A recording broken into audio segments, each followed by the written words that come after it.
when it comes to my mother, she will do little sneaky underhanded things, Marcus.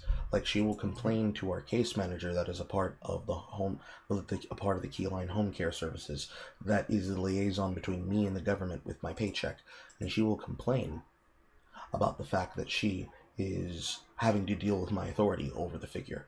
So on Tuesday, I got a phone call from my inside home care coach, which is basically code for the Fed that checks my house care work.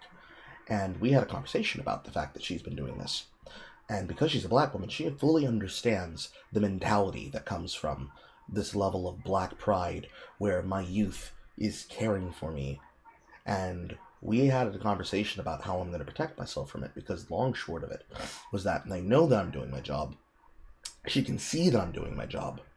Because of how meticulous I am about how I do my job, she knows that if anything is happening, the only explanation / complaints that could be legitimate is that she feels some type of way. She's saying things.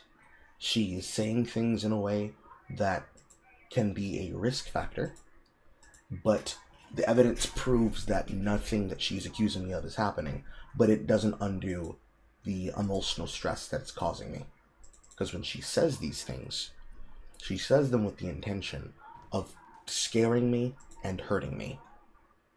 And it's never one in between. It's never one or the other. It is, I will say things to hurt you, and if you step out of line in a way that I think you shouldn't, I will continue to say things to you in this way, son. This is just how I am as an adult, as a woman. And that's not acceptable. No.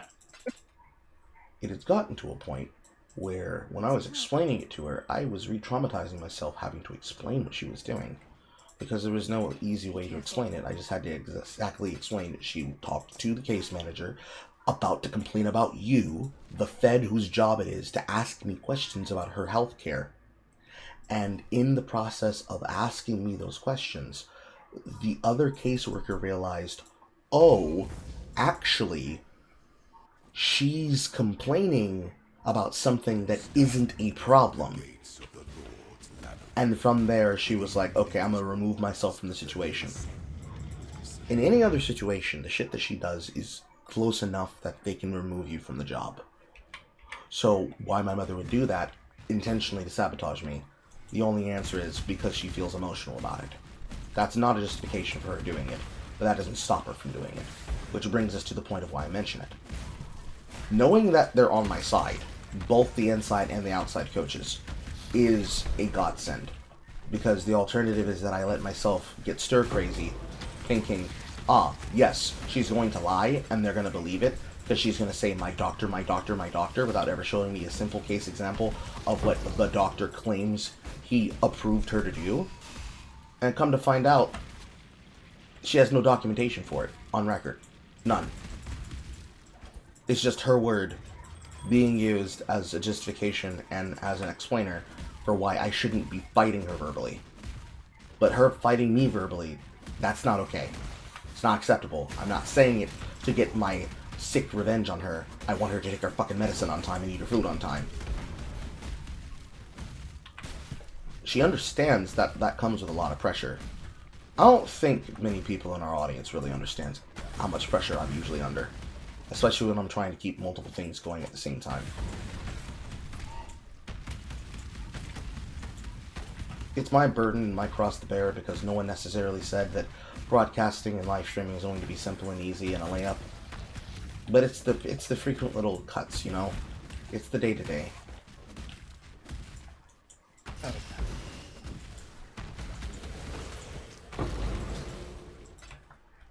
For what it's worth, it's gotten better. Within the last month and a half, I've made her write down her schedule so she no longer forgets when she's supposed to be doing X, Y, or Z. That doesn't undo the fact that she still is very resistant, if not outright obstinate, to things she knows she needs to do. But I have to take my wins when I find them, you know. Yeah. Fair enough. weren't for the fact that I fill my time with video games and editing, it'd be whatever. But, you know, what are you gonna do? Other than crying to a pillow. Yeah. I wanna do Chris Brown's body. Hello, Seth. Find your determination. I was wondering what the title of the stream. I was like, what's going on? Me being clever. Okay. The fact of the matter is I know nobody's reading the titles.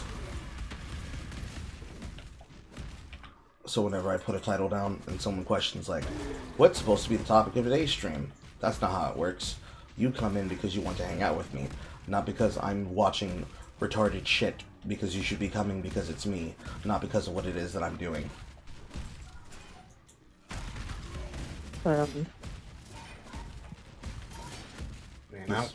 This is only relevant to a certain amount of people. Yeah. I was wondering what was causing the fucking lightning storms to occur, and I found the enemy that was doing it. When you say lightning storms, was it coming from the sky, or was it a small little shrine that was appearing at your feet that kept It was exploding? coming from the sky. Yeah, that was an Arch Nemesis mod.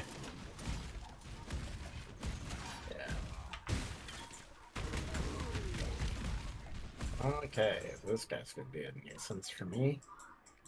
What was that Funky Friday masturbating? I thought it was like, what is this Friday Night Funkin' mod? I've never known Carl to play rhythm games. I could be wrong.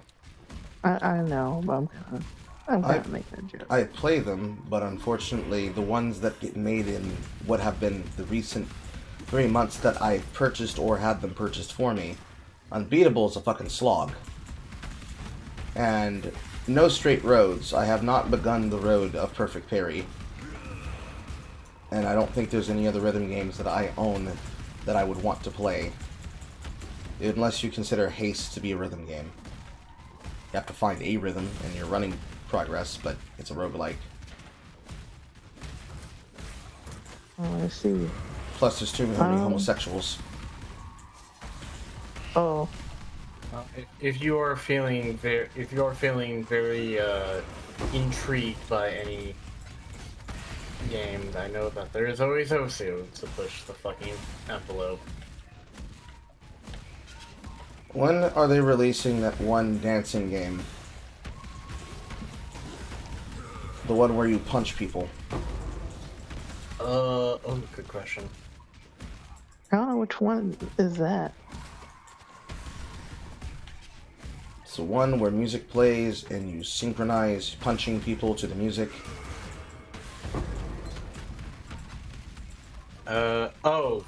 That is Disco? Yes. That is an excellent question. I have no freaking idea. That is actually good. Because they are getting a lot.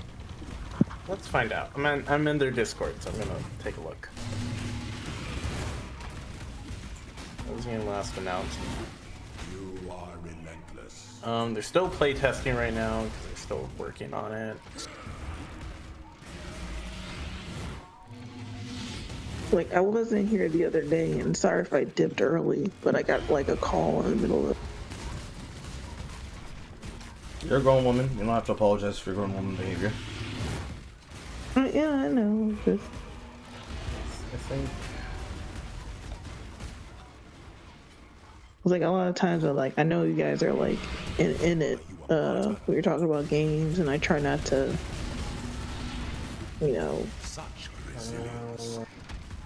just pop in randomly too often. They have an announcement for the Triple I Initiative showcase on April 9th. That's as far as what we have.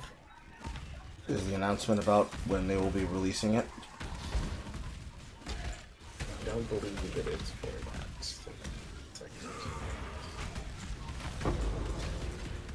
They just need to say when they're releasing the game, and I will buy it.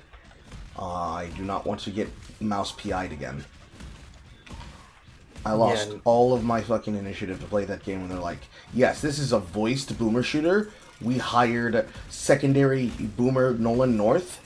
Lost all immediate fucking interest. Holy moly.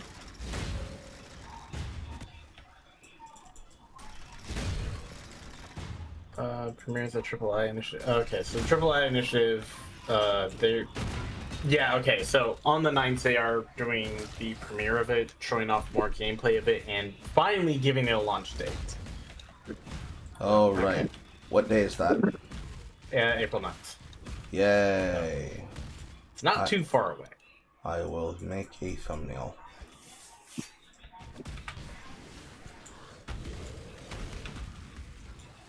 Go on and make it laugh. That's fine.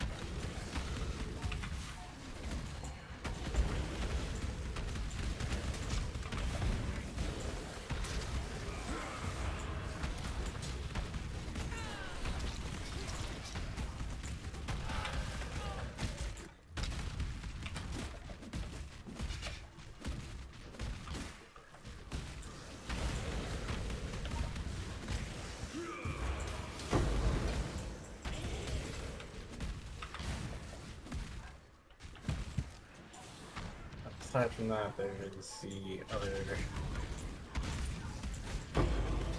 There's a lot of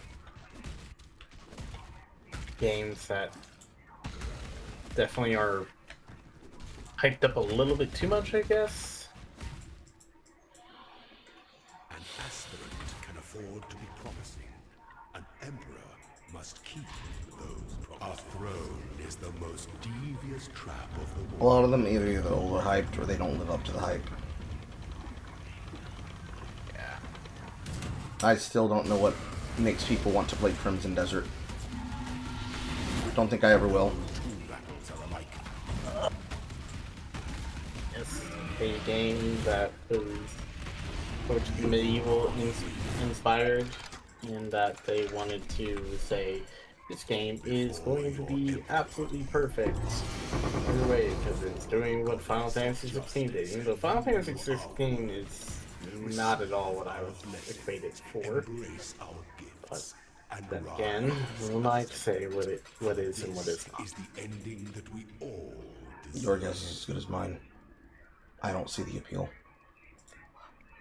Like, I enjoyed 16, but I understand the appeal for that because I understood what Yoshi was trying to do with it. He was actually very, very good for what he achieved.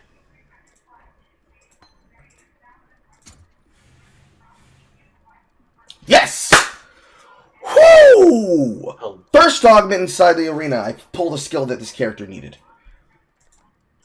I heard that and I was like, oh shit. Did you kill a bug or something?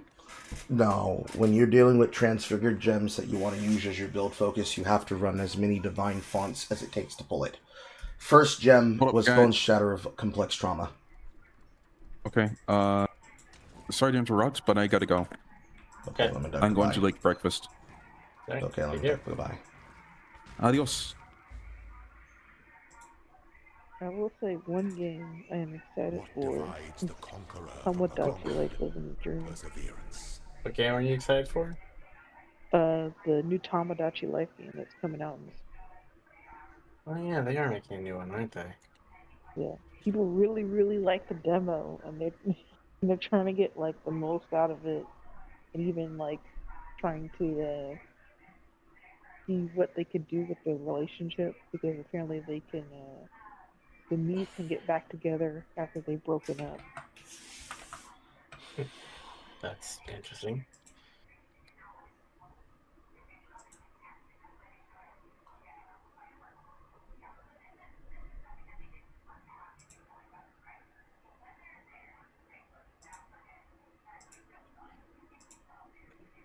I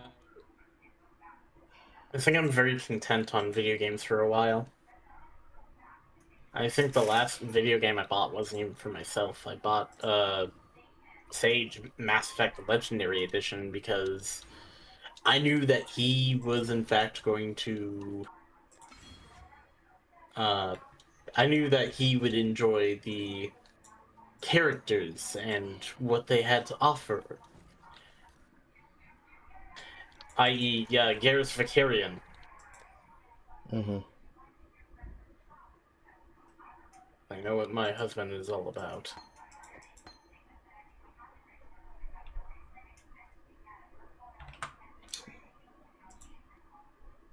Time for the convert.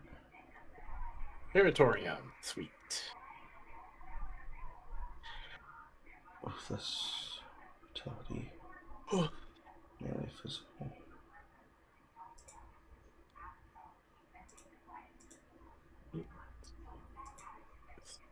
Volatility, melee physical, brutality, ruthless, endurance, and charge.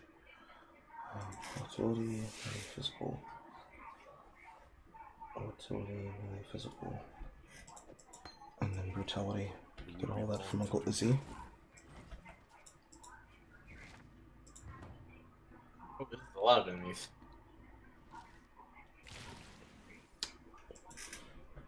You'll learn that Creeping Frost makes your character a bit of a weed whacker. That and Vol Cold Snap. I still need to find the Vol variant.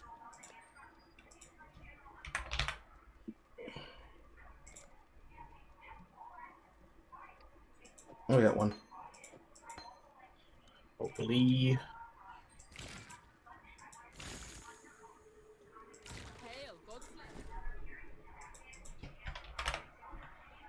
Mhm.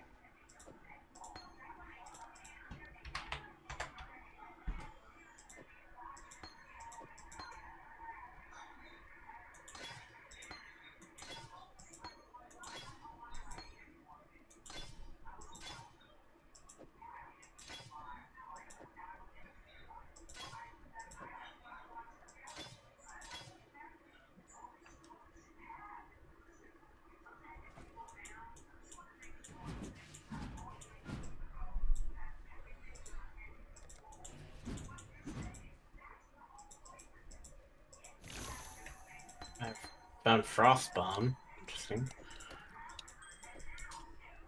That will work for until you have the points for Void Beacon. Then you can drop Frost Bomb entirely.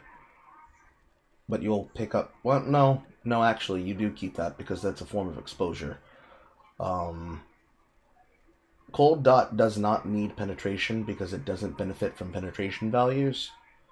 But anything that is considered a hit, like Cold Snap, does benefit from having the ability to use exposure combined with the life reduction.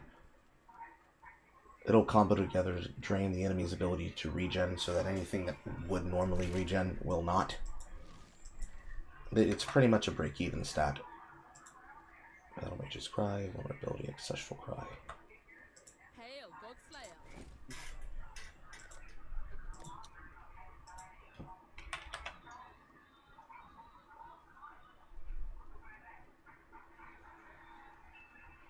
There is a Naruto attraction in France. Battle Mage. Ancestral.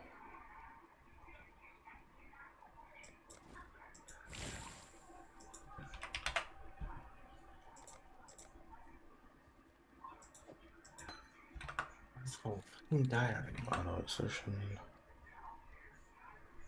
Godslayer. Good. Ancestral Cry.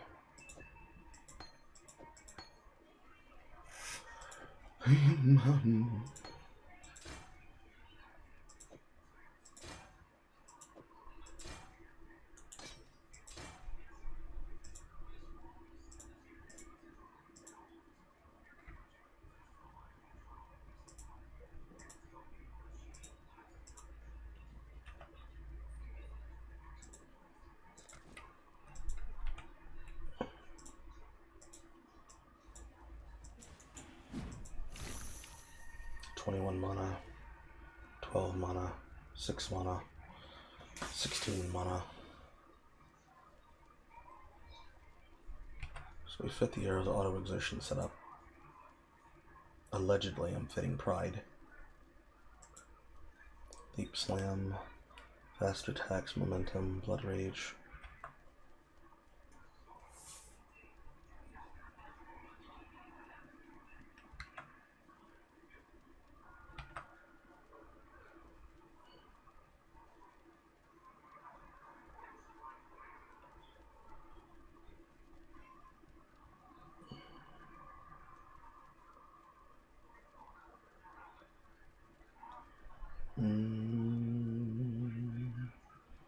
I need some boots. Business. I need some boots.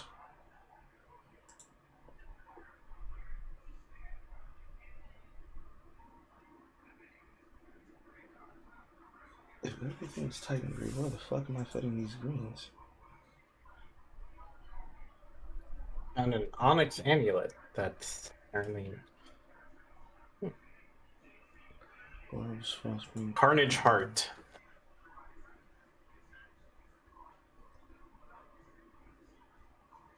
This feels like it would be useful for like some lifesteal build. Mm.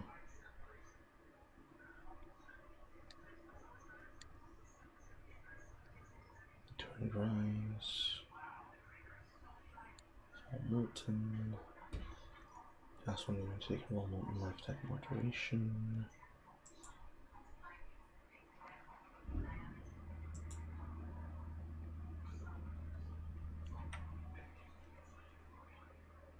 Heidi's a bitch.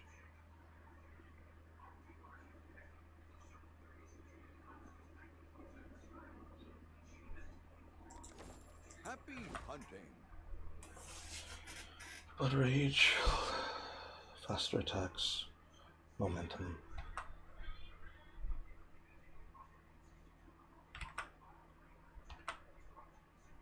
It just feels stupid. Enough of this, she says as she fucking leaves. Yep. And thank you for the crafting recipe. Goodbye. The Mary Lean is ready to go. I'd consider that a win.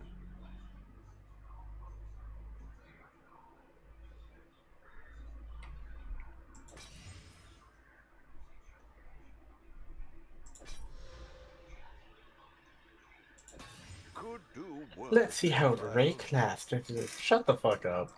Good luck to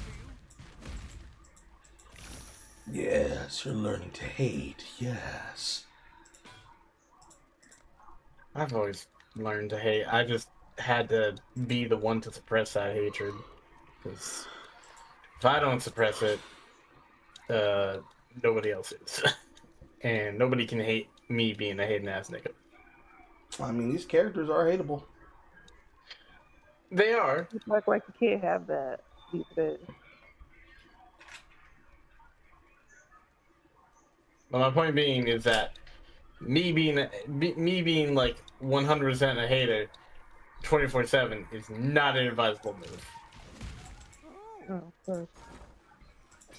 I Well, consider it's that a interesting, win. like, gotten called rude for giving feedback on something. And I said something along the lines of, like, will you please prove to me that you made this image and not just straight up stole it from somebody else?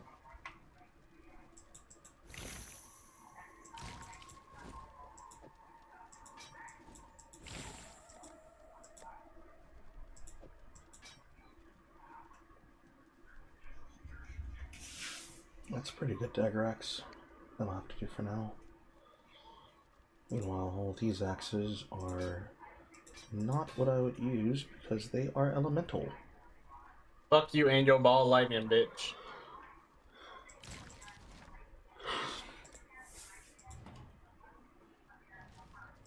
It would be wrong to do that here.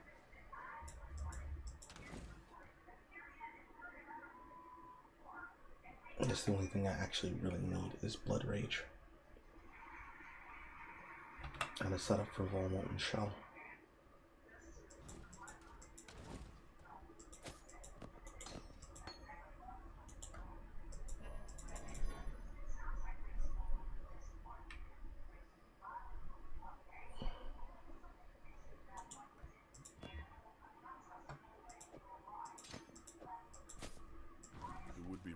do that here.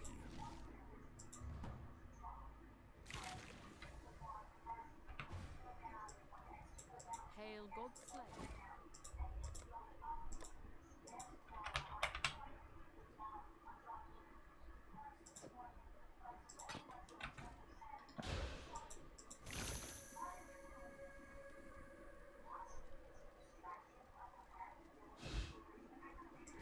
Hail God Slayer.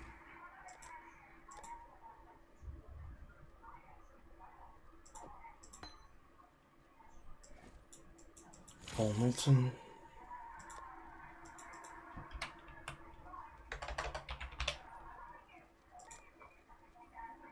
Volcanic.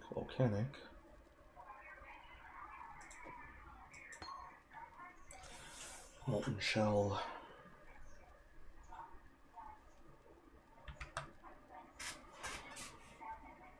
All Molten.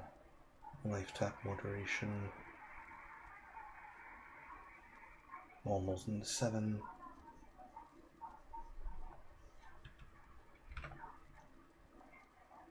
Probably put in the X for now.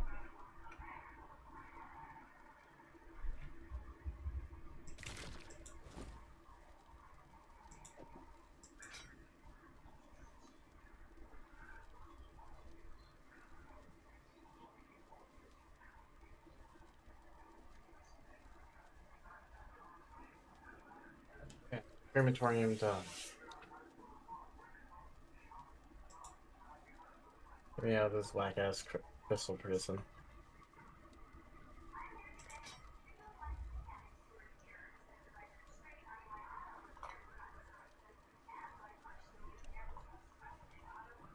Oh, can't support that.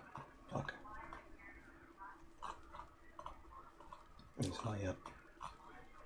Look at mods that are way above my level.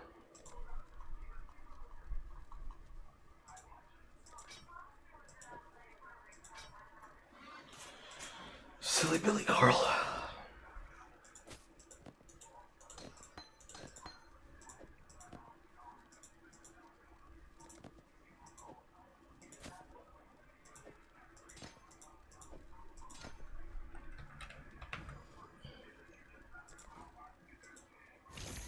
Next encampment.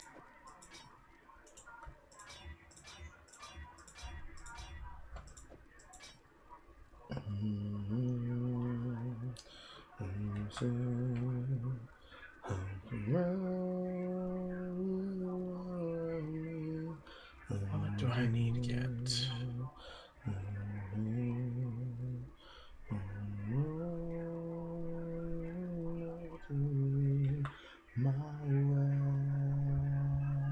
need to eat my seaweed that I have here. Hail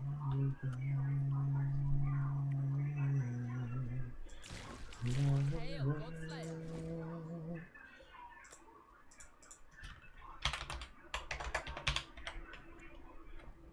1, 2, 3, 4, 5. Total makes 6. Light tap moderation.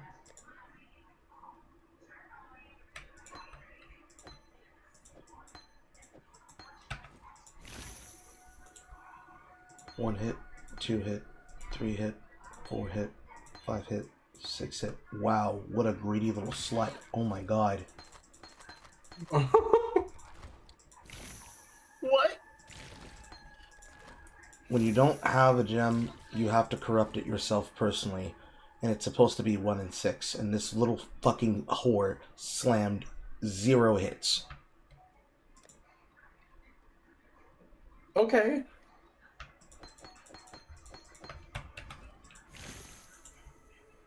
One slam, 2 slam, 3 slam, 4 slam, 5 slam, 6 slam. Oh my god, you're eating my vol orbs. Stop it, you greedy whore!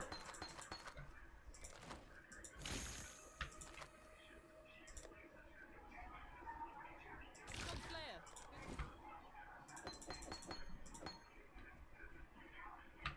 Balls aren't cheap.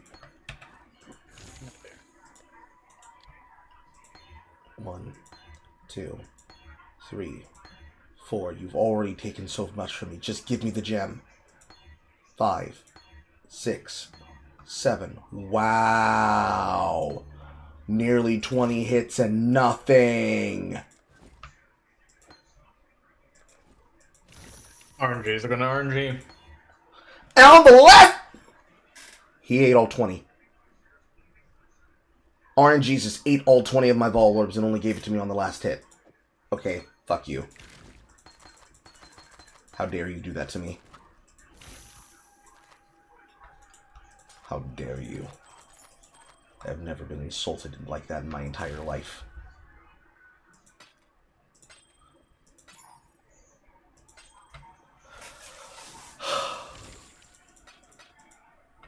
It really hurts if you show the pain on the inside, Carl.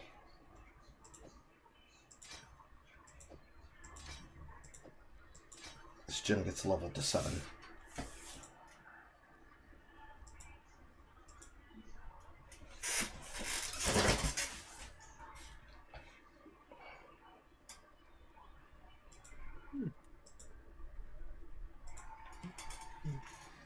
Okay. Anything else for the setup? Frost Blink's already here. Enduring Strike's already here. Enduring Cry's already here. I'm not linking Momentum because I can't find the source to put a 1 red, 3 green, and a pair of boots. That will have to be when I'm not wearing Wanderlust.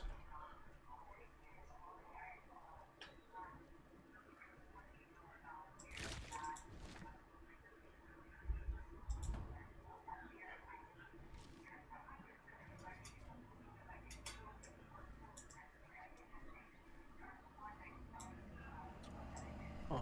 Ooh, look at that.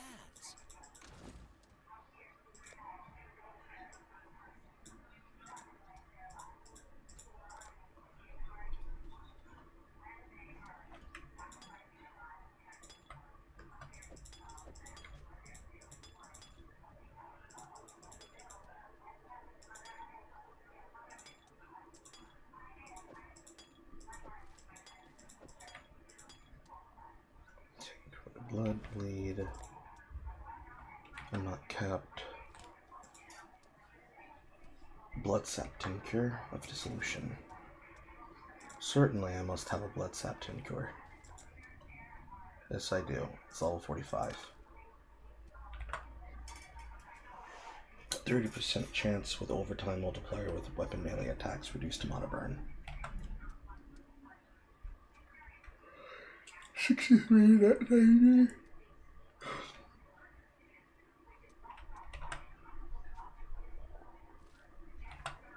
It's almost exactly the Teflask? Question mark?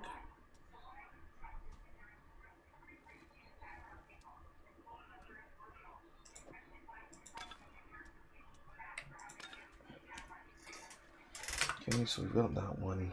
Granite, quartz, quicksilver.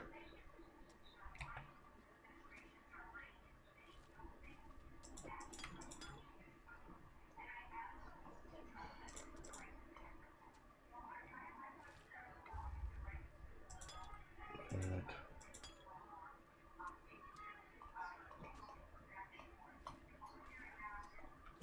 Quartz.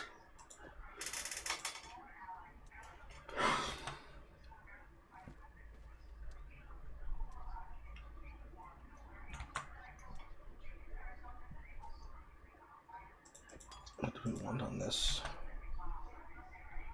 We want gain charges, reduce shock. Gain charges, armor.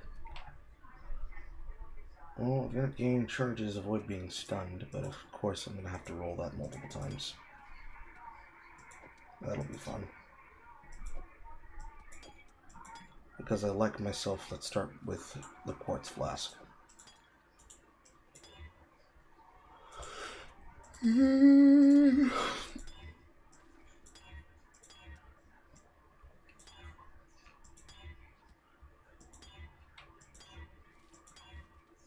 First effect and critical strike.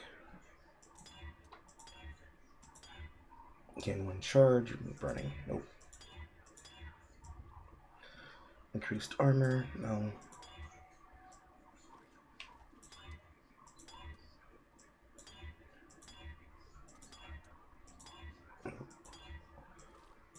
Also no. Also no.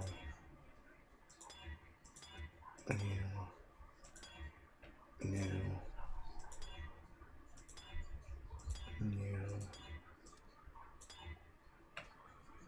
Gain 1 charge when hit by enemy. Attack damage leads to his life.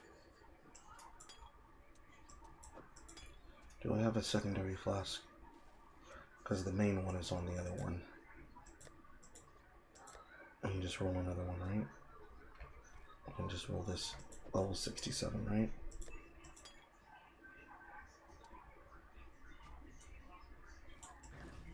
They still sell glass blowers. I'm watching you. Yes. Apparently no. Be careful. Yes. Yeah, no. Go. What do you want? No glass blowers for me.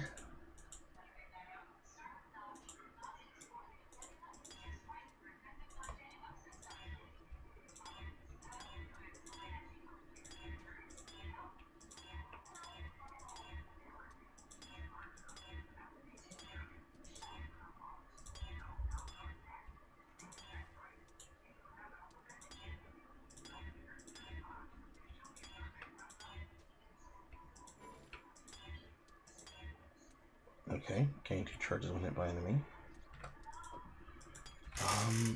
There's no way for me to force on that passive, is there? It would be wrong to do that here. To the altar!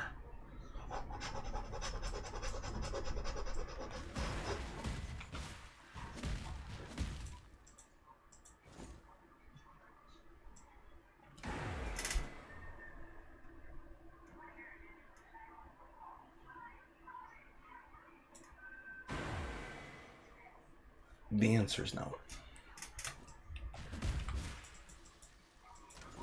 Okay, what do we pop? Okay, we landed the increased armor flask. That's good. It's one less thing that needs to be done.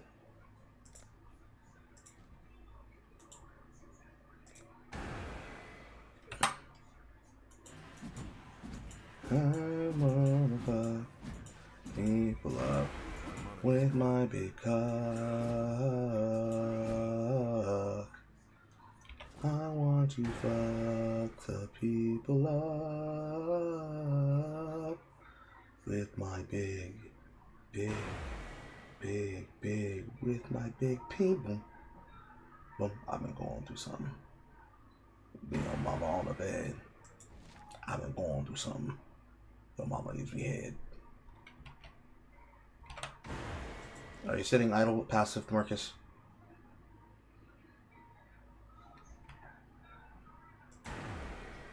Also, hello, everyone. Hello, Callum. Carried. It's just Black Desert stripped of features, making a single-player game. I have never touched Black Desert Online because I kept hearing people say that it was a game, and they never showed me footage. No, Picky has not given an apology. They have their chance. They're getting exposed when either Amy gives me a date or when I decide I have given enough time for pressing matters to exist. People have said Black Desert exists, but when I looked at it and I looked at what basically looked like a titty game, I'm like, not exactly a titty, man. Doesn't seem to be any content. Doesn't seem to be any clan environment. I'm not interested. And my opinion seems to remain valid. It's pretty much just a it's your standard Korean pay-to-win affair. Yeah, I would not like It's it. not. Yeah. Something I would have played in college, but not now. I don't have enough time to justify it.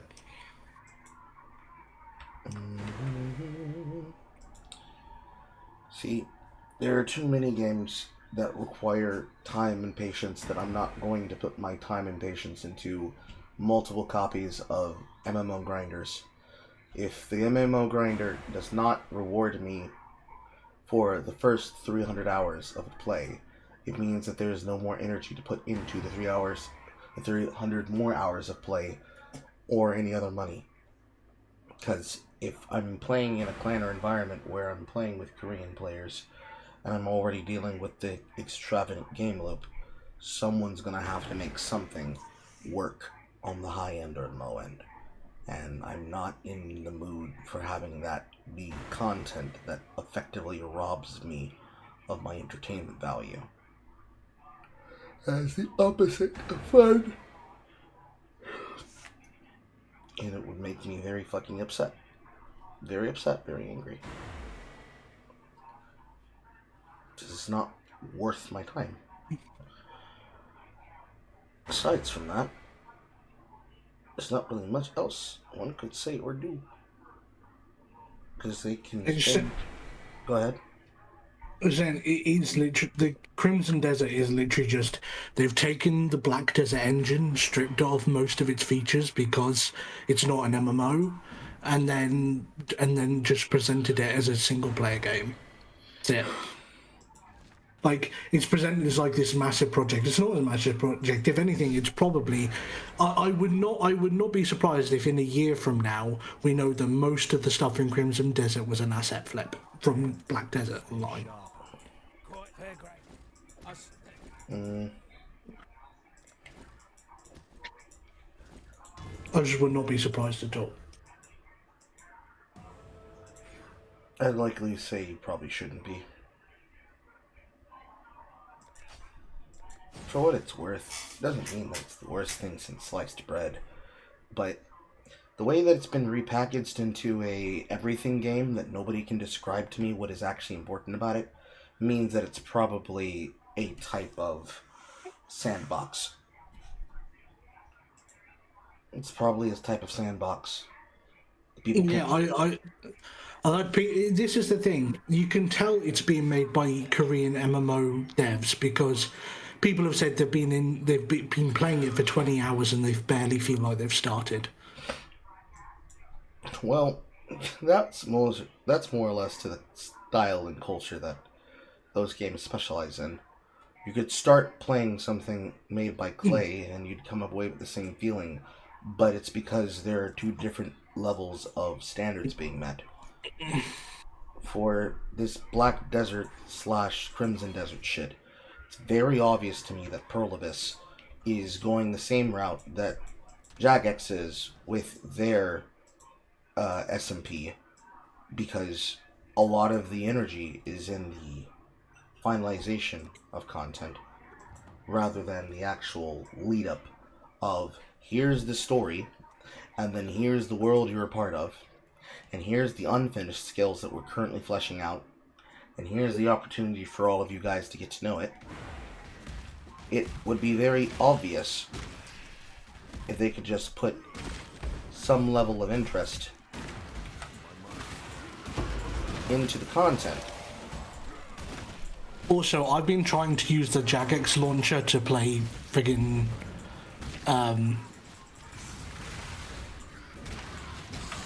I can't even think now. RuneScape for weeks now, and it's just not working. You could try using RuneLite. Perhaps RuneLite will give you less problems. What's RuneLite? RuneLite is a launcher that most of the player base uses. It's just like the Jagex launcher for playing the video game, but it can be able to run custom game scripts that people have written, not game-breaking scripts, that people have written to simplify things, like having a quest helper and plugins that will give you quality of life so that you can pretty much understand what it is you're doing in the game and what's it. Things like that. Alright, I see. It's a lot better than the basic Jagex launcher because while they are trying to add more things to the game so that they're basically even, they just don't beat what is currently a part of the game's particular content loop.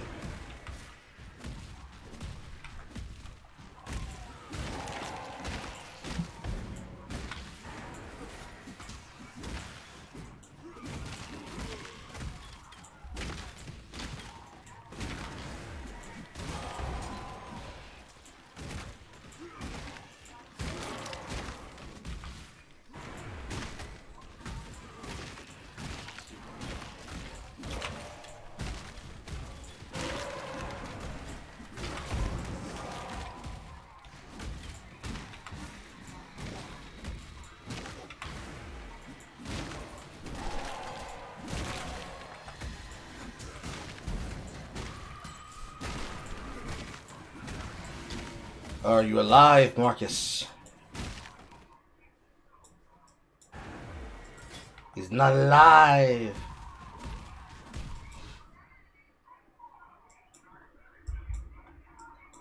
That's the Jagex launcher done away with, so now let's find Runelight. And inside of the Jagex, now in the Jagex launcher, there is an option that allows you to choose how you're starting the I've game. returned. Now he's back. There is an option that tells you how you can choose to start the game. So where it shows the Jagex launcher for the game, there should be an option that allows you to log in using Runelight. And when you have downloaded Runelight, you can then manage it from there. You can either run it native on your computer through the Runelight app itself, or you can use the Jagex launcher to launch the game with your multi-docs. I'm that pissed off with the launcher. I think I'd rather just use Runelight itself. Okay. I decided to make myself some fried rice. Okay. I was just waiting for you to come back because I was playtesting the beginning parts of the build. Understandable. I myself, like I said, I was making fried rice, and I got a phone call from my boss. She just wanted to ask me a very important question, and I'm glad that she caught it, because I didn't. Was it career? It was about my career, yes. Okay. Is it over? Yes, it is. It is currently right now. What? Oh, you mean my career? Yes. No, I'm still fine. I still work in the financial hellscape that is my job. Oh, I'm stuck there, but I'm looking for a way out. I'm looking for a transfer into corporate. Okay. And so far, it seems like they really want me in particular, so I'm happy about that.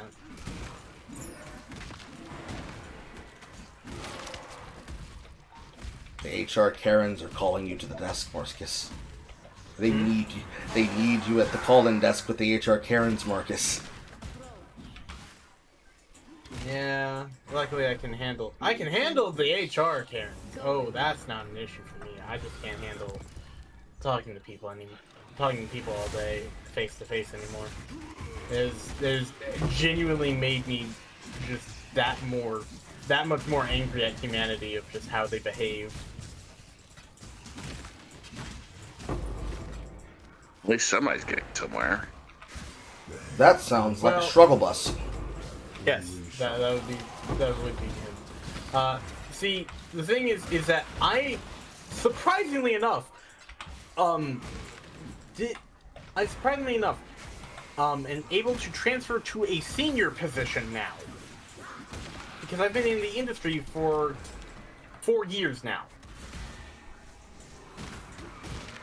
So, Swanky. good times. Yeah, it's still better than my 5 rejection. Yeah, I know. The job market is a fucking shithole at the moment, and I actually hate it because it makes things profoundly harder, like economic-wise. It's so hard. I can't even get a forklift job. Oh. Damn it. You cannot become the forklift certified that we were meant to be. Like, I have a forklift certification that nobody's hiring. Damn. That's crazy, King. You know what you should do? You should play some video games about it. Probably. That's kind of like saying to the person who does truck driving every day, "Hey, you should play Euro Truck Simulator." Look, you need to find a place to focus this anger and rage. I'm here for you.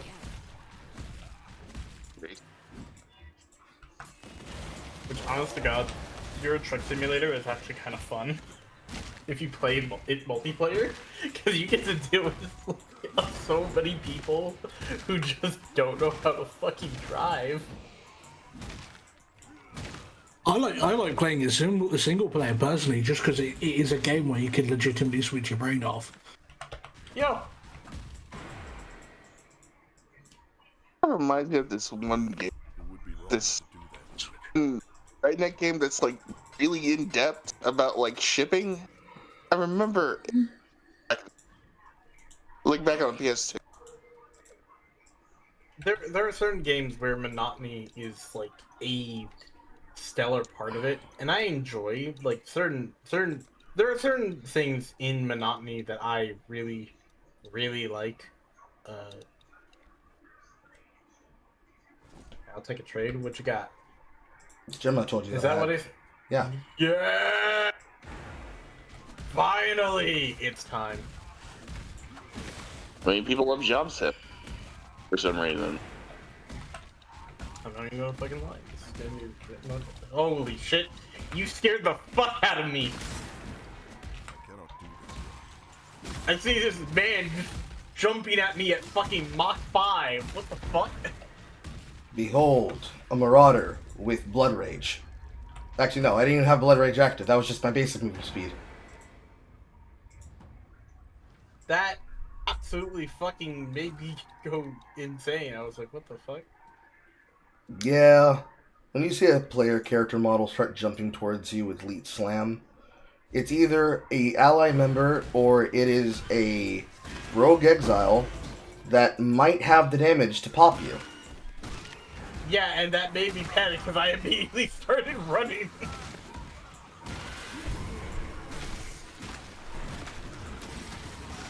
That's the correct response. Anything that comes leaping towards you that isn't already dead, you need to run away from quickly. Yes. Yeah. Yeah. I don't think anybody, unless they are that confident in their skills, which I'm not right now, will look at an opponent and just go, "Oh, I can stop you." Like the few characters that I think can do that are in my repertoire is my Pathfinder character right now, because they are a they got some power behind them, and like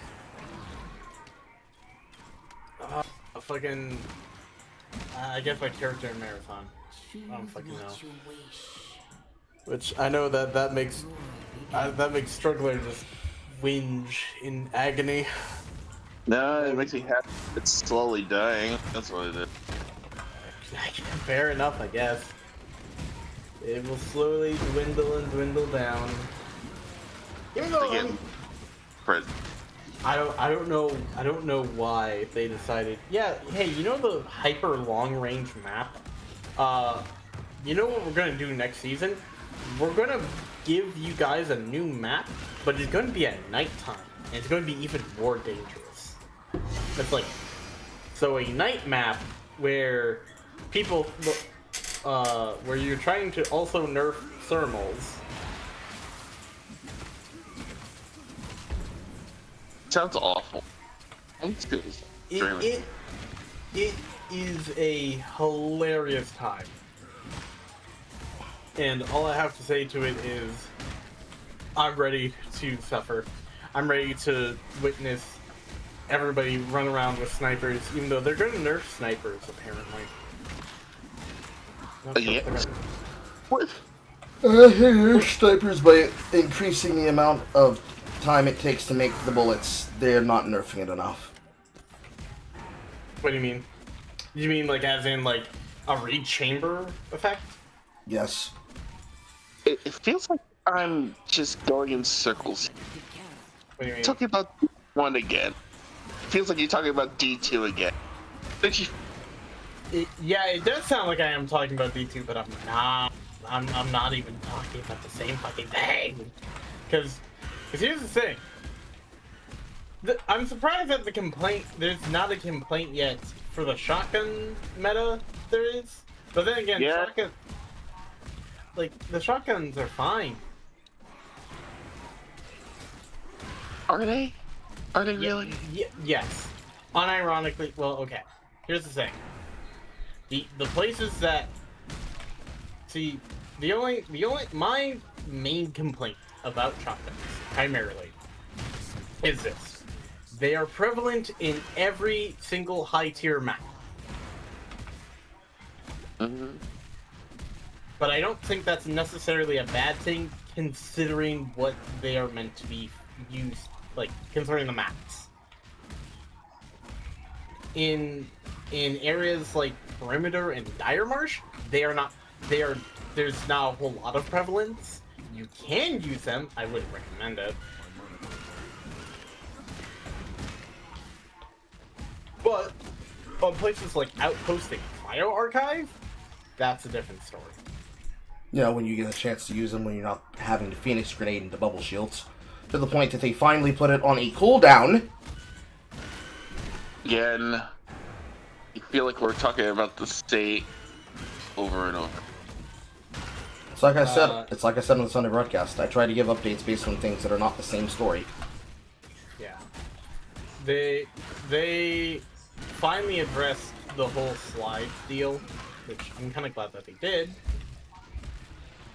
And then they basically said, like, yeah, that in and of itself is not a fair thing for Thief, because it, stamina-wise, didn't help in the slightest for, like, balance purposes. So they fixed that. They are making changes to Recon. They're buffing Vandal, because they feel like they are the weakest, which they are. The Recon changes have thus far been pretty good.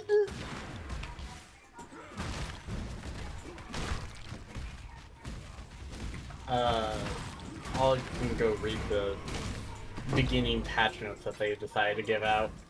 I don't really understand why they make just like this. Okay, so for example, the ultimate now distinguishes between who's a runner and who is who's the NPCs. And if they and if they run a face block, they will appear as a NPC. Yeah. And the drone has much more aggressive tracking, which that's gonna be a concern. Does this sort of mess just infinitely better? Of course, okay. So the drone is drunk. I'll be so fucking honest. The drone is drunk like 90% of the time and tries to climb up walls instead of actually tracking properly. Like so a lot of people get fed up with it. Yeah, we get stuck in the corner. I throw it at the door, it unfortunately lands on the rim of the door and now runs around the rim of the door instead of auto-correcting and tracking the person who's currently running away from the door.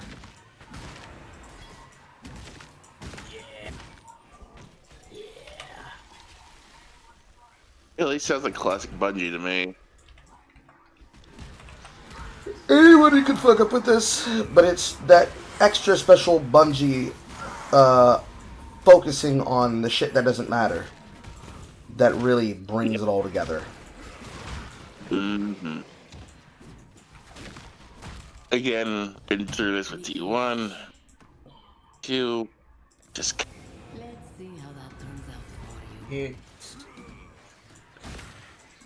It's a sad state of affairs. Honestly, at this point, I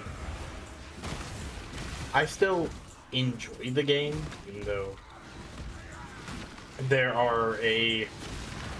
a lot of things that they need to do right still. And they're getting there. I'm not going to glaze the whole thing, but I think that it's in a pretty okay form.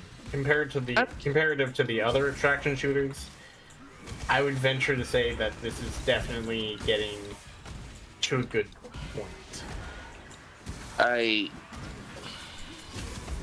It shouldn't be at a okay point where you have like multiple FPSs of your belt.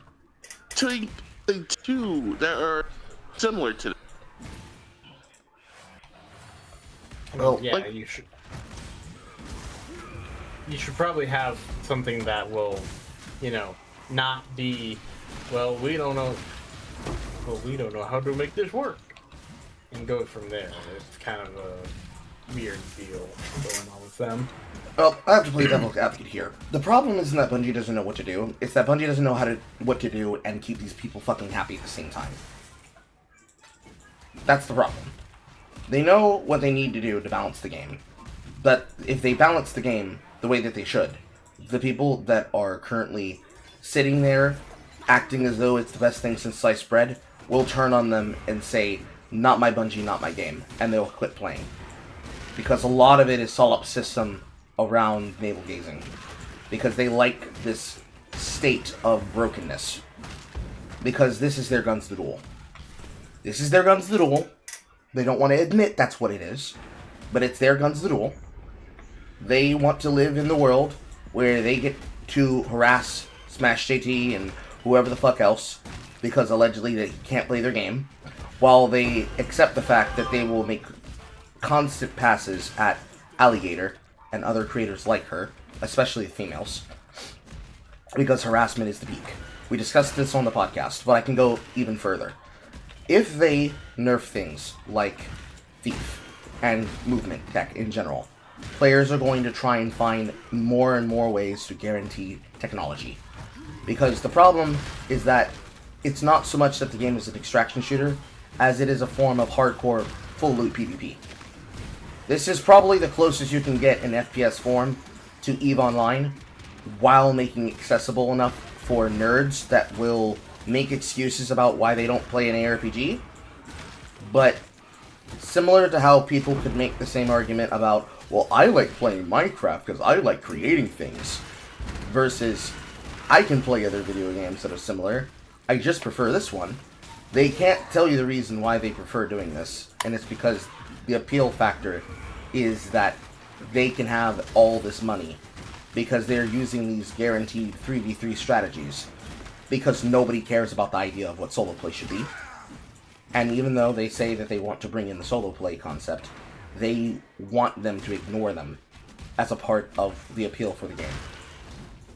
They want to please one group, but don't want to lose the money of potential groups. As they're maximizing their input and their output, if they allow these people to have opinions, they have to accept that their dumbass opinion is what's making people not play the video game. Wow, I've got a copy of Wonderlust just for you, Marcus.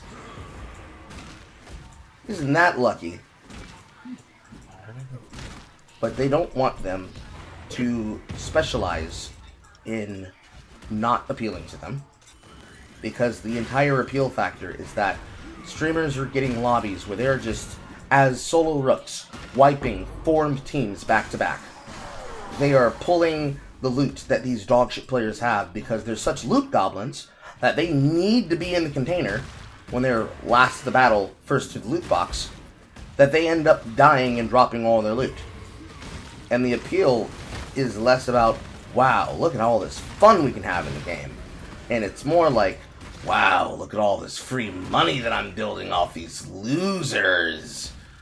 And it's a high-low ratio between how much value can they get out of those players versus how much expected problem can they expect when talking to those players about how they think the game should be balanced.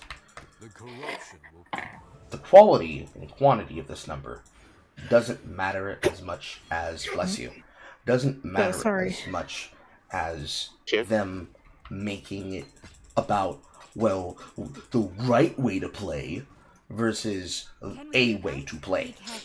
So, if the conversation is stuck in the upright position in its uppermost axiom of, I like the fact that I can shit on people as Rook, and then when I'm in my missions and solo, I'm sitting on the assassin frame forever. That's only viable up to a certain way of playing, and none further. It's very retarded. I mean, out of the... There you go. Out of the types that... Oh, thank you. You can wear Out of those for the entirety of the campaign, by the way. That would be very helpful. There's not many forms of cannot be frozen. And when you are opening strong boxes, you kind of want that. You'll be very scared of getting frozen when you open a strong box in this game. In the second game, not so much. In this game, yes you will. Yeah, getting frozen in this game is basically that sentence. Anyways, I interrupted you. If I were to say what needs balancing right now, at least nerf wise, it would probably have to be Destroyer, because Destroyers should not be, you know, bunga bunging this hard, because they are getting very they're very wildly not like very. I'll give it like this. Last night I did a run in Cryo Archive because I want that loot. I want money. I like money. I like money. Yeah. Who doesn't like money? Unless you are a yogi of some sort, I don't think you would like. I don't think you don't like money. But besides the point. The teammates that I had were not that great. I witnessed a Destroyer vault and just Titan fucking thrust towards my ass, and absolutely like just tries to shotgun ape me. He fucking misses. He has to go retry it and find his way away from me, because otherwise I'm going to kill him. But luckily his teammate came behind me and stabbed me in the back. You know how it be. Yeah, I described that on the podcast. I believe the way I described it was black dynamiting their way across the map to stab you in the face with their knives, with their already increased melee damage. Well done. Now they're Definitely sounds like Titan. place to deploy power. I see. The blight is reacting. We gotta defend these. Yes, this is the Tower Defense League mechanic. That's what Blight is. It's tower defense. Gotcha. League mechanics. You defend her. This little time doodad doohickey here is the bar that needs to be protected. Every hit corresponds to, or every durability point corresponds to the parts of the bar that are important to protect. If she hits 0, the encounter is failed. So the goal is to keep them from getting there. AoE damage conquers this content. Anything that can be able to chain, anything that can be able to do large AoE, anything that can be able to do a massive level of control over a large ground, will secure this. Inside of mapping, it's not that serious. When you do blight maps, imagine this entire map, but it's infected with fungus, and there's specific zones that these lanes will appear in. And you need to stop the main control vector from getting all the way here. So imagine it spread over here, and then there was another one that spread over on the other side of this loop here, and then all the way back towards the waypoint. And on each of those vial lines are these upgrades, or rather these blight cysts, with rewards in them. Randomized rewards, but rewards in them. The main reward is the oil. The oil has to be upgraded to the highest tier. You can do it the hard way, which will take a very long time, or you get more Visky and you get more rarity to get the more rare ones, because you can use them for anointing. You take 3 of them, and you take them to her, and she turns them into a anointment on your necklace to get a free passive point from anywhere on the skill tree that is a named notable.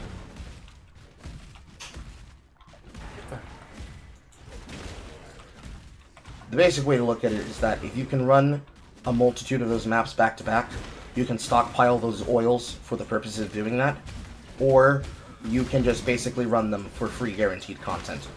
Because the content that comes from Blight is guaranteed to be map minimal to level 68, which means tier 7 essences, which is to say screaming. Screaming is the base suffix. So... Hey, Carl? Yes, what? Do people not do movie nights anymore? Because I checked the events in this Discord a little bit ago, and I didn't see any movie nights announced there. There is a movie night section, and the listed times for it is in the description of that channel. The 1st, the 15th, and the 30th. But I've been doing movie nights sporadically because I have not seen people be inputting posts to our posted Dino link where they can post them. If I see no interest, I don't usually host them unless it's something that I'm gonna watch. That is a y'all have not told me what you wanted. Yeah. And I haven't been around to give any ideas.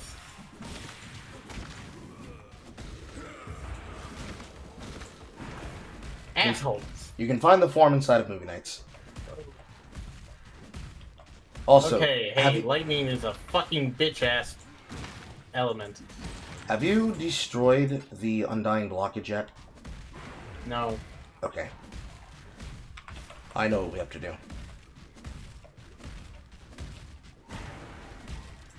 In unrelated news, the upper side of the first zone of the market is clear. The exit's up and to the left. Gotcha. There are 3 exclamation points in the sewers as you're walking through. Those are 3 busts which correlate to a passive point. Got him. I got him already. Thank you. Okay. I'm alive! You're just stomping shit in.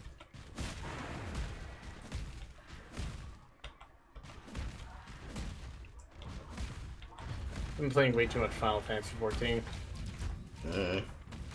Playing Final Fantasy 14? What? This is a damage check for you. Not exactly high yet. Is Winterride Brand still your main damage skill? Yeah. Yeah, you got it, Chiefs of Creeping Frost. The main damage of Winterride Brand comes up as it's stacking through the enemies and spreading the dot damage. Otherwise, the damage over time is not good. Not until you have high amounts of spell damage investment from other places in your tree. It's one of the consequences of Winterride Brand. Yep. You also have to do your Ascendancy points, right? Yeah, which I'm at 4 out of 6 for the trials. Have you gone in the Catacombs? I've done Crematorium. Okay, so Catacombs over here. Wait 1 second.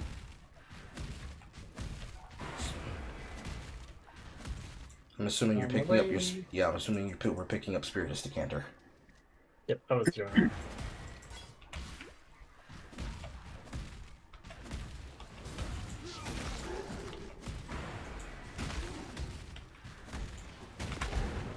Oh, Vault Room.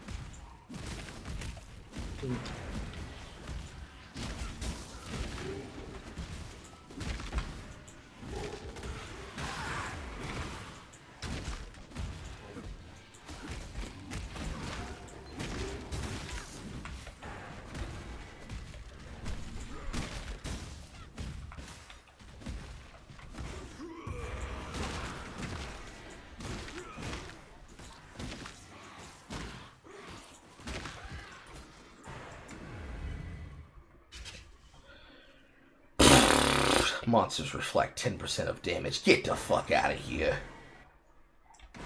I've been walking through these zones without even using my fucking Blood Rage. Now you make me use my Blood Rage? How dare you, video game? Look, Reflect is not a fucking joke. No, I'm not. Yeah. The entire point of campaign is that there's no reflect mobs. Not until way later. No, not until maps. It's a regex on maps. Vol Burning Arrow. Wow. Those are strong skills. Accidentally re-entered.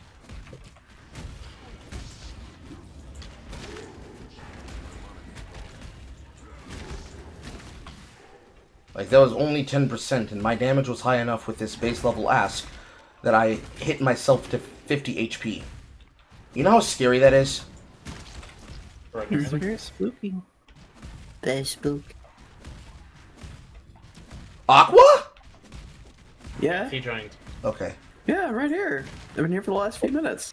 Everybody's here. The gang's here. Oh my god. Alright, gang, let's split up and search for I didn't know I was part of the gang. I had a instance where people were talking about ships, and I recall one such ship of I just realized I'm walking into the Vol room without even looking where I'm walking. Door's already open. Okay, thank you. Got that.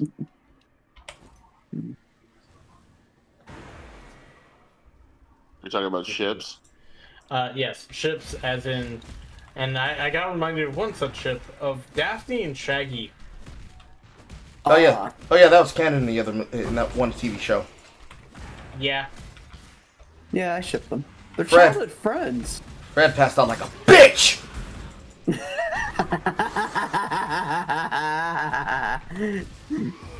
Well, I mean, it is canon that they were childhood friends, and they used to hang out a lot, isn't it?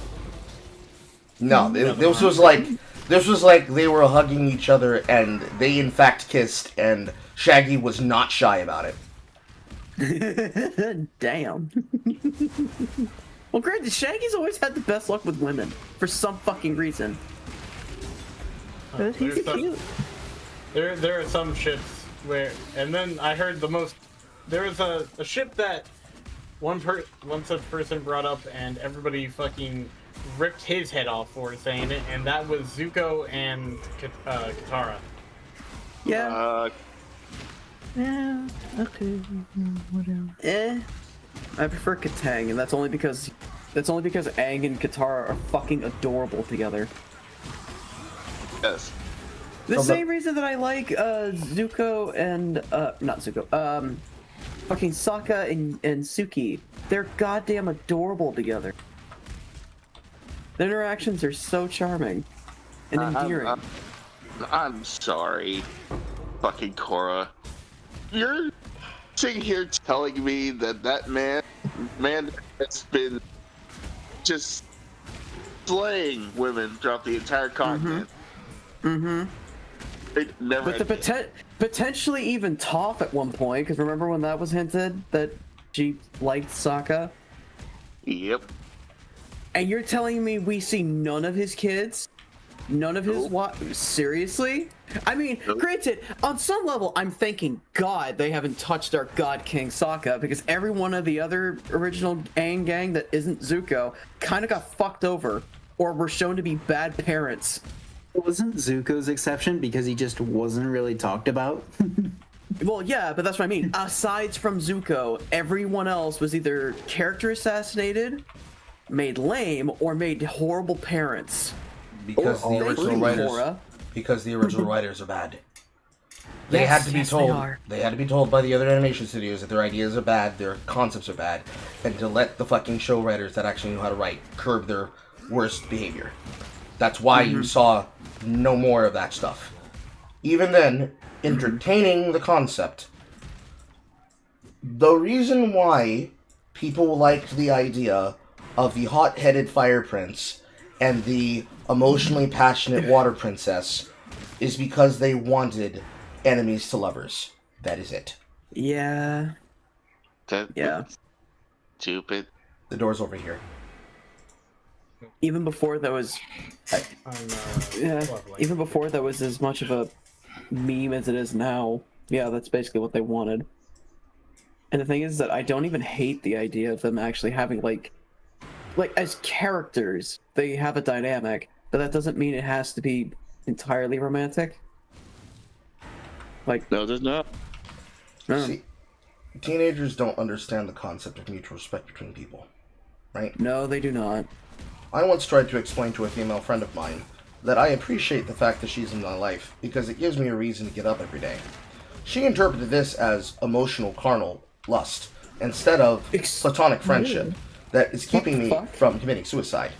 That person is no longer my friend.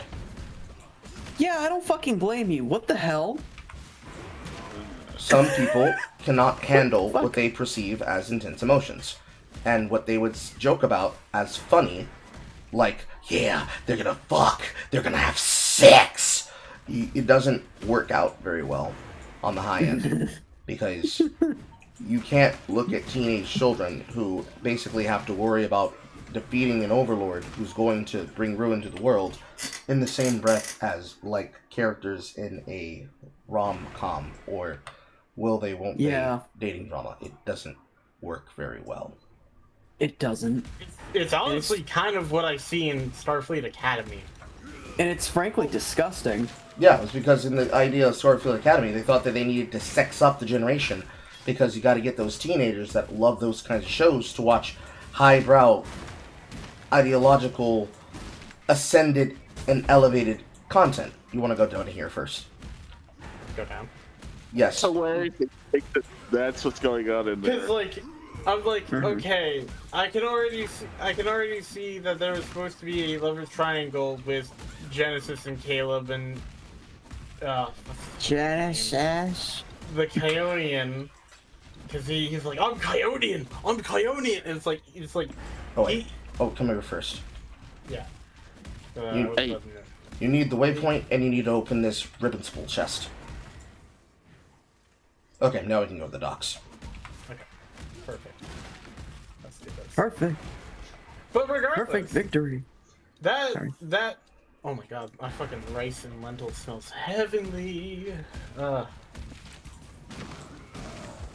The show frames it as that, and I'm just like, I can see why, like, some people would like this. I wouldn't. Yet I'm still watching it. It's kind of like watching a train wreck. Yeah. Yeah, how that goes. I'd compare it to that. It's the main reason Jay and I torture ourselves watching the shit we watch. Mm. Yeah, I mean, the missus do it all the time. Mm. If that dropped in essence, it was because I balled it. I believe, Here's the item you need. Alan Moore was right about one thing, is that you should engage with bad media. You should really be able shouldn't. to critically about it. Like, why does it bother you? Yeah. You should only engage in the bad stuff to get, like, well, what is it? Or not even just bad, just like things that you have an issue with. Because there are some good ones. There are some good shows and movies that I have issues with. But it's like, well, why? What is it? What is it that what is it that it's awakening within me? What thoughts are coming to my mind, and why do I think that? What is my actual issue with this? And I extrapolate it as much as I can, because we are what we watch, just as we are what we eat. Yeah, it's because it's good if you're trying to be a creator to understand why this is bothering. A good example of this, actually, I didn't actually say this, but we were talking about it the other day with Hazbin Hotel and shows like that. It's like, I don't hate those shows. Now and I find that the concept. We go to the Solaris Temple. Gotcha. Like, I find the concept of, well, what if there was a place, in hell or a spiritual world where tortured spirits go to redeem themselves? No, I back to the that Battlefront. idea. Yep. So in my mind, I'm thinking of it more like how a show like, let's say Deadwood, or a show like Star Trek DS9, or something like that, where you have a central location and stories come to that place, or they, like a seed, they grow within that setting. And it's like, well, where could you go with the premise like that? that's more so where my mind goes to, not just, oh my god, I fucking hate this. It's like I'm miserable watching. It's like, no, that's what came to my mind whenever I see these, and it's like, well, why is that? It's because I see something within it that could be used and could have been done, but isn't, in exchange for other superfluous shit that ultimately doesn't matter. Oh, Yep. Yeah. yeah. Like, That's for what comes to example, my mind. The captain is like, she's stern 1 minute, and then the next she has this. She's Yeah. like, yeah, I prefer to not have shoes on. Thanks, awesome. Yeah. Barely disguised Yeah. fetish. Well, it's not even that. She's just a hippie. She's a space hippie wine aunt. She's actually worse than Janeway, which is shocking. Yes. And Janeway wasn't even that bad. Janeway wasn't terrible. She just was definitely not Captain Material. I disagree. From what I've seen, from what I've heard and seen, it's like I don't know if I fully agree with that. Bro, go watch Voyager again and come back to me. I've seen bits of it. It's like it doesn't look all that bad. Just go watch it. I'm a hater. All right. I like. See, the thing is that because I grew up watching Star Trek, I first was spoiled by the Next Generation. Yep. A lot of people were. And like I enjoyed that. I liked it. But of course, you know, then I proceeded to watch Voyager, and I was like, oh, okay. I mean, do what you gotta do, I guess. For being out there, but Wait, okay. Did you skip Deep Space Nine? I tried to watch it, but so there's a point in time where like 12-year-old me just wasn't interested in Deep Space Nine, and now that I'm looking back at it, I'm like, man, I was an idiot. That's why I'm trying. I'm gonna sit down and go through that as much as I can because I actually because I started from what I've heard. Like I said, I watched The Next Generation when I was really young. Yeah. Formative years. Yes. I was in an equal boat in that regard, which I watched both and Deep Space Nine. I remember growing up, I saw Voyager on TV on like reruns and stuff, but I never really watched it. I know my mom did, but I never really was into I never really Star Trek. Thought that when I was a Janeway kid. was a terrible captain. I just thought that she had some. From what I've heard about Voyager, I love the premise of the show. I really like the premise. Hard and show, yeah, it was just night and day. Behold her bugginess, Lady Diala. That was her name. I couldn't remember her name the last time I was talking about her. This is Diala. This is Malachi's main bitch. Gotcha. Also, you need to come over here. The Eternal Labyrinth has a fire enchantment you need to pick up from an altar. I'm gonna Understandable. try to play some Deep Rock Galactic. Anybody got Deep Rock Galactic? Yeah. Anybody want to join me? I've never played it with people. I'm currently playing PoE. Yeah, we're playing PoE right now. I don't have it, and also I'm playing RuneScape. Oh, I'm alone again. Yeah.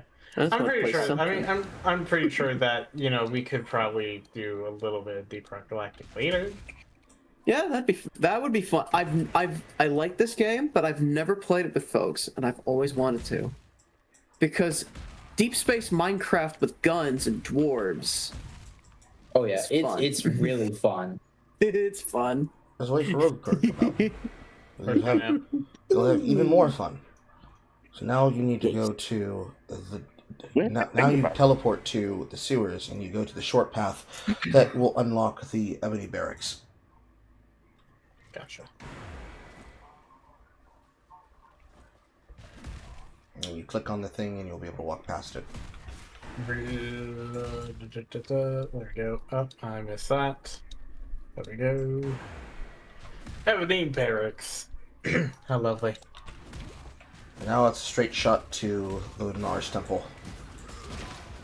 I think I have an idea for movie night. Okay, put it inside the form link. Okay. Where's the corn link again? Inside of Movie Nights, there is a Dino link that should either be pinned or easily scrollable that you click on, and it will anonymously allow you to post your movie request into the form queue, where I can then look at it. Okay.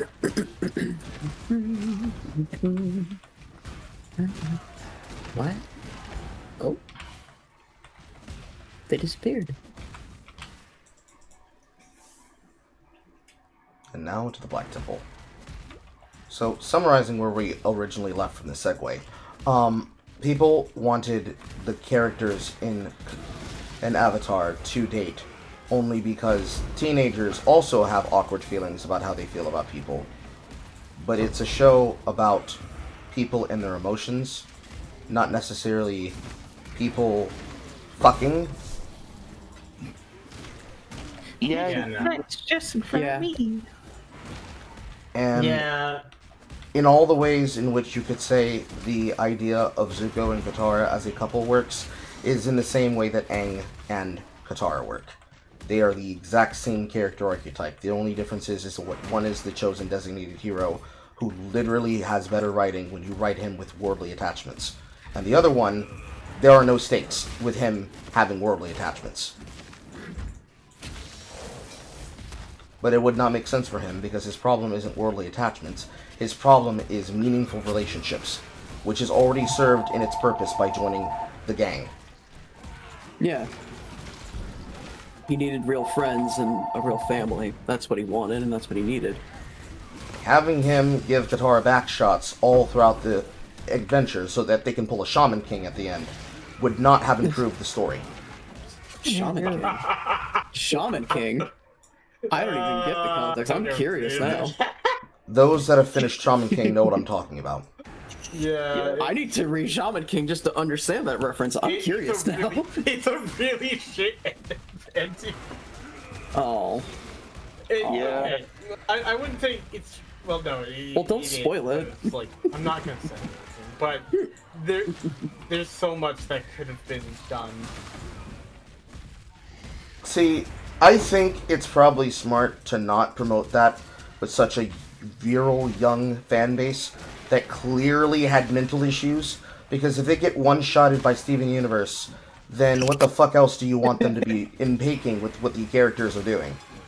Well, now it's like 40-year-old men getting one-shotted by Alex. Steven Universe. No, Yeah. they're getting one-shotted by Alex marrying and reproducing, allegedly with his cousin. But, you know. Who? Alex from Street Fighter. Okay, no, that is not what happened. Once again, I know that's not what happened, but it's they're acting like that. They're acting because they're fucking localizer content creators. Anyways, Alex did not fuck his cousin. It is a family friend that he treated like a sister. They are not blood related. Yeah, that's what I understood it as, because his story did get retconned before that. Fucking Bridget levels of bullshit. Anyways, they get a better way to say it is that they get one-shotted by the that every character from Amphibia needs to be someone they see themselves through, just like how many of them got one-shotted by DuckTales. Although, in its own right, without all of the fandom garbage, the reboot of DuckTales is not that bad. I've never heard any complaints about it. Yeah, it's not. Yeah. It's Pretty not solid. complaints. It's the fact that this young Latina duck owns you. Look at her perseverance and her personality type. Yes, this girl is better than you. It helps in context if you keep in mind that that was a reference to the fact that he made that character basically a simulacrum of his daughter. But bro, there are ways to talk about your daughter that don't make you look like a pedophile. Yeah, Wait, what? Even when I heard that, it was a little creepy. Wait, what? Are you not aware of the world famous meme? No. Go look up I'm scared to DuckTales. know. Go look up DuckTales Latina girl meme. Oh God, hold on a minute. God help me. I'm posting it now. Hold on. In the voice chat. Yeah, I'm posting it now. DuckTales Latina girl meme. It's in community group gaming. Hold on. I was just posted it to the voice chat. What the fuck? Oh, wait. Also, I had to explain my friend who's watching the Next Generation. Damn it. Why Worf is the way he is. Proud, now, here's your warriors. Got it. Gotta love that, man. Fuck. I love this image so much, and I'm going to kill him. No, but really, look at this cocky teenage Latina coming to destroy your fragile eagle with a look. I love this image so much. Yeah, that's yeah, no. Everything about this, no. Yeah, everything about this, no. Take it back, good sir. Did you touch the I do crafting not recipe? want this. Let me touch that. I touched it. Yeah, I don't want this. Please, no. Report back to down here, and then you do quest turn-ins. Break time. Yeah, I don't know what to say about that. Fucking. I do. Yeah, Don't sound like a fucking pedophile. Boom, done. Every single time in one of these fucking kid show creators, they always sound like a fucking pedophile when they're talking about characters or people. I don't know why they do that. They do it to themselves. I don't know why they have to do that, but they do it to themselves. It's fucking bizarre. The call's coming from inside the house. That's a bad news, Carl. The call is coming from inside that phone. His phone. And I'm scared. Mom, I'm scared. Come pick me up. Ma, I need an adult. Honey, you are an adult. I know. And that's not enough. It won't save me. What the please? It's one of the reasons why the irony of the love effect in Right Steven Universe, why the love effect in Steven Universe is whatever the fuck it is. Steven learning about emotions and love as a gem-human hybrid is normal. Him falling in love with a brown girl. Okay, you had to be a brown girl. Doesn't really matter. Voice actors can be any color. In your story, you decided to have them be Indian Americans. That's cool.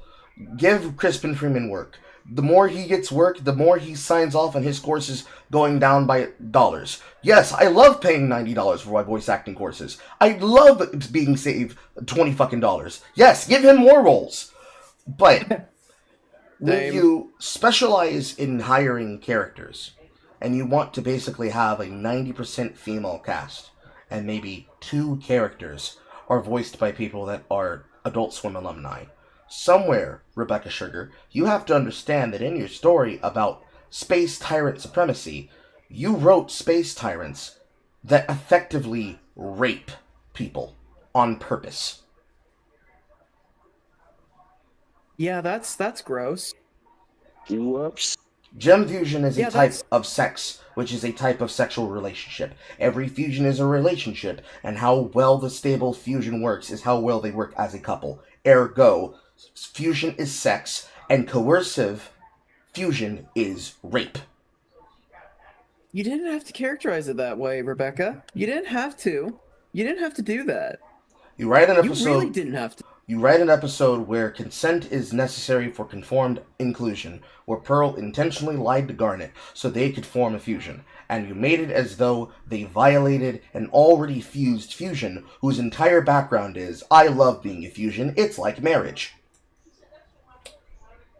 Even without the wedding episode, if you removed that entire episode from existence, or just the context of the wedding, and still kept the fight against the diamonds, every step of the way, Steven's story is, you have trauma and need to address it.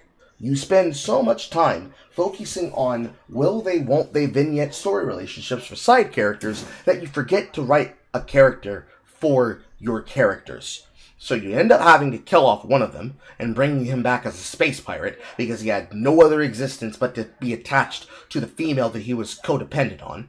You turn the female that he was codependent on into a pseudo rock star, so you can justify a will they won't they episode where Pearl crushes on a person who looks exactly like Rose. And various other characters. And various other characters deal with their emotional problems as people, because clearly Amethyst and Greg were fucking. And I don't mean like, oh, it was a booty call me. No, he was in it. He was in it. He was clapping gems.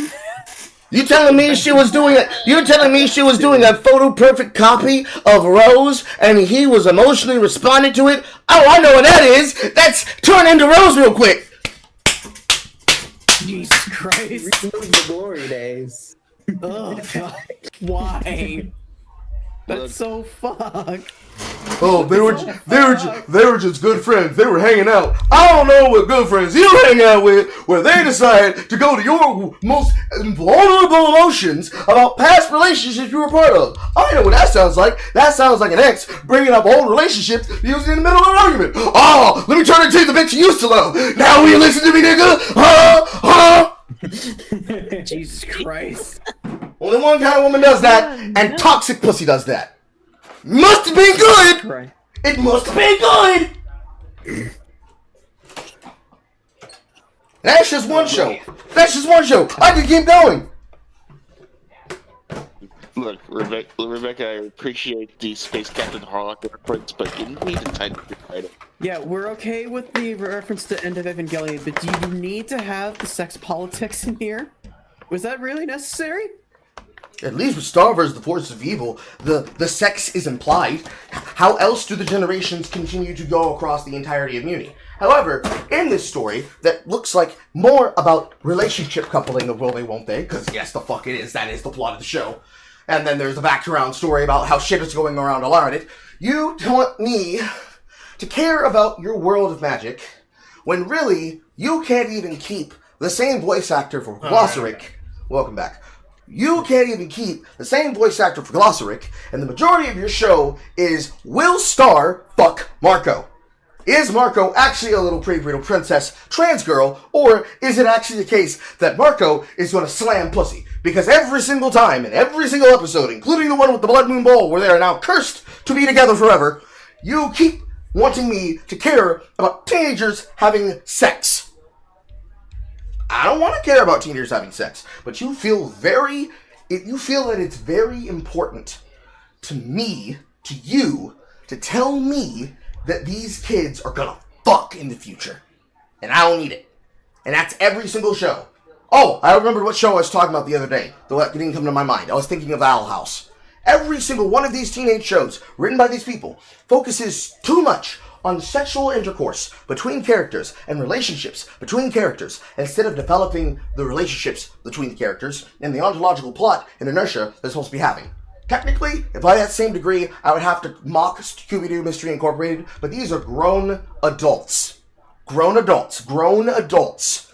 And the I found that shit boring as a kid. The entire purpose of them doing it was the fact that because they have the ability to use grown adult characters and an alternate drama timeline that then gets resetted into the traditional Hanna-Barbera, we go on mysteries and bust people who are not actually ghosts timeline, they were dealing with the stress of a eldritch abomination in the body of a animal. Because why else do animals talk in that universe? Oh, because they're descendants of aliens, and those aliens were fighting a greater evil that was being kept up by the shaman Inca Mayan that was sealed underneath Crystal Cove, and it's their job to figure out the mystery to go stop it, because every other mystery team who tried to was basically driven insane.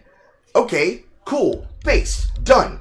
And then they shot hot dog water, and they showed you this is not your normal Scooby-Doo show, which they already knew, with the most peak examples of the Hex Girls, and it was fine. It was fine. They tried to make a point of, hey, Shaggy, are you gonna date Velma? Yeah, he tries, but Velma's angry that he is cucking her for a relationship with his fucking talking dog. And then he is with Daphne, and Fred's like, my Daphne, no, ruined by a stoner. And Shaggy's acting like, oh, nothing happened except the most beautiful thing that ever happened in my life. Daphne was riding it, and I was like, oh, zoinks, zoinks, oh, zoinks. And that show was made for a generation of grown adult 13 plus teens. I don't know about you, but I know teenagers that like having sex with their friends because they're trying to figure out their complex emotions, because they're trying to tell the difference between emotional bonds between friends. And, you know, I think I like you, bro. Can we go on a date, bro? And that was never a problem with Regular Show, because Regular Show was designed by people that were then going into the era of what just became Close Enough. And it just was the Adult Swim show it always was, but the writing was more focused on actual meaningful relationships. But unlike all the other dating shows, they didn't make excuses about characters being fuck-ups. You should now have all of the, no, you need one more place. We need to go to the Imperial Gardens to find the 6th, ascendancy point. Yep. One second, no. But with Regular Show, they never made a point of hiding how fucked up characters like Mordecai are. They never made a point of hiding how much of a fuck-up Rigby is. They never made a point of trying to excuse how pathetic Muscle Man was, until he was able to earn his relationship with, I'm forgetting her name, I'm gonna just guess from the ether, Mona. He had to earn a relationship, he earned his marriage, and then everybody grew up. That was the entire point. Unfortunately, every other television show cared a lot more about lesbians. They had to have lesbians all the time. Yeah, market those lesbians that are also underage and get weird Rule 34 pics of them. It's not weird, but it's only weird when it's anime, guys. It's entirely different when it's Princess Bubblegum and Marceline because they're a vampire and the other one's sentient gum. I don't fucking care. They made a point of making a storyline where she had the appearance of a 13-year-old girl, and no longer did the Ice King want to kidnap her. Clearly, the people who are writing the show understand the context behind these relationships, because the exact same people writing on that were all the same writers that were expansive from the mini-network communities that came from The Marvelous Misadventures of Flapjack. That's why they have that phrenology, and that's why they dominate that scene now, and nobody can be able to make shit in the creation community amongst Western animation, from the conversation you were all having yesterday. But most important, unless you're indie, then unless you're independent, actual independent. But most importantly, shut up, penis. Most importantly, they needed to just make good shows, but they don't know how to make good shows because they all follow the exact same pattern of the queering of media. They need to do fag haggery. They keep making shows for drama-based fag hags. Old women and medium-aged Tumblr-age women that think because there's drama, that means the show is peak. When it means the show is boring, because instead of actually developing the characters alongside the plot, they're developing the characters absolvent of the plot. And then other things happen because the plot demands the character be the super, most extra best specialist, so they can be a bad babe boss queen and put that mean, nasty, evil man in his place. And it has never been so much worse than with Amphibia and the Owl House. Because they didn't just do it once! They did it 4 times! With 4 characters! Literally going Super Saiyan! More like Supersonic. No, Super Saiyan. Sonic boom. I mean, same thing more or less. No, it's different. With Luz, she was brought back from death using the powers of the glyphs given by the Titan, which would be supersonic. The other characters from Amphibia got transformation forms that were Super Saiyan, but had limitations with the power form of supersonic, in the sense that they needed to have enough energy to sustain the transformations. You need to have enough power rings. They specifically needed to get an item to give them an expanded form to then transform further into Super Saiyan 2. It was more like Super Saiyan with the rules around supersonic. Interesting. Constantly referencing shows that have nothing to do with the plot of your show that you're writing, because it sounds really cool to reference Dragon Ball Z in the middle of your episode in a vignette is not the same thing as writing a meaningful, power-scaled battle based on the rules of your universe. And it shouldn't be that fucking hard. You draw a fucking circle and you talk to frogs. How the fuck do you get Super Saiyan out of circles and talking to frogs? Well, you see, he needs that boy viewer speech. Boys don't watch my show. I'll put Dragon Ball Z in there. Maybe they'll pay attention or something. I don't know. Yeah. That's the most cynical. What teenage boys are getting to the end of Amphibia and Owl House? Yeah, Probably exactly. their parents that won't let them watch anything else. Nothing else for the man boys. children. They just did it. They did it for the middle-aged adults to soy out over because Exactly, it was the man shows children. they grew up with. Yes, that is exactly who they did it for, because they are emotionally stunted, and they're only able to live vicariously through characters that are 10 years younger their age. Yeah, I can't. That's kind of creepy. I'm young. 24 is young. Yeah, That's creepy.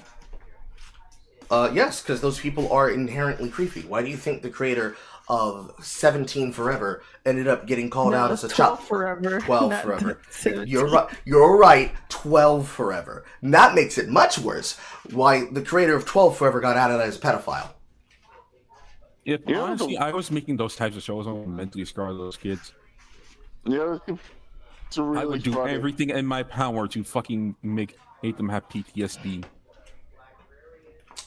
Well, the thing that gave them PTSD is that all their shows got basically erased from the original licensing agreement of Cartoon Network. Infinity Train doesn't exist. Mighty Magisword doesn't exist. Well, it shouldn't exist for a good reason, because, you know. Okay, yes, Kyle Karaza, pedophile, looks like a pedophile. He literally looks like Abracadaniel, but he's fat. But no, they got traumatized by the fact that their shows don't even exist on the broadcasting license. They made a show, it came out, it had seasons or a season, and now it doesn't exist. So all the hard work they did to get in the industry doesn't even matter anymore. Because Zaslav said, fuck you. Oh no, my shows are no longer available on shitty streaming services. Whatever shall I do? Goes to pirate them. Although it does remind me that, like, the people in Hollywood freaking out over Markiplier's movie doing well. That's mostly because they don't want people to know how easy it is for you to just make a movie. Well, I thought it was because they didn't want, like, YouTubers making a movie. Yes, but they don't want you realizing how much easy it is to make a movie.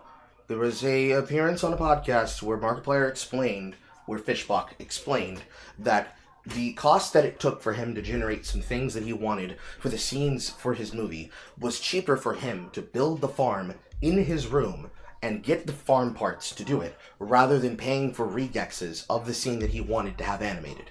And by doing things like this, in low-tech style, he brought the cost of his movie down to the point that it then made back buku dollars. In the same way that people make films like Hard Work Henry, and they create buku dollars, because they cut out the middleman and they create an inventive style that allows for them to make things with people like Frank Grillo. That's why Boss Level works so well, and films like it work so well. They take the overhead away from these big climactic projects that require all of these different screen and lenses and filters in order for them to make something like Dune Part 1, Part 2, and Part 3, and they end up turning out something like Renfield. Granted, you'd be able to easily make films like that if you could pay character actors like Nicholas Hoult the money that you owe him to make films like that. But unfortunately, right now, James Gunn is occupying all of those character actors for things like Superman and Supergirl, instead of allowing them to go do the content that they actually need to go make. It is the reason why they gatekeep the industry behind the ever-escalating prices of movie making.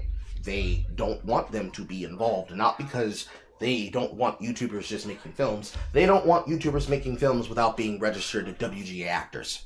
They want them to be registered to the guild. They want to be registered to the Writers Guild. They want them to be registered to an organization that can then take them into the pedigree farming industry and make them have to work to suck the dick of the corporates. And if they don't suck the dick They of the want them corporates, they want to they're angry. monopolize them. That is correct. Oh, they literally have to do that.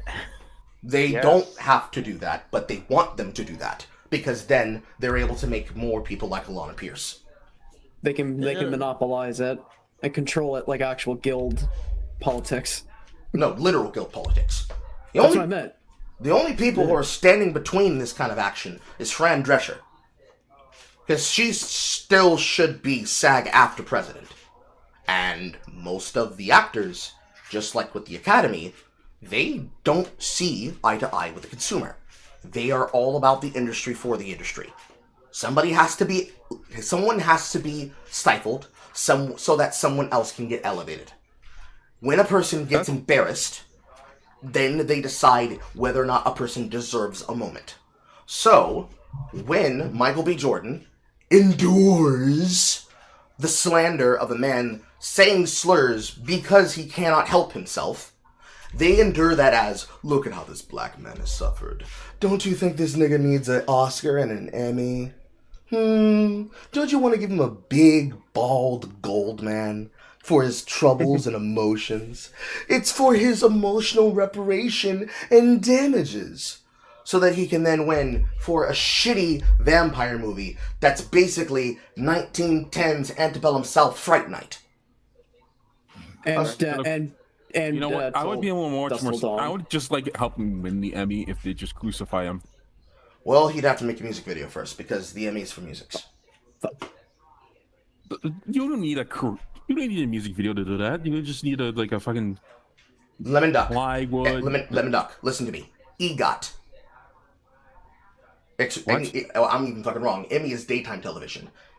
EGOT. Emmy, Grammy, Oscar, Tony. Music, stage and film, daytime television, movie screen. Oh. I understand.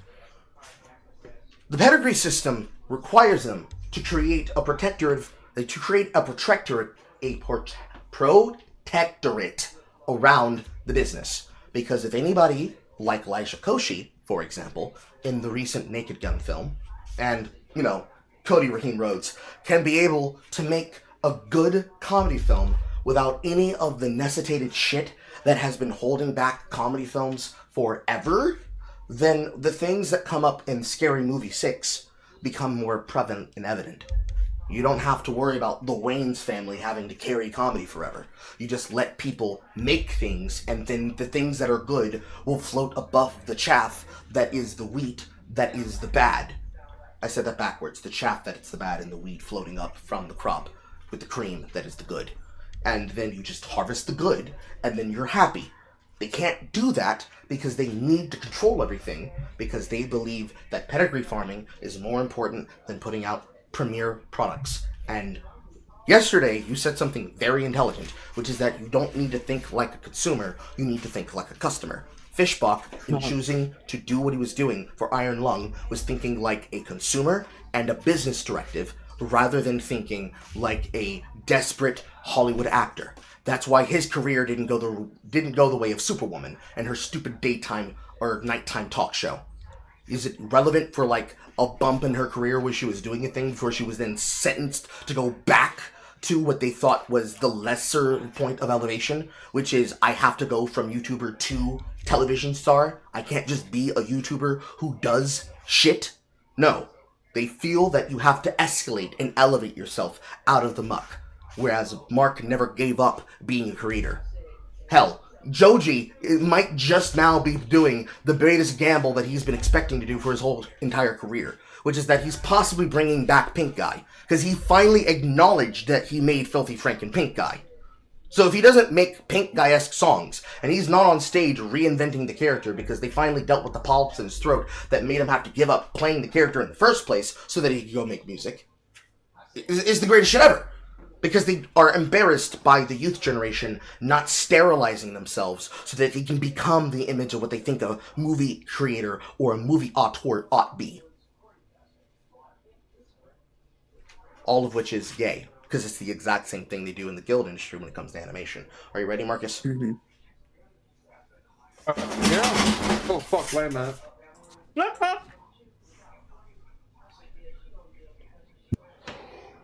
Okay.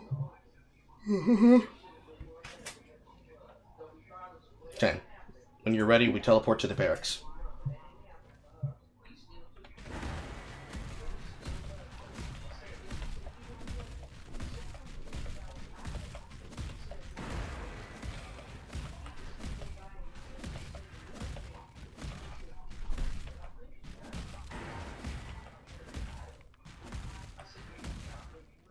Yeah, literally, all that just to say, dependent people. Just do it. I mean, it requires setup, but it's my channel. We go down. The door to the Imperial is always down. It's been like ages since I played. Also, let me do this now.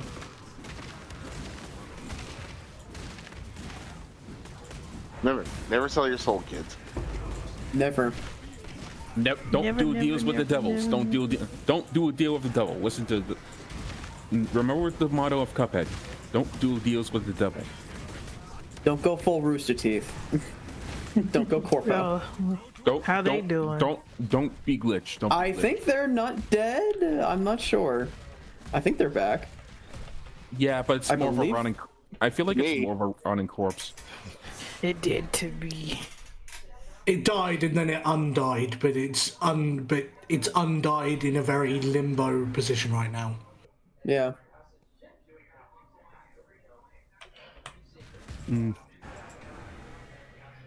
Very much so.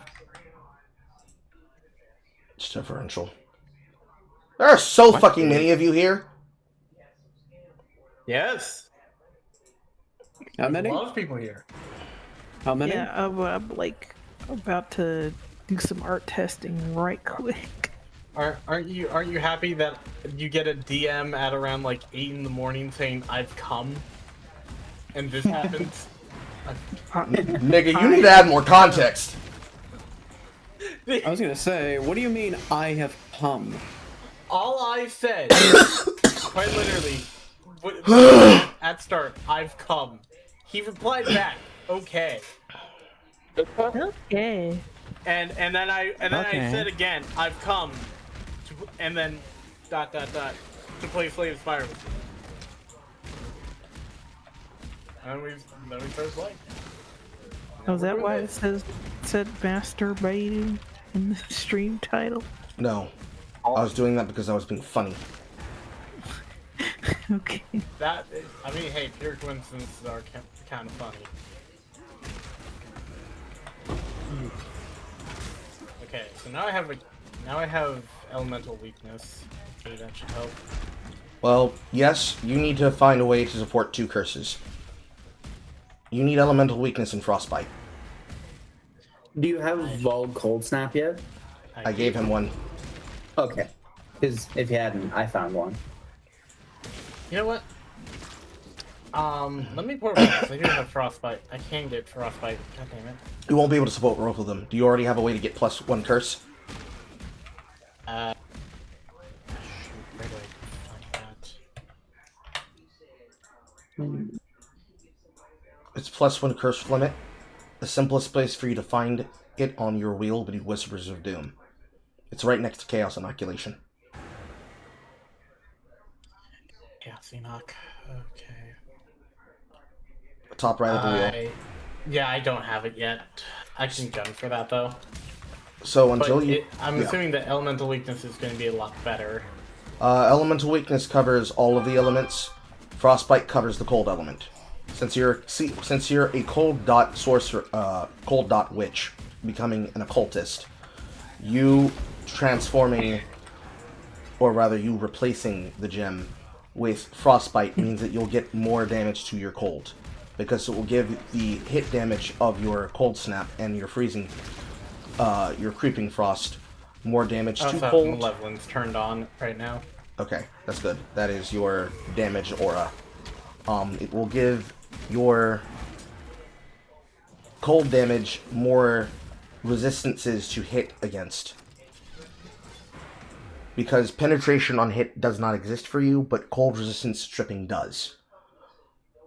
Yeah, I see it now. So eventually you'll be able to support that curse. And when you curse people, your Profane Bloom will explode them. You could be lazy and link those curses to Blasphemy, but until you have +1, you can only be able to affect them with a curse at a time. Hexproof restricted? Oh, they're hex. It means that they can't be cursed unless you have a way of curse bricking normally. So my curse ain't gonna work? Yeah, so let me cycle a charge. You see how there's a lock over his head? Yeah. He's supposed to be cursed with vulnerability because when I channel these auto-exerting war cries, one of them will give me Battle Mage's Aura, which will automatically curse them with vulnerability when I strike. When they are hexproof, if I don't have a way of curse breaking, I can't curse them. I see. Now, marks and curses are two different things. So if you have something that marks them, like Assassin's Mark, or Warlord's Mark, you can mark them with the curse, and it is labeled as a curse for the purposes of tagging, but it's actually a mark. So the mark does not count towards that. And also the same concept applies. You can't have more than one mark at a time unless you have a way to inflict +1 curse so that your mark can now have extra marks. There are very few builds that want to do that, but there are some that it's mandatory for their damage output. Got it. For yours, because you're a cold dot, elemental weakness is going to strip them of their normal levels of resistance, and then your frostbite will reduce it even further. Gotcha. Okay, so Do you have all 4 pages? no. I need to find 2 more.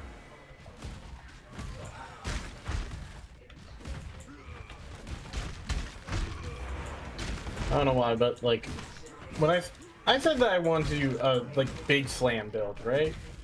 You said you wanted to weed whack. That's true. A big slam build can be viable, and that's technically what I'm playing and what he's playing. Although mine is much more, I jump on top of the pack, I swack the pack dies. I jump in the middle of a pack and blender them. Alright, there you go. Got it. I mean, you're not playing Shockwave Cyclone. Nah, I'm playing Blade Storm. Just so I can lacerate him as well. Are you guys playing Deep Rock Galactic? No. I think that Aqua is. Yes. Yes, I am. And then over here is the doorway that goes towards the thing. That is a dead end. You gotta go all the way around. Gotcha. I had to learn that there's a specific geometry to this room now when they added this campaign secret. In this little clove here that is connecting these 2 sections of the archive, there is a blank section with a candle that leads towards the campaign secret that goes to this recipe. Okay. Jesus. And now you go back to the library and you give your shit to Uncle Izzy.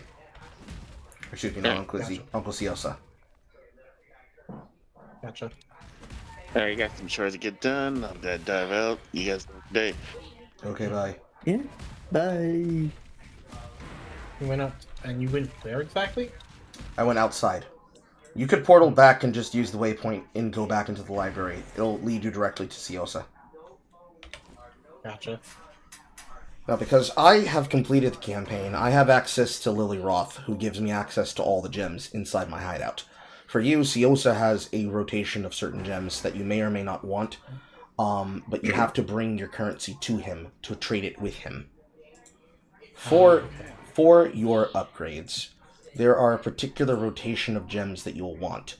For your damage, you want anything that will increase area damage, and spell damage and trade for spell crit. So, one such gem is Concentrated Effect. Another gem would be Efficacy. I do have efficacy currently on Vol Cold Snap. Another one would be Controlled Destruction. Do you believe I have controlled destruction on my Wintertide right now? Another one would be Elemental Focus. Elemental Focus. It's directly next to Controlled Destruction. There is a search bar in case you need to highlight it. Oh, give me 1 second. Oh, I'm at rewards right now for. Okay. Okay. Yeah, my bad. Hold on. Let me go look at this now. Elemental what? Elemental Focus. Page 7. Page 7. Elemental Focus. Yep, I got it. And then the gem, in case that you wanted to not cast the curse, but instead wanted to have the curse as an aura effect, is Blasphemy. It's underneath Exemplar, to the left of Innervate, and to the right of Elemental Army. Gotcha. Let me get some money. Mm-hmm. The caveat with Sios's rotation is that he doesn't have all of the Act 4 or Act 5 reward gems in his rotation. He just has a selection of them.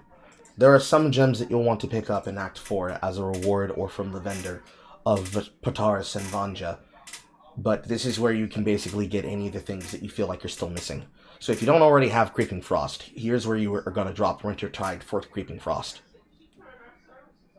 He's basically the, okay, now that you've gotten through all 3 campaign acts from 1 to 3, here's a vendor who will sell you most of the gems accessible at this level of the game, and if you want something more than that, you're going to have to go into the maps and go find them, essentially.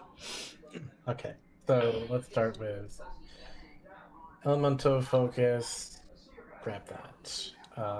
You said Blasphemy if I was lazy. Yes, Blasphemy is a annoying gem to support because you're going to take a reservation override of 35 mana for every curse you link to the aura. So you would need to have a significant amount of reservation efficiency, which you can't afford. Most of the time, most people choose to anoint the only other form of mana reservation efficiency skill on the node, which is Charisma. Charisma is Opalescence Golden, and you can kind of get away with doing that. You're also a witch, so assuming that you ever want to take Tempest Shield as your form of invulnerability to shock damage, that gives you a pathway to Mystic Bulwark, which will take you directly into mana regeneration rate per blocking of spell, which will act as a great battery for you to access your Mana Mastery to get the extra plus 12 mana reservation efficiency of skill, which alongside the block nodes for things like Safeguard will give you enough spell block alongside the chance to block spell damage equal to chance to block attack damage that you can sustain a high amount of mana restoration with spell block while benefiting from those extra points of reservation.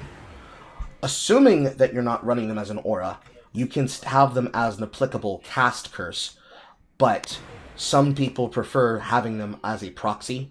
They like to put them on their proxies. There's a particular ring called the Profane Proxy. If you start running Skitterbots, which I would suggest that you do, because Skitterbots will give you a free chill aura underneath the enemy that you're fighting. Free chill and free shock. Shock acts as a multiplier for your dot damage, and the chill will act as a way to activate the effect of hypothermia. Hypothermia is another skill that you can look at, or another support you can look at. It might not be in here. No, I'm a liar. It's on the 5th row down in the center, like under the arrow on page 4, but aligned under the row that's under page 5's alignment.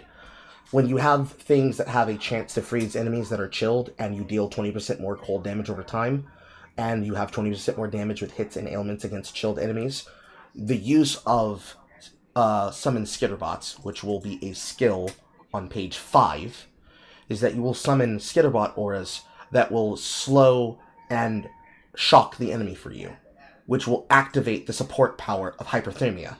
So you can then link it to something like Creeping Frost, and you'll benefit from the 20 more damage with hits and ailments versus the chilled, as well as the 20% more damage over time with the chilled. Hypothermia support, right? Yes, hypothermia support.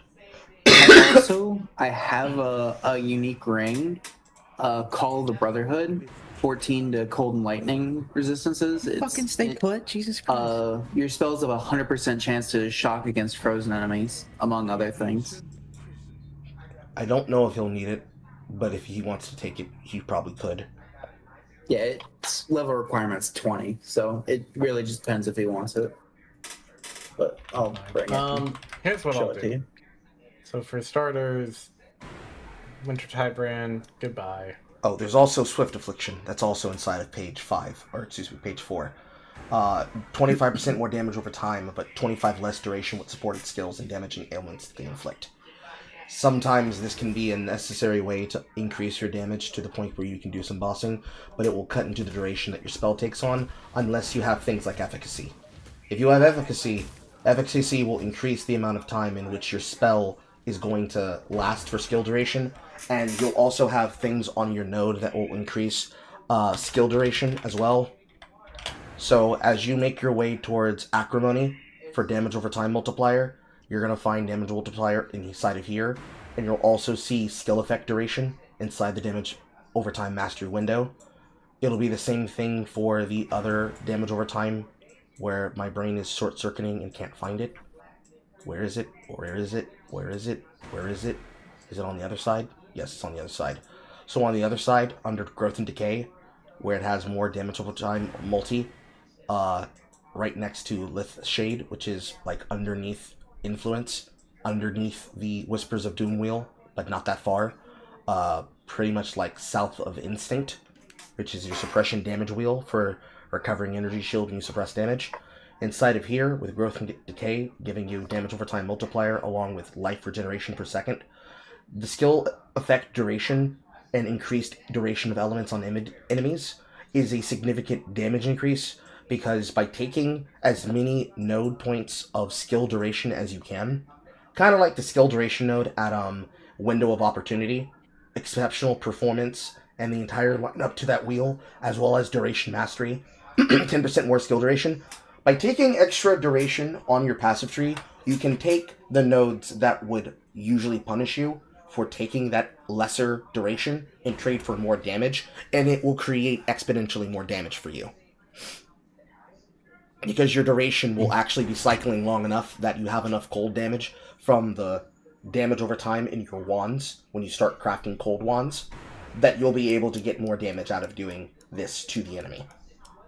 It's not that hard to make these wands, but the wand that I gave you, imagine those stats, but 200% better. It should be the one that I gave you before. But yeah, I see it. I still have it. Yeah, so imagine your wand, but 200% better, and your equipment on your shield might have a +1, and your helmet might have a well, no, you are not going to be using minions, so you're not going to find a +1 in your helmet. But your wand will have a +1, and if you're lucky, you'll be able to make a necklace that has a +2, a +1 to gem, and a +1 to cold gems. And because you're amping the level of damage from the gem level, assuming that you get a 2021 quality gem, you will have extra levels of damage that will then correlate to higher base levels of damage that will then be multiplied more by the more multiplier in your tree. So, the same way that I guess you play Warframe, right? Yeah, I play Warframe. So the same way that you do damage calculations in Warframe, you're doing the same thing in Path of Exile. Okay. So your Malevolence, so your Malevolence aura is going to be the first step that gives you more damage over time. So here's what I got while you were talking, because I was kind of theory crafting in my mind, trying to figure out like what could work, where could things go.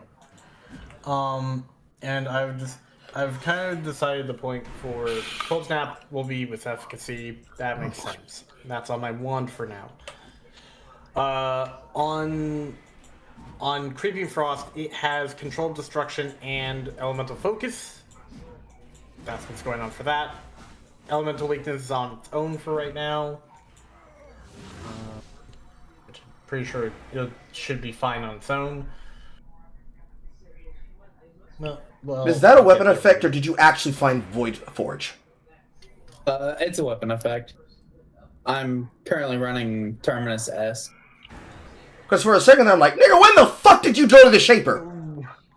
No, I've only done the first 2 Maven fights. Okay. So yeah, most of those are correct. Once you get to Act 6, you'll have more freedom to buy them from town when you send Lily to your hideout. But for now, this is your first place to try and FS your power. Basically, your damage skills are going to need to be 4-linked. Minimum. Gloves, boots, chest, helmet, doesn't matter. But you're going to want to 4-link your damage skills, and your main damage skill is going to be your 6-link. Which more than likely... Which will more than likely be Freeping Frost. Use what? Yes, I will. There you go. It was the ring. And then, wherever you're putting your 2 damage skills, whether it be your helm, your gloves, your boots, or your chest, you need to have a setup for your curses, which that's just as simple as linking them anywhere where you can link them to anything that's necessary. And then you need your wand and your shield to be your auras and or your active spells. Assuming that you want to use minimal uptime, there is a way to do that, and it's called Spellslinger. And fortunately this time they put it inside of Campaign. I forget where I got it, but it's in Campaign. You will get it, and it is a affix that you have to benchcraft onto your equipment that says every time you cast a spell with 150 increased cost, cast the spells socketed in this wand from 1 to 3 every 8 seconds on an 8-second cooldown. Understood. So if you wanted to automate your curses, for example, you would put your Frostbite curse and or Elemental Weakness curse in the wand, alongside any other frequent buff that you would want to press a button to activate. There aren't that many that I think you necessarily need to run as a C-dot build, but if there are some... the refinery, it's saying. Yes, it's in the refinery. It's down a hatch. But if you wanted to run those spells like that with a minimal uptime, that is a way to do it. Steel Skin would be a way to run that if you don't already have a form of immunity or cleansing for bleed. Although you'll probably want to run that on a button rather than having it automated for you, but you could. You could also do the same thing with automation for things like Enduring Cry. Pretty much feel it out as you want. I have a POB for what you can use for Winterride as well as for a normal C-dot build, but I don't want to take... I'm sorry. I'm getting a call. I'll see you guys. See you. Okay, bye. See you then. I don't want to take the fun away from you from experimenting. I understand. So now we go to the Scepter of God.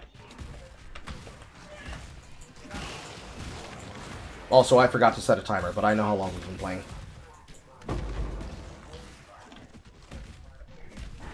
Oh, good. It's right here. Okay, yeah, I'm starting to realize that, yeah, my gear is kind of the issue right now. It's okay. Most of your damage comes from your wand.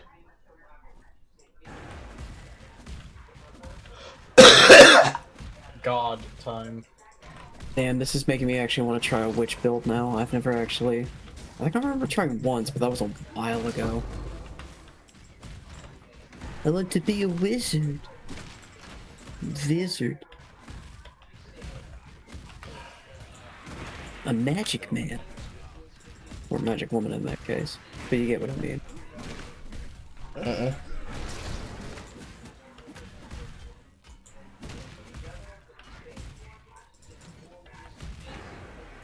This is an escalating tower.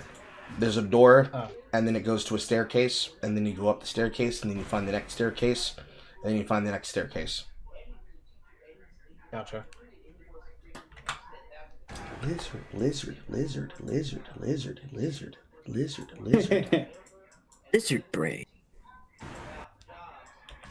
And then on the 3rd floor will be the waypoint to go inside the Temple of the Scepter of God directly, which is usually across from the staircase that goes to the upper Scepter of God.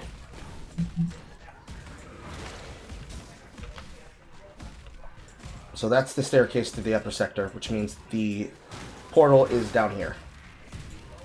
Somewhere. Unless I'm a fucking liar and it's in the top left. Yes, the game decided to make a liar of me and it's in the top left. Many You such lied cases. to me. I try to read my maps. I don't always end up being right.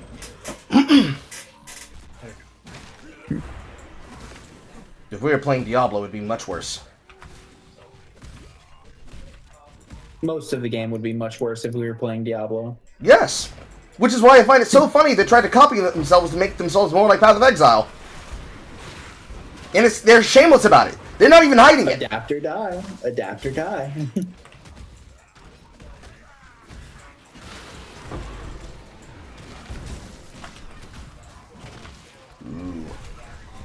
Now, more or less here, when it comes to leveling, because your character technically should be over-leveled to this area. Yeah, I think you currently are. at 36. Yes. So, it is okay to skip mirages as long as the mirage doesn't have any content near it. Content meaning things that you would find inside of maps, like essences. Essences are bonus content. So anytime you hear me say League mechanic, I'm talking about content that was added by a League mechanic. Essences come from Essence League, so these two essences are going to be copied inside of the Mirage, which means we take them. This is your Mirage. Chromatic orbs or XP increase, I'm assuming. I mean, if it's up to you. It's your Mirage. Sometimes currency is more important than experience, but the safest way to level inside of campaign is to be over-leveled. Plus, these are weeping essences of woe. You can find a clean scepter or a clean wand. Technically, you can use either. Anything that can carry spell affixes, but for the purposes of not bricking it, because different weapon types can roll different base mods, like scepters can roll attack modifiers as well as caster modifiers, you're going to want to put it on a casting wand. So for you, one of the wands that adds spell damage to cold. Spell damage additions basically is an increase to your damage pool. The same way that adds damage to physical would be an increase for my damage pool. But I'm a pure physical build. So anything that is weapon damage that isn't physical is a non-applicable stat. Are you following? Yeah, I'm following. I'm following that. Before, I just realized you are out of the map. Yes. We were only in there to just get the copies of essences. That was the only valuable thing. Mirages don't get good until mapping.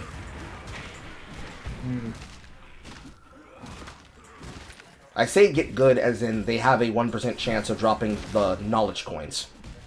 Oh, it's one? That makes me feel better.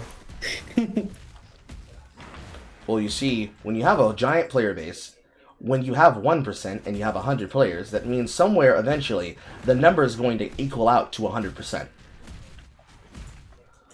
And then assuming if you haven't already released her, this is Arya, she's a whore. Yeah. Yes, I understand. I have the Scion. Also, why is she a whore? Because she refused her husband in his wedding bed because he was raping her. These are this is his words, not mine. Don't take it up with me. Take it up with Dominus.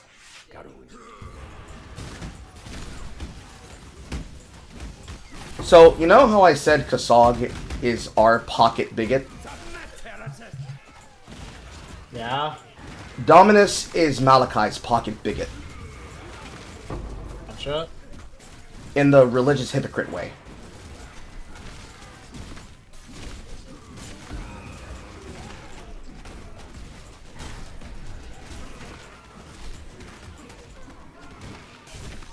Have you ever seen the true face of God, exile? Die Lord! And yes, his face is blue. That's a slam. I'm okay. I have 50 health, but I'm okay. Nigga, you lost 90% of your life. As long as it's not as long as it's not 100. 98%. And that was through your fucking energy shield. How much energy shield do you have? So I have 213 right now. I have more reserve life than you have energy shield. You don't want to be standing outside the circle. Don't stand outside? Blood rain. Ah, I see.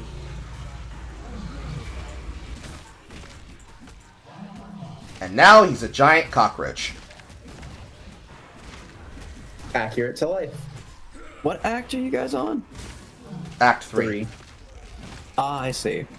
I have a character that's already inside of maps, but I made a secondary character because I was getting tired of the scaling of Dominating Blow.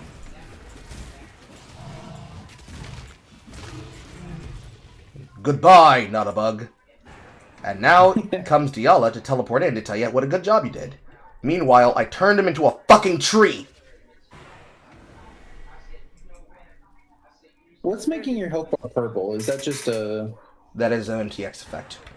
I earned this MTX effect by completing all challenges from Affliction League. Really just fucking bolted the race to her tits. Wow. Mm-hmm. That's how Malachi wanted her! You did what? Malachi put ribbons on her titties. Nice. I respect it. She looks like a elven, she looks like an elf from, dark elf from, Warhammer Fantasy, if I'm being honest. Yeah. The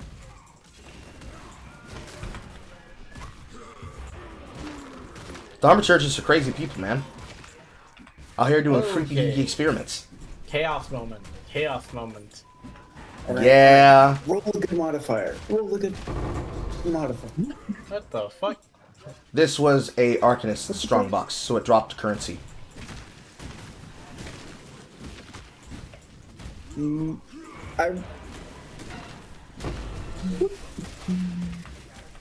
Why did I roll 2 suffix modifiers for rarity of items? One can be prefix, the other can be suffix. So lame. Nope, they're both suffix. That doesn't sound right. Rating of Vivification. Tier 1, Tier 3. I guess they added a modifier. That's so lame. That was my only exalted.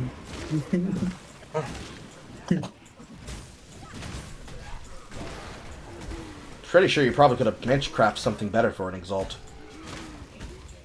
Well, I already have a benchcraft of fire res on it, so...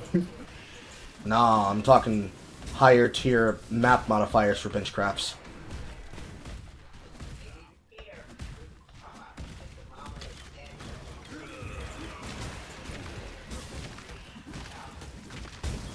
I will roll the bad.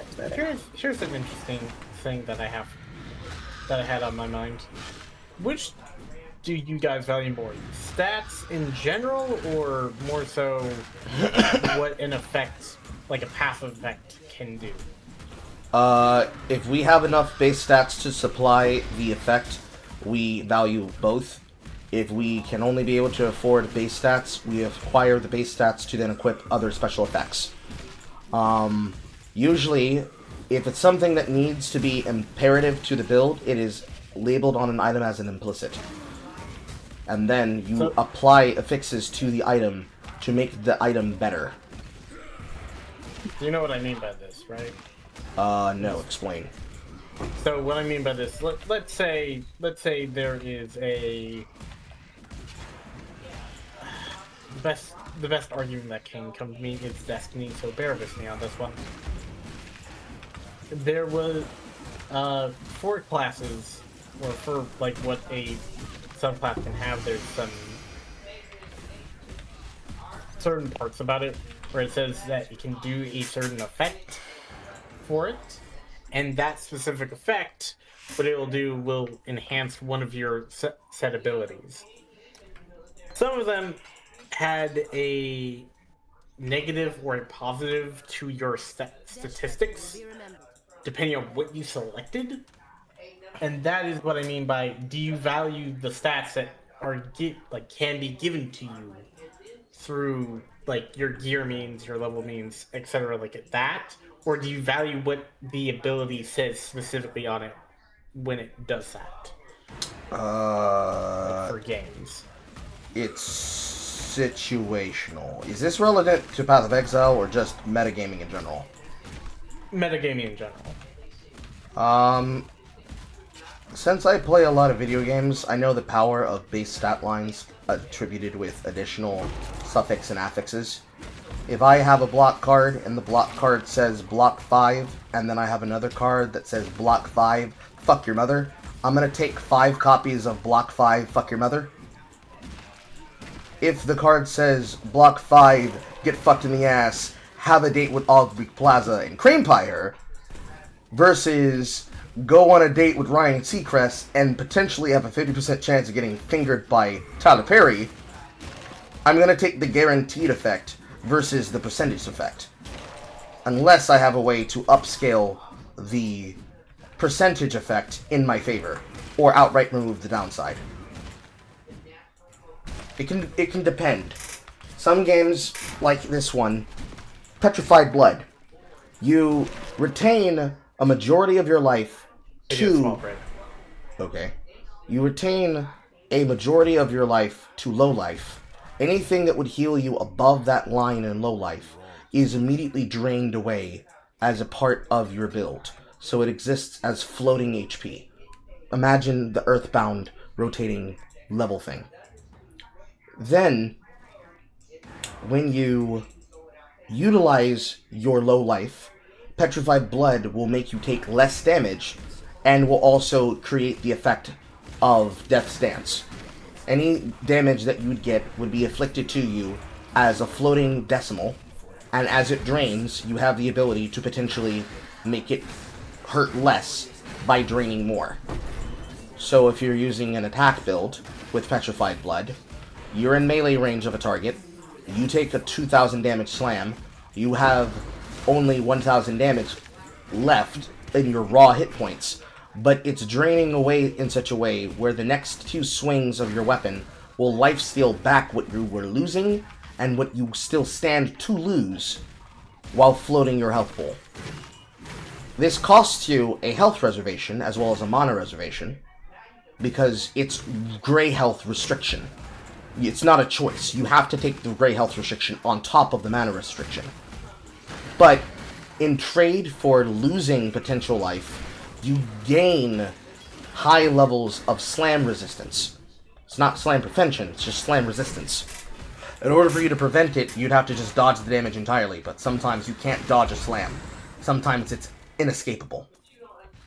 And in this situation case where it's inescapable doom, it's the difference between small ticks of damage that you can ignore over time with regeneration versus I'm taking large levels of hits, but because I'm constantly being hit, some other resource is now infinitely charging. In this game, an example of that is Arcane Shield.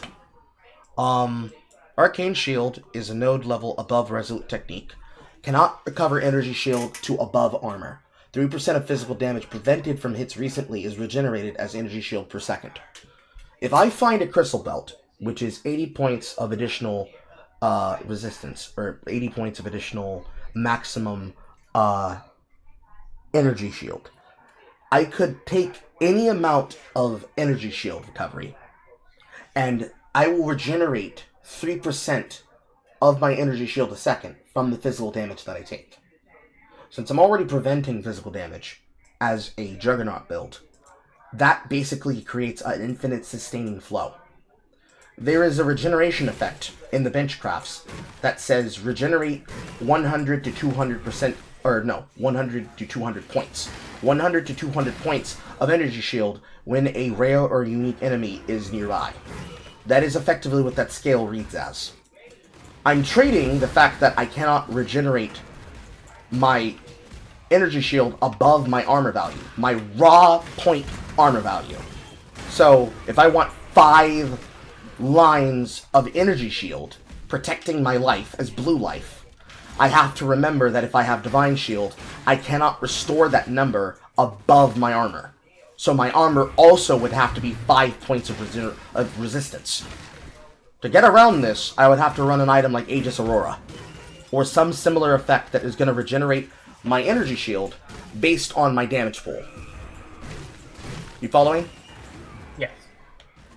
The levels of upsides and downsides basically can be negated by certain levels of how you craft your items and how you replace them.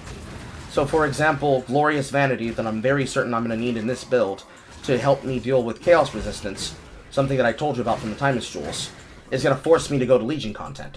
Well, Bone Shatter Complex Trauma is a very powerful Legion build, because it does AoE, and it does AoE in a giant AoE pop. Using that, I can be able to take the downsides that come with Glorious Vanity, which I have to look up because I don't memorize these things, even though I technically do.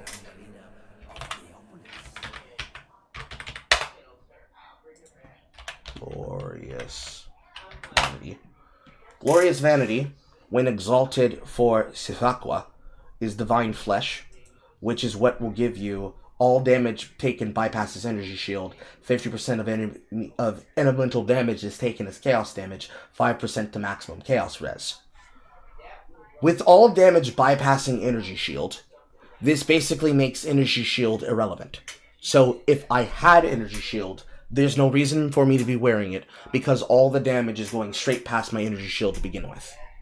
But if I take something that isn't Divine Flesh, or has the ability to overwrite Divine Flesh, then I have to find a way to be able to turn it off and turn it on at my leisure. One way to do that with an equip would be I hate this character's name.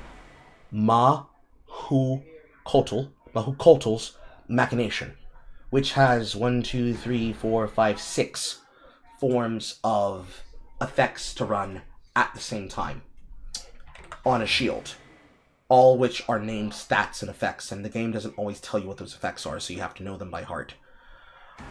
It's basically a bunch of chaos things that can hurt you if you aren't prepared to take it. For things like Divine Flesh, when you run things like Righteous Fire as a build, it's a AoE effect around you that creates a burning field. Anything that steps into that field is taking 70% of your maximum life as base fire damage, and 70% of your maximum energy shield as base fire damage per second. And you're burning for 90 to 70 of that life and energy shield a second as damage, but it also grants more spell damage when the effect is running. You can make a build where you reduce the degeneration effect of Righteous Fire's damage against you using something like a Righteous Fire. But you need to have capped your chaos resistance. Otherwise, when you take 50% of your elemental damage as chaos damage, the same mitigation damage conversion for physical is applying to elemental and applying backwards across chaos.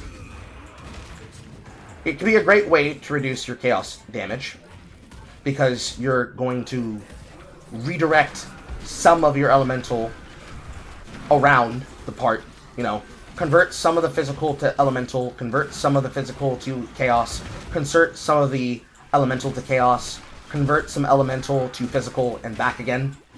Shit like that. It's very finicky when you get down to the brass tacks of it.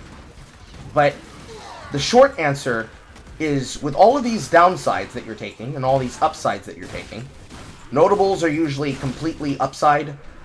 Keystones are usually upside downside. You are creating a build around your abilities to survive better. And in surviving better, assuming you have enough regeneration and enough lifesteal to do so, you become effectively immortal. That's what a Juggernaut does.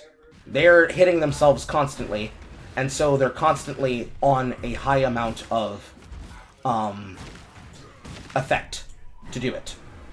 They changed what they did before, but now every line of charge you have, every endurance charge you have, is physical damage and elemental damage reduction per charge. I'm always going to be capped out on, at least when I get them, 2 comb signs, which are going to add a maximum of endurance charges. Those endurance charges will also convert into damage down the line, but because it's infinite survivability and I'm doing damage to myself, I can now pop packs in trade for technically hitting myself in my own life pool but I'm regenerating so much, it's like I'm casting for free. Then the only thing that can kill me is slams and generation effects like poison and chaos, which, if you take Glorious Vanity, you become stronger against. It's cyclical, you see. Once you get past the yada yada yada of it, it's really just math.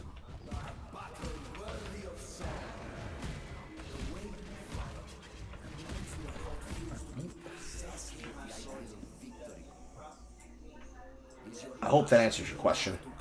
It does. It does. It's the same way that any game really works. When you have things that you can do for free that are really strong, you do the strong thing. The strong thing might also be a broken thing. If the strong thing is a broken thing, keep doing the strong thing that is also broken.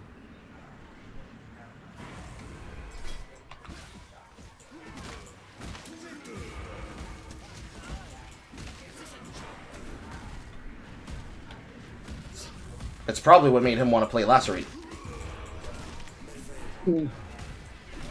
Because there is a Lacerate build that I could tell him about that he'll really like, but he'll have to be a dual wield to do it. Yeah. I've spec'd a lot into two-handed sword.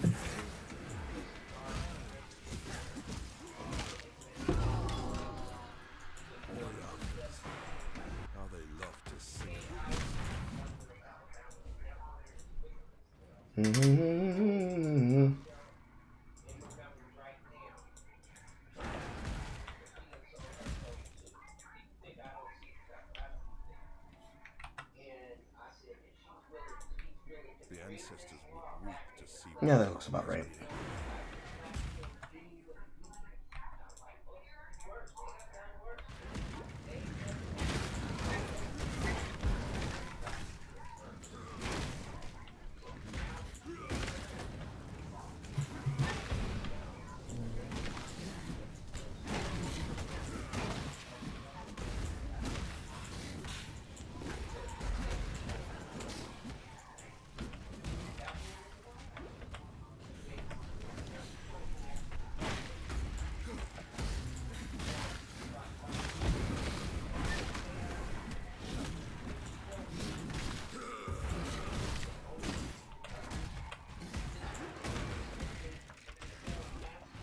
I'm putting Corruptive Fervor back into the build.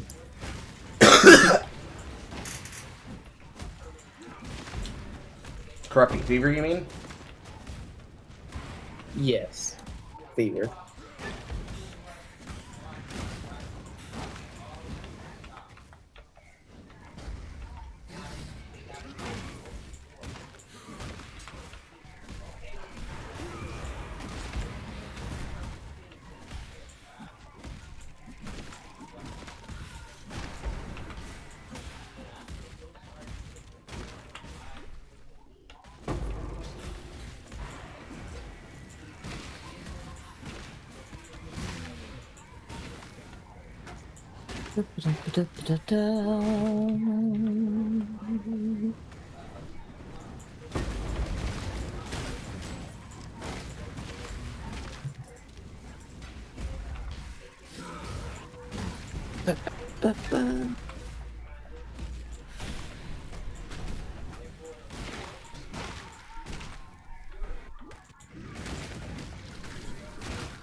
What math level do I need for to progress Eater Worlds? Is it 10?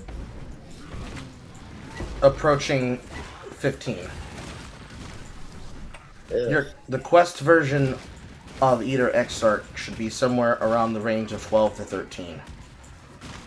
But the same way how the Maven is going to ask you to escalate from the yellow tiers to the red tiers is the same thing that those do. Those are Eldritch bosses.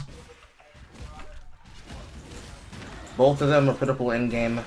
You're going to be asked to fight against your champion first. Who's probably going to make you go from 6 to 10. And then getting to the boss proper is probably going to be 10 to 13. If not 10 to 12. It'll give you a quest version of their fight. And then you'll start dropping itemized upgradable versions that can be crafted.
He's wearing a cute little gel.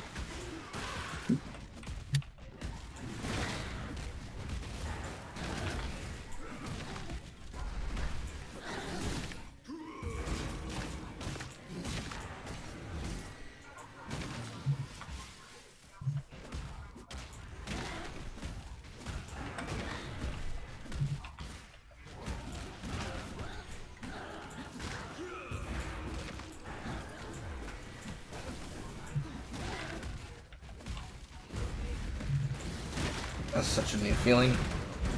Not getting stunned for 50 billion fucking years.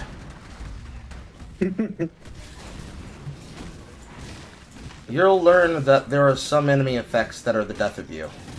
One is the area of effect life prevention. Another one is the caustic time bubble. Both of these things will fuck you hard. You know, I haven't upgraded most of my gear in a while. Most things do still. Well, these are arch nemesis mods and enemies. There's not really much your gear can do unless you can be able to get...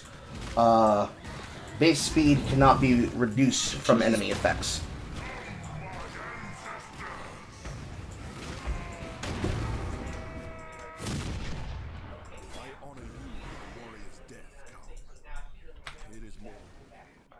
Yeah, my mind, girl. But ain't nothing but a number. And you're nothing but a room, bro. Hey. You know what people never talk about? The cringy ass music they used to listen to when they were teenagers. Yeah. I still listen to it. Like Pretty Ricky. No, mine was just all very angsty metal music, and I still listen to it now, so... Same. Well, see, your British music about the punk rock era is actually based and good. Us Americans have things like rap groups that specialize at making songs that were supposed to be cool to preteen girls. I mean, to be fair, when I was growing up, we had some pretty freaking cringy British boy bands like JLS. Yeah, now that you mention it. Yeah. I was gonna say. God damn it! This stupid. I failed my blight encounter because this stupid rare kept following me. It wasn't even part of the encounter. Unlucky.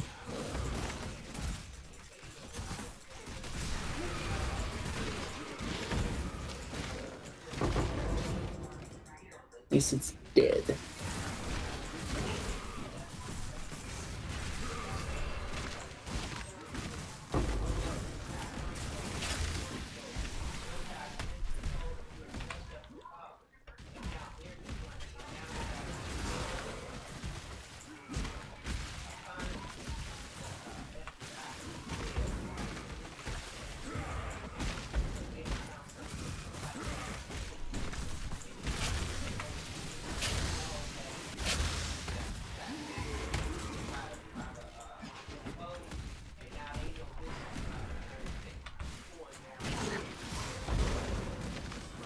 Feel ready, Marcus? Huh? Feel ready? Not quite.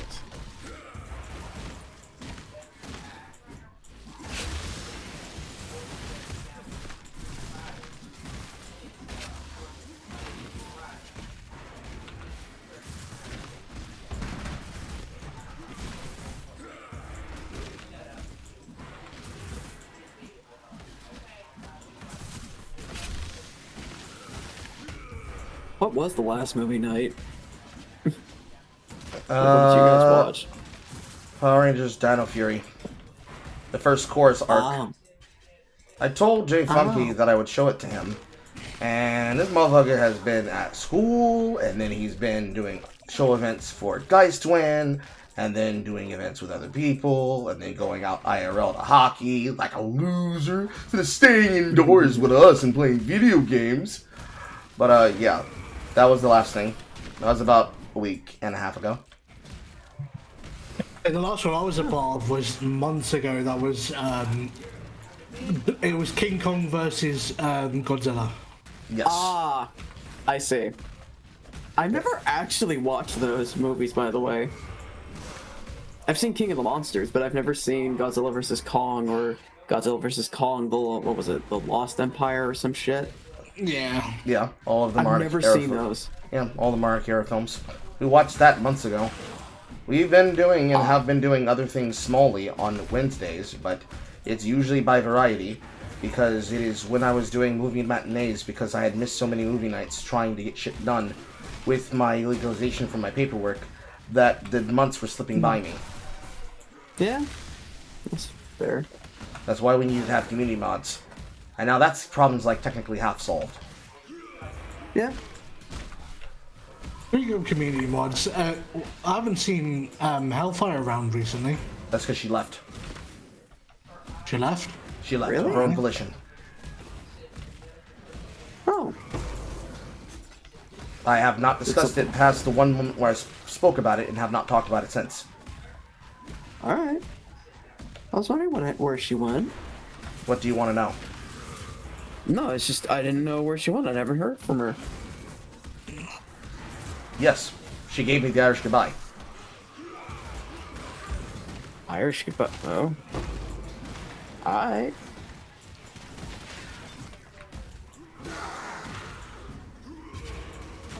Out of respect for her, I've chosen not to speak about it. Okay.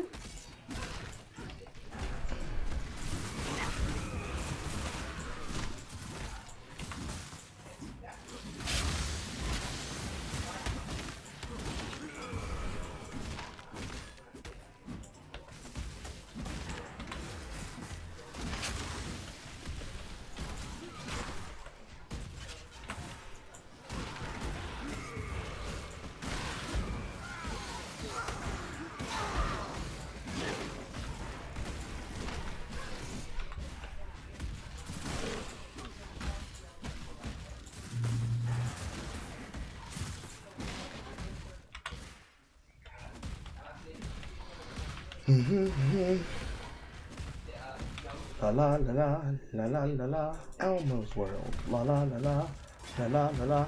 But yeah, there will be a movie night soon. I just haven't been running the ones because I have always done it based on interest. Since we already have Discord gaming nights now that run as rotational events around whether or not there is or is not a versus chat that I am obligated or itching to do, everything else has been basically on request. If people want it, they will show up. If they don't want it, they won't show up. People weren't putting in submissions, and I'm not about to track you all down because you're grown adults that can use your words. So I interpreted that as we don't want to do a movie night right now.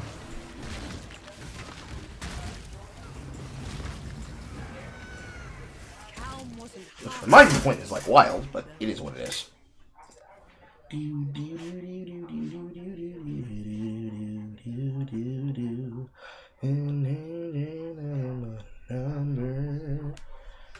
Is there no other place to get reservation? Apparently not. I think it's better that they improved Champion of the Cause here. Res over here. Res not over there. Damn, ain't no place to get Res over here. Wow. Guess that's the only place to get it. That's crazy. That's crazy. Where's the closest mana reservation? The closest mana node.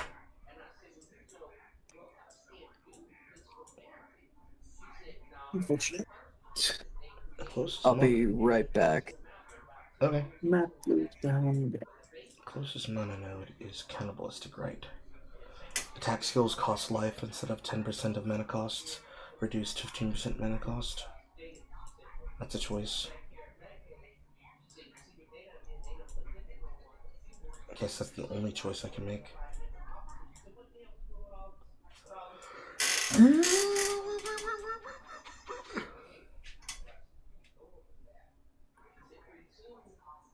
I mean, depending on what all's reserving mana, you could do Eternal Blessing and then just make the rest Arrogance support. Cost life, reserve life instead. For this build, it uses the entire life pool as mitigation. Ah.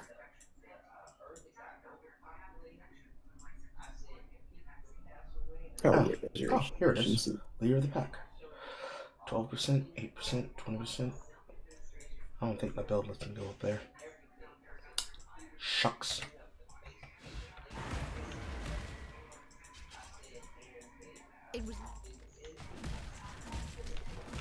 Shuckers.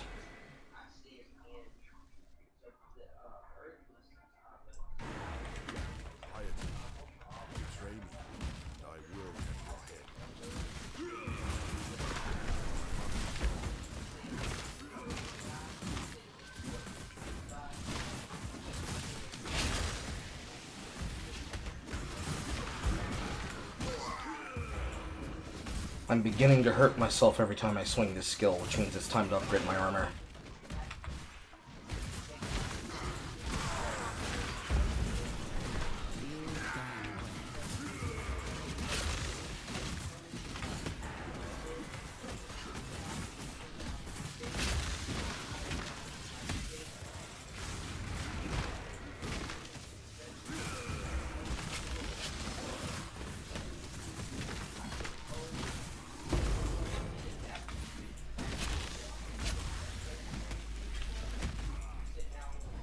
Make your wish. What is your desire? Come back alive.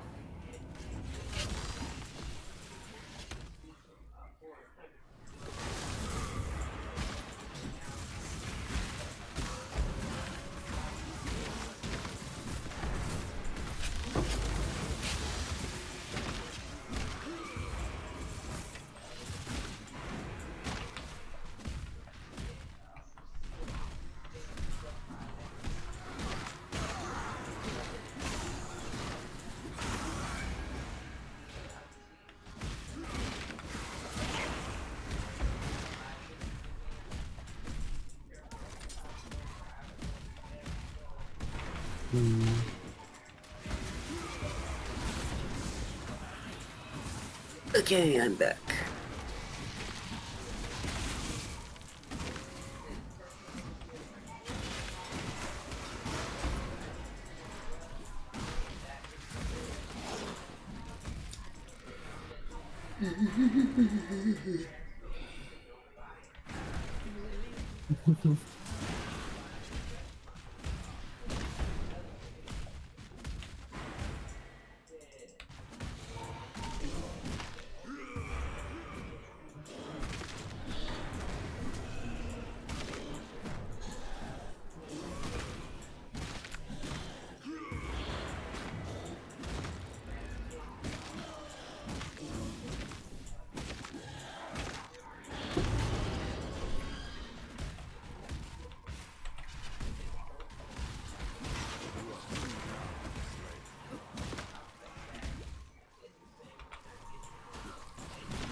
Preserve your for eternity.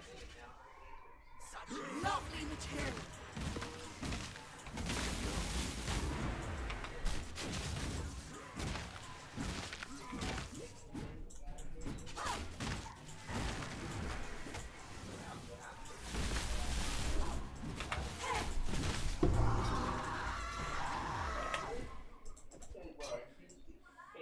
ancestors demanded.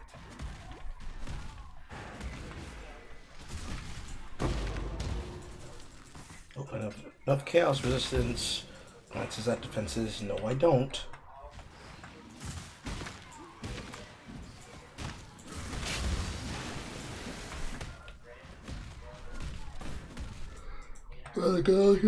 My ass.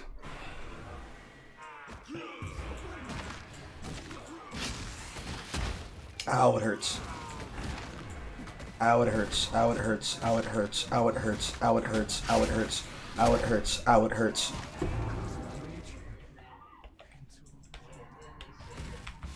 Your sickness has ended.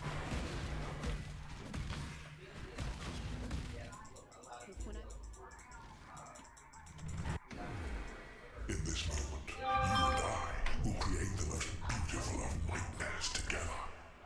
Creation? Rather the realm of the gods, isn't it? Bow your head to your one true god. Now exile.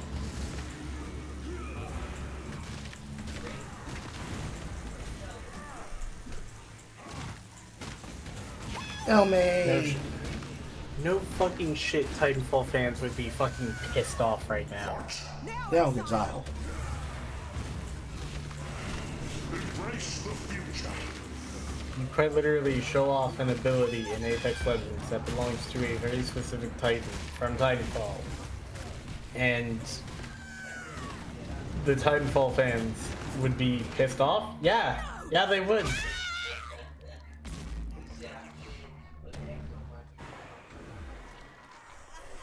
What the fuck is this article? This is what I get for trying to be a bloody hero. I was so sure that I was created proud of it, and put the Karui beneath such a future. I was wrong. Leave me, Marauder. I've got some explaining to do to my ancestors. You go and honor Malachi's head with a place on your belt.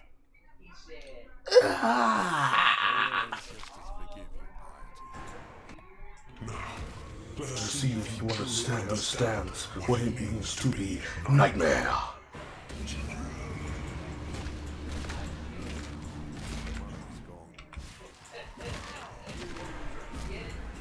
accept the gift of immortality.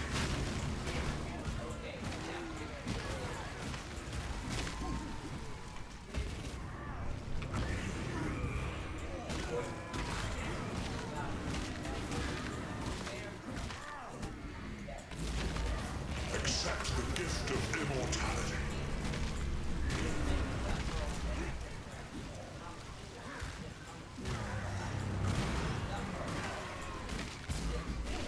Nightmare is the true eternal.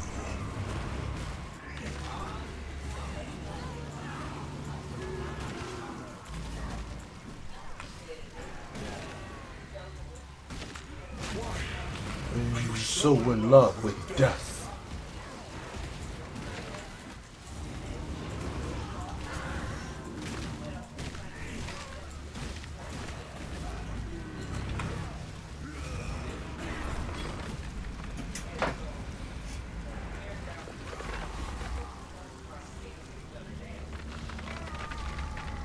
Soon watching Starfleet Academy and see how this goes.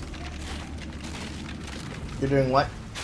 I'm actively tormenting myself right now while I'm playing this with y'all. Multitasking, I see. Yes, If you make it into a picture-by-picture box and you drag it over the experience bar, you can do two at once. Oh no! I have it. I have two monitors, so we're good. Okay. Bye. Until next time.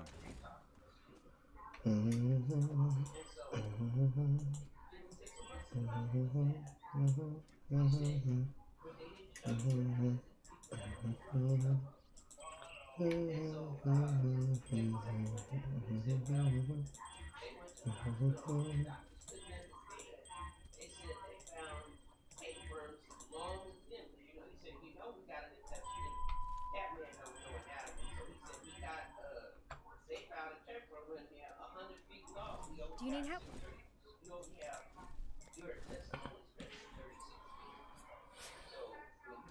I still don't understand why they had to make the black girl the most annoying character fucking possible. They're doing a time-honored tradition of making sure black people are racist against other black people. No. The black girl of the group is a short, stacked woman who is extremely oblivious to social cues.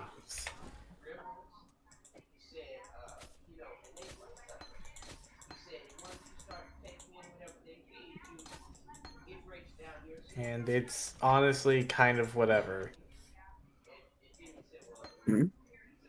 What's the problem? White women. Oh, I see. I understand. You need help with something? Good luck. Here. What do you need now? Girl. Anything you need. Just... Here, I don't know if I can... Oh. Oh, yeah, God. now you're getting it. Carl, if you can observe God. for a moment, and hopefully not get copyright struck for it, if it starts playing through your stuff. If it's just audio, I think it should be fine. Tell me when you're looking, Carl. Yeah. Her. Yeah, the fucking hologram. Yes. Which I'm just like, so... Oh, there's the lead writer. Self-inserting herself. Or one of the lead writers, I should But say. you get the idea. I'm just watching it because I'm just like, I want to see something... Actually, no. I deserve better. No, Yeah, you do. I'm gonna watch the fucking Next Generation when we go about this. Torture yourself. At least torture yourself with something good.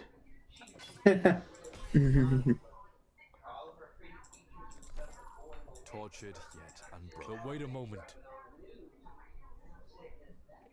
The corruption will pass.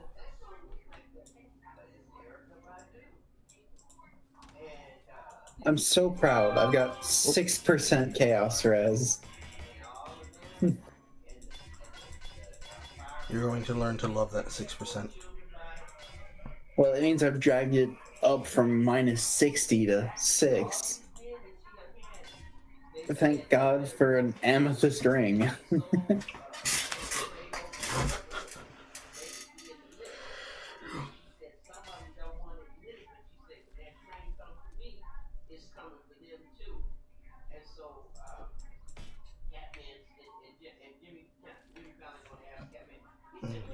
They sing bigger, badder, I'm a bad mamma jamma.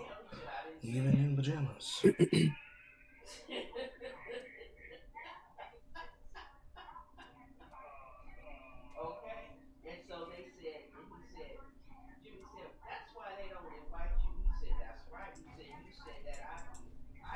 I have a abyss belt. What's the abyssal socket for? Abyssal jewel. What do those do? They have itemized effects, which can vary. The ones that would work best for an attack build are read as murderous. So, for example, I have here a perfect rolled 4 line that just dropped for me. Adds 9 to 6 cold damage to attacks. 11 to 20 cold damage added with axe attacks. 2 to 43 added lightning damage with axe attacks. 20% damage if you've killed recently. I've got another one here. 2 to 5 physical damage with attacks. 89 to accuracy rating. 29 to life. 11 to 19 added fire damage to mace or scepter attacks. Here's one that's good on daggers. 2 to 4 physical damage to attacks. 5% attack speed.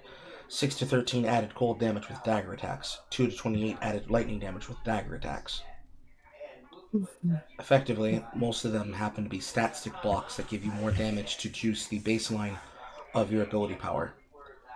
Most of them, however, are acting as a way for you to access an effect. For example, searching eye jewel. Adding damage to attacks, mana, increased damage over time while wielding a two-handed weapon, and a 5% chance to gain phasing for 4 seconds on kill.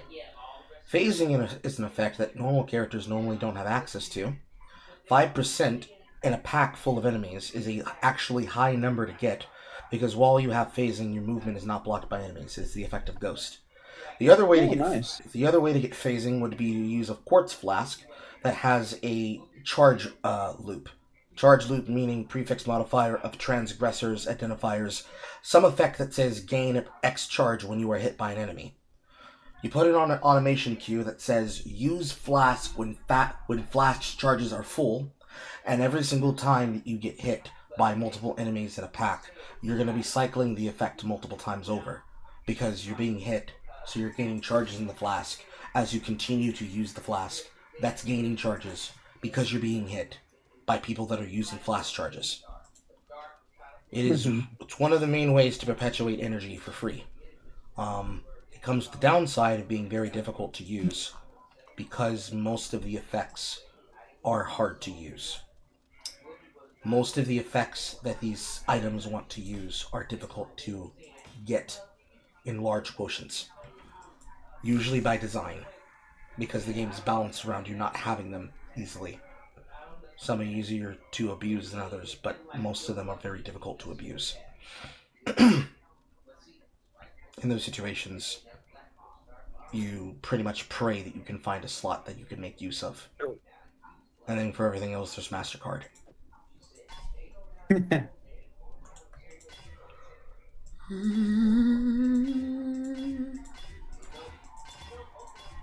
Come on, give me a chromatic, give me a chromatic, give me a chromatic, give me a chromatic, chromatic, chromatic, chromatic, chromatic, chromatic. Thank you. Come on.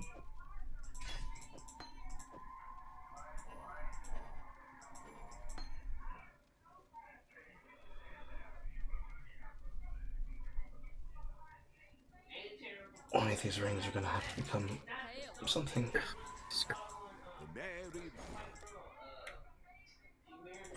Could do worse, exile.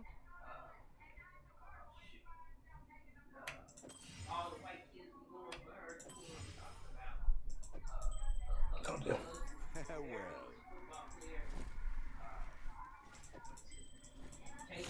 I have a handful of essences. Don't have a lot of these. I have a lot of chaos chance. Flip, flip, flip, flip, flip, flip. Okay, that'll work.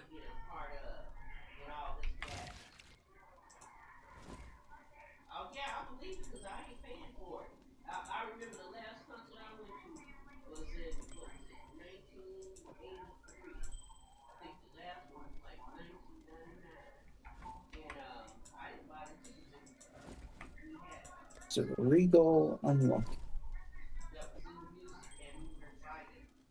And dexterity. And a new belt. What have you got for me? I got a dick for you, Faustus. That's what I got. Gilded wonder. Return soon, yes.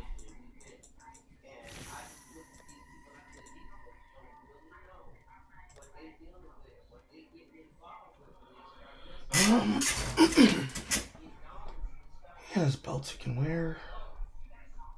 They're not particularly good. That one's kind of okay.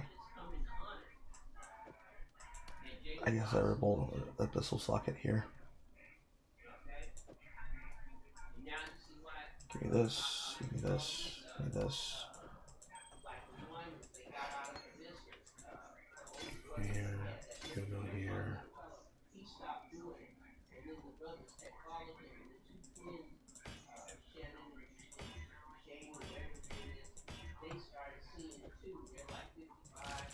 I do not have the patience. Running room low.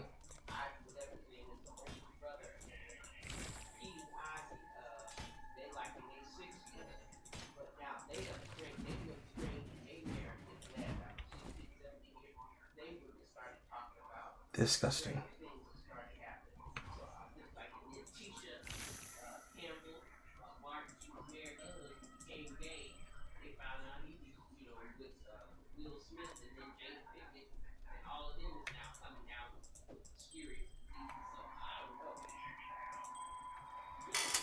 I can hear Madrid gossiping. Grr.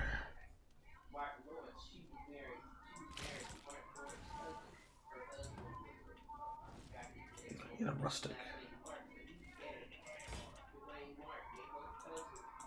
Yes. Rustic copies. Your violence, the gentleman's way of playing Doom. See ya. It would be wrong to do that. Do I have a pure axe swinger? Pure axe? No. Lightning. Pure axe? No. Physical life low. Pure axe? No. Cold damage. Pure axe? No. Cold damage sword. Wand attacks. Bow damage. Wand. Oh. This is the only one, and it's level 48. Gay. Okay. Put this back. We just make a normal rustic belt. Oh.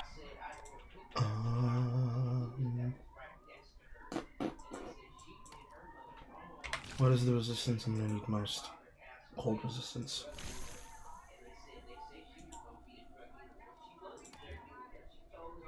Cold life reflect. No stat.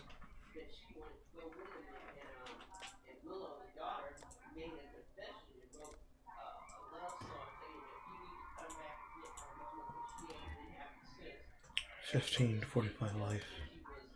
13, 9 strength.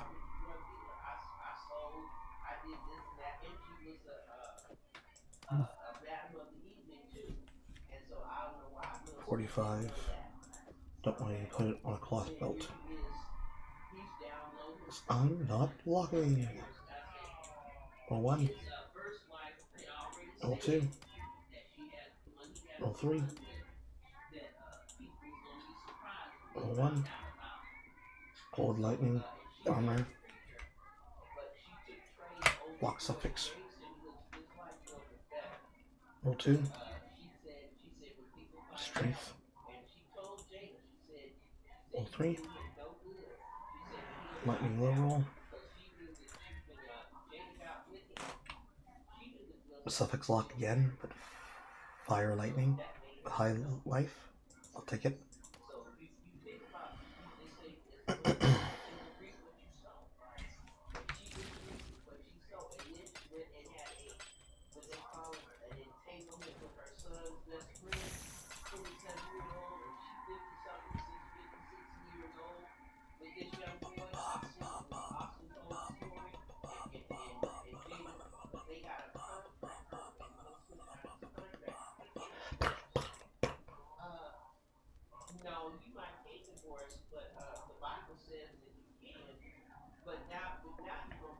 That's not worth it.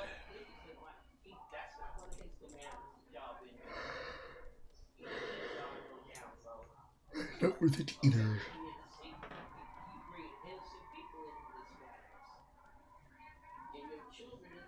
That's just onslaught.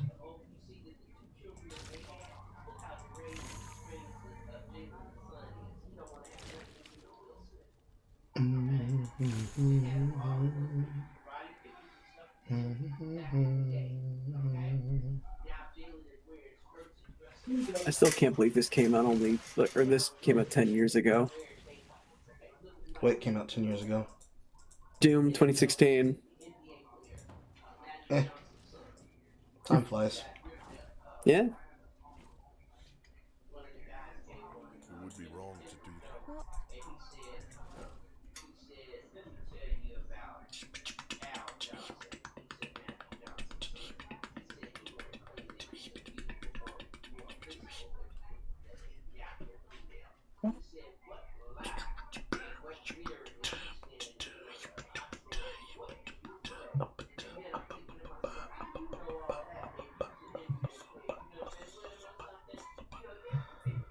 Mm-hmm.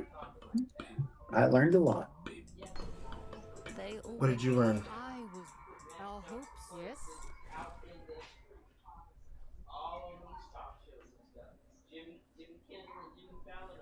What did you learn? Act with care. I learned that enemy kicks my shit in. Oh. Okay.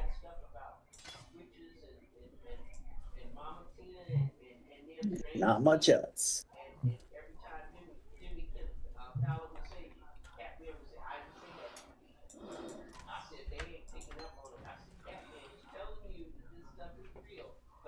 Are you ready now, Marcus? It would be wrong to do that here.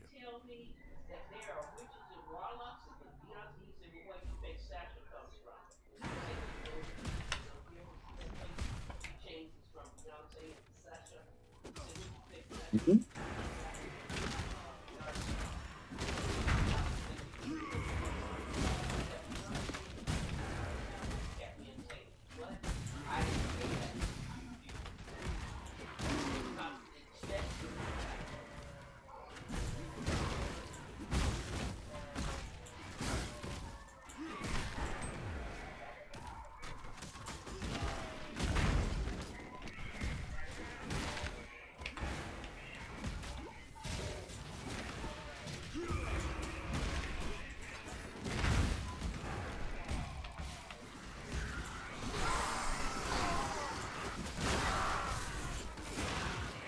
You've done well.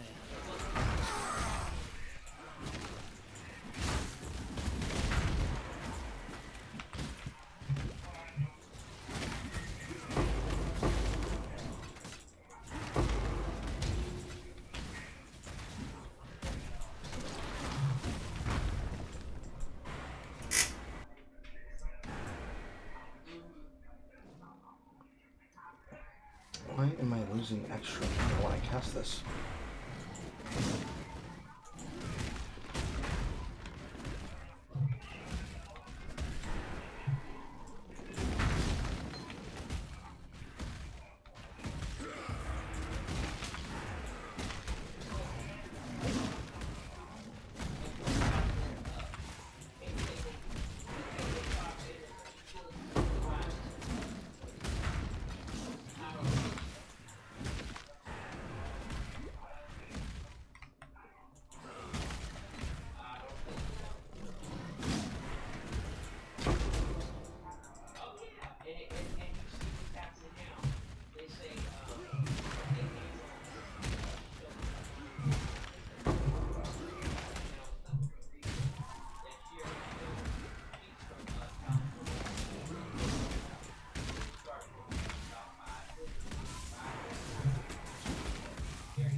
And doors of Act 5. Wing.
Still watching, Marcus?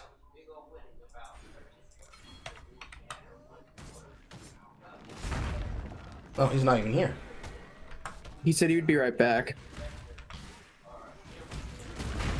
Or I should say he messaged that he'd be right back. Got me talking to myself, and you're gonna be like, Carl, Marcus isn't in the room. No, I do that too. I do that to myself. Where's the fun in that? I'm a weirdo. I'm a freak. I'm not normal. Okay, Edward. Constructed alternatively. I'm built stupid. I'm built without the preset parameters. I'm built incorrectly. I'm just wrong in every way. I fucking love that. I love that fucking edit from Russian Badger.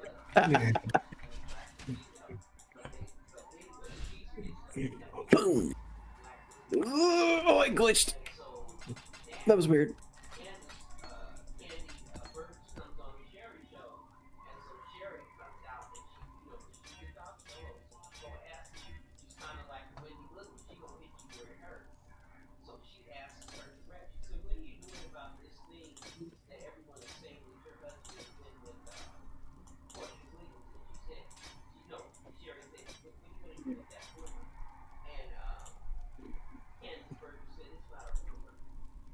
It's zero trouble at all.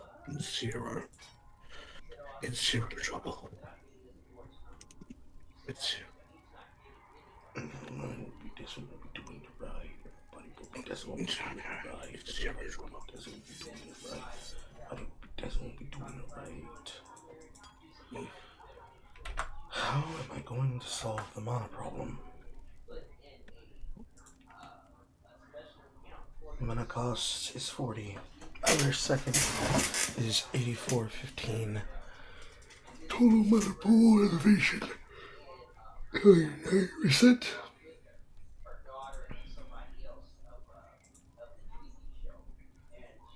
Yep, I do get mana mastery.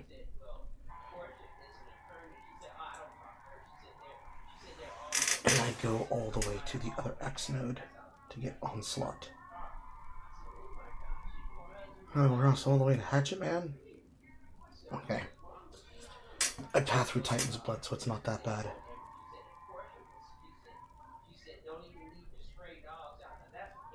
Our gladiator.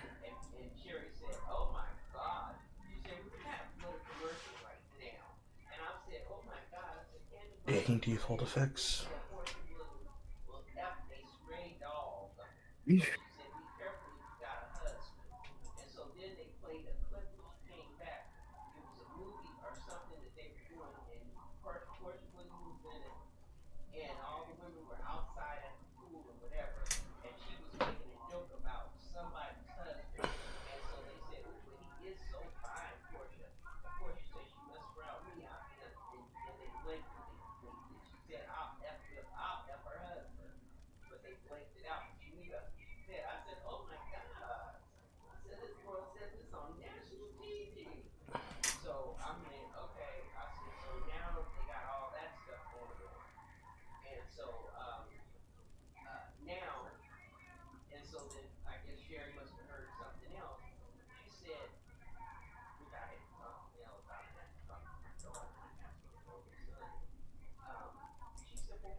Respect.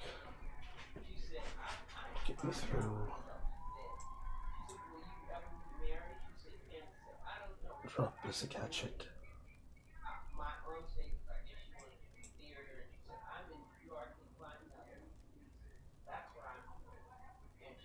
I respect the tree by a lot.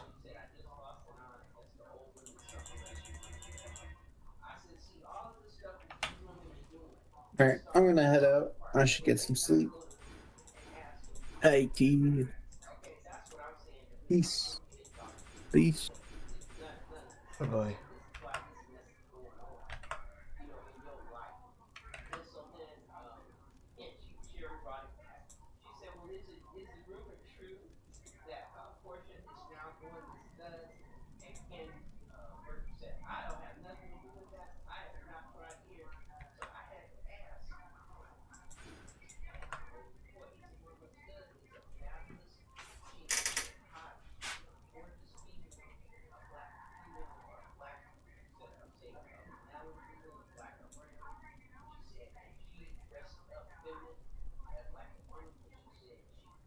Ah, Spirit of War. Right.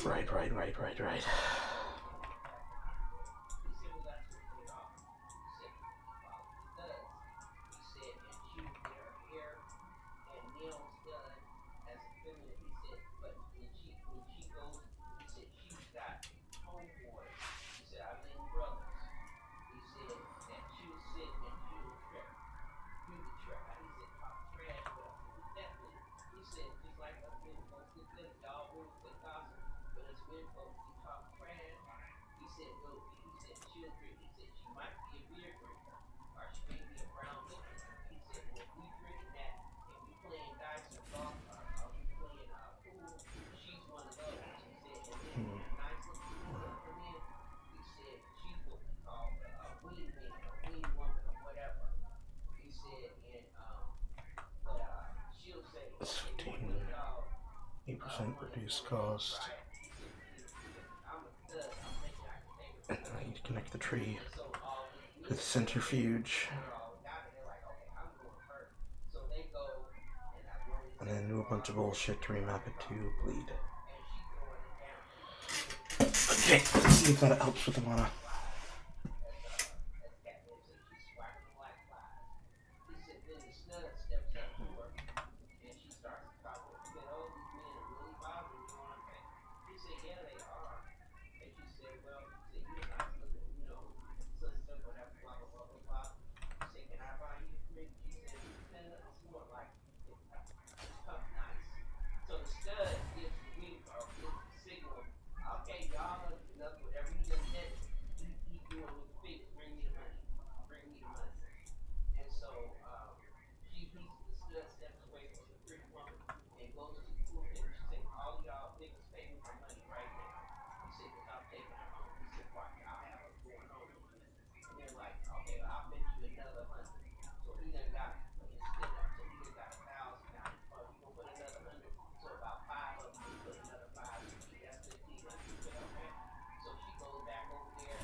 Increase effect, plus attack mastery.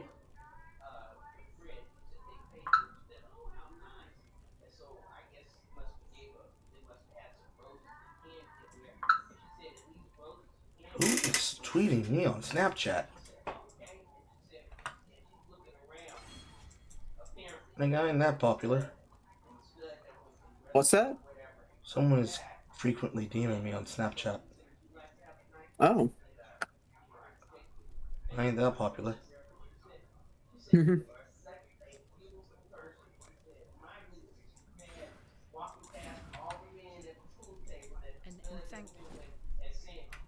I like on some level that they still have like infighting in the programming for the AI.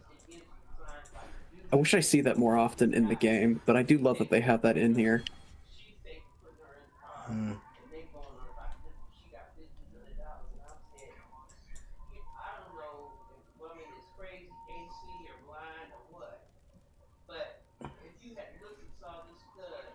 Set mystery.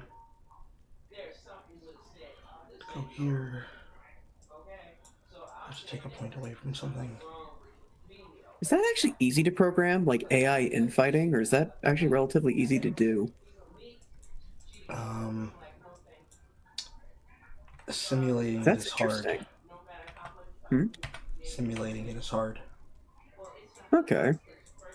'Cause that is interesting how they're able to do that. Remember, we do this for freedom. It would be wrong to do that. I'm gonna press up with the pylon.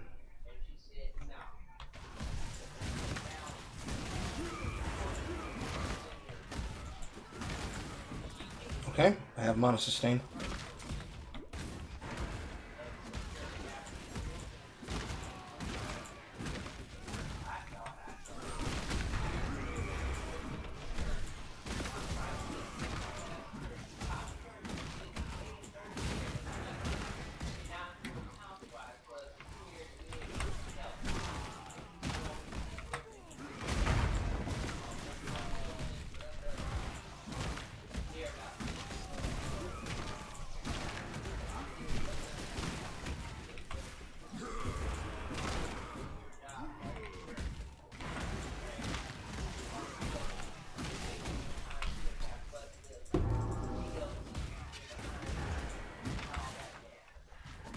Reach.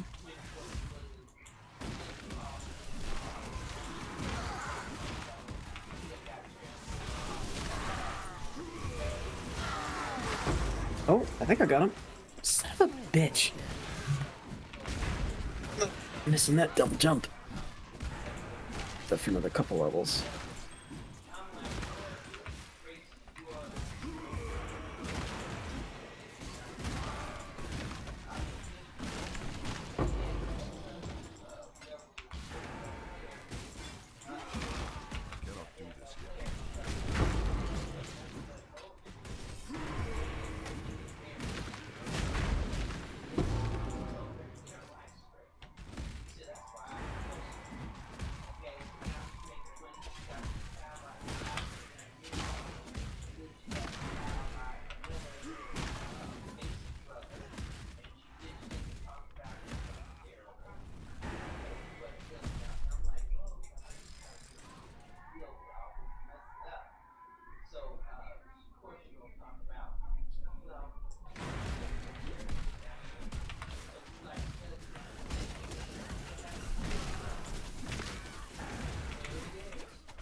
Better. Are you back, Marcus? I don't think so. I haven't heard him say anything. I thought I heard somebody say I'm back. No, no one said anything about being back. He's not in the chat yet. I'm hallucinating. Oh no! You want to play so bad that you're pretending to hear. You poor bastard. Pretending to hear? That's what my brain's doing to me? I'm pretending to hear him? Am I gonna break out into song and start singing like Marcus Come Home? No, better Marcus, yet. come home. No, Marcus Log On. Any kind of fool could see.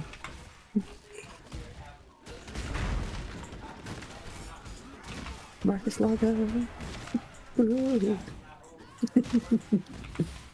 Oh.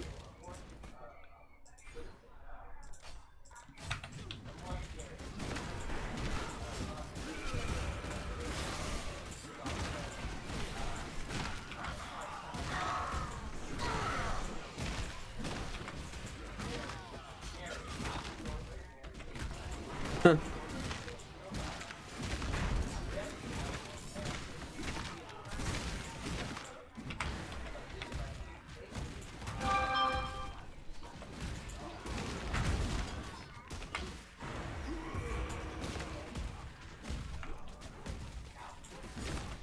E1M1 bitchin'.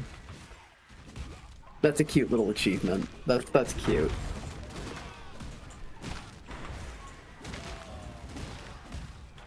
Thanks.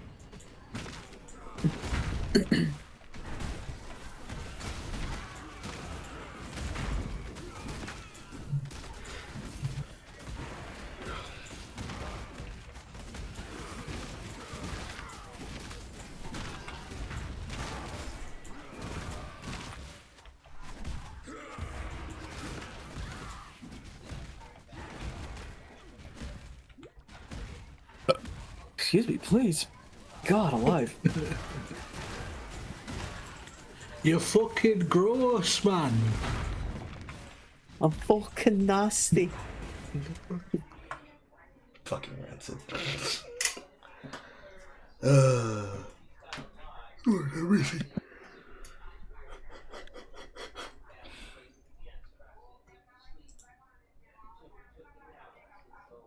Allegedly, a early game Sundering Axe going to 90 attack speed, 64 damage for that much lifesteal with bleed. Yeah, I believe it.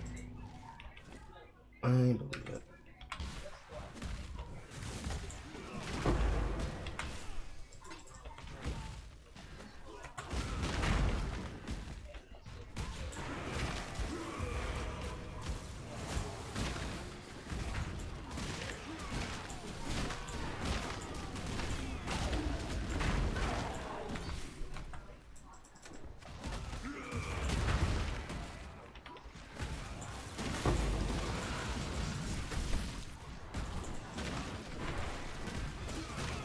Let's fix that real quick.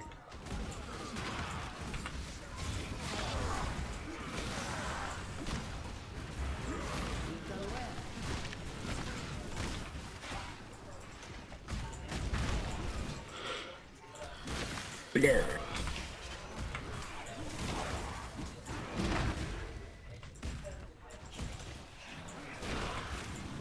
What's that smear? It's blood.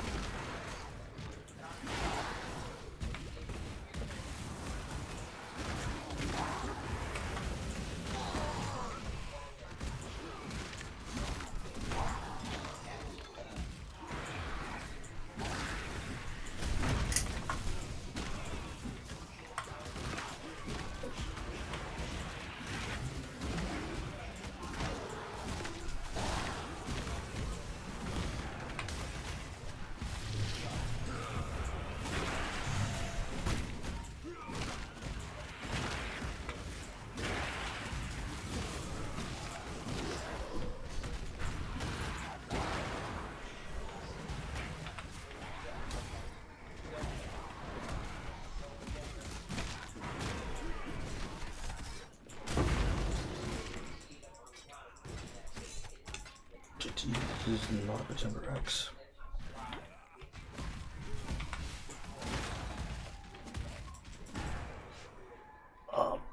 Ah, secrets. I was wondering.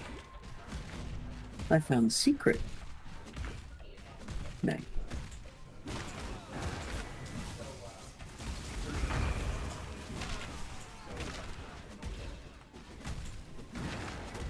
Boop-a-doop. Boop-a-doop-boop.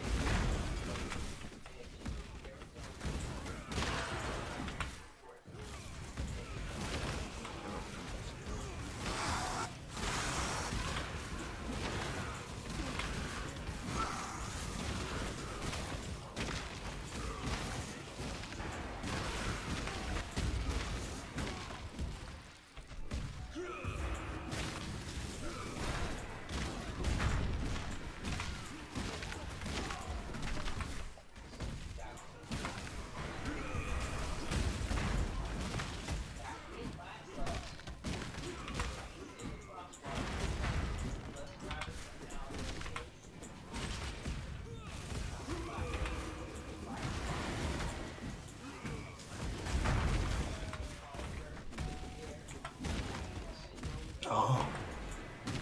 I didn't even notice the shockwave trauma for complex trauma's blood pattern.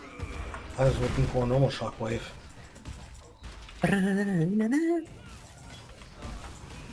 That fucking Bill and Ted guitar riff, I love it.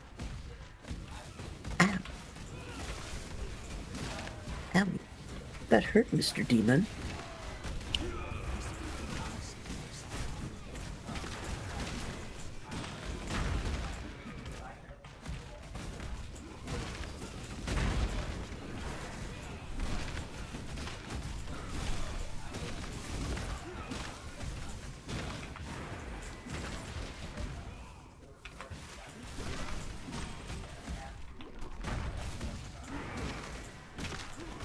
Hey, Tanga.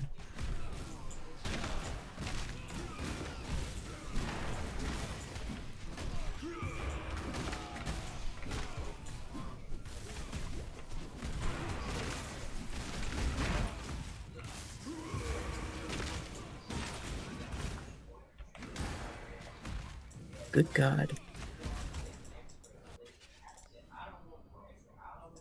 Okay, now that I have this and this and that. Secondary respec needs me to go down here and connect the tree through. Bam. Ow. Bloodless. That way I can save the points in the respect on the top side. Yep, save the points in the respect to the top side, so that way I don't have to waste these points connecting through barbarism. If I have more gold, I'd be able to do that. The world must be cleansed of impurity.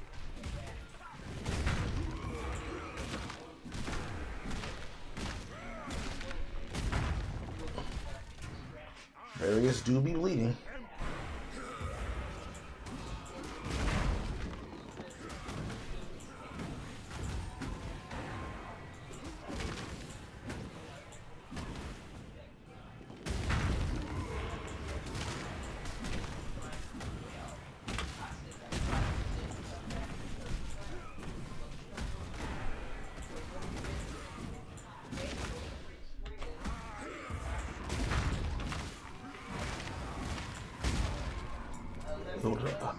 I am the new and eternal. I will turn you into a tree. Oh no, I have become tree. My one weakness. I'm now bio-arboreal. Oh no.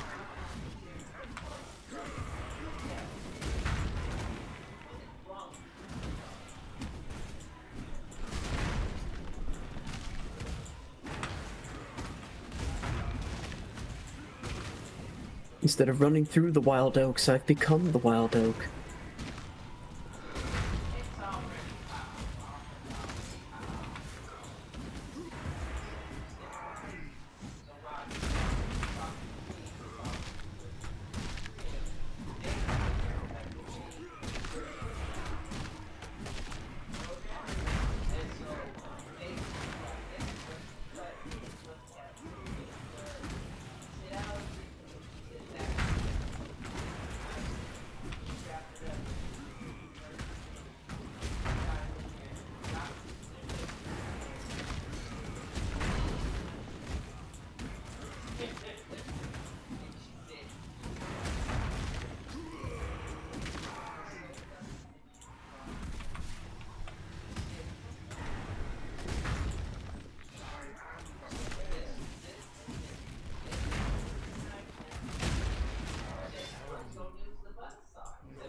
Innocence. Wow, wow, wow, wow, wow. You and only you, I shall save. I am sin.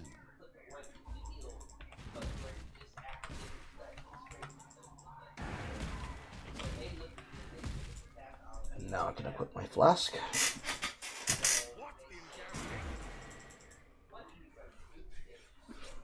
And now we go reverse towards quartz.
Oh, that's my favorite.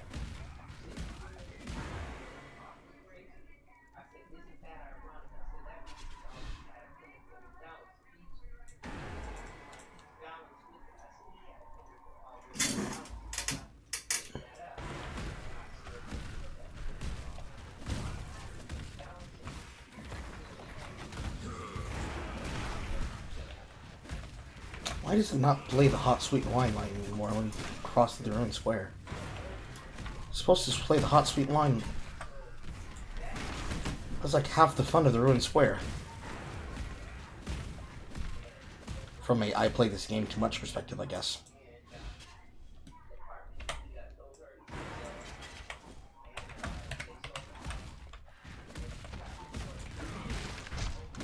Also, Callum, you just started playing OSRS?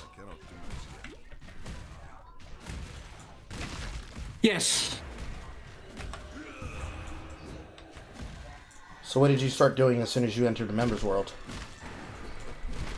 I'm not on the members world yet. I'm playing on the free world. Ah. So I'm broke this month, but I'm gonna be playing the members world next month. But now I'm just leveling. Okay. Makes sense. Now I'm gonna start doing some quests. So I'm gonna start doing some quests once I've leveled. That is indeed the loop. And since it appears to be that you are a player that is not necessarily new, I don't have to tell you about the brutal loop. No, literally since I started playing about 4 hours ago, all I've done is kill goblins and mine. That's it. Well, once you're in the members world and you have access to mini games and other activities that can actually accrue you gold by the millions, assuming that you don't want to keep using your money as a way to sustain your bond, you'll basically have to accrue enough money to earn a bond. That usually puts you on the base 14-day membership cycle that a bond sustains. 7 days of questing and leveling, 7 days of hard impact money making. Usually it doesn't take a full 7 days to do it, but the bond prices keep inflating, as I've been told. I'm still a member of Lost Legion, even though I have been inactive on RuneScape for months at this point. But I have been told that the best way to sustain a bond is through that loop. 7 days of leveling and questing to get the necessary requirements for whatever intrigues you, and then 7 days of doing the content that intrigues you that makes money. There's obviously some things that you can do a day that are, some people would say, mandatory. Like you have to do Kingdoms of Miscellanea and its extension quest to fully get access to all of its content. But as long as you're like doing things like Guardians of the Rift, metaphorically speaking, you can make money off of it. Same thing with blast mining, same thing with blast furnace, etc. Stuff that you could, take the raw input, put in the raw input, turn it into profit.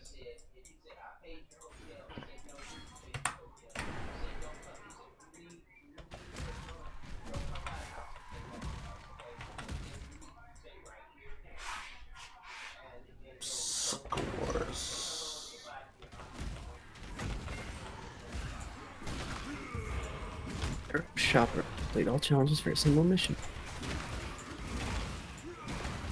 Mine.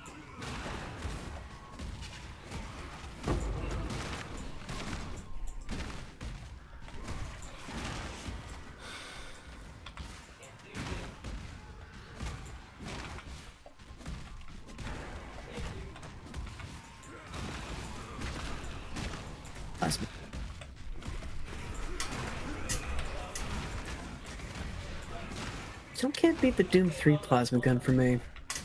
I love that version.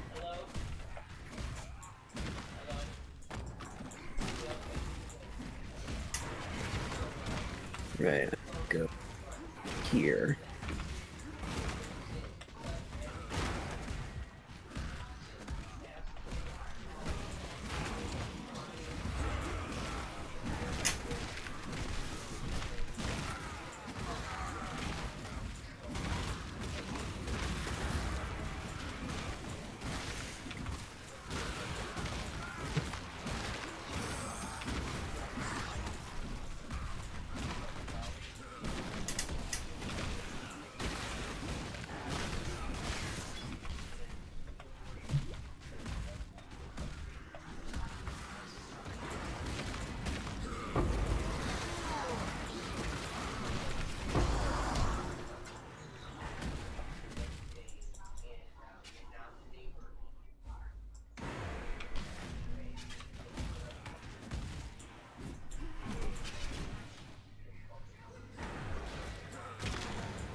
Oh, that's why.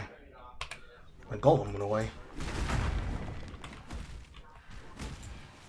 I was wondering where my extra resistance and lifesteal was. You've done well.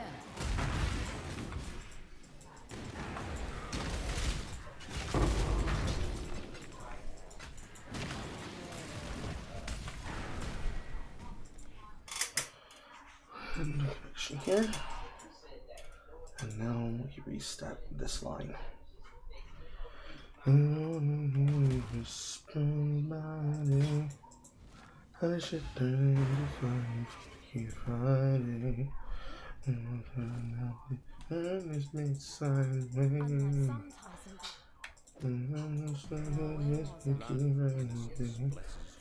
it's just freaking finding. Advice for everyone, light skinned black. Remember, we do this for freedom. That's pretty good, Melee. Critical strike.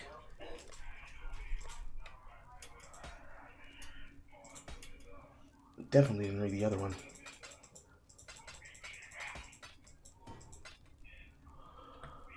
I definitely did not read that cluster before I clicked on it. Freedom comes. I'll see what I. What is it? Yeah, but see, this is like the second one. This is the one that just had the funeral was the guy that was from Alabama that the governor 9 points of reinvestment. flag being drawn half down in Alabama, and she's asking for all the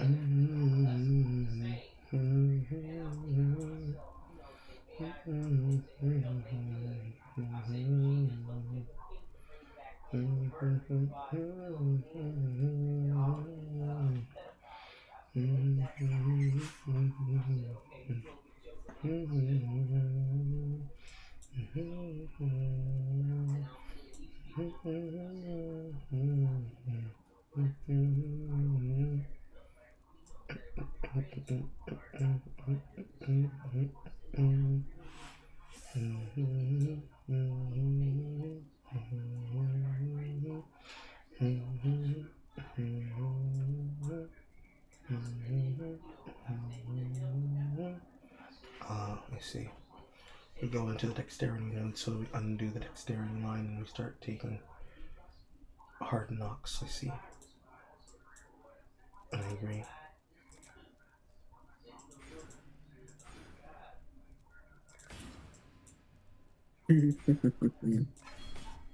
That's cute.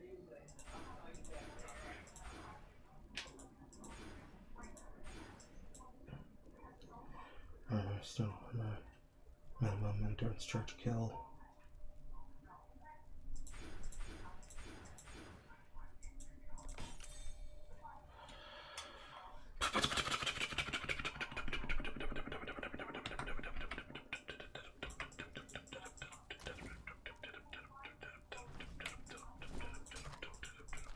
Remember, we do this for freedom. Alright. Good jewels, good jewels, good jewels. I doubt I have shit. Bleeding, damage over time, life, yeah.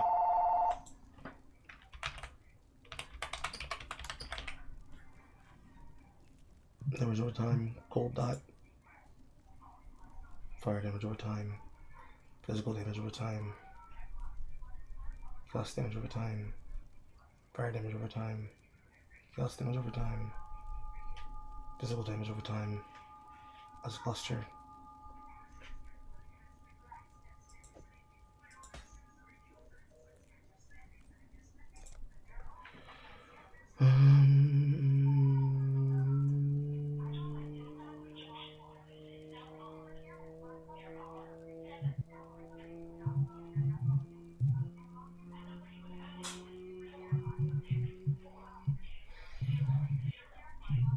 Yeah, I ain't got shit.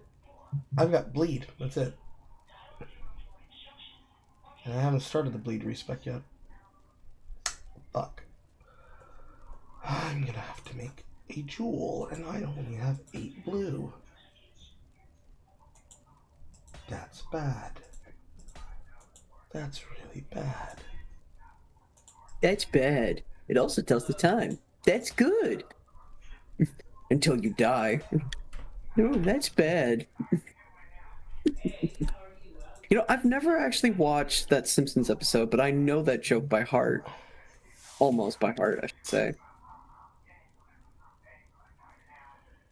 Sometimes you guys have specific focuses of autism, and it scares me. Because the fact that I can keep up with it makes me think, oh, yes, I must be autistic too.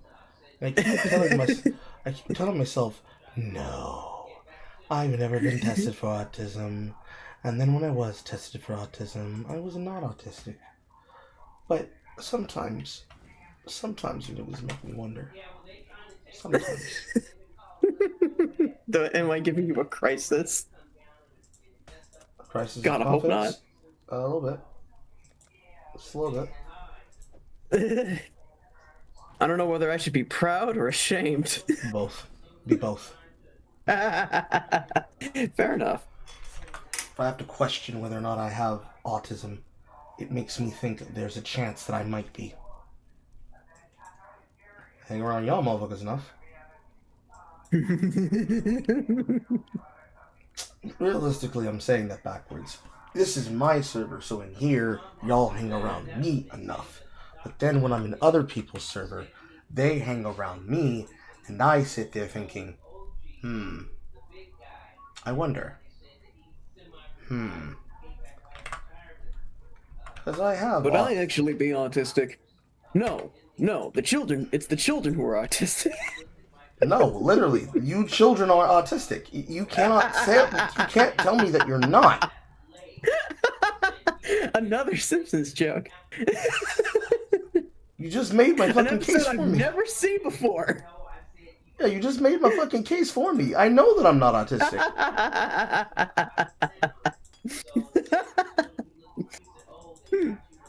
How easily you fall in the conversation is just, he can't stop himself. He has to make the joke. He has to do it. No one's making him. He has to do it. Yes, exactly. That exactly. Right there, officer.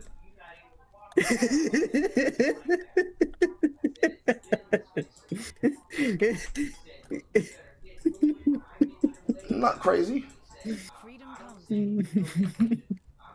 I like a crazy woman, but I'm not crazy. Rats do make me crazy. Rubber rat. I won't recite the whole thing. I can't even remember how it goes again.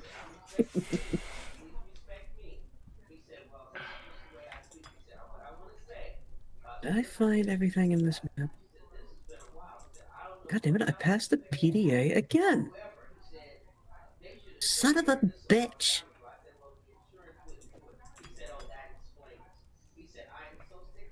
Oh, shit.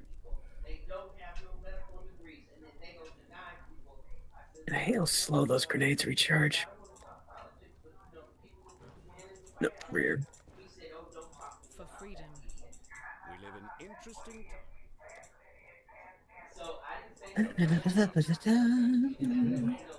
Fuck.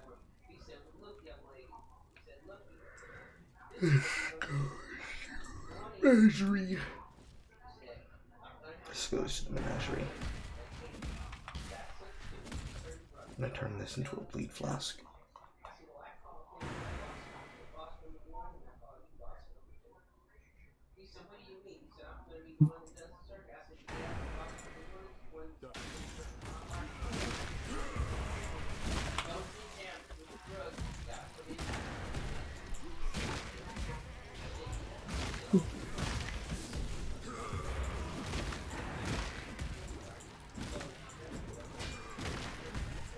Carl, did you not look at the fucking items before you put them in the blood altar and you accidentally summoned a higher level enemy than your base character's stats? I think you did, you stupid fuck.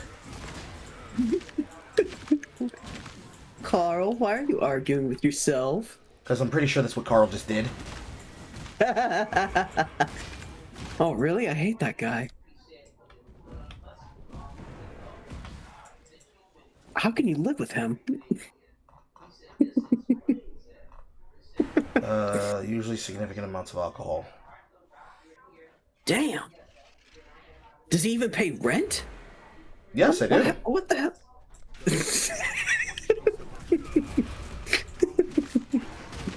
What kind of a roommate is he?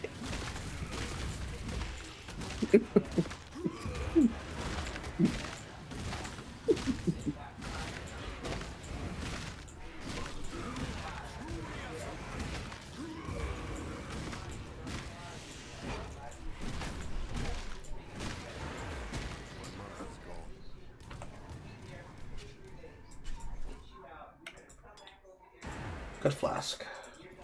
Good flask, great flask. Fantastic flask. Fan flask stick. Fuck, I fucked up the joke. God damn it. You are not beating the allegations. That I'm bad at jokes? That you are, in fact, autistic. I was never going to. I was literally never going to beat those allegations. I plead guilty, Your Honor. I'm hoping that'll get me off on a lighter charge. It probably won't, though. No. And in my case, it'll be 25 to life. Literally. Because I'm 25. Anyways.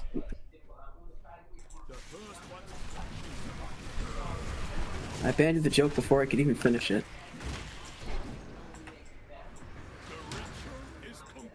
And I got the backup already prepared. Smells body. I should just go and do hiding. Hang out in front of the turn this bitch sideways. Now I can wear pride. Jesus, that is a significant dip. Confirm totem dome scan. Anyways. Hello, please leave a message after the tone.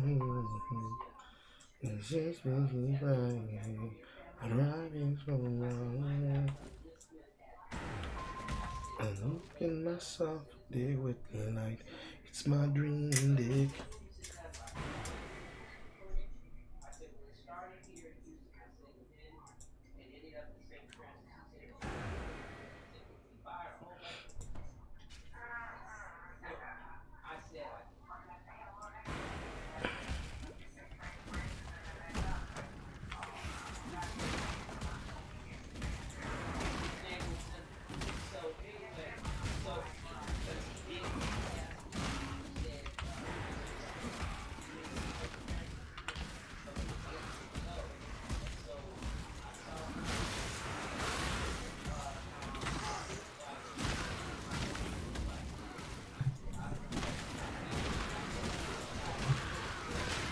I need to add an aura effect to pride.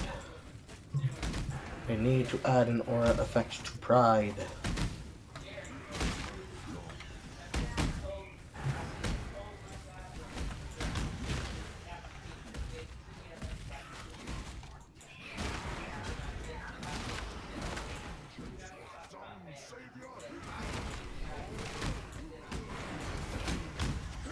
Herb stomp.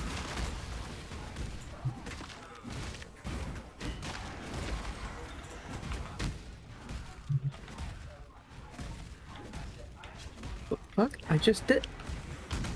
Okay, never fucking mind.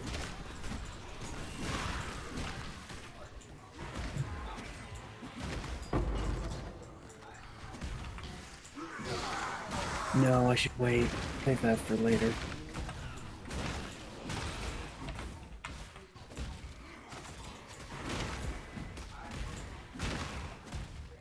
Ah. Oh, explosive barrel, not... Son of a bitch. Getting owned, son. What's that? Getting owned, son. Yeah. There. Very secure.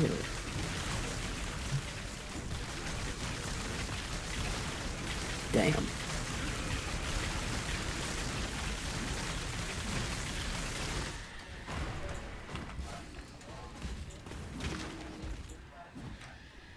That is one nasty customer.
fuck's sakes.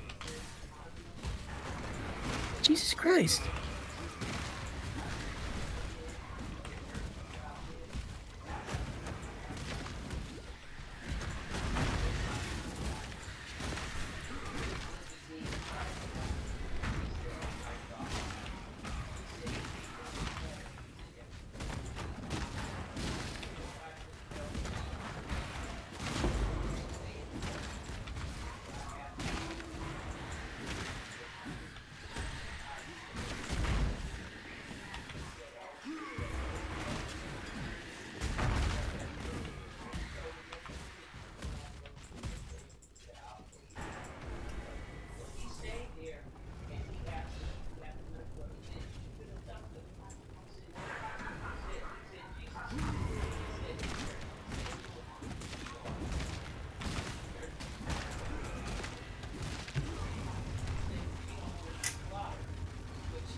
Trying to survive, trying to survive, trying to survive.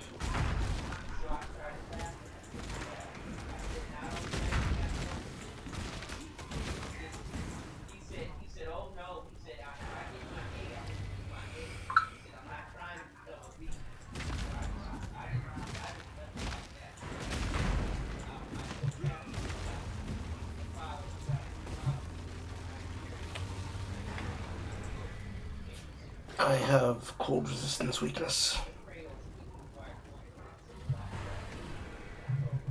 I'm just trying to resistances.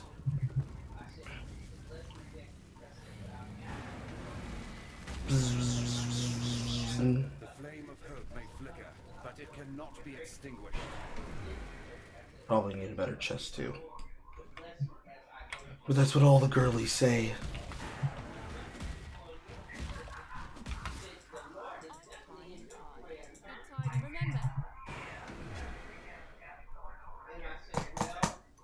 Done. Okay. We're at least in Act 6 now.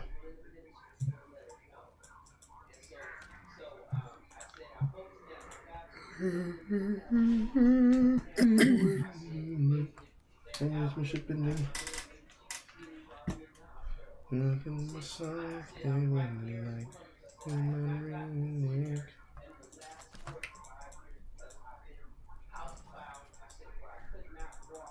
It would be wrong to do that. I have 2 copies of Armlex. That copy goes here. This is a weak version of my play. Why does my mouse feel like it's not cooperating with me?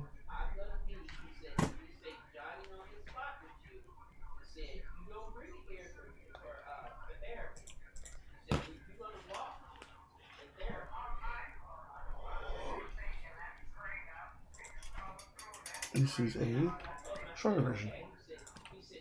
This is the bigger version.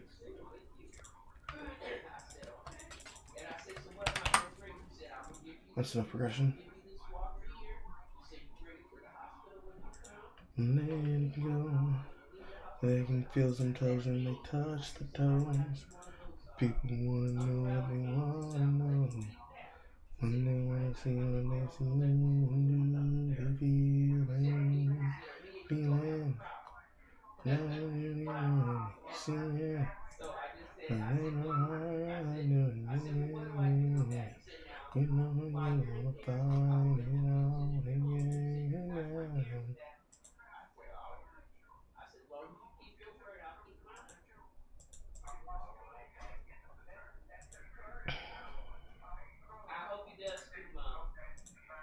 Let's see here. Grums disproves this. Is there enough off stream that's being ignored? Exceptions through the rule. Here's some more then. Go through our mentions. Blah blah blah blah. So yes, it was the Dragon's Treasure who they were talking to. Okay, I now know what was going on. So the Dragon's Treasure made a comment to whoever was the original person behind the Side Scrollers podcast system about known political and known culture war grifters that were let onto side scrollers that were allowed to have major controversies like Mark Kern still not completing Ember be swept under the rug. And whoever was operating the Side Scrollers podcast in these conversations was effectively whoever was the manager claimed that Dragon's Treasure's point about, hey, why do you let Mark Kern onto your platform? Why do you let known left-wing and right-wing grifters who say the right things for the anti-woke onto your platform when they have standing controversies that make them untrustable? And they had blocked the Dragon's Treasure. So, when Craig got up this morning and addressed the problem, he fired his operator of that account because they had basically disagreed with the Dragon's Treasure and blocked him. That's what happened. I finally got my answer. Is this another controversy, or? Yes, this is a major controversy. Side Scrollers podcast is what people watch to try and get their daily intake news. Okay. If there's drama happening because somebody was being blocked because they were right and they didn't want to listen to them, that's a significant problem. What were they right about? Like, that they were... That they were not addressing the controversies of people bringing on the platforms and sweeping them under the rug. Oh. If you let me read it, you will find out. Okay. Okay. The Dragon's Treasure wrote, this does seem to be a tactic used a lot, simply block anyone who would actually challenge what you have to say and slander them. Referring to him as a leftist is particularly insane, considering how many people on the right say that I go too far, and say that I'm far too limp-wristed. Here's how you view grifter in this space. Help, my channel's under attack. Most ironic thing is that this plays right into the victim just as much as the left, because it's an immediate cash cow, which is exactly the reason why people brought up Smash JT. That's how people like the Quartering got their foot in the door, by screaming that people like Brie Larson were attacking them, and the left was attacking the channel. They flock to people screaming that and offer support, even if they and the various movements get nothing in return. There's another kind of grift. If you support me, I'll make things happen, and then nothing happens. This is the You're Welcome Grums gamer, who people refused to bring up until they had to give a very weak statement on it. A man scamming people who scammed people out of $1 million by saying he'll help create culture and fight back by making his own game, and then never actually making and finishing it. He refused to touch up on that, but if he was a lefty, you would have been all over it. And if you want to talk about taking damage, when he, the Dragon's Treasure, criticized Grums over what he was doing a year ago, he took a monetary hit for it, losing support. Did he stop talking about it or apologize? No, because he doesn't shift his viewpoints based on dollars. Same with even Manskyber. The Comicsgate Ponzi scheme has run its course. Eric July and his company have replaced the entire scheme. I would say Eric July replaces it as in they're scheming. It's more like they're making comics. Yeah, they're making material. They're making comics and delivering it, but if he means in the terms of like the relevancy of Comicsgate, yes, their company has replaced it. They're getting harassed by Dick Masterson because he's trying to turn you into the content. That you kind of can't sweep that under the rug. Sorry I couldn't make a thorough listing from my bed at 4 to 5 in the morning and pick the easiest use targets. If you want other examples of the Daily Wire, making over 100 million a year, producing films that are detected behind with the jokes and themes, just as bad as any other woke movie in terms of general quality, waving the flag as under attack, making deals with Facebook and YouTube for advertising for the shows. Smash JT ran a fake story sent to troll him twice, then proceeded to dox the people who did it. And Demion, a laughable example when he makes a video saying he had an insider scoop about Kingdom Come Deliverance 2, and the scoop was a tweet that was making sarcastic jokes about them being retarded. I don't know how detailed a list you want. or how many examples, but I got stuff to do, stuff that I love to do with that funding, a webcomic, animation convention, my own indie game, plenty more. But they aren't helping you get the clicks and the money, screaming and help my channel's under attack, or talking about this woke thing, is where the real money lies. That's why after a decade there's no culture created from the right, outside of some failures like the new norm, or whatever else that they've created and gotten ridiculed over. You guys raised something like $30K for your first year's Real Video Game Awards. I gave the first year a pass since it was the first year. Can't really judge the second year because if barely knew when it happened. The event wasn't made as a way to honor video games or anything like that. It was a giant circle jerk for everyone. Hoped it could grow into something rivaling the VGAs, but that would require work, and it's more important to have fun than make a difference. But no worries, I got the message and I'll remember it. Wow, blocking people over this stuff is crazy. If it was someone on the left, they'd be called cowardly snowflakes. My respect for Craig is tanked. Damn. Don't know if it's specifically him that runs the account, but I can't really single anybody out. It's why after a decade there's almost no culture from the people who created it on the right. Are you joking? No, he is not joking. What do you mean, culture then? Hollywood movies like Star Wars and Marvel, or something smaller like a following around indie satirical comics? Culture is a wide range of things. What I'm referring to, and most important, to the most appeal of the average person, is something that has tractions outside of niche circles.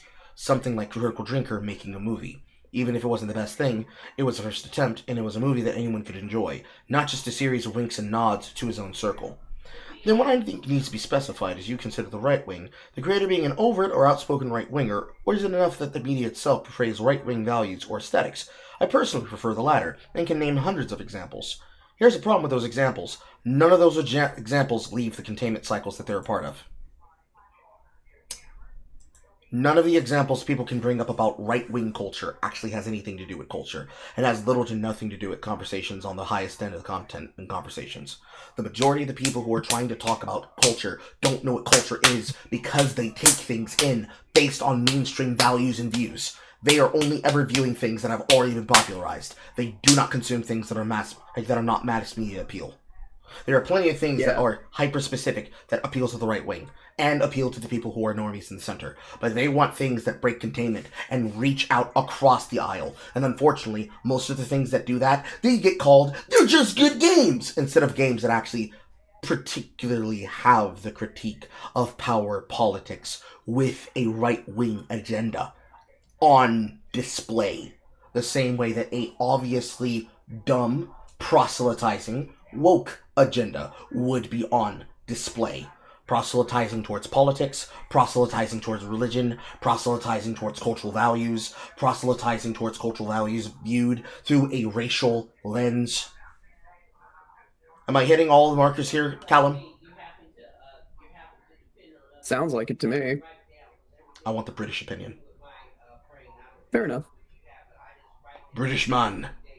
I mean, yeah, I would say so. It's just the truth is a lot of online content creators, be on the left or the right, are not serious people. It's why I stopped making political content. They're not they're not interested in actually making anything of value. They just want to whinge on the internet and make money doing it. Yeah. Never critiquing, never changing power politically and endlessly critiquing power. So they never. And this is why, this is actually why I actually think a lot of leftists are particularly vitriolic about the Critical Drinker, is because he's right. The Critical Drinker is one of the few who actually made an attempt at making something with wide appeal, and that would, and in a realistic scenario, that would probably concern the right, because they think, oh, well, if he makes something with broad appeal that has maybe some subtle conservative messaging, then maybe some people will start to take conservative messaging on board. It's like, and so yes, making culture that anyone can consume, even if they're not part of the political side that perhaps the values of the movie espouse, is much better than just making something that is overtly political. And the problem is that even at this point, the right-wing online content creators aren't even making, like, overtly political stuff. They're just not making anything at all. Yeah, if they do make something, it's a mercantile project, which in the case of the Dragon's Treasure, that's his job. That's what he's offering. But when you're talking about people like the Quartering, he's offering political views and creature culture reviews and creature comfort reviews of content from entertainment media sources while having absolutely no real needle moving on the culture. So it's circumspective. Yeah, pretty much. Okay. I'll be right back.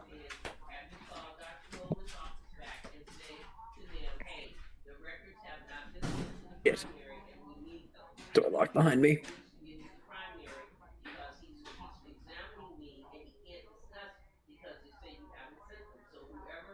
His office manager is who you want to ask for, and then you ask the office manager how soon can she help you to get those over to your Dr. Henderson that Dr. Goldman has recommended so that they can talk with you efficiently because you're in such still pain. And you need to tell Dr. Goldman about that since he did the surgery.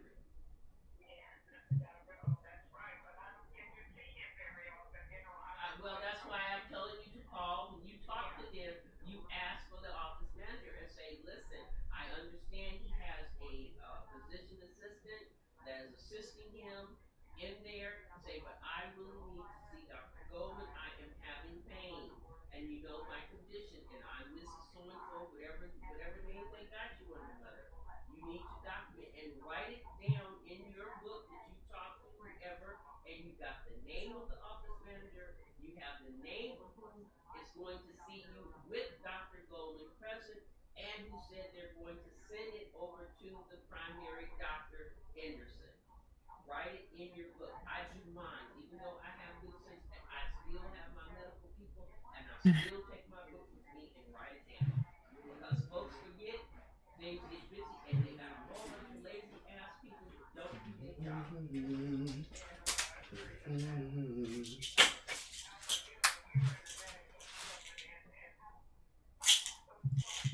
I was scared there. Thought the lid came off my medicine bottle. Okay. Stop saying that. The devil is lying. You do function. All you have to do is take your time, Mommy. You didn't get here to be old. Okay.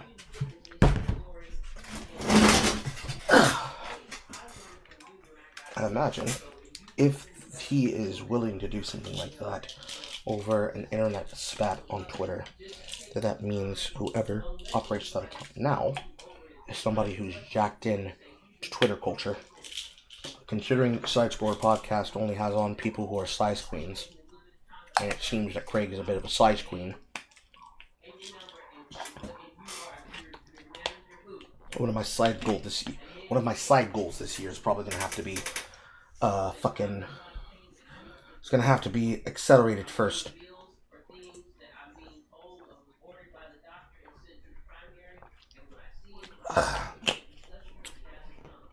Who was the person on Twitter who was complaining about content creation from the right? This was a random individual who came across the timeline. This individual talking to the Dragon's Treasure by the name of A. Wattman, and the Dragon's Treasure himself with the opinion that there is no culture created from the right.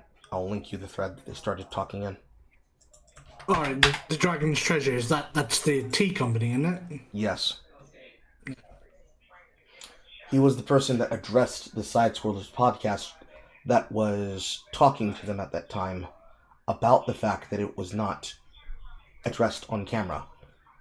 So from the April 2nd comment, this was an additional conversation that extended to, I guess, the point where the original operator of the podcast account blocked him because they had Jake Monroe on, which is what I imagine that this was a problem.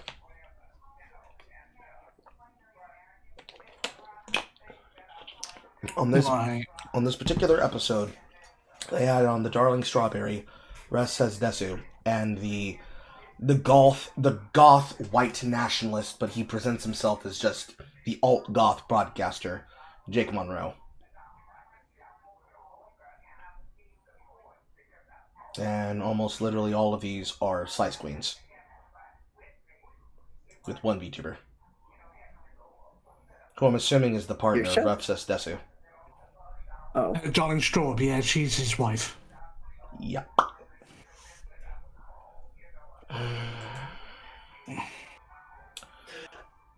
People keep asking. I should have waited. People keep asking me when I'm gonna appear on that show, and I keep telling them I don't know. You should tell them they should have me on, and it does not appear that the conversation's had.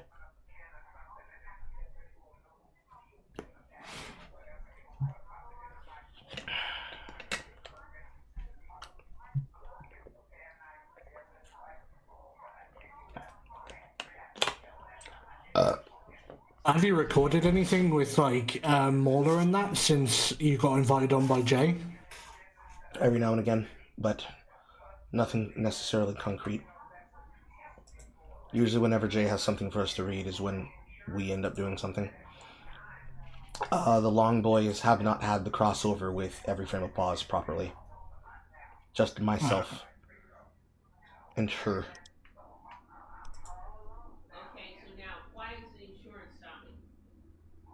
I think I've only ever met Jay once on the call, and even then, I don't even know. Yeah, that is because I don't even know if I managed to say hi. That is because she is always at home and almost always editing and working. And if she's not working, she is researching. Yeah, fair enough. It is difficult to get a hold of her.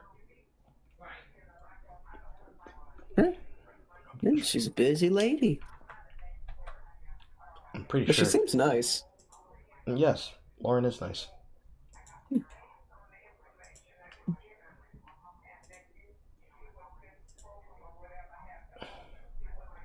It's not the case that she's never not been nice. She just doesn't come out very often.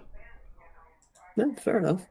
The crazy bat lady watching all the cringe entertainment that give people the ability to watch by proxy, and then she brings me along to torture me with it, and then I tell her, you fucking wait, I'm gonna get you back, and then I got her back with She-Hulk, so then she's been torturing me with Interview with the Vampire seasons 1 through 3. Oh god, what? Oh god. I saw the trailer for that fucking Vampire Lestat thing. I'm disgusted. Because I actually read the book, and it's like, I can already predict the stupid shit they're gonna try to pull. Well, like I was describing earlier, it's a fat pack show. So they've already done they've already done Turn Louis Black, they've already done Turn Louis Gay, they've already done the worst version of the little minion Daniel Malloy. They've already fucked that all up. It's not good. It was never good, but it was never good. It's certainly not fucking good now.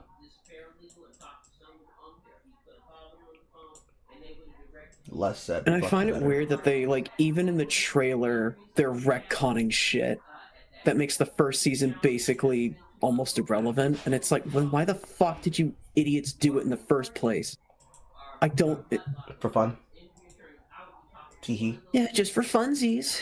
Teehee. Ooh.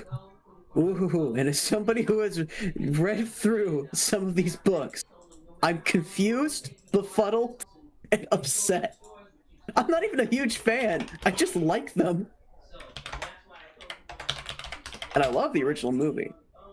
That's what makes me even more upset. Well, it is what it is. It be what it be, and what it be is bullshit. Not bussin', bullshit. And I feel dead inside.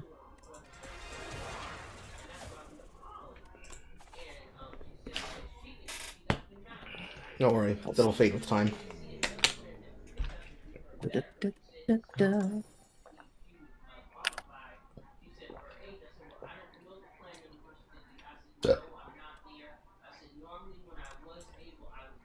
Did you see that they're going to be making a Hunter the Reckoning game? I don't know what that is. Hunter the Reckoning? The tabletop RPG connected to Vampire the Masquerade? Repeat first statement. Okay. Okay. Hunter the Reckoning is one of the games from the World of Darkness line by White Wolf, and is also a sister game to Vampire the Masquerade, where you play as humans hunting down the supernatural. Uh-huh. They are making a new game, after the goat fuck that was the Werewolf the Apocalypse game. I don't know if any of you remember that one when that came out, but that was a goat fuck. And this is right after the bigger, like even bigger goat fuck of Vampire the Masquerade Bloodlines 2, which they have swept so hard under the rug that they... that got memory hold so well, I didn't remember it until you just brought and it you up. know what? Thank God. I never want to remember that hunk of shit. Yeah, but they're making a Hunter the Reckoning video game, and I'm a bit nervous, but also curious. I'm curiously cautious. And I was just wondering if you guys had heard of it. Because if not, I could show the reveal trailer. Or not reveal trailer, but one of the trailers. You can put it on the side and I'll look at it later. Yep, hold on. Hold on, I will find it. Because actually, hold on.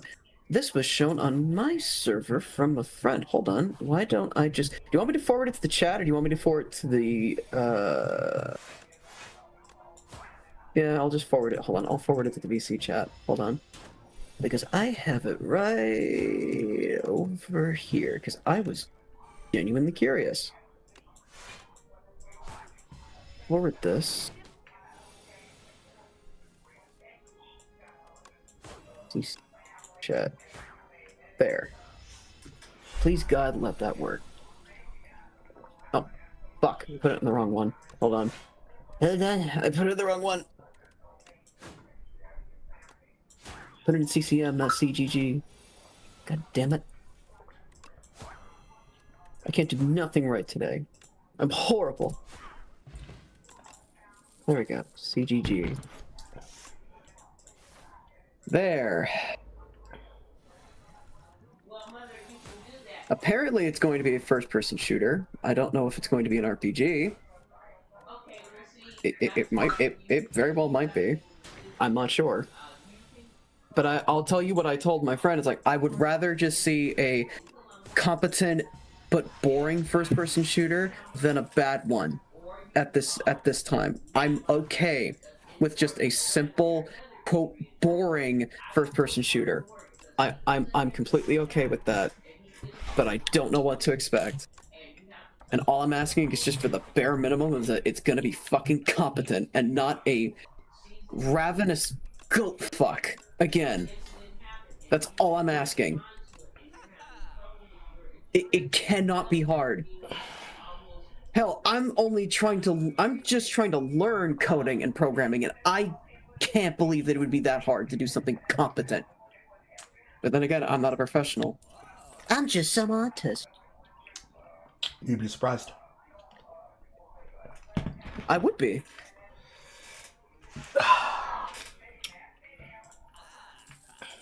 Oh shit, he was right there.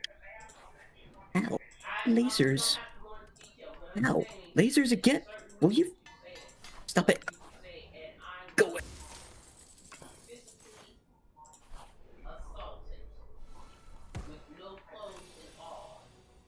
Die.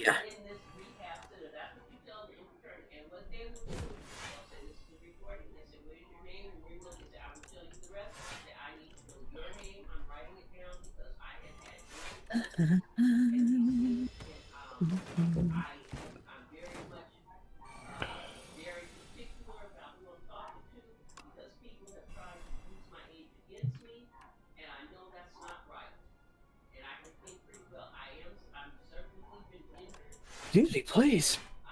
Good lord. What?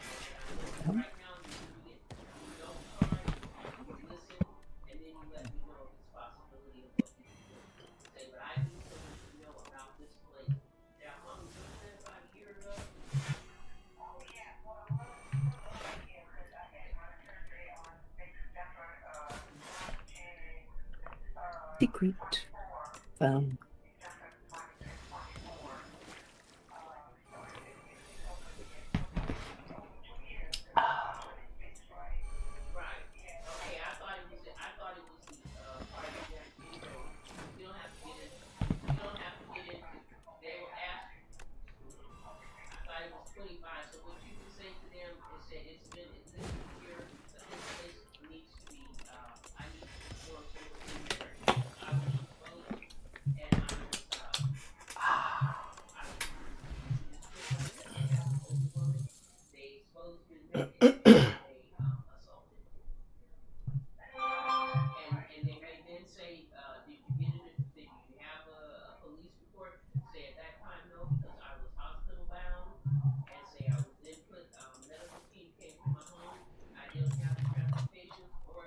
Instantly plans.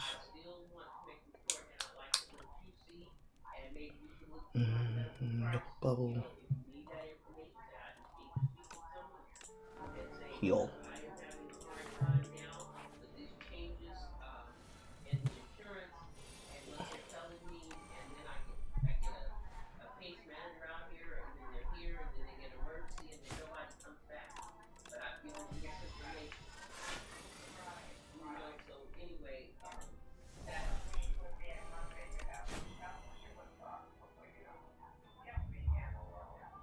But you know, Peggy knows this, and I don't see why Peggy can't just, say this or take you or get these numbers because she knows that she's a nurse herself.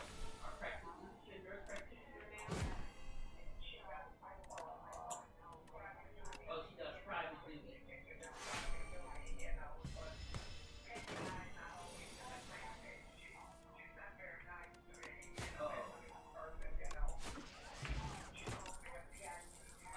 Shit. I forgot.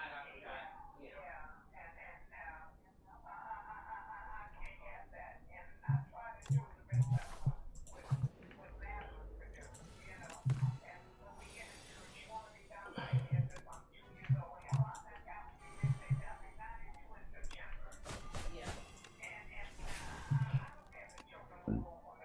No.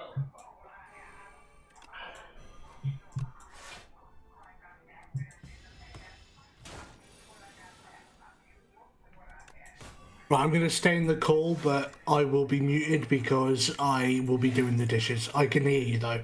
Okay. Okay. Okay, dokey. Ow. That really hurt, Mr. Demon.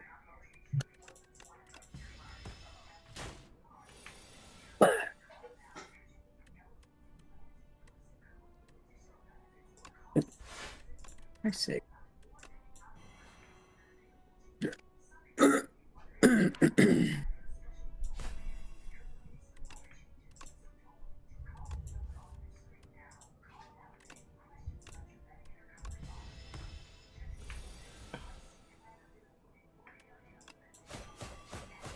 Love that one.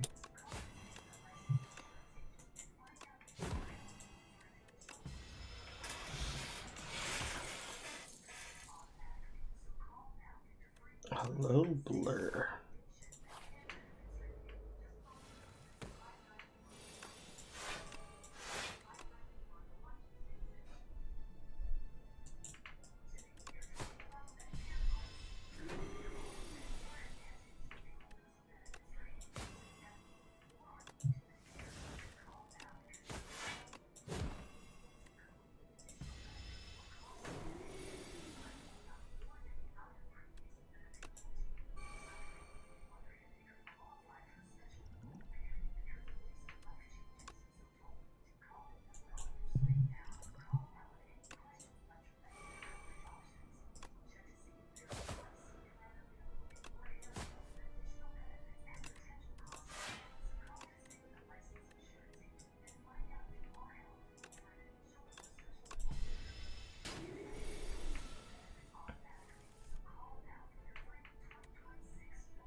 Prepared.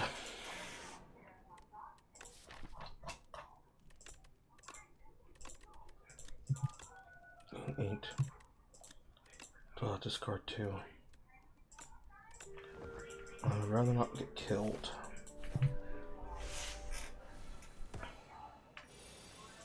Oh, I missed one?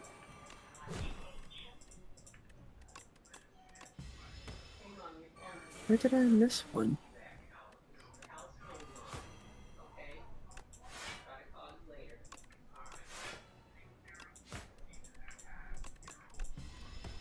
There's one up there, wasn't it?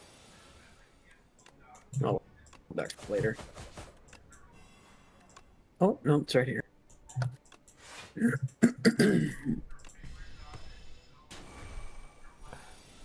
There.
Fuck.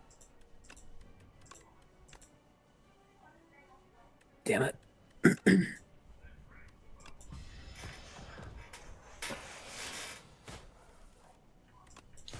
said 24.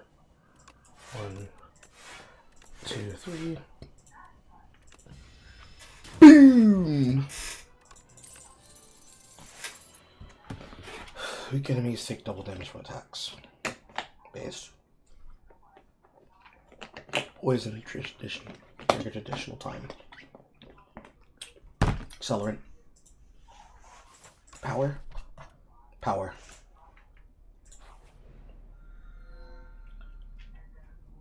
Gain. Do you turn with unspent energy, gain energy next turn?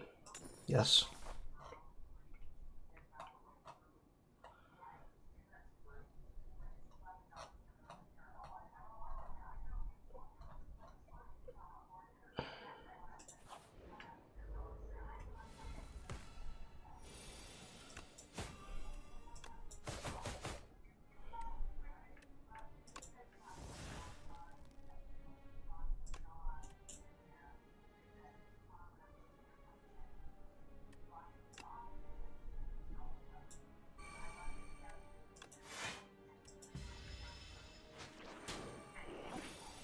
You took my bubble, bitch.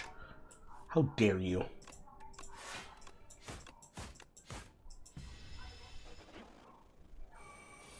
Bubble, damage double. Prepare for trouble. Anyway.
Whenever you play a card this turn, the enemy loses 3 HP.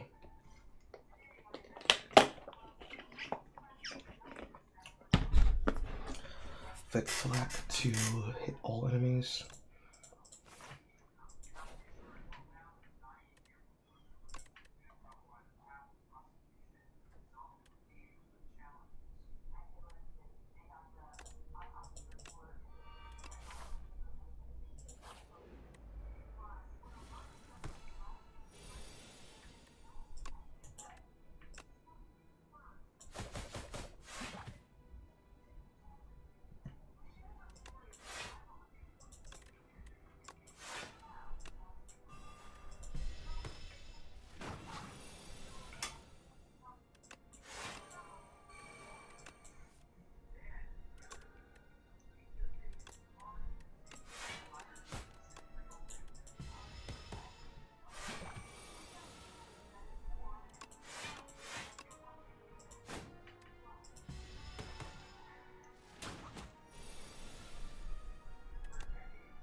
This is gonna be a short run.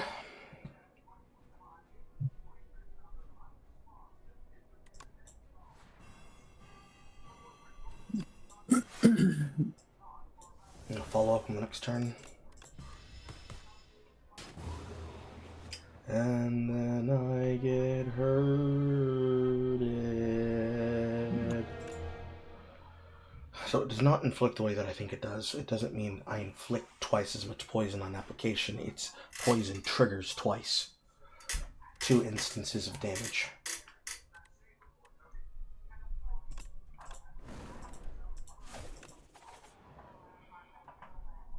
Easy fumble.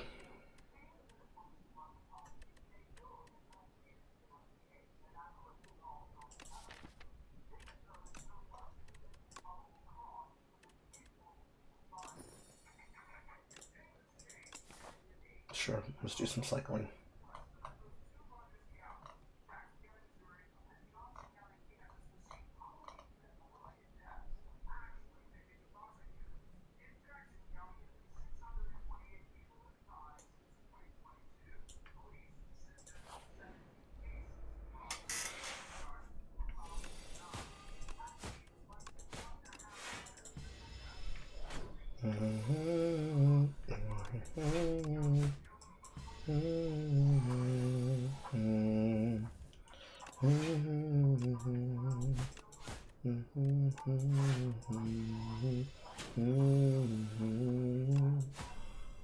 That's fairly bad. Why do you keep showing me my damage cards on bad turns?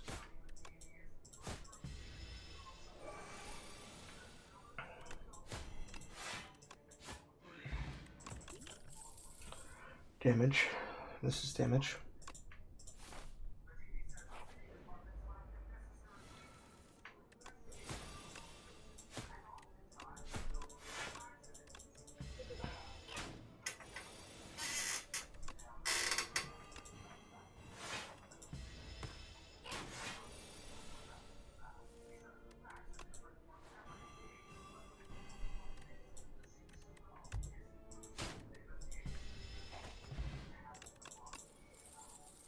Snake bite, pinpoint.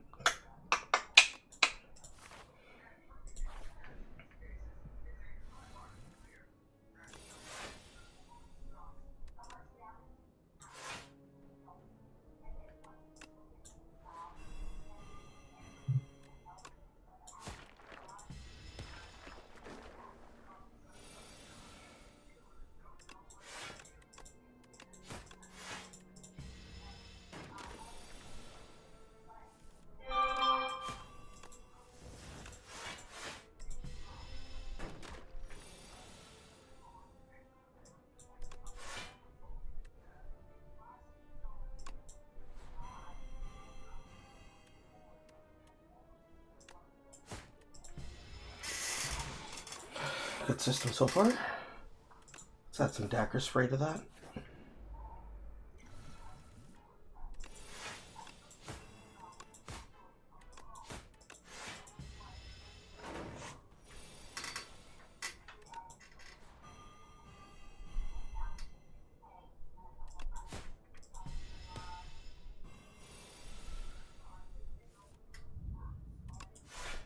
Shit.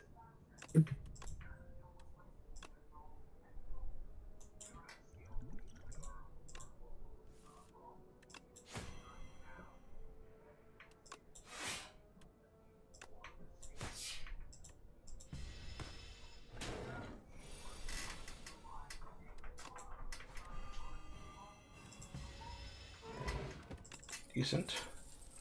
And a scary amount of damage.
Better run.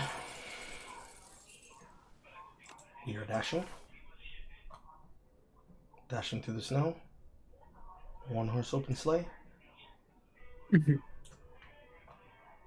Over the hills we go, laughing all the way. Waka ka ka ka. Or do I feel like doing some back-to-back lead action? Am I a gambler? Do I gamble?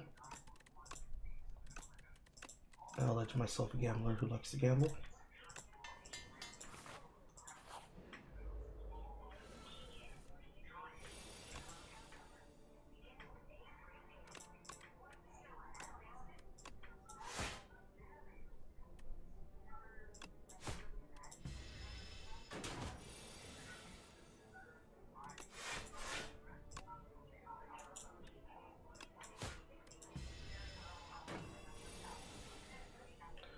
Tax cost additional turn. Gay. Homosexual. Gay. How dare you make me take that much? Gay.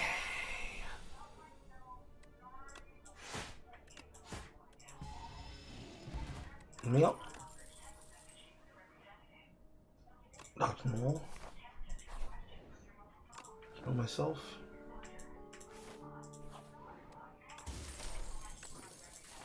Blood vial. The big one.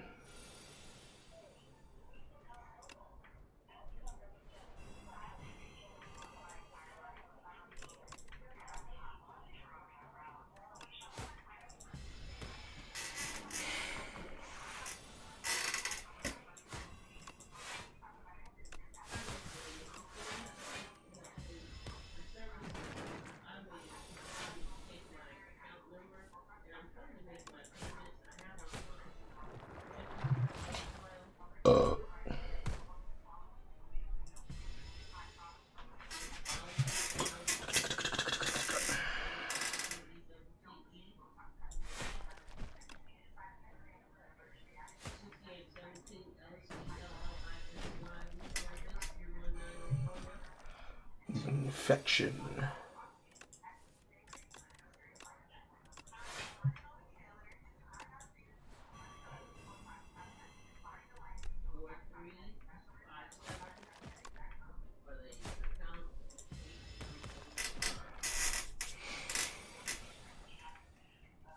And now I get Dagger Spray.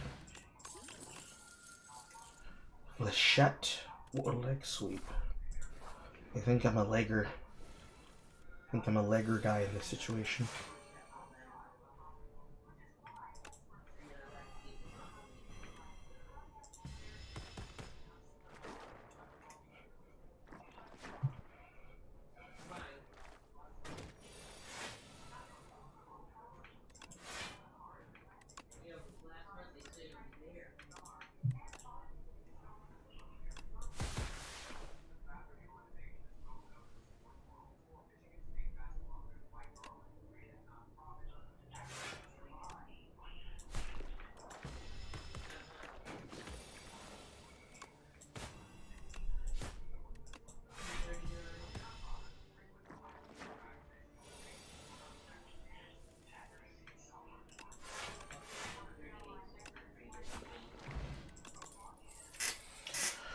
Burst.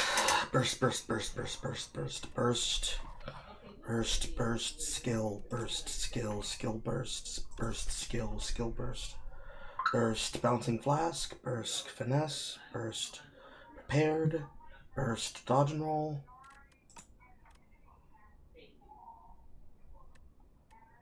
Just cycle cards and keep discarding. Oh, I may discard effects. Get a shiv, play the shiv on a block. Oh, I just think I just take burst. I'm telling you, your next two skills are played an extra time. I'm telling you, I'm not going. I wanna be living without them. No way for me, sure. There is no way. No, no, no, no, no way. That I'm living without dudes. I'm not living without dudes. No way, hold shore. Oh, no, I do think it's burst.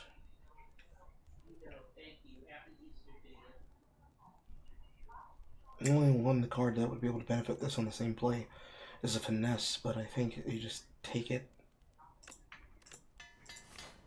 Find a source of energy somewhere.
And yaddy. Shibs. If I can get them for free-ish. I can get them for free-ish. It's not a... That helps a lot. 4 shibs. Reduce cost card by 1 every play from 2 to 1 to 0.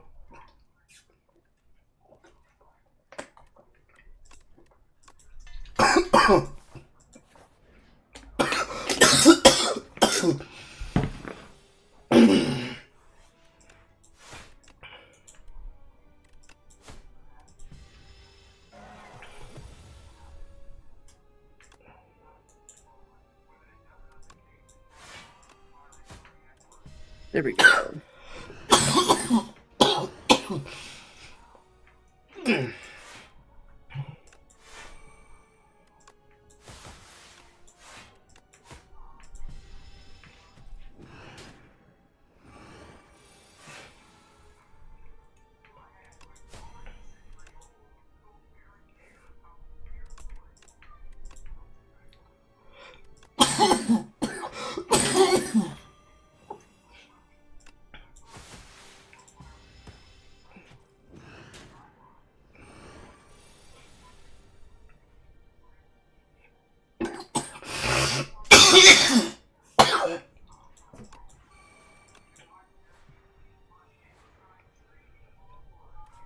Okay, that works exactly what I thought it would pinpoint.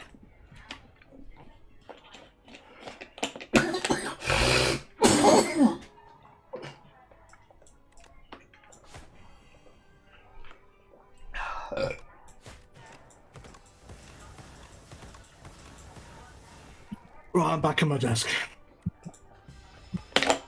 Yo.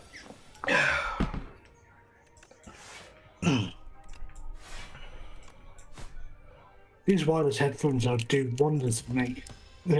I live in a flat and they like stretch across the entire flat. Even when they still work even when I'm in the garage. Mm-hmm. That's good. Yeah. I can't ever find a pair that works for me. Right.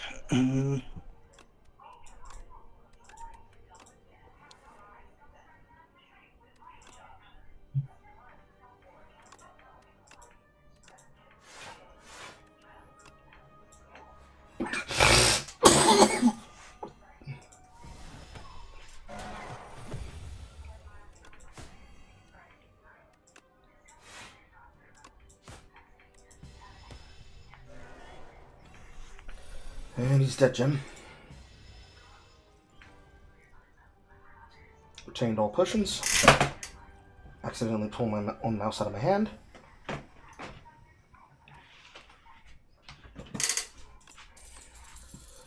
Adrenaline.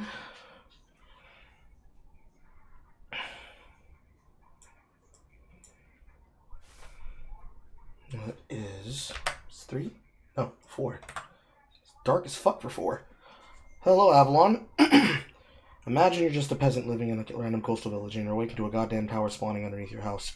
You're now in the sky, at the top of the tower. Frankly, I'd be pissed. Yeah, I would too. Yeah, wouldn't be too pleased. So true, bestie. So true. So true. So true. The truest true. Never been truer. Cha. Anyway. I don't think I could live in. I don't think I could live in the California Valley. I would get genuinely the accent would give me conniptions. The South, however, I could absolutely live in the South. The deep South? Yeah, those dulcet tones. They do something to me. Oh. Carl, didn't you say I had dulcet tones? You know, when you don't sound like an effervescent twink. Wow. Wow, fuck you. Bro, they breed twinks down here. Oh, seriously? Yes. What? Oh, God. You think I was joking earlier when I said that Kasab? Hold on. Say that again. What? Did you think that I was joking when I said that Kasab wears programmer socks? I don't think I heard that yet. I was describing that earlier. Oh, I may not have been here for that. Better, I might not have heard. If not, my bad.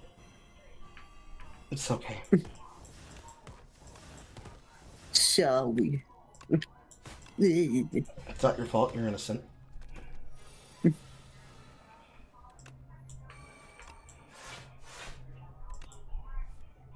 Alright, let's get this shit over with. This one, that one inside the building, I think.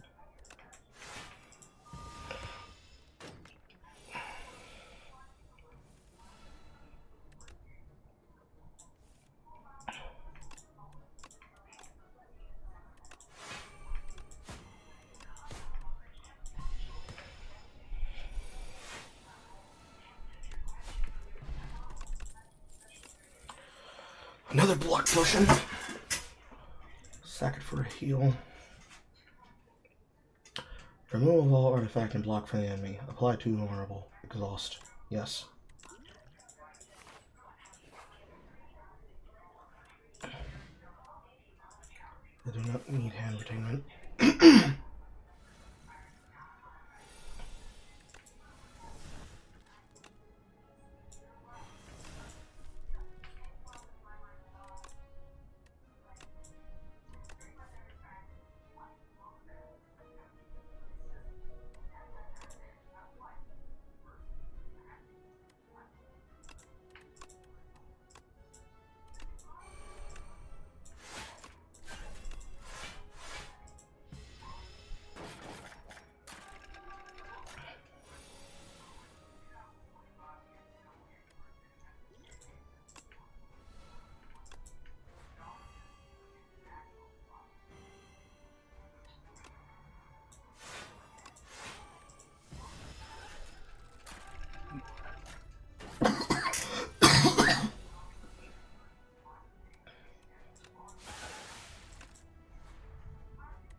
Must be a button I have to press up there. Do I? I can't remember. Here. Nope. No, there is actually a crate. Fuck.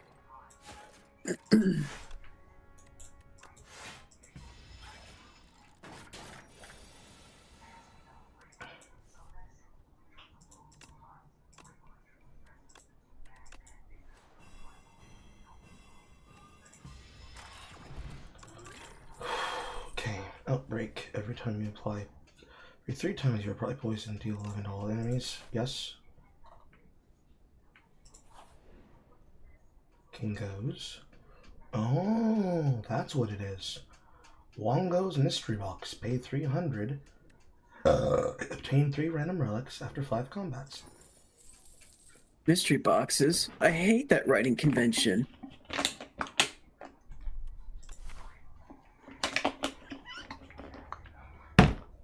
Alas, it is not a point upkeep. They just say you get points as a shit post, I guess.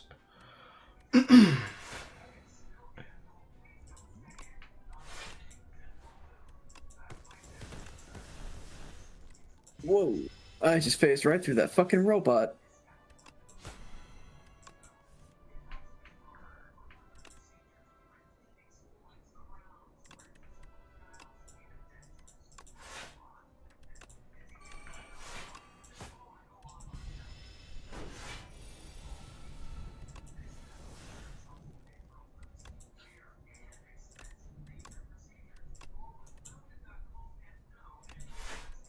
Use me, please. God alive.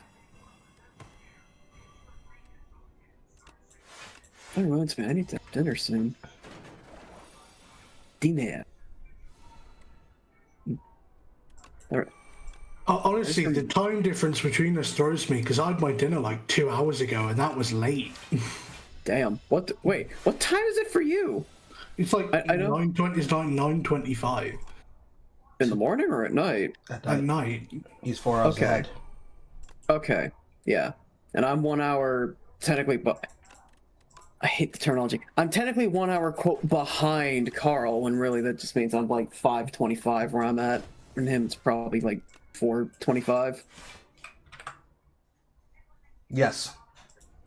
Okay. Just wanted to make sure. Yeah, so Carl's 5 hours behind me and you're 6.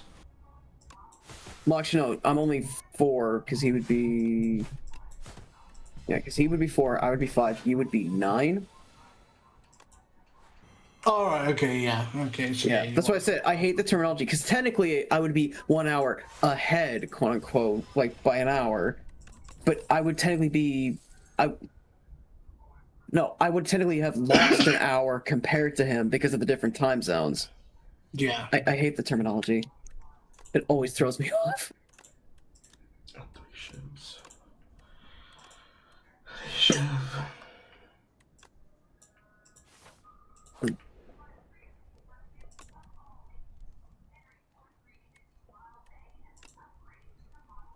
$15, $11, gain 2. Charlene.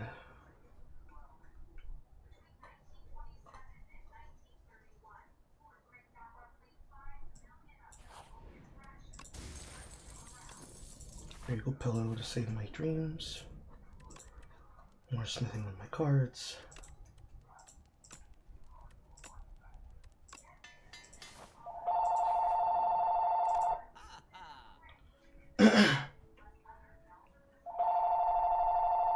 Shift to my hand. Enchant an object. Punch dagger. Upon pick up, enchant an attack with momentum +5. What do I want to have enchanted with momentum +5? How about pinpoint? Lord, I said there's no such thing. You must not listen. Goodbye. You don't fall nothing. Here it is. I found my baby. My baby.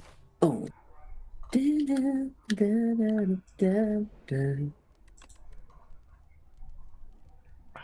Super Shouty. Why can't I marry you? Damn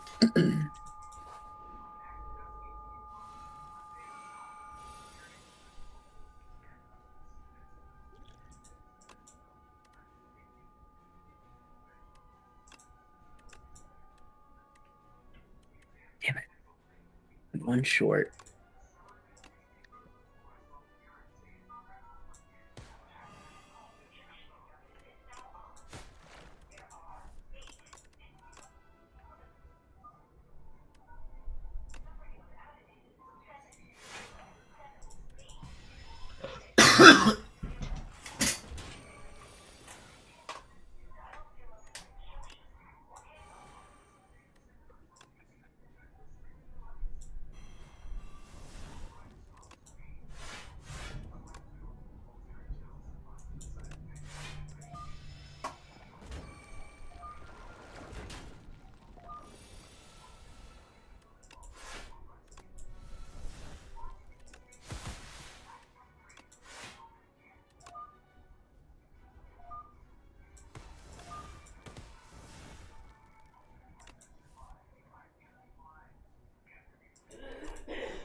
I completely whiffed that fucking grenade.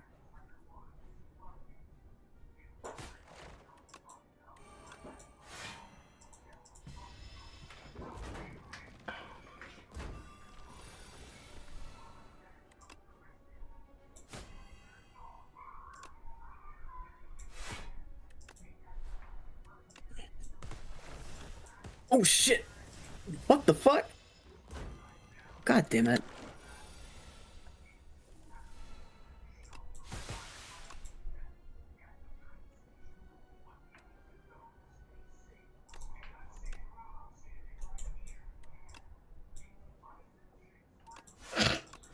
Oh, that's stupid. I don't have an Asti in play, so that means Asti's card there doesn't do damage, so I just wasted that. Fuck me.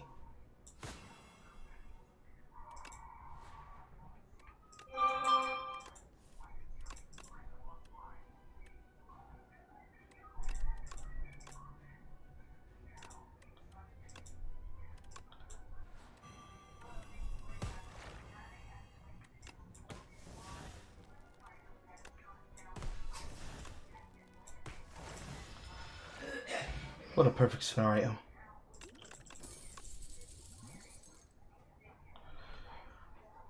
Next skill you play costs 0, follow through. The last skill you played in this turn was an attack, blah blah blah. Draw cards until you have 6 in the hand. No.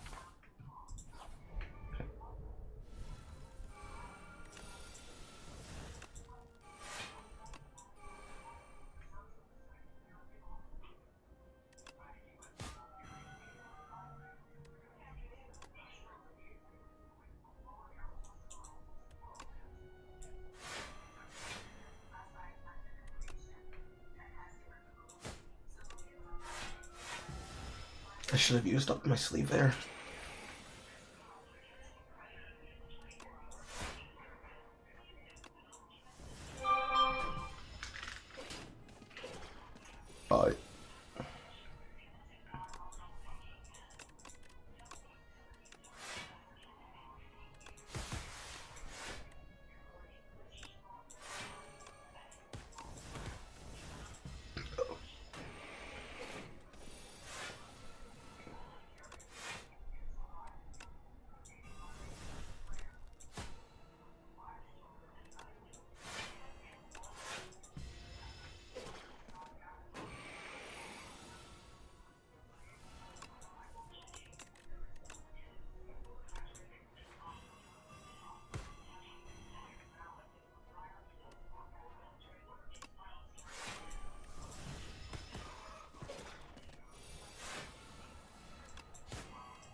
Oh, it's silly of me not to play those.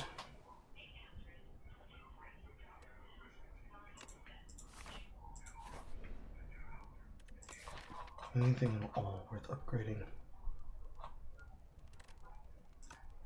Nothing that moves the needle.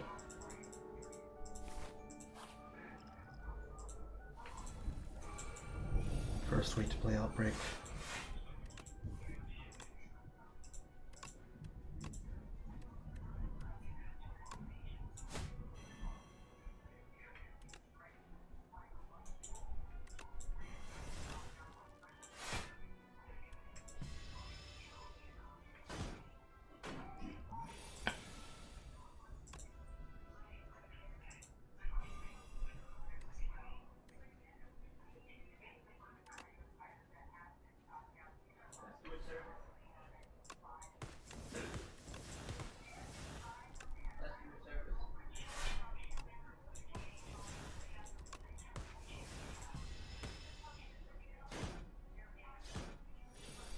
hurts a little.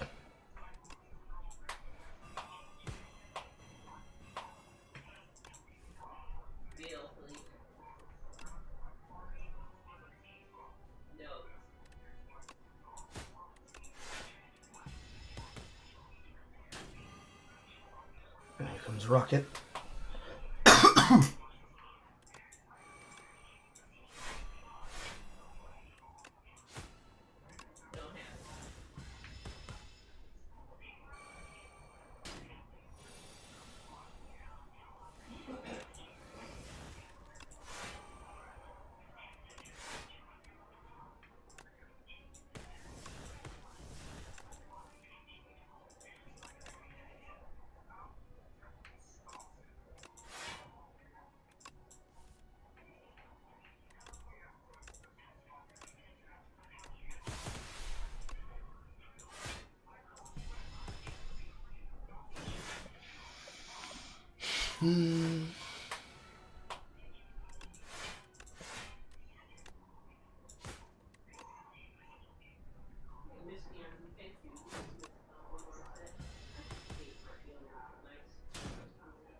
That's a lot of damage I can't block.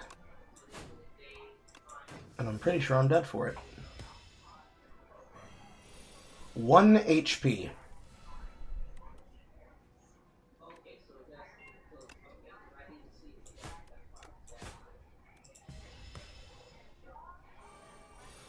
I live on 1 fucking P, boys.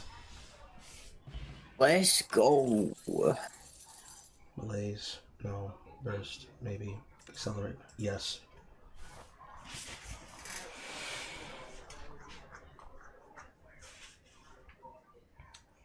Maximizing living. Maximizing living. That is a path that maximizes my pain. Yeah. That is a path that maximizes my pain. No way out, though. That's the way out. But I doubt I'd live long enough. Let's try it.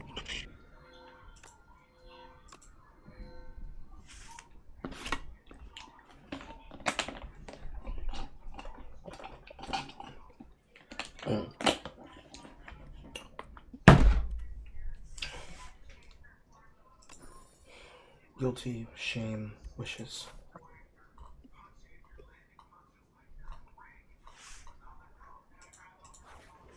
Let's take 2 events of war.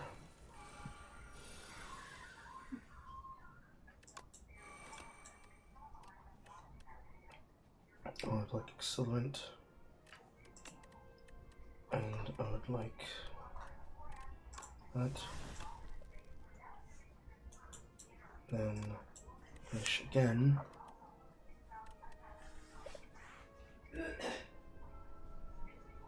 Outbreak.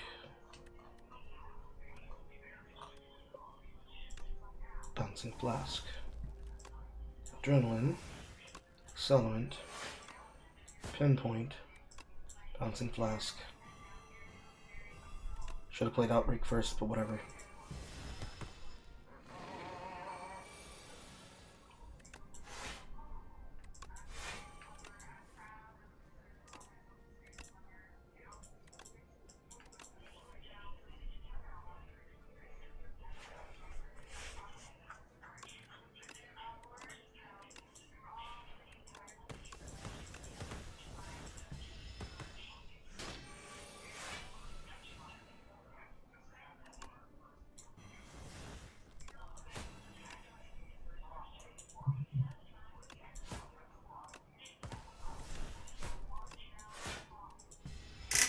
There he goes down. Tingsha! Now we're playing with power. Nintendo power. What is this power? Where's your motivation? I get it from the power glove.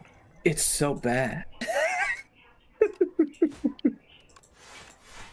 I fucking remember that angry video game nerd review of Super Mario Bros. 3 and the Wizard.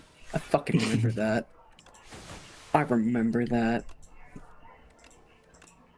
It was really sad when I found out that AVGN is like when I found out that like the actual guy is like he's not really a gamer. He hasn't really played games since the N64. Not the N64, the Super Nintendo. And that a lot of the best episodes were actually written by his friend who is a gamer. And now his friend doesn't write for him anymore. Yeah, that has been the case since like season 13, because you notice how when he started, I think it was specifically before the movie, that he was getting a lot more, you could say, quote, corporate, when really it's just he was getting a team. It was becoming less authentic in that way. I still like the guy. I'll give him that. He's not fucking obnoxious like several creators that worked with goddamn Doug Walker. Even though Doug Walker himself isn't really that bad of a guy. He doesn't really seem that bad of a guy. I feel like Doug Walker, he's someone who has come back from a bad place, because around 2012, 2014, he was getting pretty obnoxious. Yeah. But he's kind of realized that he's not the best thing since sliced bread, and he's walked it back. He's become a pretty humble guy now. Granted, that's been the case for a lot of people that were associated with channel, because I know one that I used to follow for a while, even after I stopped watching Nostalgia Critic, was like Bennett the Sage. He got his life together. He lost a shit ton of weight. He had a kid and a wife. Like he got his life pretty straight. Not Lindsay Ellis though. No, fuck no. Did you see? I just saw a video. I didn't watch it, but I saw that she released one recently. I can't even remember what it was. I remember it was specifically just her fucking face on the thumbnail. It's like, oh, you're back. Huh. I wonder where you went. She's been hiding on Nebula. Yep. Yeah, friggin' and Linkara as well. Yeah, Linkara. What was the I remember there was a controversy involving his Lightbringer comic, his fucking weird choice of Muppet porn, his fucking, like, his obnoxious opinions during, like, the Power Rangers reviews. There was a lot of shit. Yeah, basically, he got made fun of a lot by Oni Plays, but they did it kind of tongue in cheek. Like, they were making fun of him, but they weren't.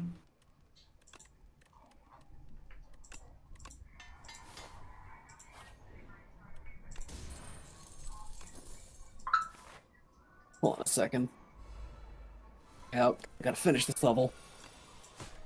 Plus, I love just the Doomslayer just silently telling Hayden to go fuck himself by destroying all the filters. I love that. I don't think the Slayer gives a shit anyways. Hold on. Did I miss anything? No, I didn't.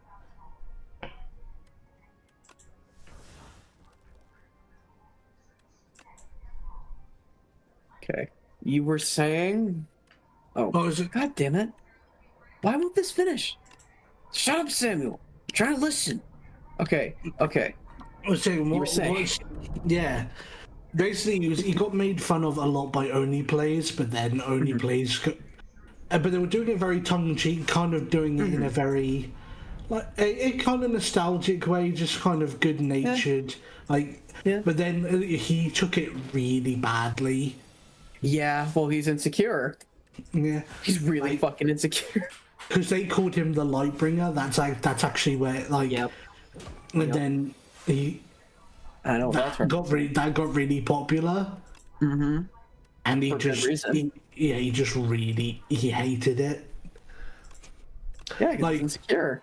Yeah, one of Only Play's most animated and most popular clips is them creating a scenario where Linkara goes to a Trump rally and gets beaten the shit out. Yeah, I remember seeing that. It's like, somebody take his jacket, somebody take it. No, don't give it back to him. I fucking remember that. Yeah.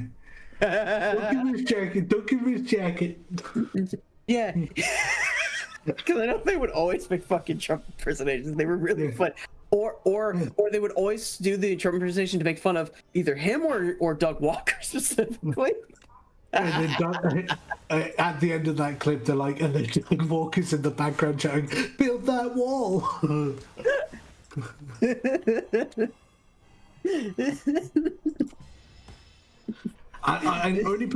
Only Plays have done a couple of collabs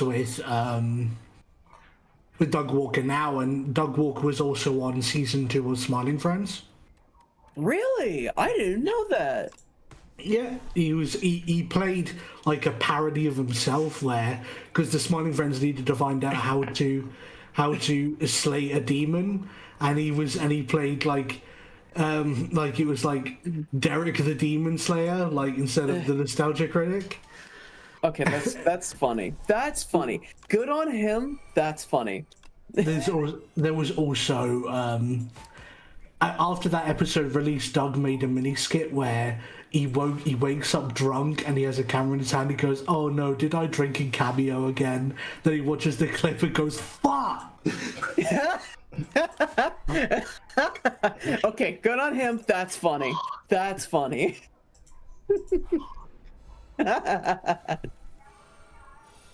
Good on him. Good shit. And it's like, even though I don't really watch his stuff and I don't frankly care for his opinions on things, it's like I don't think I could ever hate the guy. I don't think I could. He's a classic. He is a case of a classic reviewer who, unlike modern reviewers who are a lot more refined in how they review media, his reviews are just purely treating subjective opinion as objective fact. Yeah. Well, sometimes they would get occasional bits right, and it's like, okay, good on them. They have at least some degree of sense and sensibilities, but yeah, a lot of the times it's just whatever they could think of in the moment to think is funny. Because I think it's very telling that Doug and his brother, I can't remember his fucking name, would do those little videos before the reviews, and essentially if you watch those reactions where it's just them taking the piss out of a movie or giving their views, it's basically just the Nostalgia Critic video, bar none. That's pretty much what it is. The same things that they say is like, oh, it'd be funny if this happened, they just make a skit of it on the actual review, quote-unquote review. And it's like, okay, at least they're honest about it, at least they're blatant about it, and I can't fault the guy because the man is just giving what he thinks. It's like, all right. I remember a couple of years ago I saw, where someone made an analog horror clip of Back Credit Card. Oh God! I look it up. Look up analog horror back credit card. It's weird. It's weird and a little bit creepy, but it's also quite funny. Hold on, I'm gonna look it up, and you know what? I might even. Should I No, I probably shouldn't. No, don't stream it. I'm gonna be going to bed soon. I don't want to be creeped out when I'm in bed. Okay. Okay, fair enough. Yeah, I'm gonna at least type that in, and I'll look that up later because that sounds funny.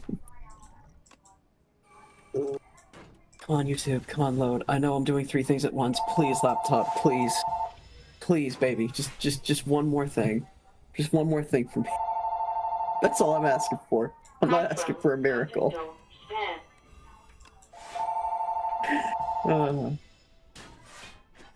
Okay. Hello.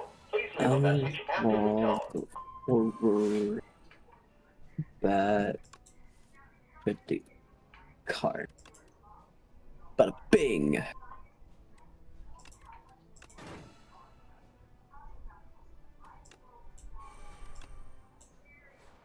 Oh, come on, YouTube. I know you're chugging.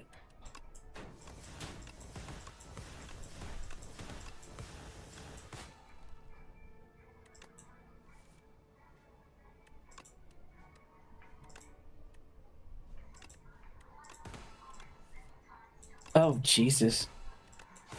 Hello. Hello.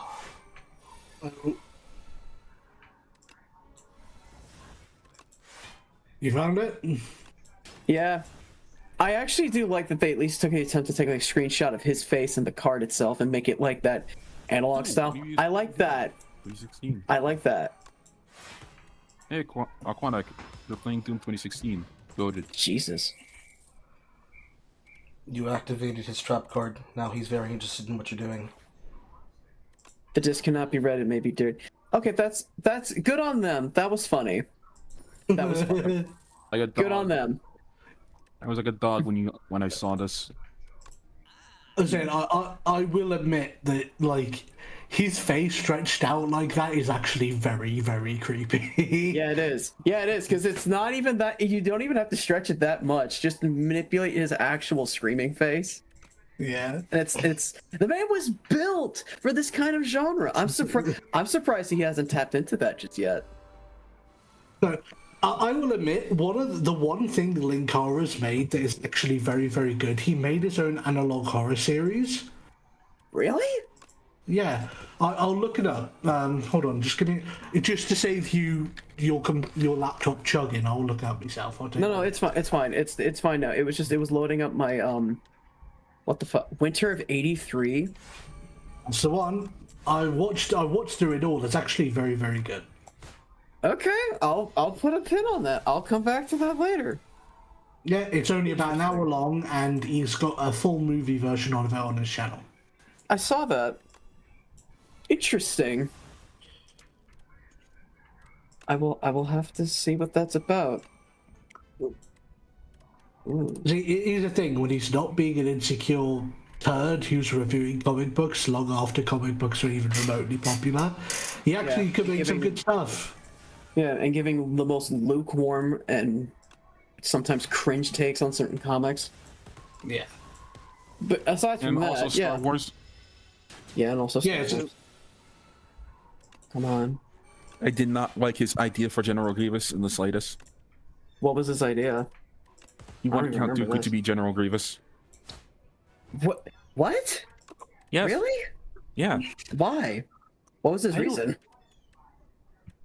Too many characters introduced? I mean, I don't blame him for wanting to reduce character blow, but it's like, why those two specifically? Like, there's so many glub shitos in Star Wars you could get rid of. Why would you combine two key characters?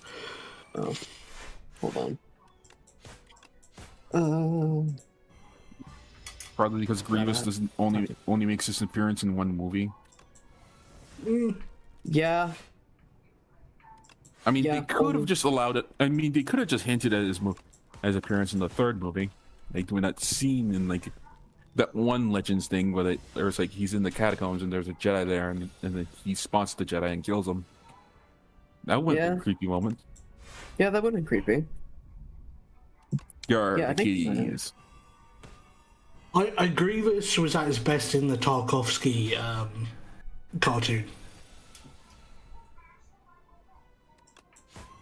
Yeah, the Gandhi Tarkovsky is probably his fine. I do like him in the 3D Clone Wars, but yeah, the 2D one by Gandhi Tarkovsky is fucking peak. Yeah, because it makes me want to sing Rah Rah Rasputin. Yeah, because he's actually fucking terrifying in that cartoon. Yes, he is. Yeah. Yes, he is. Yeah, he's like an actual Jedi killer. Yeah. An actual tactician. Without any force powers. It's just raw skill and four hands for you to catch. No force abilities. He kills a Padawan instantly and then is able to take on like 4 knights at once, including at least 2 masters, I think. Though my problem with him is that he's not as cartoonish as like he's originally described. I would feel like he would be much more better if he was like a combination of 2008 of a mix, and also just 2003. I want him to be evilly cackling, confident at killing people.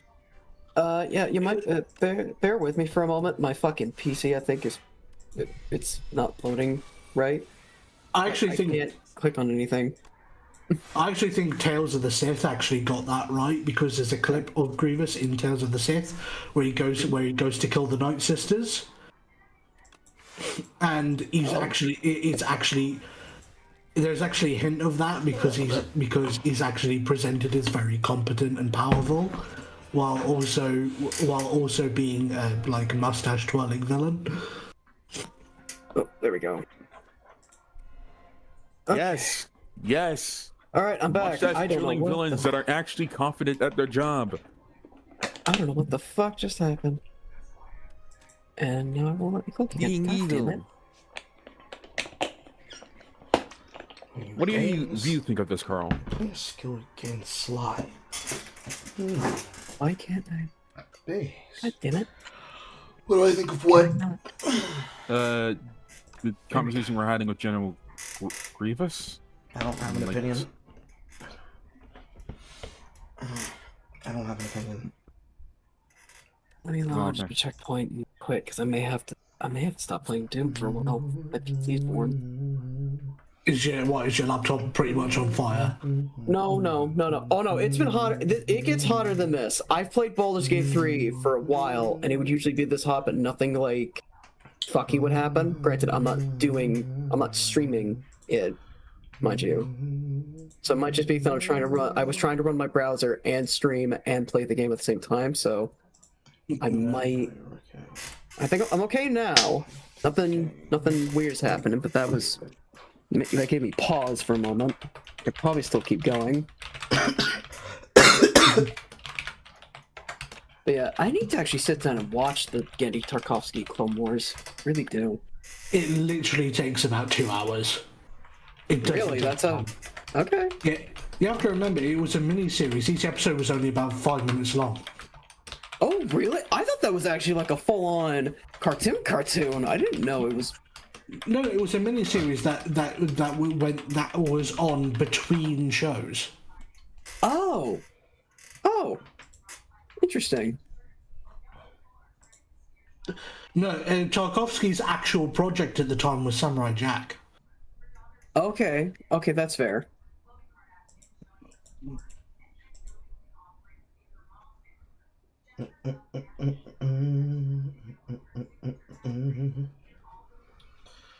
BFG division. Although ironic. Actually, no. This isn't BFG division. This is. I think it's Rip and Tear. Oh, this is BFG division. Oh no! It is BFG division.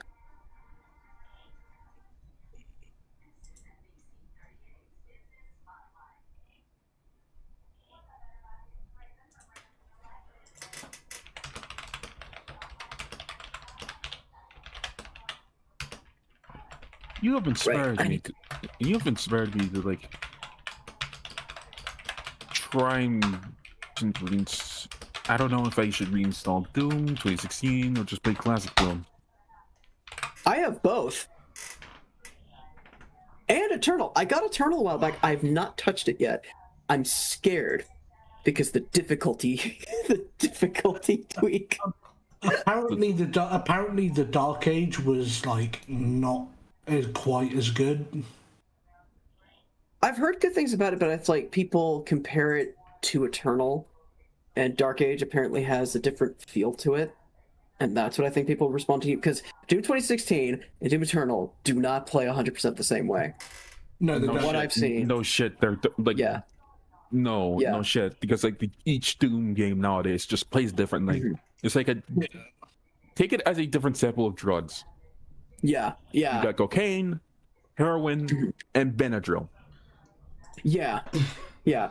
Doom 2016 is like the Benadryl for me, because I'm used to playing this, but from what I've seen of Eternal and people like quick changing weapons to get combos up, that is like the crack cocaine. I have heard, I know specifically way back when Eternal first released, Mauler and Rags really didn't like it, and they really liked 2016. And that was mainly down to how it felt, how the controls and mechanics had changed. Granted, was this during while they were playing it, or was this after they beat the whole thing? This was after they beat the whole thing. This was like late 2021. Okay, because I was gonna say that's probably because they still felt the initial 25% of the game where it doesn't give you a lot, but it demands a lot of you. But by the time you get to like the mid to late game, from what I've heard watching like CV11's review on it, it's like that's when the game clicks and it all makes sense. But it's a hell of a climb if you're not ready for it, and that's what I'm worried about. Because I don't want to hate Eternal. I really don't. So it's like a slow burn. Yeah, it's like a slow burn, as it's like, but if you fuck up, it grinds a cheese grater against your arms. So basically, weed. It's like super weed. That's why I compared it. It's like the crack cocaine. Now, Dark Ages might be weed, but Doom Eternal, from what I've heard, is like the crack of the new Doom games. And Doom 2016 is like the Benadryl. It's like drinking lots of cough syrup. So what would you compare like the WADs, like Project Brutality and like Doom and Brutal Doom to that standpoint? Oh god, Brutal Doom is like, I would compare that more to like, because Classic Doom is like a craft beer. You can have fun with it, but it can get boring after if you like binge a bunch of it. But something like Brutal Doom, that shit's like whiskey. That burns down your throat. And but it gives you a good. So does that mean like Project Brutality is like vodka or something like that? I'm sorry, say that again. What? Is Project Brutality like vodka? Maybe. I would have to see more of Project Brutality because I played a little bit of Brutal Doom and it was tight. I love the controls on that. Let me. Well, I do have that standpoint of having Project Brutality on my like on my WAD files. Ooh, are we saying Project Brutality? Hold on, I'm curious. Ow! My back. Ooh, oh, I think I remember seeing this screen. God, that art is so good.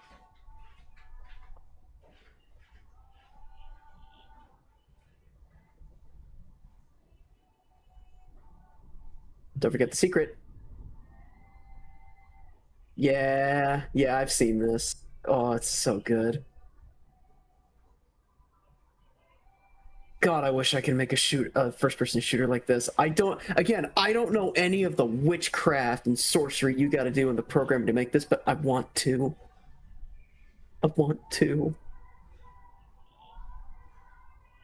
I'm working on like a game development. How's it going?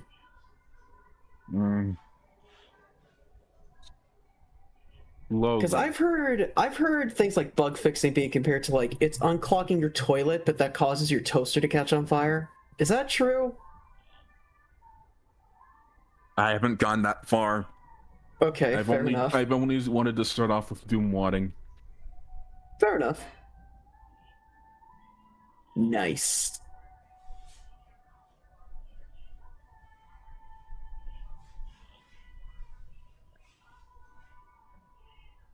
Man, I wish Marathon could get a mod like this. That'd be so.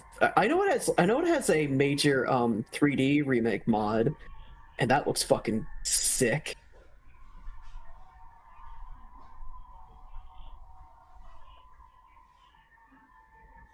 Oh, yep, this is a still hard. Yep.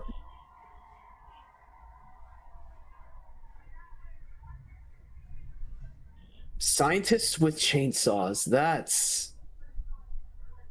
And axes? Damn. I made the mistake of putting it on Heartbeat Planning. I hate this. Chainsaws don't do shit. Yeah, the chainsaws. Yeah, it's not like Doom 2016's chainsaw where it's basically like an insta-kill, like, what's the word I'm looking for? A takedown, basically.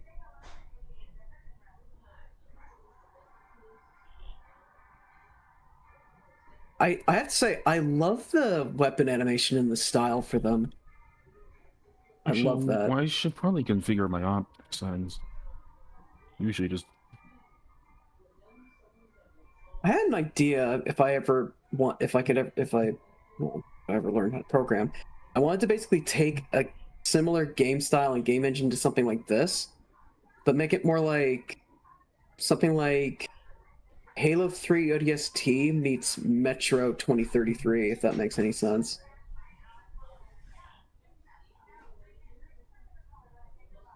Where it's like survival and you have to like manage your ammo and supplies, and but combat's like really fast and brutal, and you have to like pick your fights. I would love to do something like that. That'd be cool. I'm much more on the Half-Life side of like the speed in combat, where I want to actually think about like what I need to do. Yeah, because I know in Half-Life 2, I actually have to be careful with what I'm doing in that. I can't fuck around, otherwise I'll get shredded. And Half-Life 1's is like that, but even like more brutal. It's more unforgiving, especially when you get to the alien world, because I know Black Mesa can get pretty difficult if you're not, if you're not smart in managing your supplies and resources. And I'd like to capture that element if I could.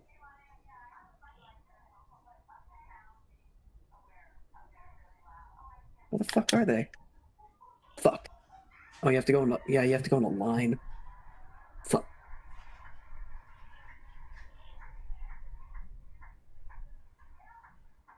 I'd also love to do like a Left 4 Dead style game with this, where you have like co-op with friends and allies, but it's a similar game build. I like the aesthetic. I like the style of aesthetic of Doom, where it's just like 2D PNGs and a like pseudo 3D background. 2.5D to the max. That's I don't know if that's something like even indie game developers have actually done just yet, because I know there's modding that's done that, where they work with Doom or Blood or Duke Nukem or what have you as like a basis for the mod, but I don't know if anybody's actually made it like from the ground up game in that sort of style. But I don't know if that'd be harder to program or not. I genuinely don't know. The X. X. Here's Johnny.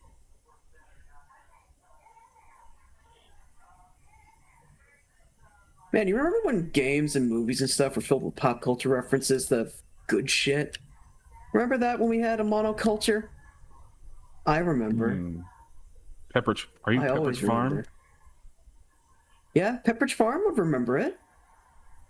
They might be the only ones who can nowadays. Old Man Pepperidge Farm.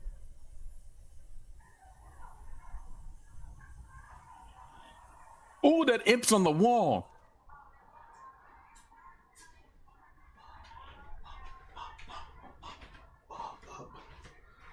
Hope you haven't been saying slurs. I mean, come to think about it, actually, Doom is just one big cultural reference, because it was a mixture between like D&D, Aliens, and like what was it? It was D&D, it was Aliens, and metal. Yeah, heavy metal music. I mean, for Christ's sakes, most of its soundtrack is like quote unquote legally distinct ripoffs of like Black Sabbath, Pantera, AC/DC, a lot of music. And it's iconic for it. It's more of like a fucking like taking bits of their music and just like Alice in Chains. I think Nirvana. Making it the core theme song. Yeah. Because I think E1M1 comes from like a Metallica song, I'm pretty sure.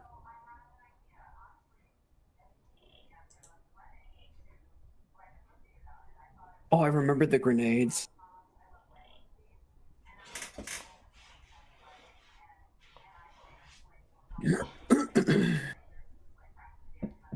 Those grenades are better than Doom 2016's grenades. God damn. God damn.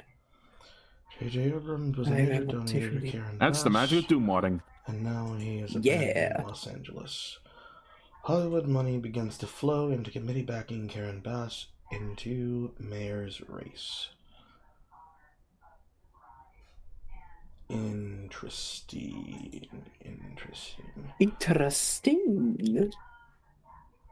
Katie McGrath and J.J. Abrams. I didn't even to get a rocket launcher. Lemon Duck, stop.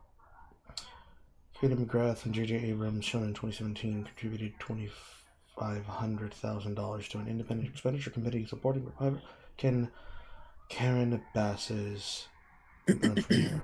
That can't be Republican. That has to be representative. Illinois Rick Caruso pouring millions of dollars towards ads for his race. Representative Karen Bass, which an independent expenditure committee to help longtime office holder compete with Caruso's wealth.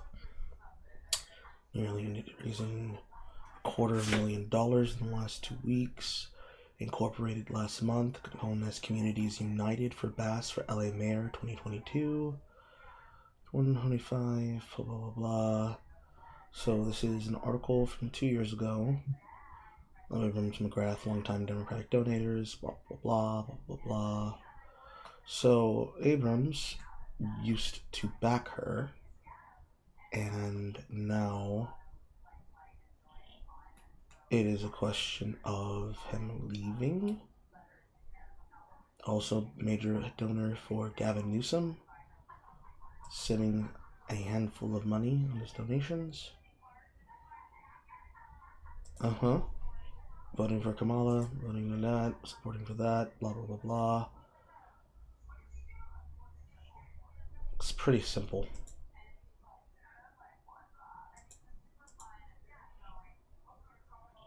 That's pretty simple. That's fucking sad.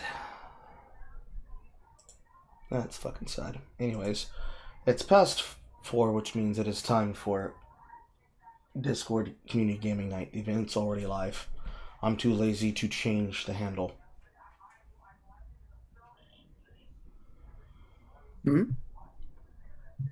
The same Discord Community Gaming Night that we have. Yeah. Monday through Wednesday. Okay, making sure you understand. Okay. Are they new here? Who is new here? The person you're talking to, Aqua. No. No, I've been here for I've been here for a few years. I'm talking to everybody. He's been here for 3 years. As of a couple days ago, actually. I was explaining that I'm too lazy to change over the VOD title to another stream. Ah, I see. Did you want to focus on something else? No, we're going to be doing community group gaming. I'm too lazy to change over the handle on the stream. Oh, sorry. I thought you said you wanted to change the stream. No. Like, okay. The armor for some of the demons is annoying. Yeah, I could tell. Also, what is that super shotgun model? Oh my god! Not a model. It's more of a sprite. You know what I mean? You know what I meant? Like that design. My god, it has flames on it? Yeah. Whose dad designed that? I love it.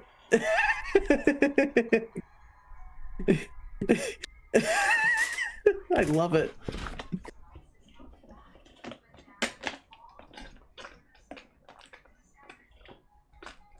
Yeah, they just... Oh my god, fucking NPCs. Oh, Right, Carl, for community gaming night, do you have like a particular game you play? Because if you do, then I can leave. I'm more than happy to leave. I'll just stay in the chat. You don't have to leave. No one has to leave. Now, I'm curious where most of the people are right now.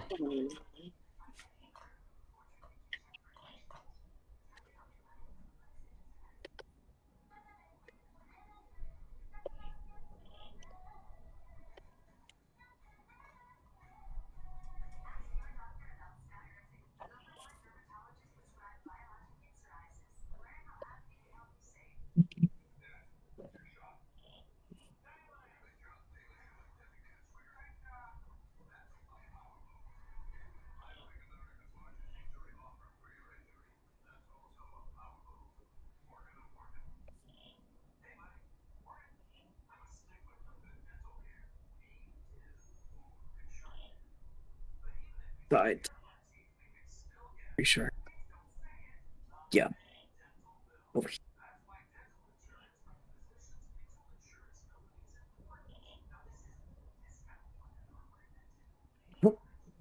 What's pop?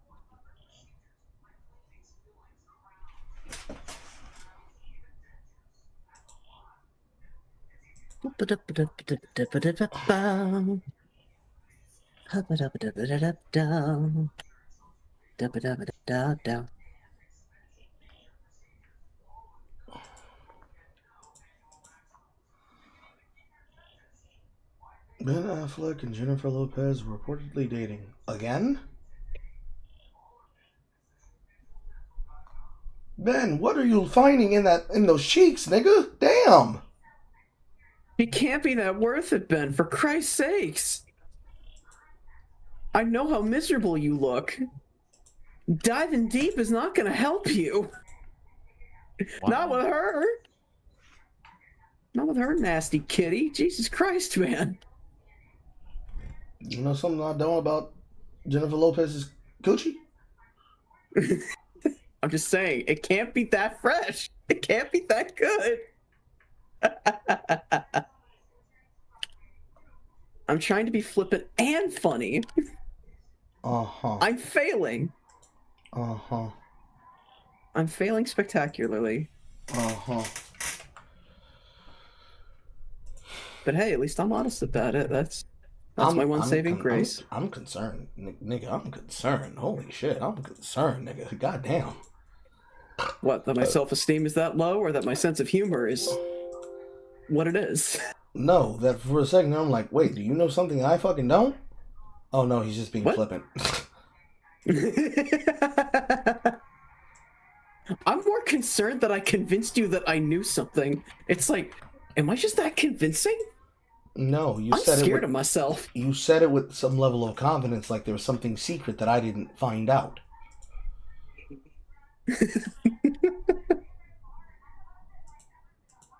I have a power that I have no control over. Oh no. The power of lying? No, the power of just convincing people I know something when I don't. I really don't.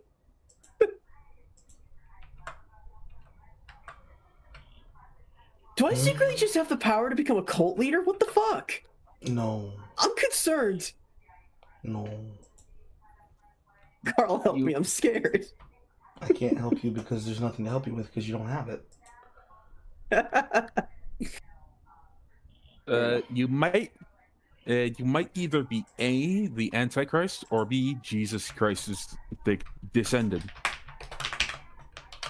Huh.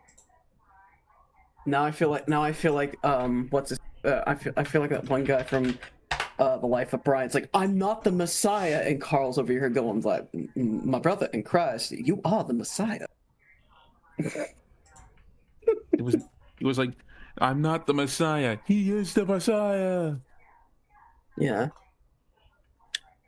He's not the Messiah. He's a very, very good boy. Life's a piece of shit when you look at it. If you like Monty Python, there's another comedy group you want to look at is, they don't have a name precisely, but they have a name for the comedy films that they made. They're called the Carry On films. Okay. They've got Carry On Camping, Carry On Up the Khyber. I think they made about 10, 15 of them. They're all comedy films with the same 3 or 4 key actors, and they're all really, really funny. Carry On films. The Carry On films, yeah. Okay. That's not the movie I'm looking for. Ah, here it is. Carry On franchise. 31 Holy shit! Carry On Sergeant, Carry On Nurse, Carry On Teacher. Wow. And their last one was Carry On Columbus in 1992. Yeah, and the first one was Carry On Sergeant in 1958. Damn.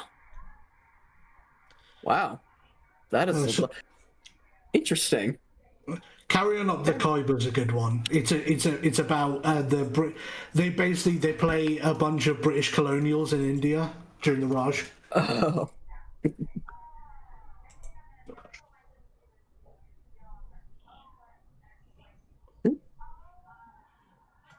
I'd be surprised if they didn't make a joke about one of them crushing on a Indian hottie.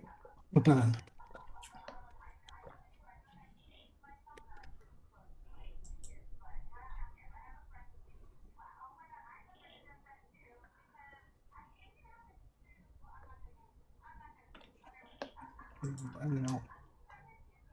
Oh.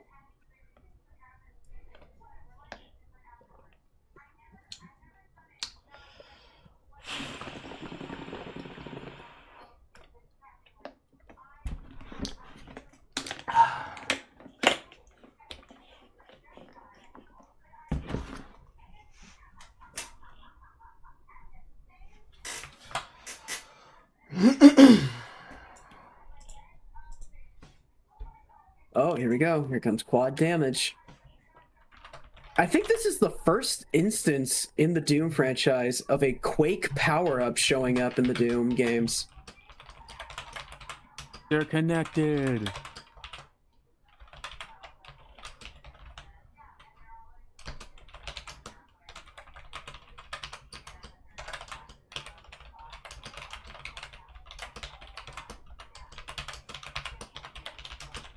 Yeah, BFG division.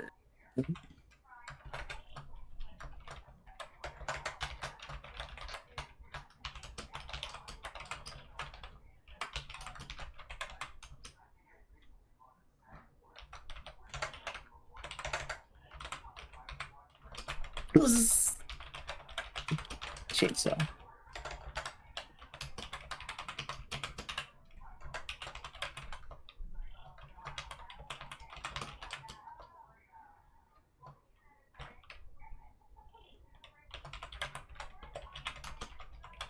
I just find it surprising that that's the one instance of like Quake that we ever get in the new games. That one little bit. I'm surprised they haven't made like a continuation or at least a spiritual successor to the first game. Because I would love to play a first-person shooter, like a Doom-like, that had that Lovecraftian, like, gothic style. I would fucking love that. Especially a new soundtrack by 9 Inch Nails. That'd be fucking bass. I would love that. Mm-hmm. Because, I mean, that's the only reason why he never returned for the second game, is that he said, this game has no... I think it was like, this game has no soul, it has no spirit, or it has no atmosphere, or something. And that's the only reason why he never returned. So it's like, he had faith in the first game. I'd love to see that again.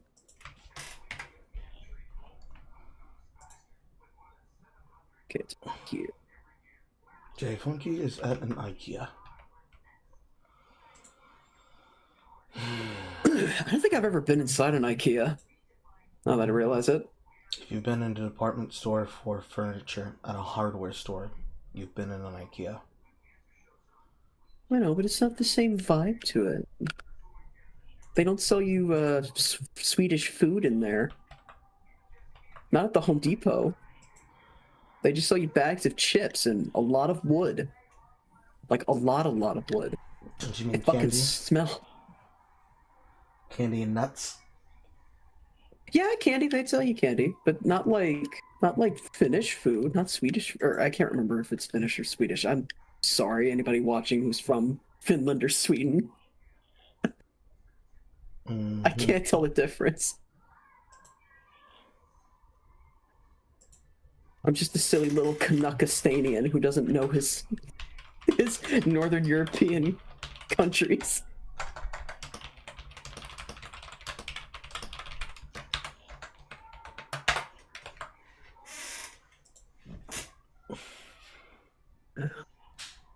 Yeah. Lock it.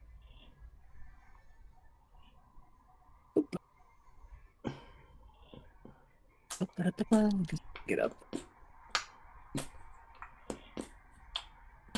Is it?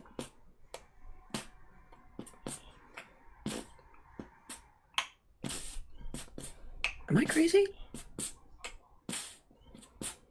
Or is it up here?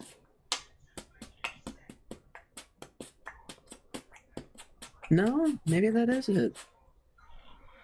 I mean,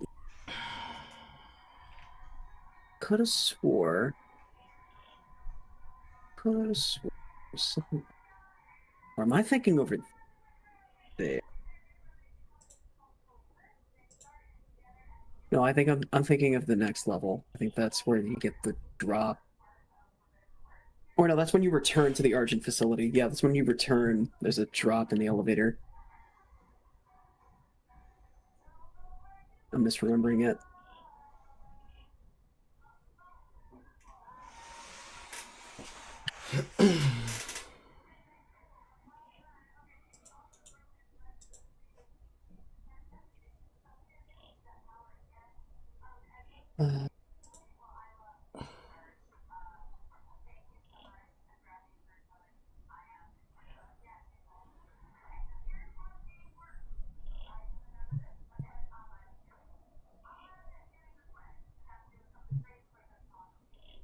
Mancubus.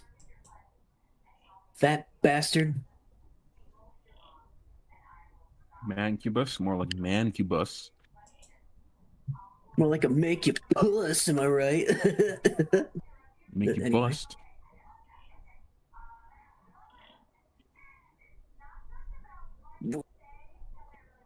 That's You funny. little bastard. That's funny.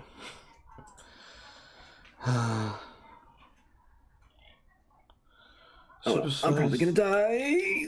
Supersized stick insect found in Australia. Alien. It's always the fucking Australians.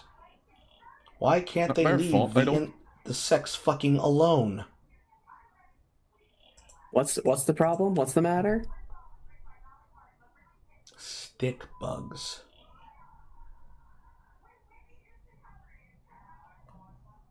It's not their fault. It's just God's like sandbox playground, and they're like easy test subjects. Ethics.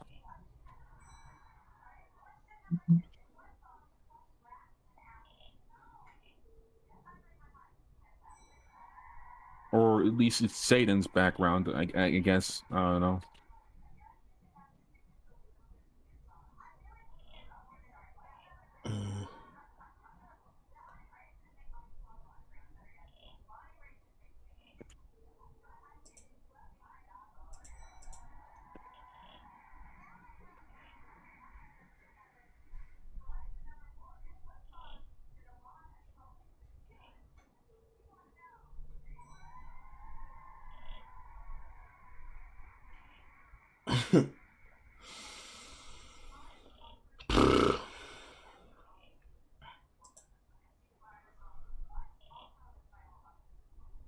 Wick setting himself up for content.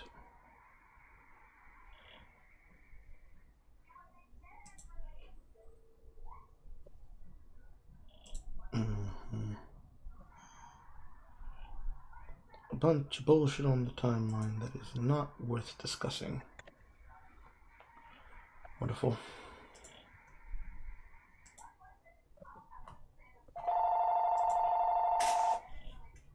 Who could that be on the telephone?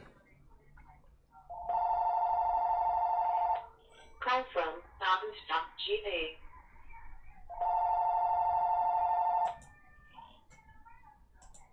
Hello. Please leave a message after the tone.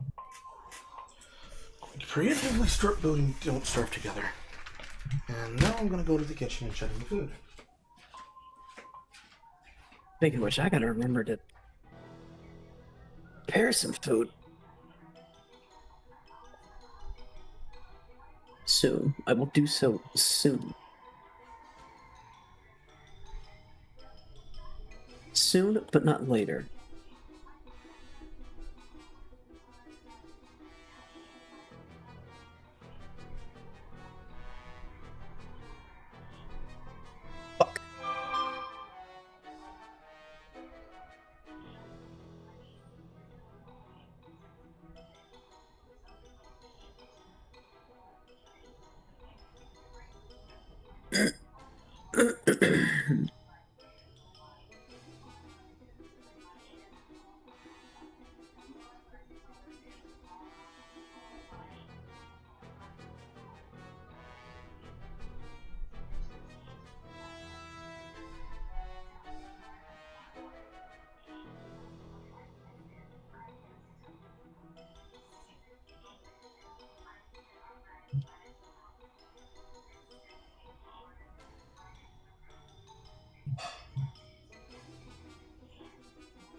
Ding dong, ding dong. Ah!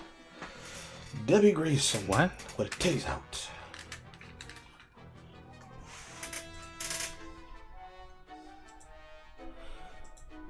Are these hand drawn?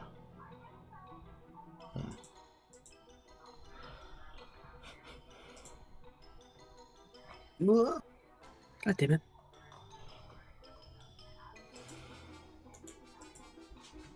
I fucked myself over. Lord in heaven knows I love Mr. White Meat, but there ain't nothing wrong with a little bit of Bushu pork every now and again. As an actual food or in like sex? I'm holding my hands in my head, Carl. I'm holding my head in my hands, Lemon Duck.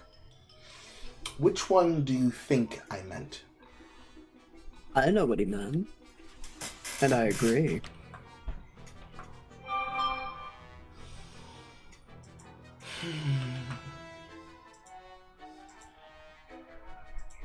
Being taken to my emotional limit. Taken to my emotional limit.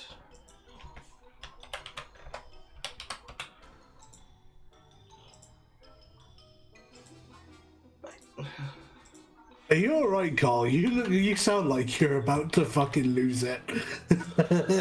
It's Lemon Duck. We had a whole conversation the other day explaining what Lemon Duck does, and this is one of those, is he doing it on purpose, or is he just trying to rage bait me moments? I'm trying to be funny, that's what it is. Don't! No. I was being funny.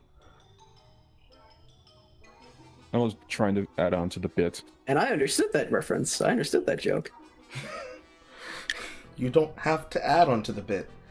When the comedian delivers the line, that is the bit. The only way you could enhance the bit is to encapsulate the punchline, not actively deviate the punchline. It's like a trolley arm. We're already on the track that kills nobody. And then you come up and say, I'm going to make it funny. And you kill 15 people. Jesus Christ. Jesus Christ. Jesus Christ. Another train derailed. Oh no. Yeah, a train definitely did derail, Lemon Duck. And you know what train that was? Your train of goddamn thought! I was gonna say, the train you wanted to run on something. I took a rocket launcher to the train and just blowed it up. Basically, you did this to his joke. You did that to his joke. You bombarded it with rockets. With chemical propellant and explosive force. Yes, he did. It was a war crime what you did to that joke. Yes, How could you live with yourself? Oh, how he lives with himself? He just does. He gets past it.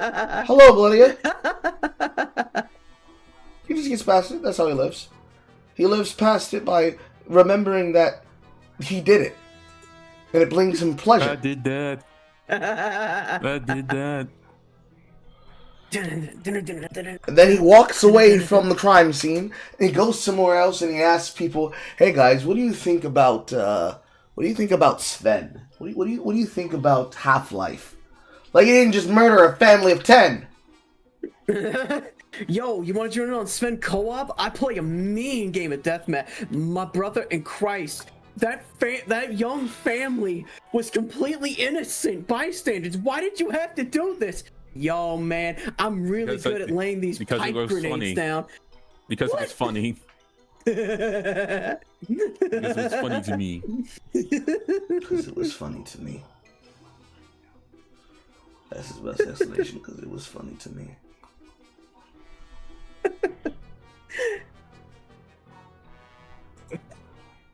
He had best run as he's about to fucking lose it.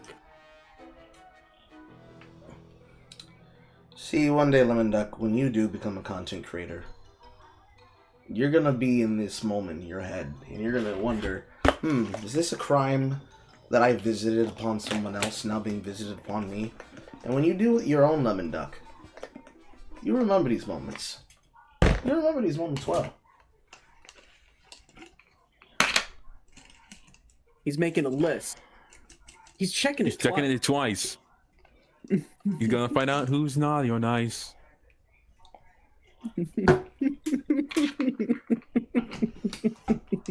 He's no. He's making a list, checking it twice. He's making sure you will pay the price. Carl remembers very well. What is he, an elephant? I was as fat as one. Nah. We all know, like Dev is like fat as an elephant. Probably is. That's why Probably is. That's why I said that I was. Because I've been losing weight. Nope. That's my go. The other elevator. Good for you.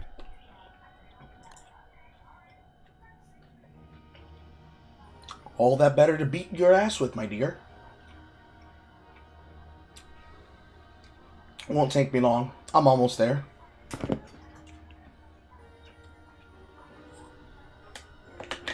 Damn, Grandmama, what big hands you have. All the better for you to catch them, my dear.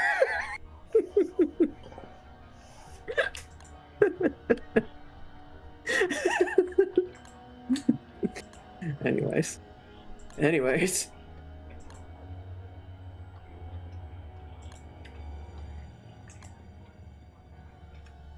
See, you think you were telling a joke, but you might have well just been correct.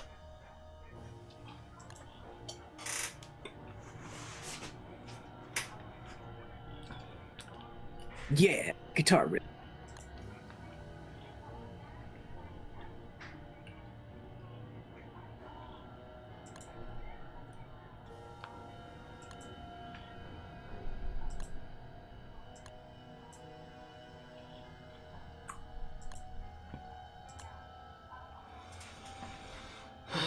The yoink.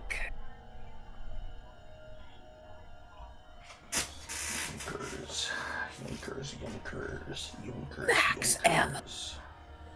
I haven't played COD Zombies in forever. God, I want to play that with friends. It's so bad. You have World Especially at War? World at War.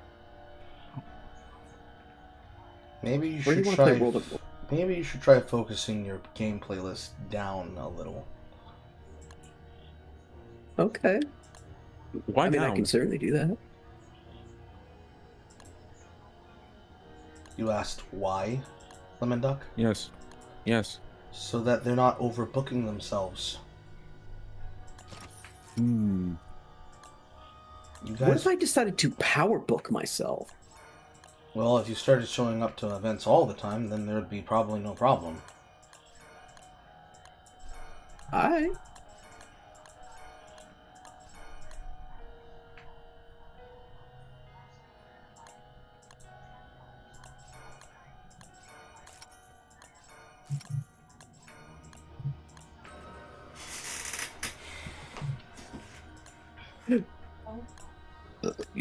Easy, please. This way. So keep your window on the latch. Will do. Okay. Right. Right.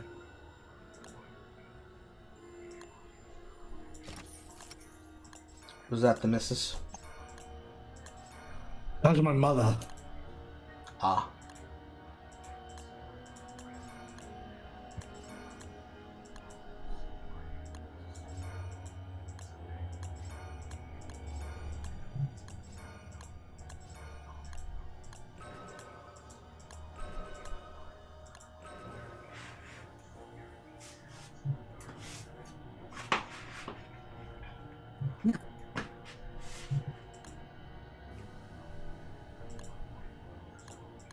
Die.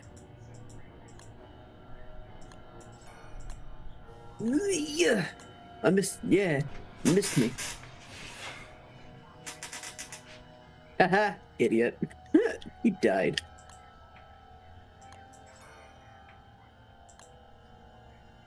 What a fucking idiot. Dying. That's lame. That's lame, cringe, and gay. Never die. Always choose to live. That is base. Son, always remember, dying is gay.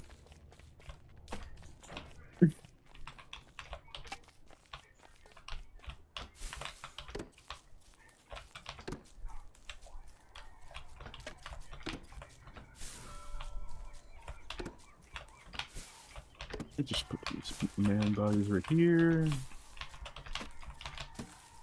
Well, I could just make the golem as the sake of it. They do want Okay, now this is rip and tear. I'm pretty sure this is rip and tear. Class.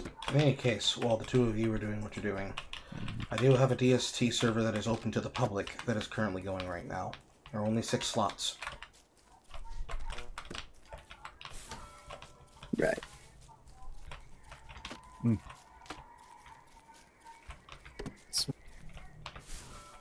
Or do I open this? No. Mm. Oh, hey, Bilsker's on dev server. Uh-huh. I've already tagged him.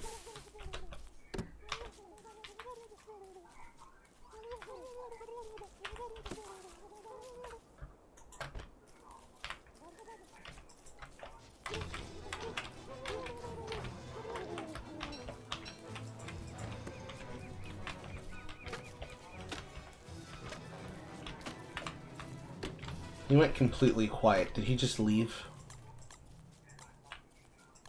I don't think so. No, he's still there. You want me to tell him myself?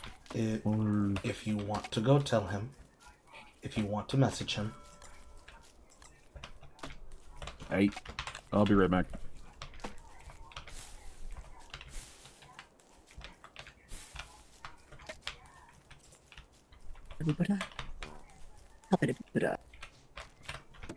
Breathe, Carl. Huh?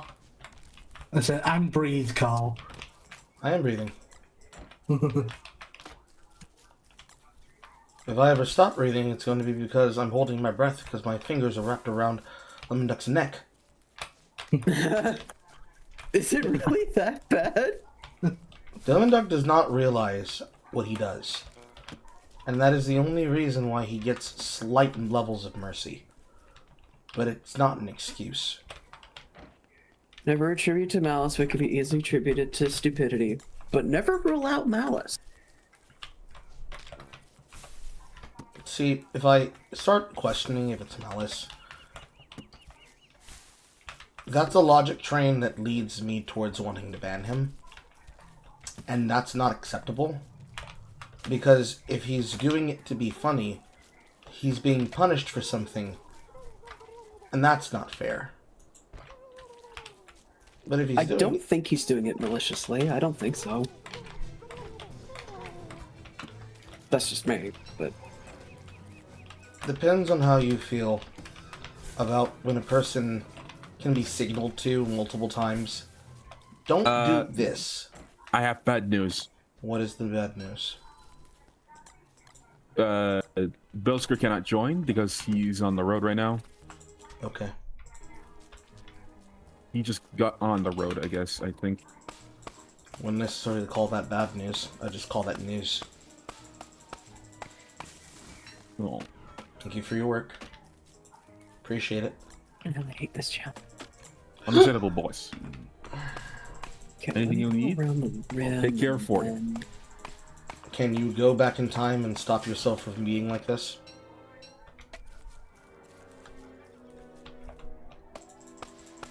Now you know I can't prevent genetics.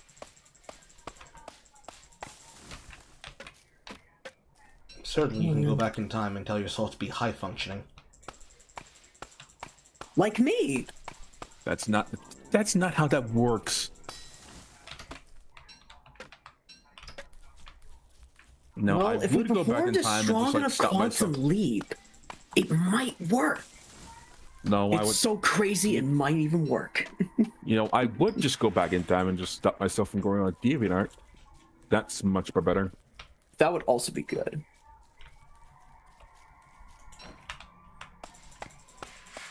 I would save myself so much needed less trauma. It would save you from the werewolf dicks. Okay, not okay. DeviantArt's not that type. That's just Rule 34. No, I've look. Saffronet has shown me some weird shit. Okay, I don't think it's that far away from showing actual werewolf dick. Okay, I don't know that scientifically. I cannot prove that scientifically, but So what you're saying I is notice patterns. So what you're saying is that Saffronet groomed you? No, she showed me the truth. Is that what they call it now? Is that what they call it now? That might be what she might call it. I don't know what she would call it actually. I'm just saying things. So if I go up to her and say, "Hey, why did you groom him like this?" Is she gonna say, "What? What do you mean, Carl?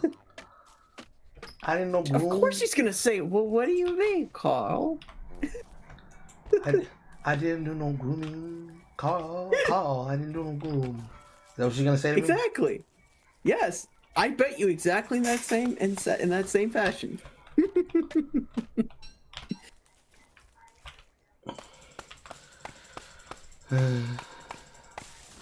Callum, where would you say the line between mimicry, impersonation, and ridicule begins?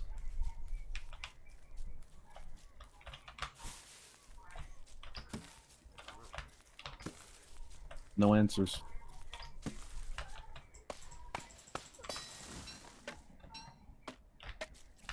He might not be in the room. He wasn't in the room when it happened, the room when it happened, the room when it happened.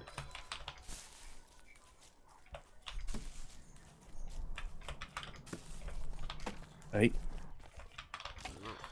He wasn't in the room when it happened, the room when it happened, the room where it happened.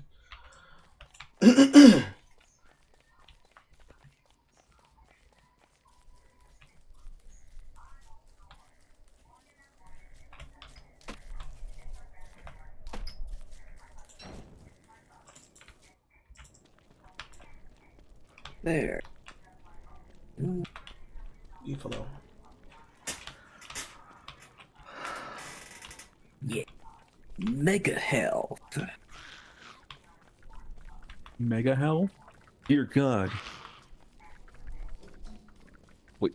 Gentlemen, There's some... this is a mega health. Dear God. Wait, there's more. No.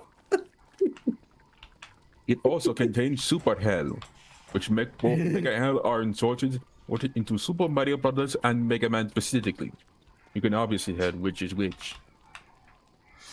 Dear God.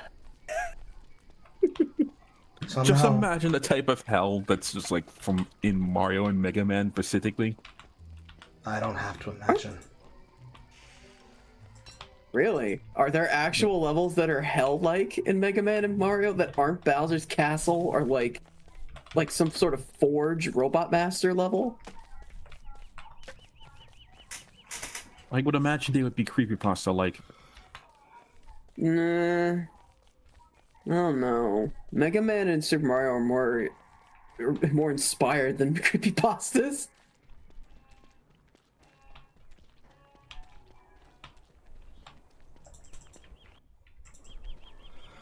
Oh yeah, the hologram decoy. These... Either that or like due to the countries they live in, it would be much more Buddhist in nature. Well, those would be the afterlife and like they'd be like brain not working. They'd be more like Please leave a message after the tone. oh my god, how am I not remembering? Brain, please. Purgatory, but not like hell. Probably because there's not that many probably because there's not that much Judge Holden type people in like the Mario universe. There are the dry bones. They don't count. They're much more undead. Still, Bowser's Castle is probably the closest thing to a hellish-like location, with all the lava and stuff. Everything has horns and spikes.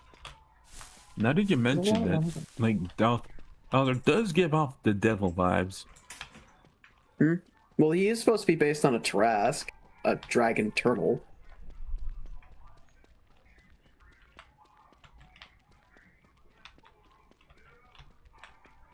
Please, that's just a station.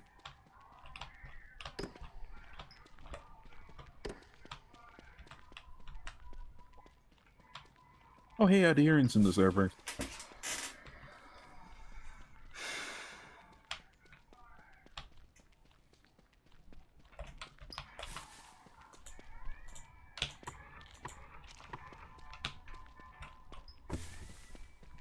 What does she think she's doing? I do not know what you think Madhiran is doing. No. Olivia Pierce. The character from the Doom 2016. Well, Lemon Duck, since I happen to be hosting an event that you are currently attending, I don't know what they're doing. Hmm.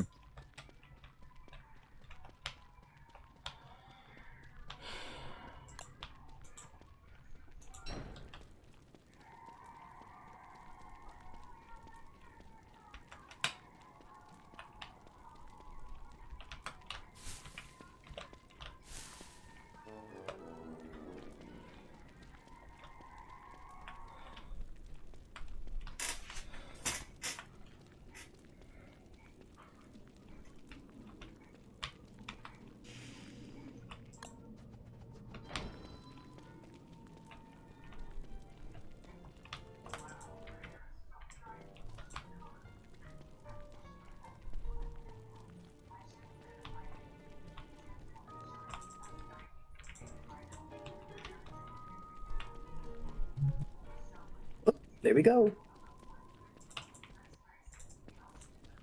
Warp to hell.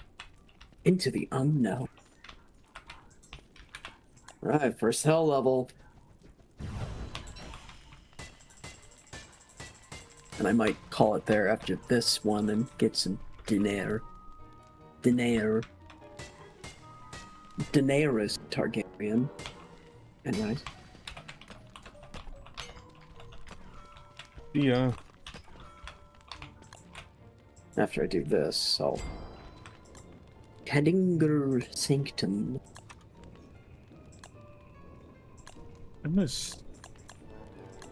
gonna go crash on Deb's server while just like trying to get some.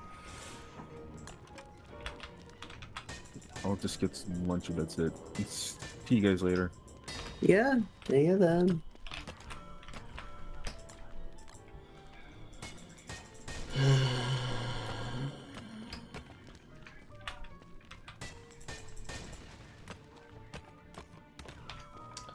Every day gets a little bit harder.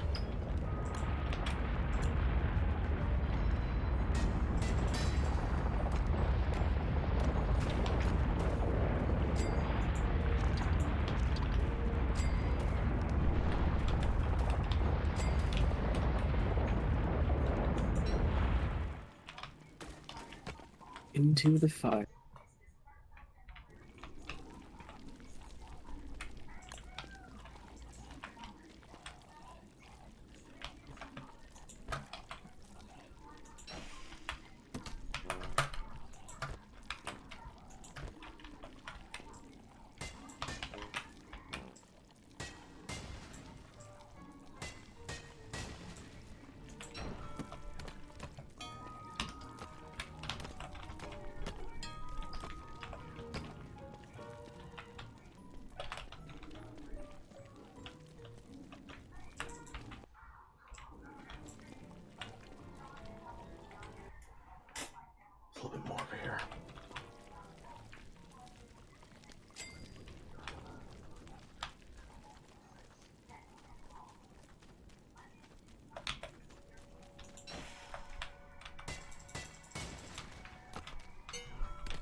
Fuck! I launched myself off the cliff. Don't do that.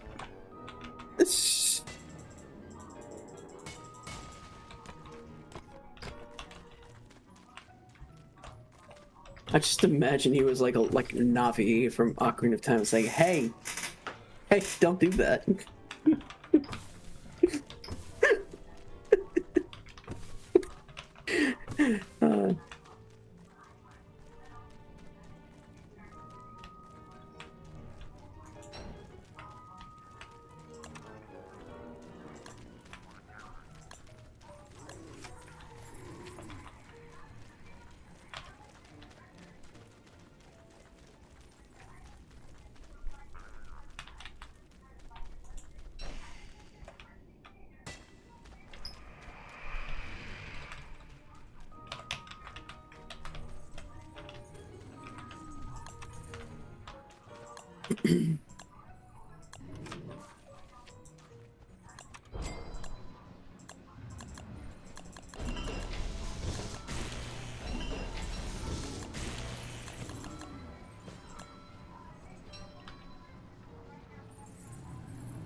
Sometimes it feels like a just me problem.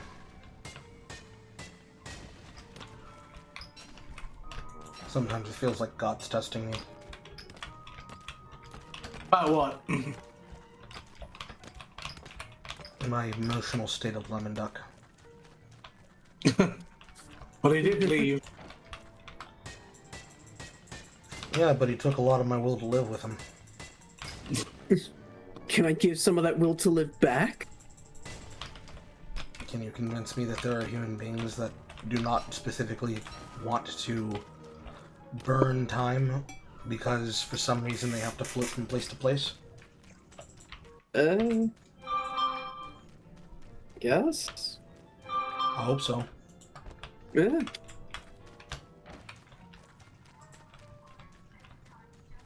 I would be anxietively depressed if that weren't the case.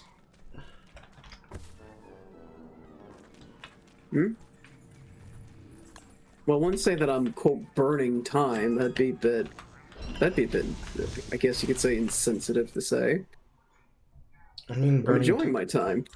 I mean burning time in the sense that a person specifically goes to a place because they are being granted the mercy to go to a place and talk and discuss things with people.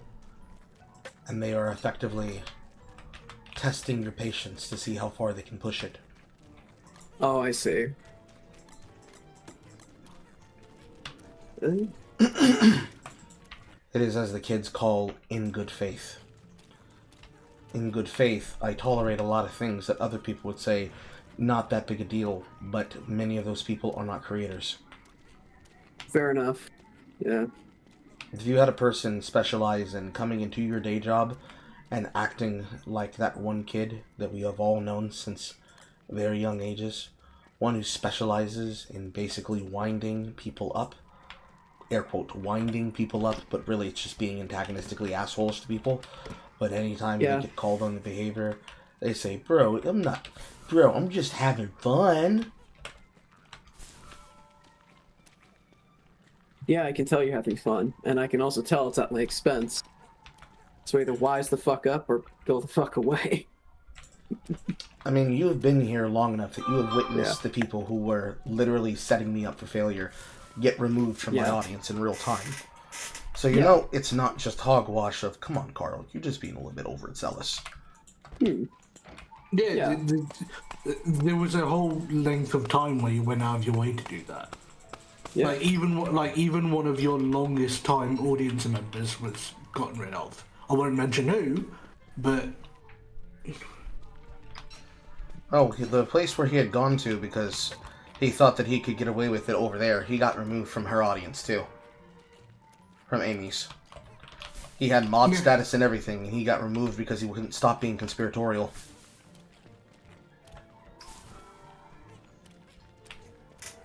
Because that's what people do. They just float. They float around. They're like floaters in a bowl. You just gotta flush them. I suppose that's one way you could say that. Right, I'm going to leave for about 30 minutes while I get ready for bed, and then I will come back, but I'll only be back for about 30 minutes, and then I'll be going to sleep properly. Okay? No problem. Yeah. Right, catch you in a bit. Mm-hmm. I'll try to get through most of this level before I get my dinner started. Ooh. Because I think I'm beyond the halfway. Actually, no. I'm almost to the halfway. Son of a bitch. I don't know why the left trigger on this controller is so damn sensitive, and it's also weirdly tied to the left stick. I don't know what my problem is with this one, but it's been annoying me ever since I got it. Your guess is as good as It's a mine. good controller. It's just.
There.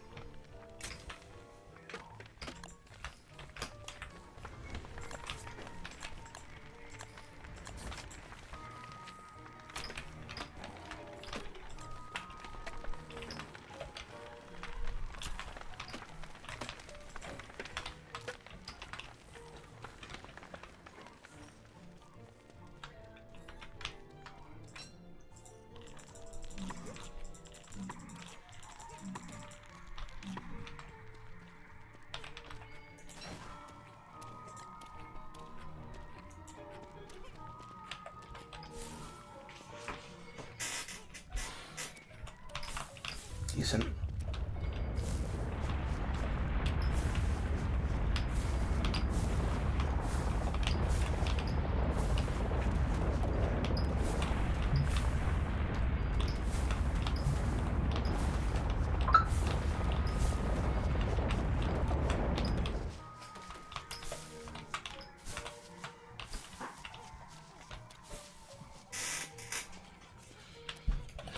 I need to get head armor as soon as possible.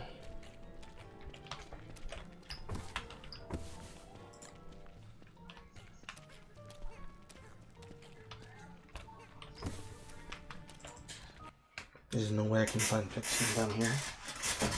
What are the options? I'm already in the ruins rush. Knowing what I know, I know that there's more shit over here.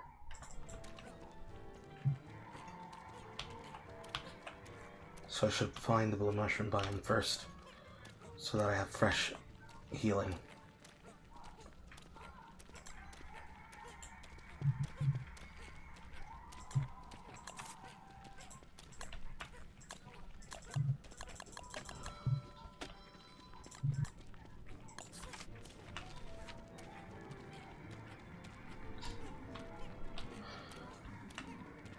Achoo! Fuck. Isn't tight.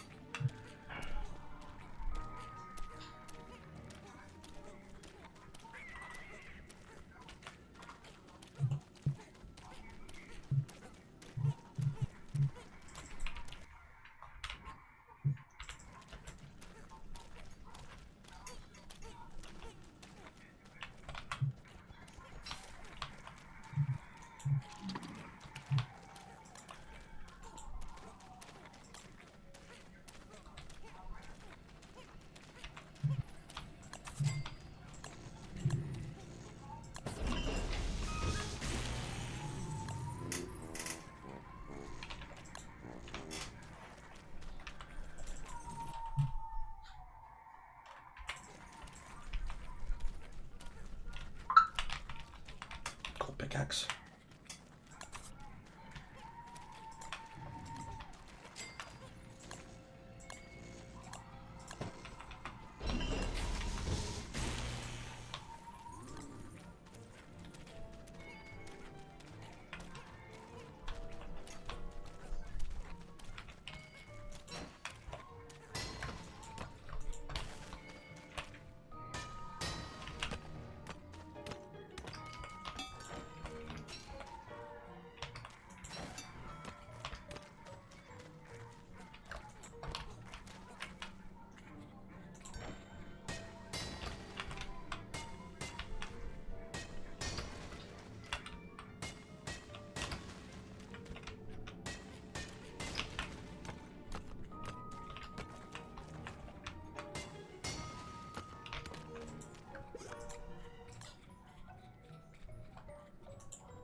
Dead end.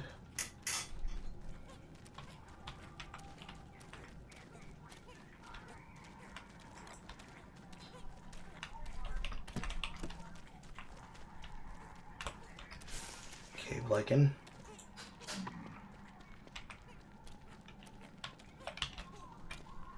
Active nightmare lights. On every fucking door.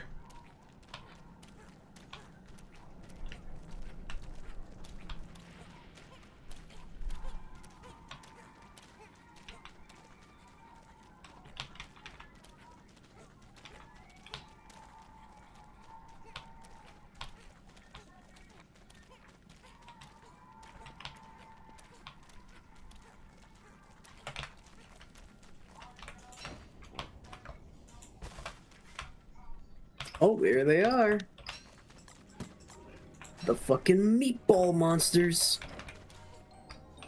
Good old cacodemons.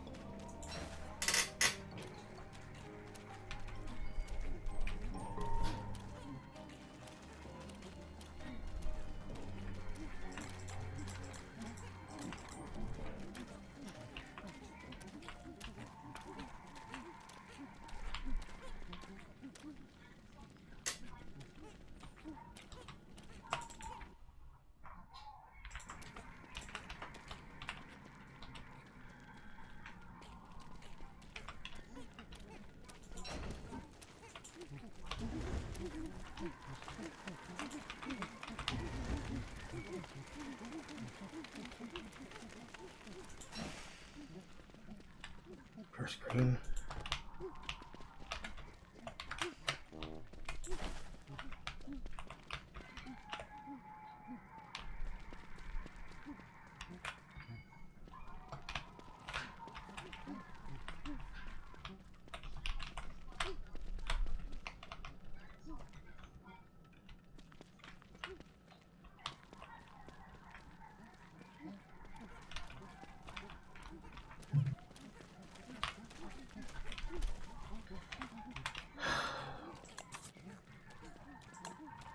Can't be fucking helped.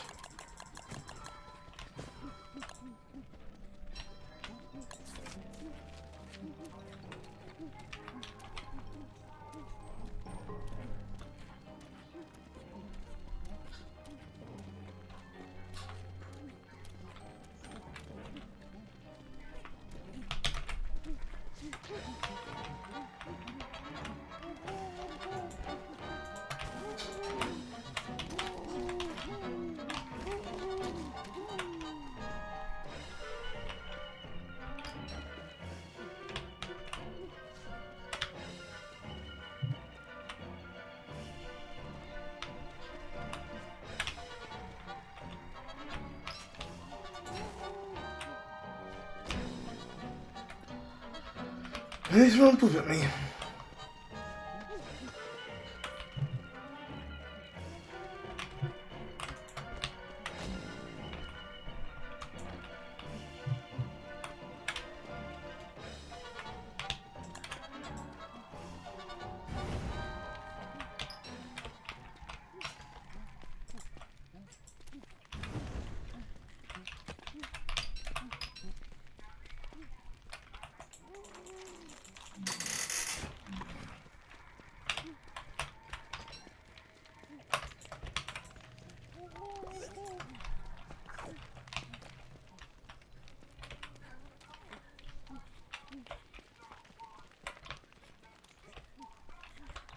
Getting stalked by a monkey.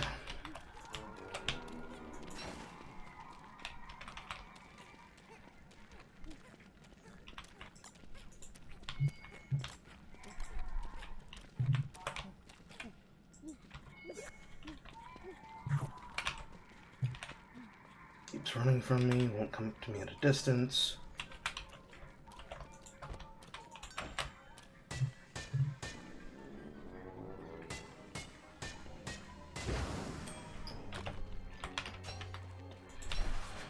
One of these motherfuckers stole my first lantern and I have to get it back somehow.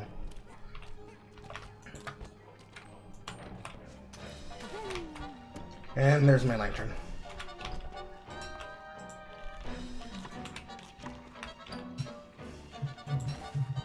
Minigun.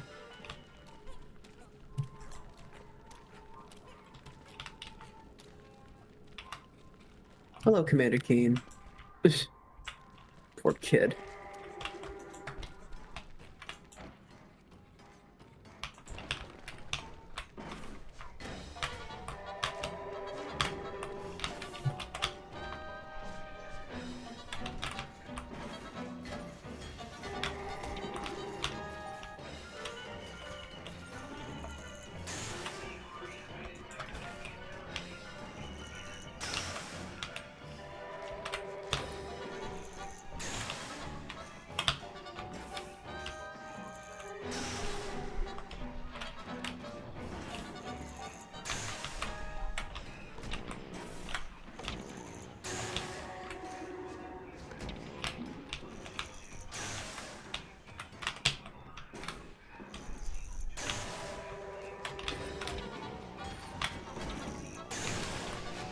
Comboed.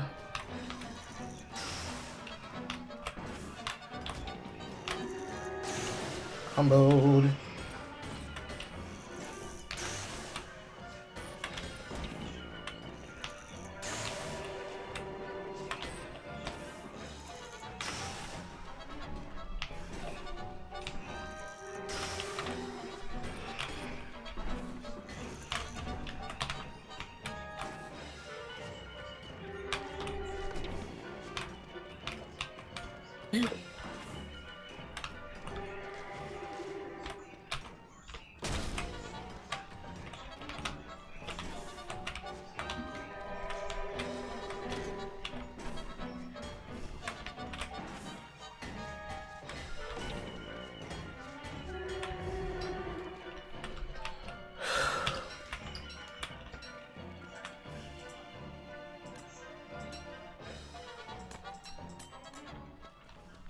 I don't have enough for another log suit. I need to make a helmet.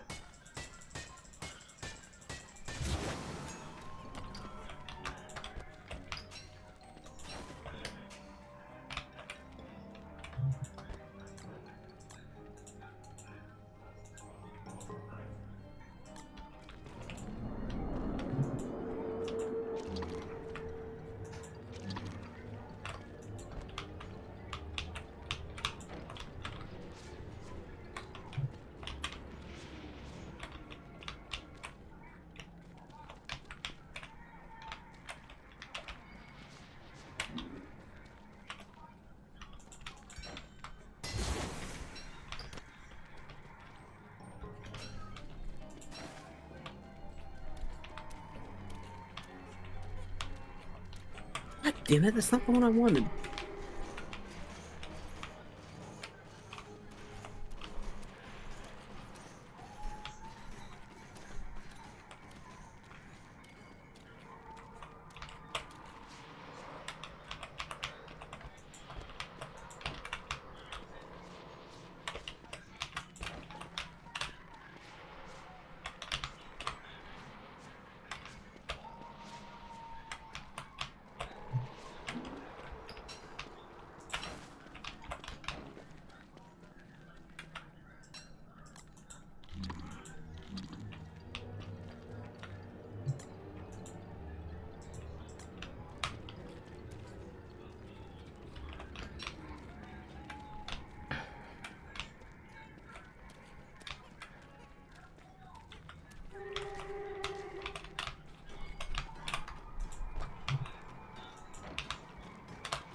Do a full solo sight.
I didn't even notice this was a subtle icon of sin.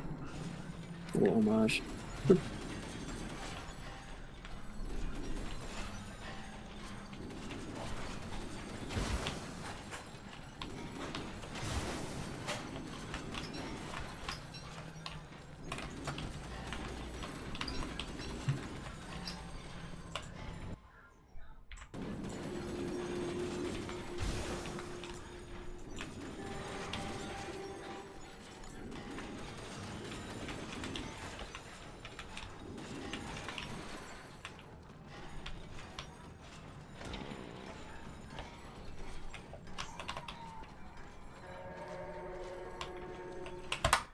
It's been horrible. Fuck. Oh, bloody hell. You gotta remember to shake them. It's the issue when people try to glom onto a joke thing the teller needs help selling it. It's a lot more than just that, bloody hell. It's a lot more than just that.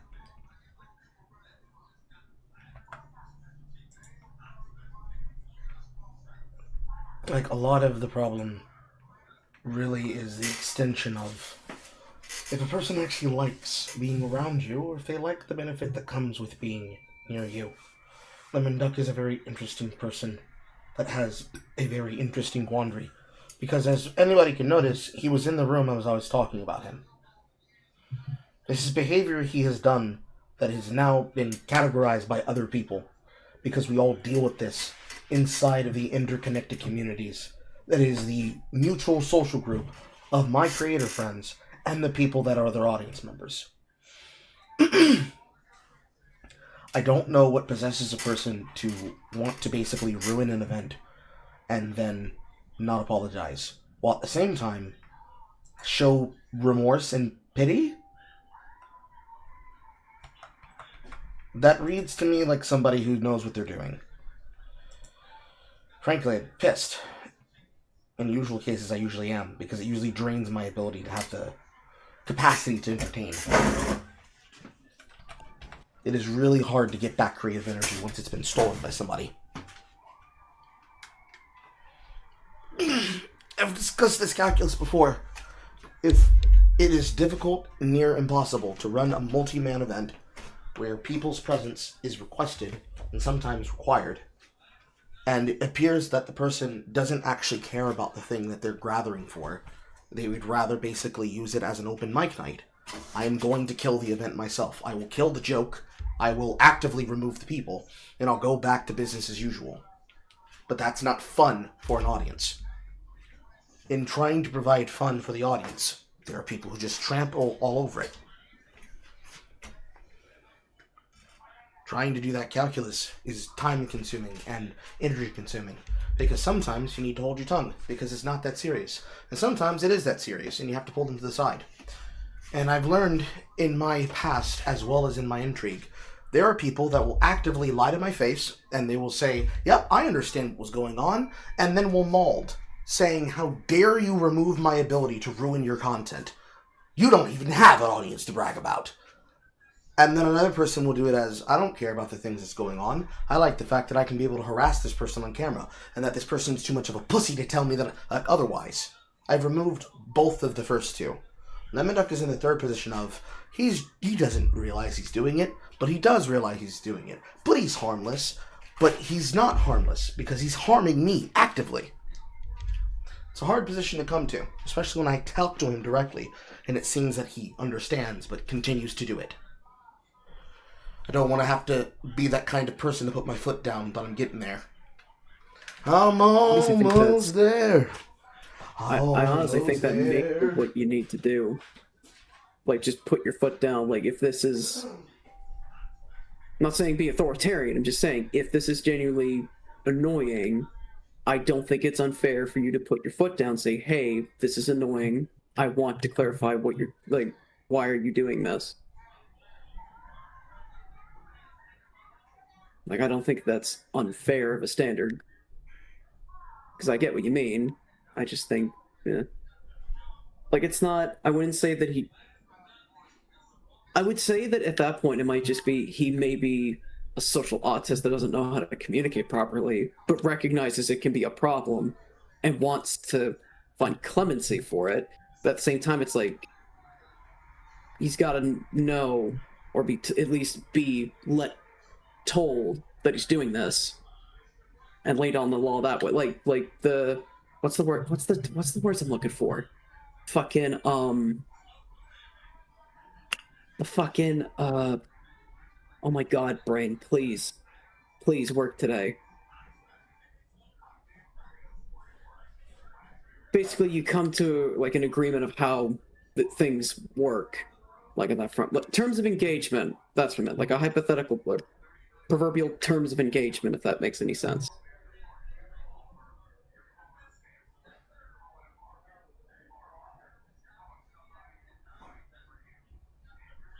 Hmm.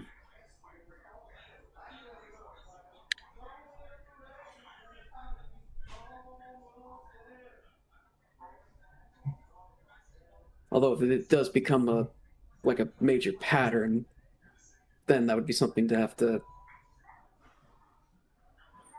really focus on at that point. Oop. Second.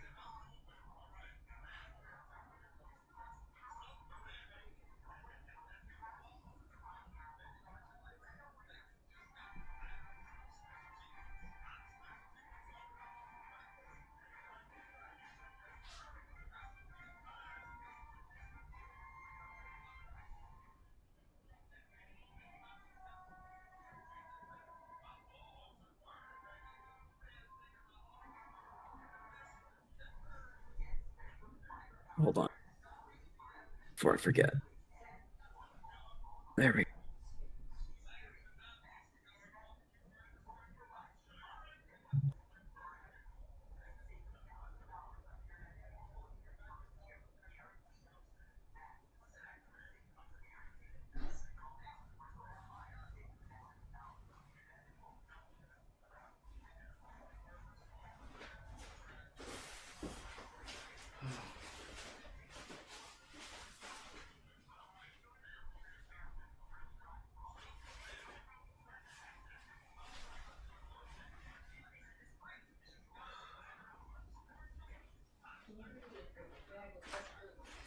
A bag of what? I said, when you bring my fruit, can you bring me another bag? Because I'm almost out of that other one. Another bag of what? Fruit. Frozen fruit.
The Skyrim dude.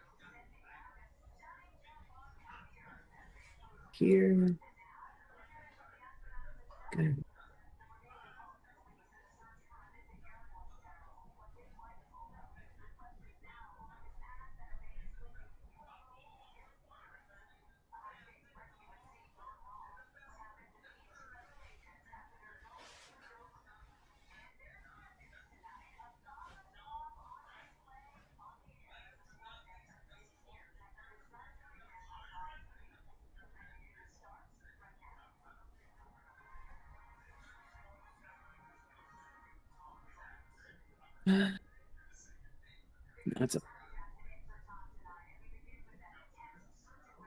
That's a fucking glitch they never patched out. Oh no.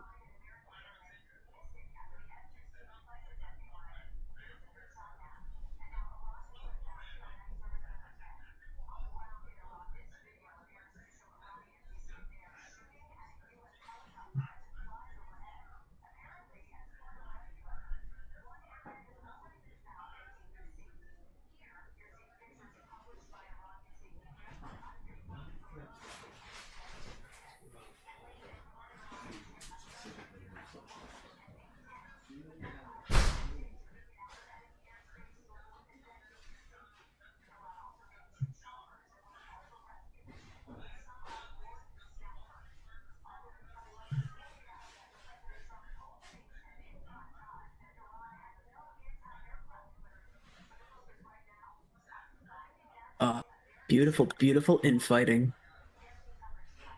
Gotta love it.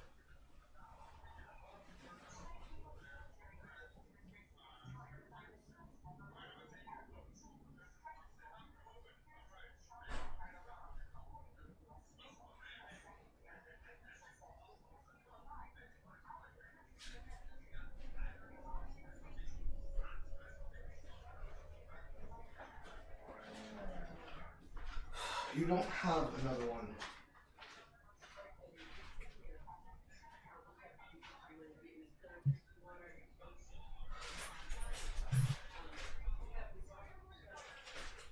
No. Yes, we do. I don't know where it is. It's in the kitchen, sitting on the counter. Haven't even used it. It's a whole new bottle.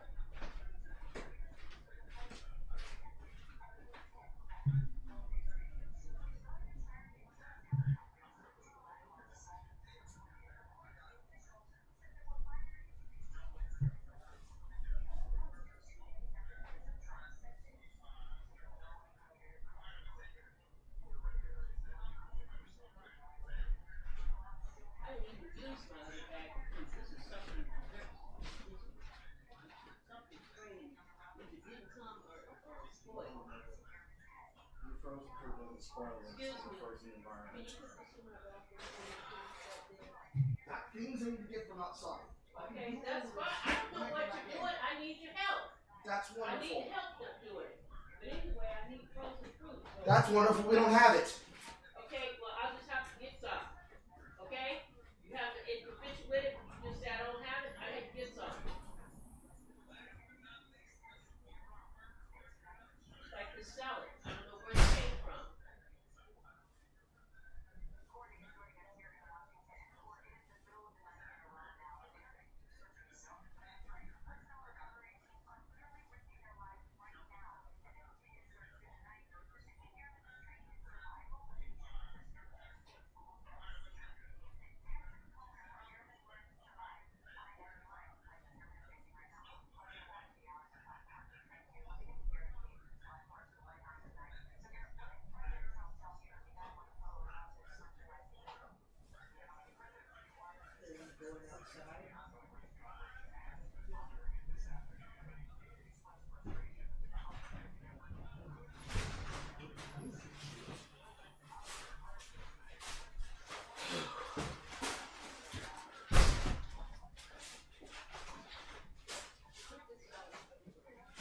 My food, because you don't have them all over the salad.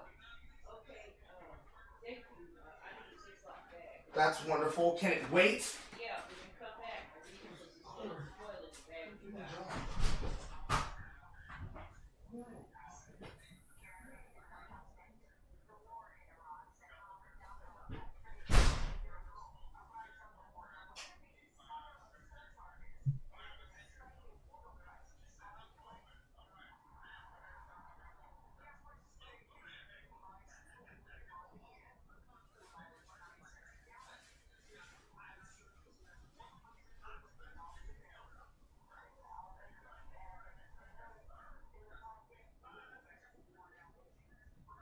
Man, I missed 2 fucking runes? Jesus Christ.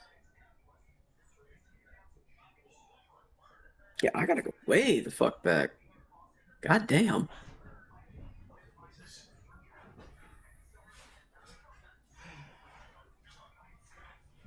Oh fuck, can I even go back? No, I should be able to. No, I should be able to. Hold on. I don't know why you're assuming I'm going to be going to the store tonight. Oh, yeah, it's gonna be Going fucking to the store tonight. rough, but I can do it. I haven't even asked her yet. Alright. Oh, you know what time it is. Thank you.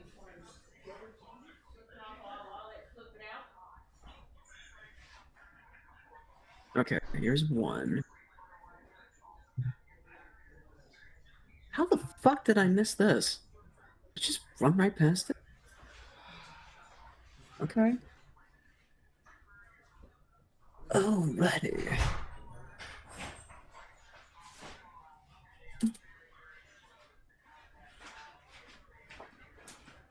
Okay. Ouch, my back.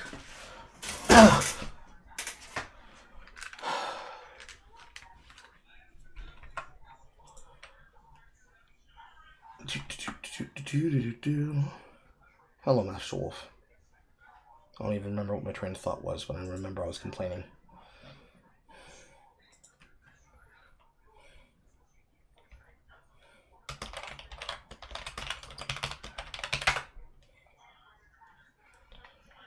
Okay. This is a failed runes rush, because I didn't start with enough healing.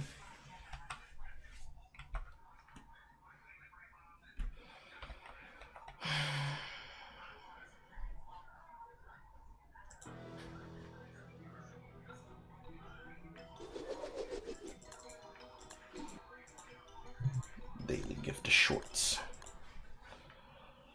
Okay. With Master Wolf here, we can try this. Nope, wrong game. We can try this one.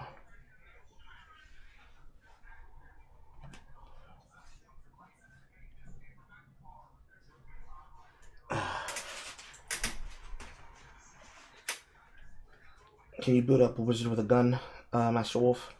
If you can hear me.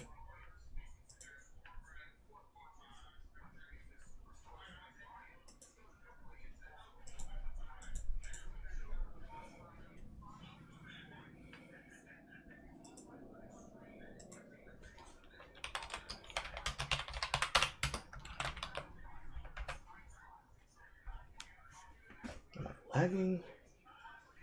According to Discord, it was.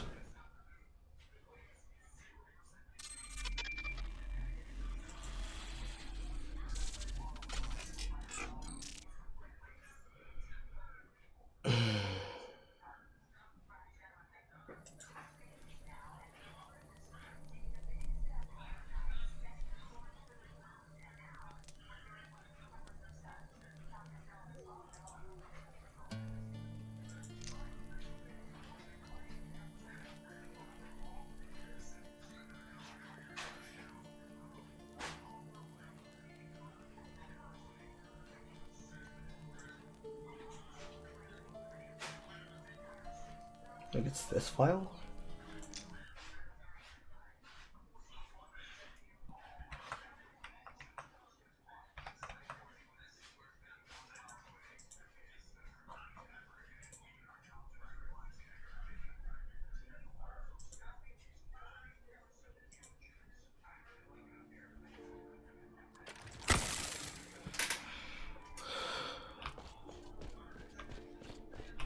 I think this is right.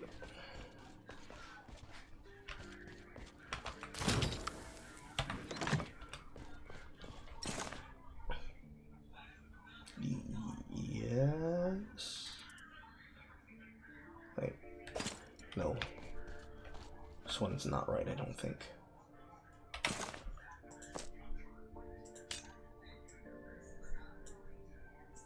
Equipment Arcana.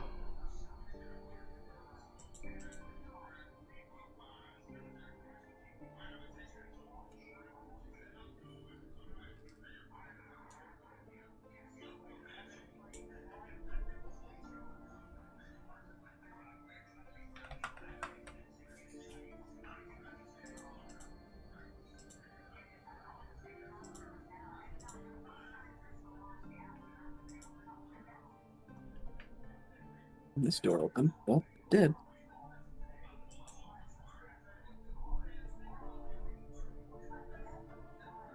I think this is the right save file. I don't let you name these things. I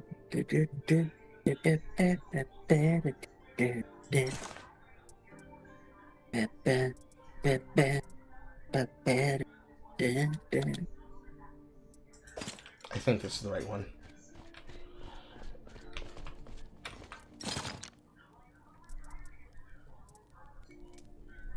No.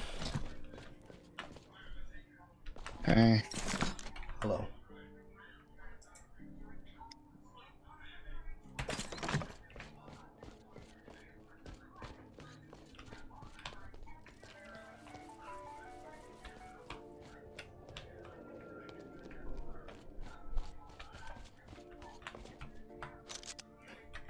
It's possible I might have clicked on the wrong file. I don't know.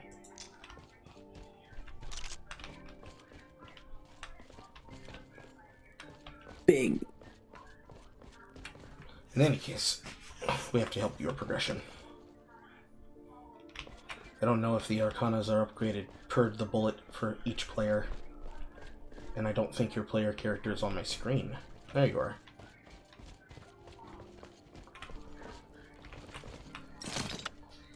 I think this is a save file right after I kill the boss. The first boss. But you can cycle killing them. Yes, it is that file. Okay. So in this chest over here, that's next to the wheel, is a assortment of guns.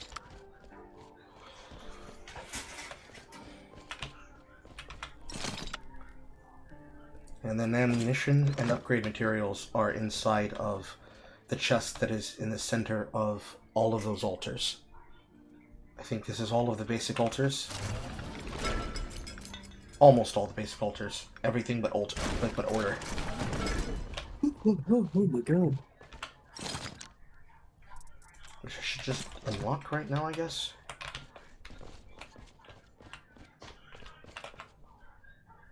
Yes.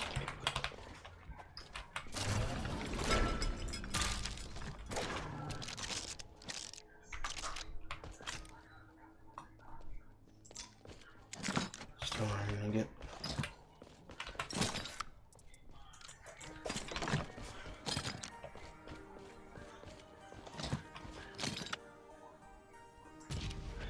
Now it's all the altars.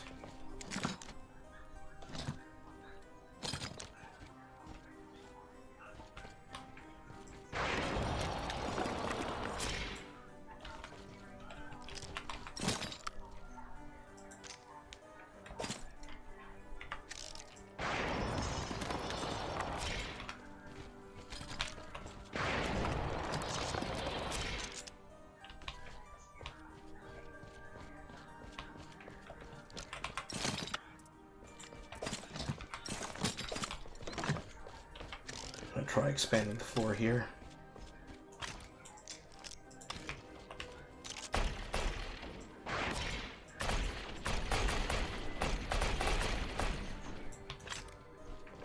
Give ourselves some more breathing room.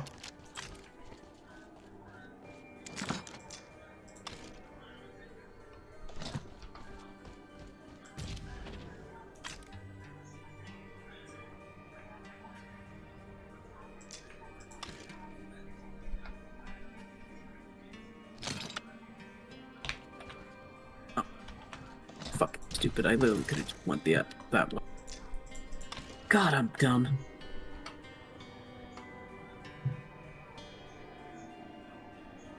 Some days I feel like I'm high functioning, most of the times I feel like I'm half functioning. Jesus Christ. Well, you know you have hope when you realize that you're high functioning. Or at least I can accept that I'm half functioning half the time. At least I have humility, and with that, I have hope. Now I can get into the kingdom of heaven. Anyways. I guess that's how that works. Well, humility is a virtue. Yes, but humility tempered with opportunity is the goal. Whereas without it, it is only truly tempered with consequences and punishment. I guess.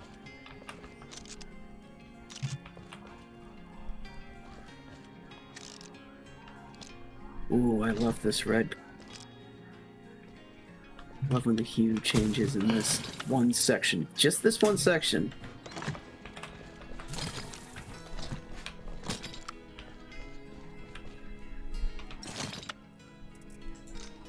Shit. My game froze for like half a second.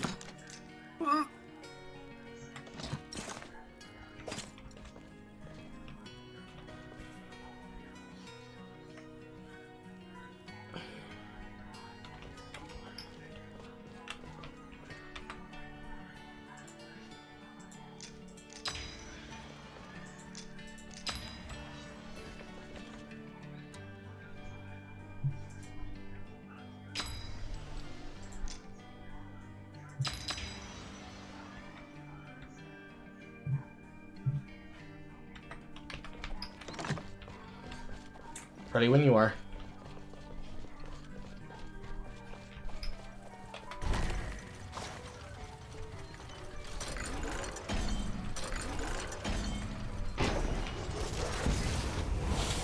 So, there's an additional poison zone that's available right now that's called the Fell. Assuming that it's kept your normal equipment, you're going to... Oh, Fancy's here too. Assuming that it kept your equipment, Blood Wolf, it means that you will have upgrades. So, do you have level 4 ice bullets like I do? Shit. God damn it.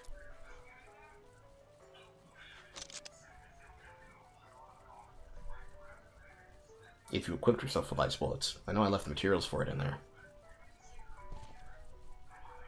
A faster way to check would probably be checking the altar.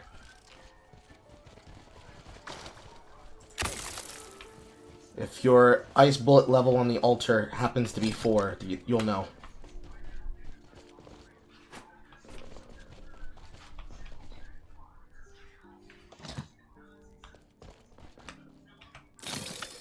Cold bullet. That's the bullet I'm thinking of. Cold bullet. So if it's not level 4, then it means that our levels aren't shared and we have to upgrade. Oh, okay. It is. So they are. So it's just getting you the equipment. And I know this nigga ain't got no bullets. You get off the bus this time early, Fancy? No, it was just no, it was a holiday today. I was just I'm kind of a little bit bummed out because I was trying to take the whole day, take the whole day to try to clean up and change the PC setup in the room that I was down at, but it didn't really come out the way I was hoping for. So I was kind of and now everything's just full of dust. I'm sorry that happened. It's not a big deal. Well, you're here now, so you can play your fears away. Yeah. Speaking of playing your fears,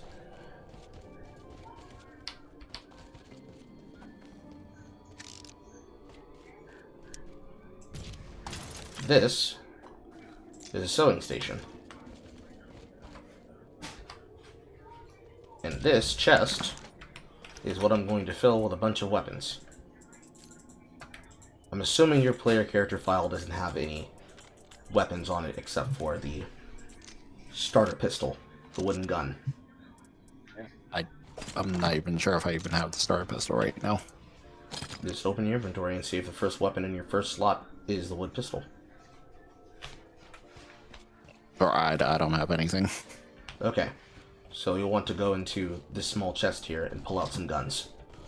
The assortment of the enchantments that are on them are completely randomly indifferent because some of them were weapons I took off the ground from enemies. But you'll probably want the HC Nimbus. Oh, it's a bounty reward. Probably want the AC Nimbus, maybe a Wonder Bless, maybe the shabby flintlock, and the shabby machine wand.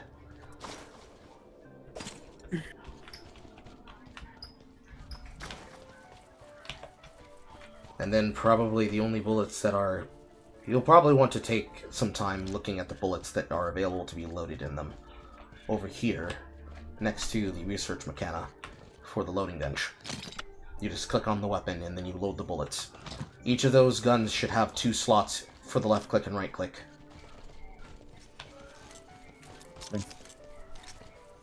We will wait when you're done, because we can't go in the portal until you're ready, because after 60 seconds the portal will close behind us. Alright, done.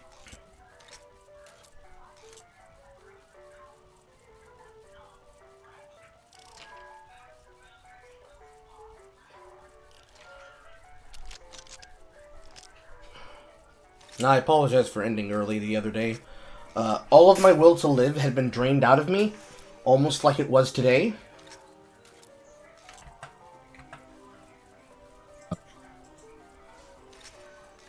As you can clearly see, the title of the stream is not the title it should normally be. And that's because I'm too lazy to reset the VOD. I could not be fucking bothered.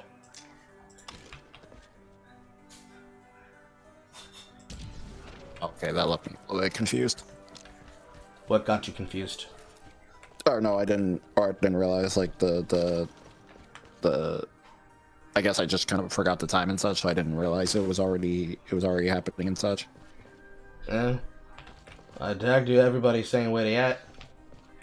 I figured if you didn't respond that there was something important going on. Alright, no, I saw that, but I was just, yeah, I was just, like, that's when I was, like, cleaning everything up at the time. I'm not sure if we have enough ammo for this, but... You should be able to use the ammo that's in the chest. Like, you can just load up every bullet to the maximum with whatever it is you want. Oh, okay. Okay. I guess I was just thinking more like, whatchamacallit. What goes with like what? It was more like if I should be, whatchamacallit, if I should be, conservative about the resource or just right the fuck it and spend it. I mean, as long as it's not the level 2 bullet equipment that requires lead, then it's probably fine. But there should be enough residual. Okay. There should be enough residual lead in there that you could probably do 3 loads of one element, if the element's unlocked. I didn't see any lead. All right, that's good. It would have been the level 5 bullets that would have been behind the first tier bullets. You would have seen the first tier bullets and then the second tier bullets. Okay. I gotta head off for now. Okay. My headphones are about to die.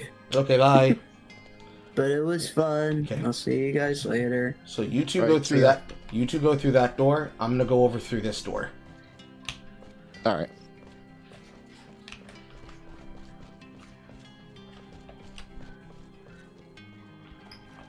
Also, I don't know why, but my what you call it,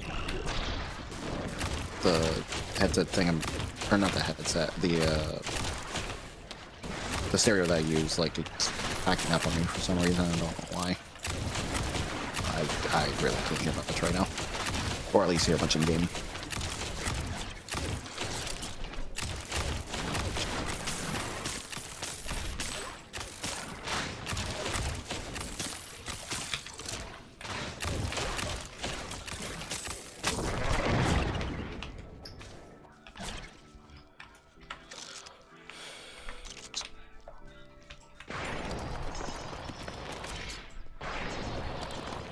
What's going on with this? What's with what? No, I'm just... Okay, there we go. I don't know what's going on.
God damn it, he made me work for it.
Okay. This is the majority of this section cleared. Now, if you're feeling frisky, we can go in the direction of the boss and attempt it, which is over here. I don't know if I got much health for that, but I could try. It may be the case I might have to carry a little bit of the fight. It's if you feel up to it, but we need to come over here to come get more tomes.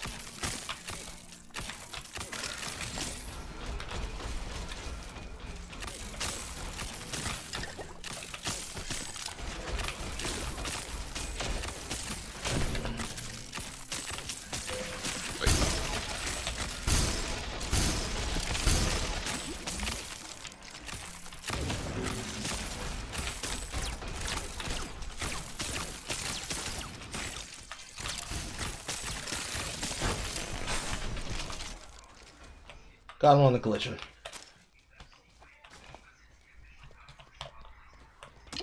There's two of them with keys floating over their heads. The other one is over here. When you aggro these enemies, they're going to want to try and defend each other. But only if they're in range of another target. You blocked me in. Oh, sorry about that.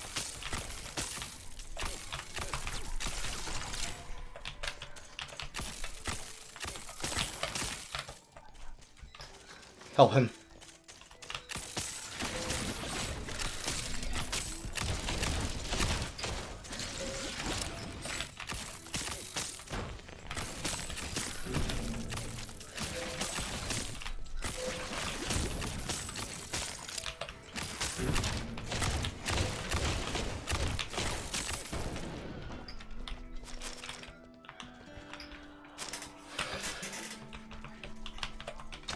Okay, I have a healing potion. Gates open.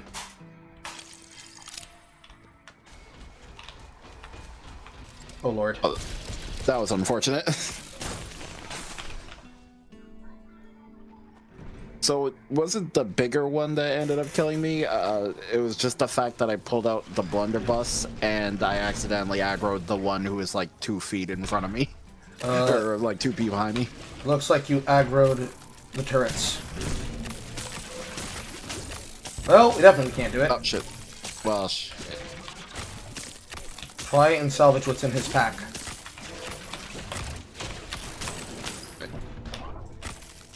Will it let you in his pack? Yeah, I already took his pack. Right. Okay, we have to go back the way we came. Run. Alright.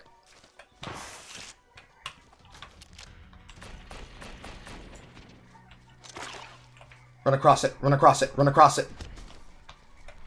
If you let that take time, it will break the rocks underneath it. Oh, I see. I see.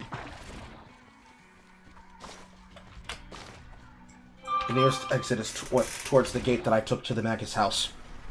Keep running north.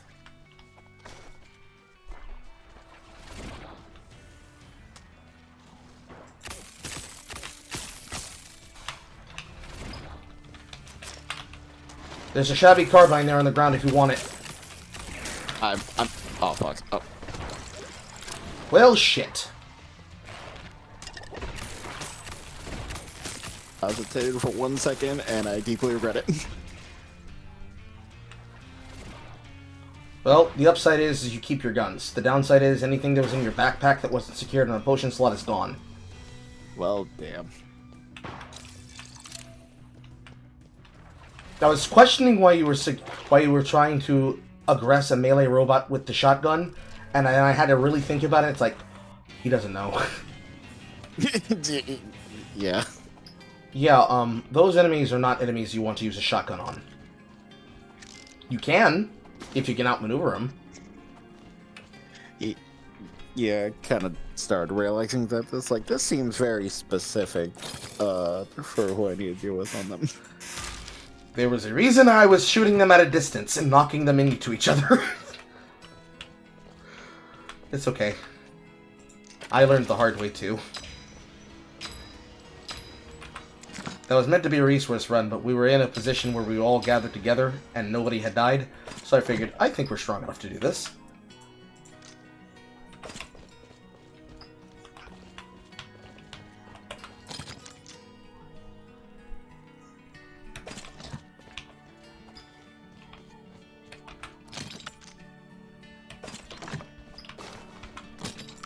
Okay, why is this not connecting now? What's not connecting? What's this doing? No, I had to use keyboard for a second because my controller was like shutting off weirdly the whole time. It's just been acting up. Like I don't know. I just have to check everything after this is over. Because first it was the audio device, and now it's the first it was like the speaker, now it's the controller and such that's acting up now.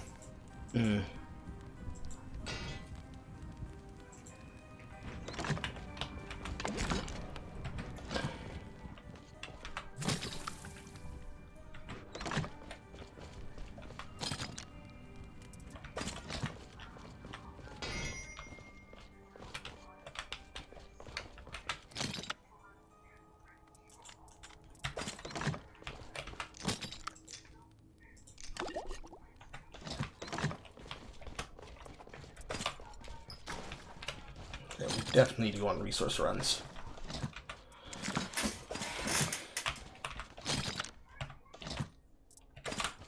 I found an extra 2 foul bullets from an enemy that specifically spawns inside of the Imperium.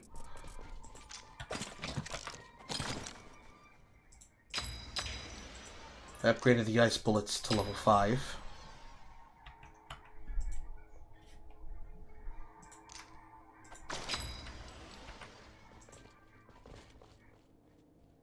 Critical bullets.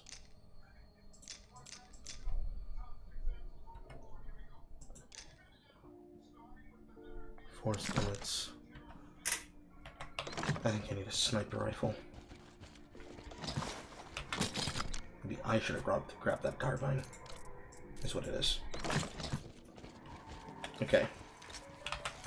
I feel like I may have to restart my either my game or my computer and such.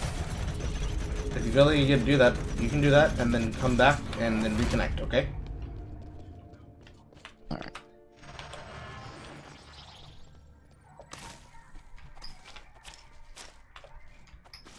Okay, what we need is we basically need healing equipment. If you see a glowing fern that looks like a cane of Burna, a little shillelagh, we need several of those.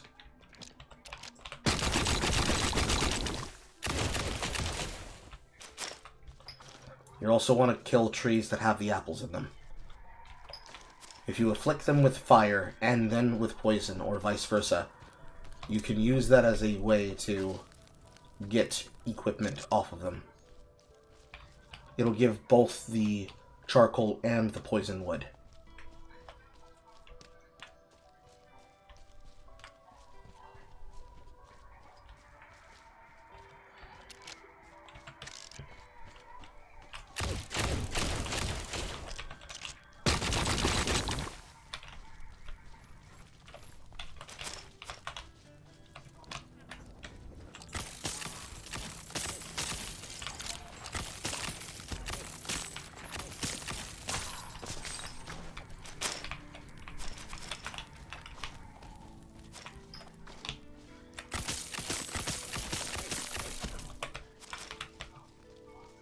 Ah, shit, it's a fucking rare enemy.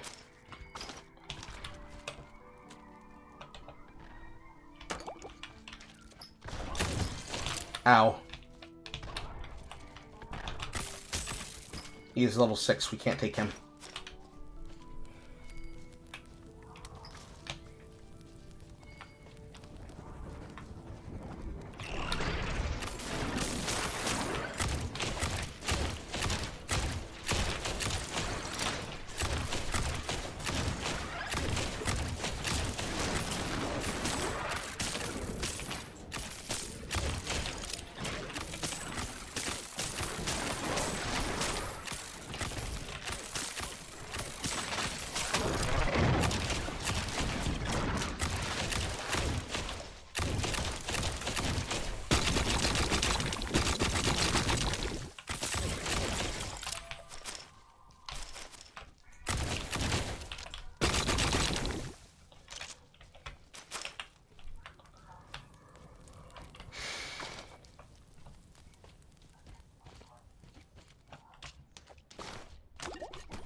Up is Fel, or excuse me, up is Imperium, down is Fel.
little bit of damage, but ain't nothing we can't fix.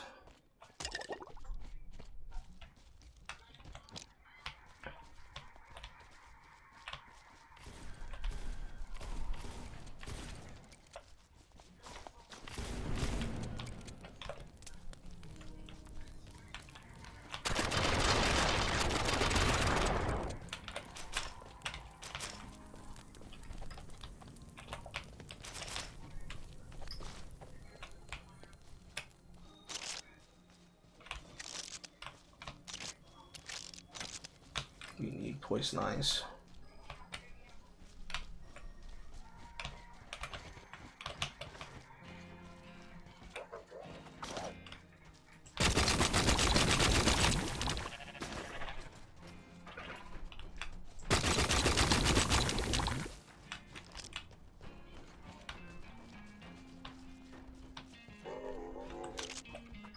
Oh no, you got knocked out.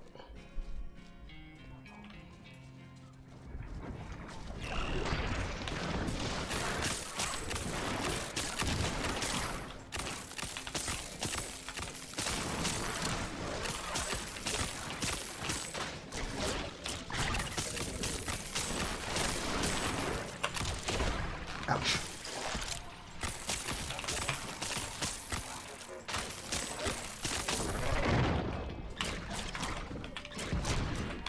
I took a big hit myself. Okay. Go towards that ping. That's got a revival altar.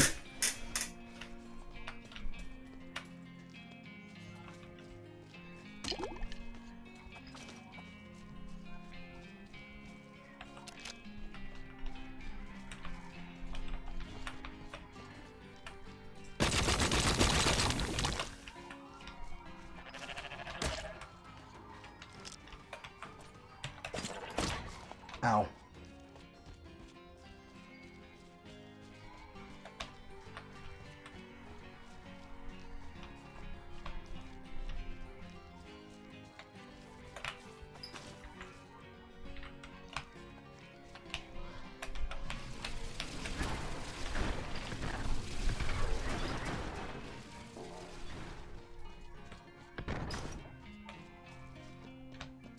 Okay, good. It's within range of young Joshua. Young Joshua is the one that crafts new weapons.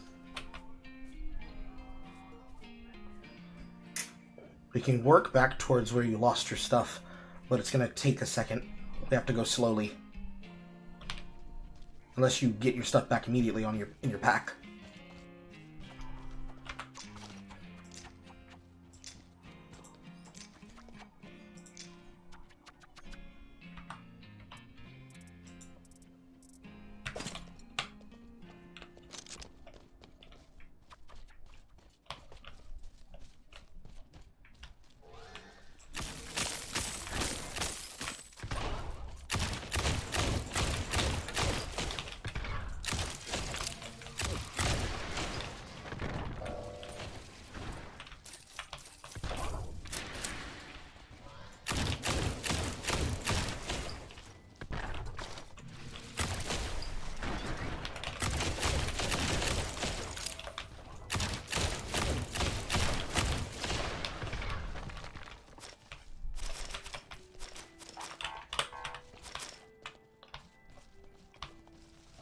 It was up over there.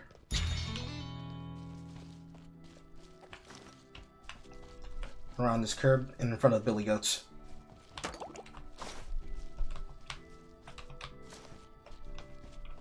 Right there.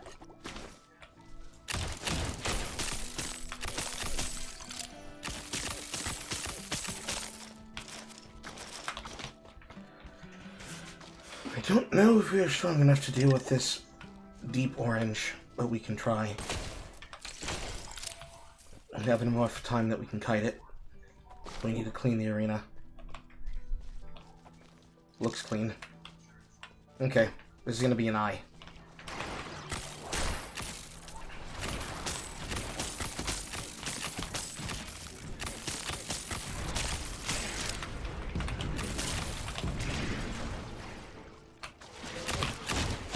Back up.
Let it hover towards us. Kite the slam. Try to use any push force to push him into the objects. Let him have him back to us. Let him slam. There. Good job.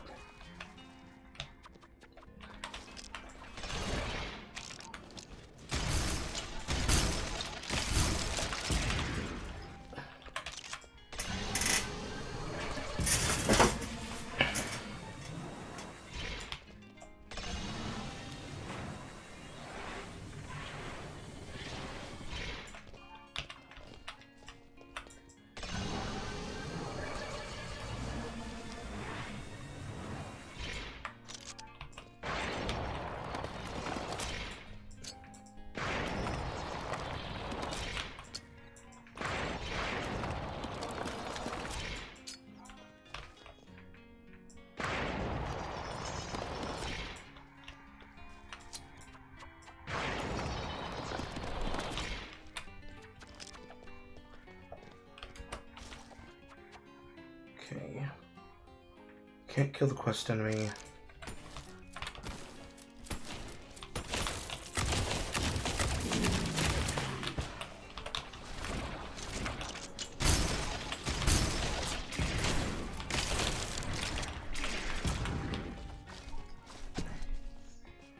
Okay, we definitely need poison eyes, and this was where links were. Yep.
Okay, gotta be cognizant. That's where the boss is.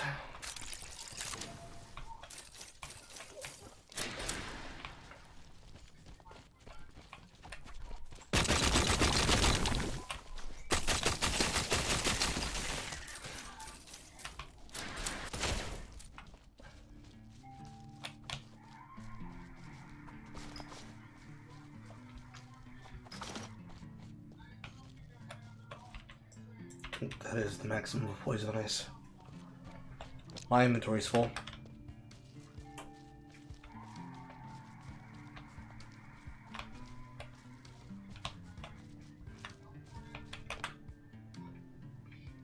There's 2 enemies on the bounty board track, but I don't think it's safe to track them without having full red potions.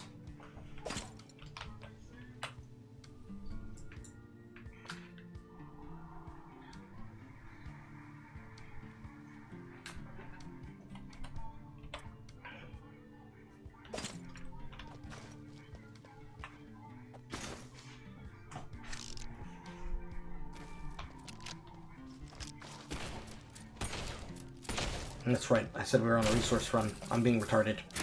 I'm sorry.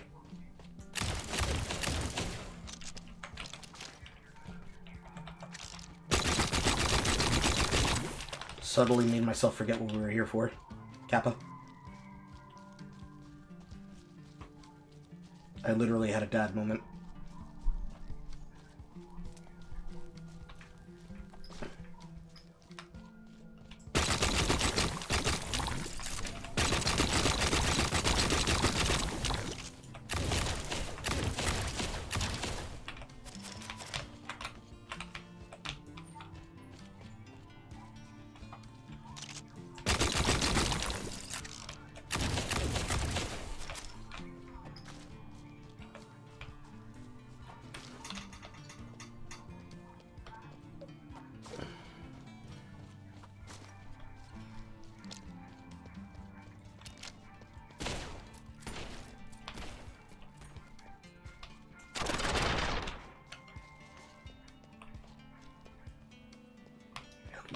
scrap.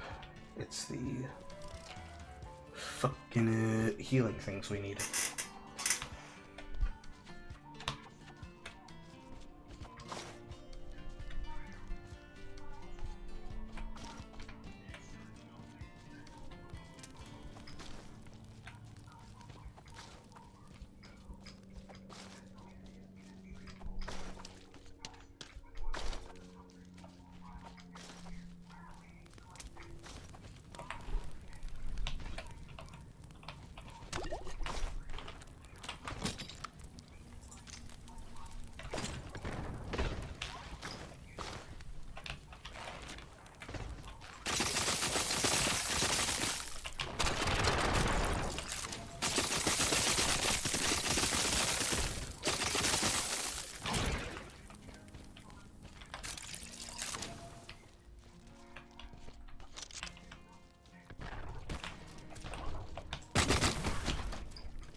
I don't suggest we fight this guy right now.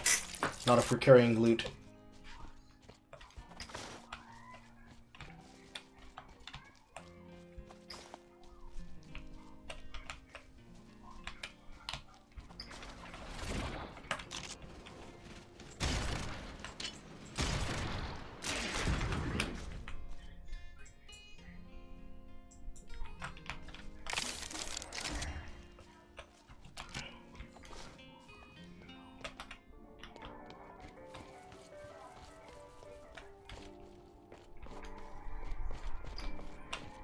Or return to the tower.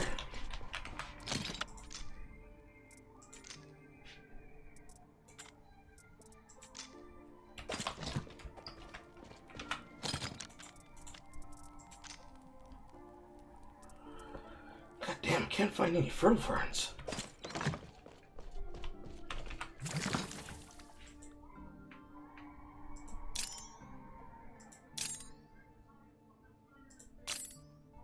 Okay, poison bullets up to 4 now.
See here, we want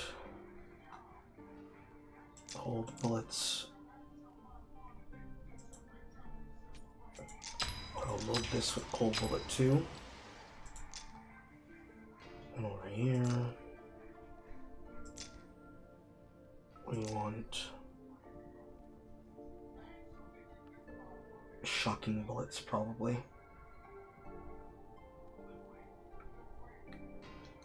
Because we don't have a lightning. Not yet.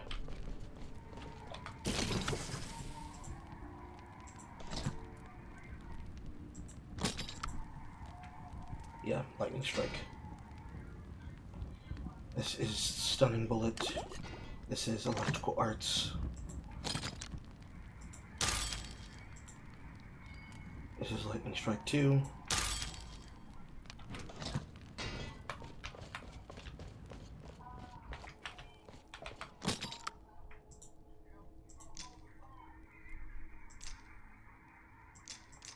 Charged iron, charged lead.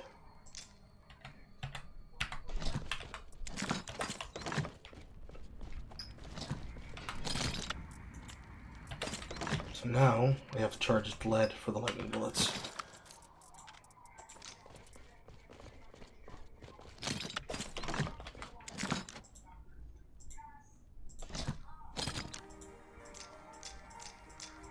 A significant difference between 5 and 10. So I'll go into the fell and try to find more iron and lead, and then you can try getting the revival equipment.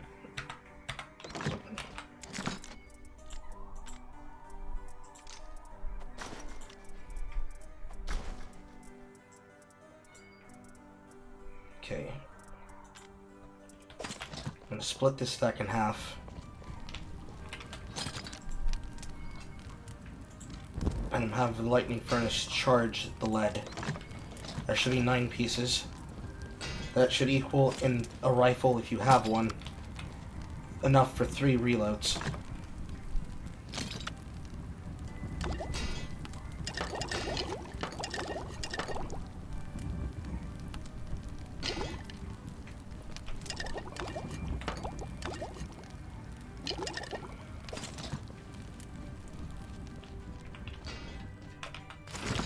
And then over here was kind of okay on that for now.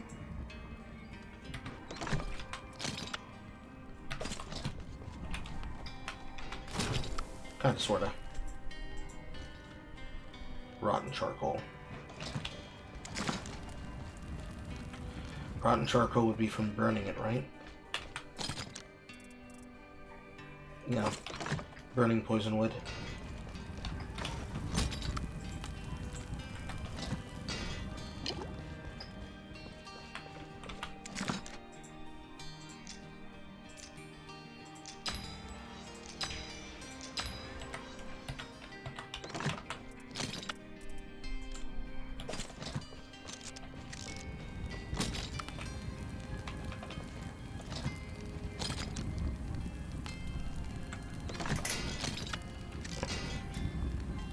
We're slightly more prepared this time.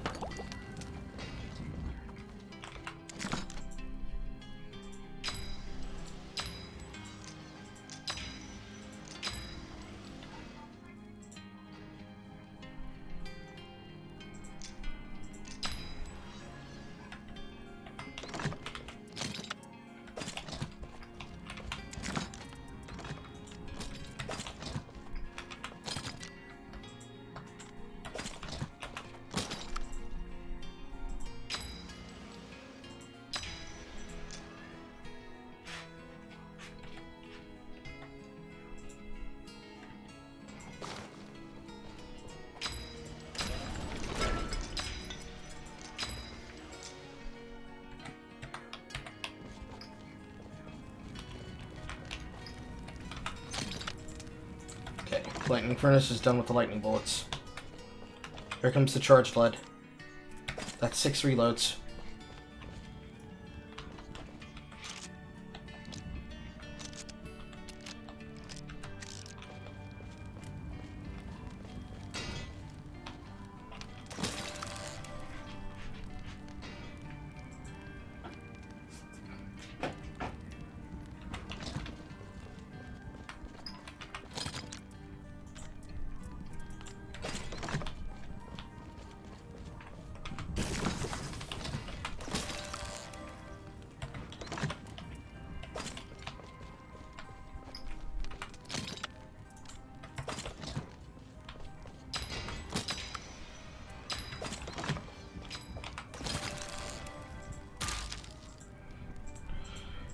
We've got that unlocked.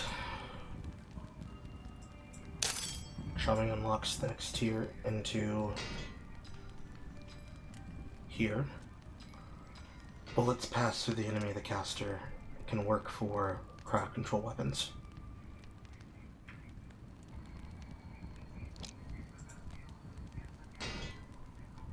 Homing unfriendly for healing bullets.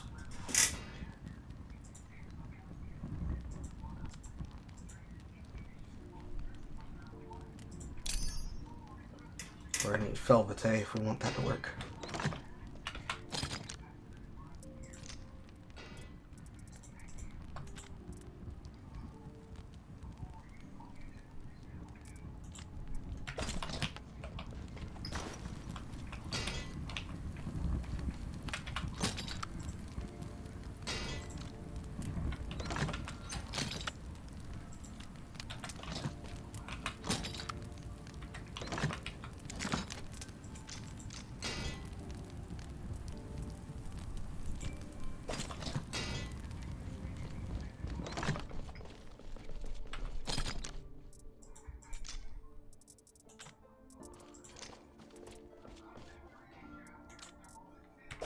Need more iron.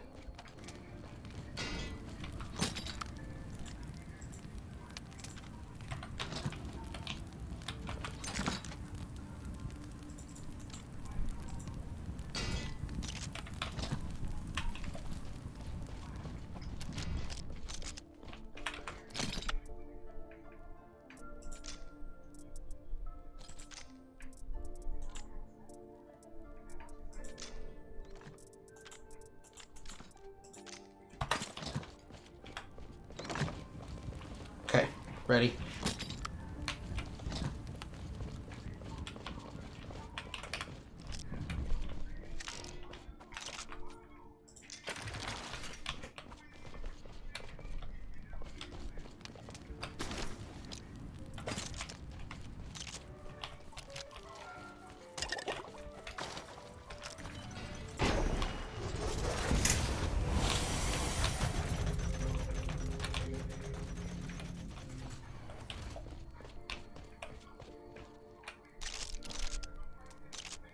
Should fix before I'm over here.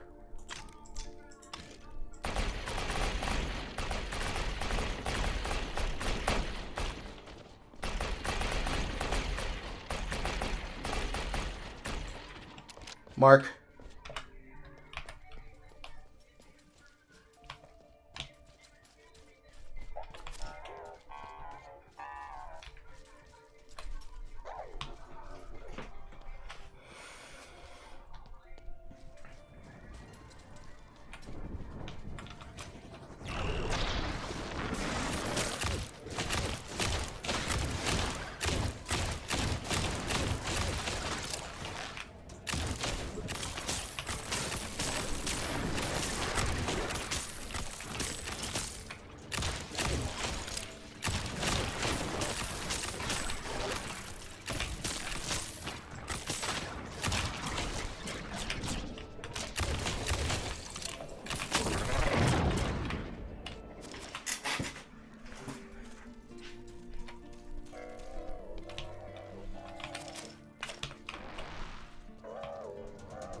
I think we can manage with enough books, and then it can be handled with the books when we start running out of arcane material.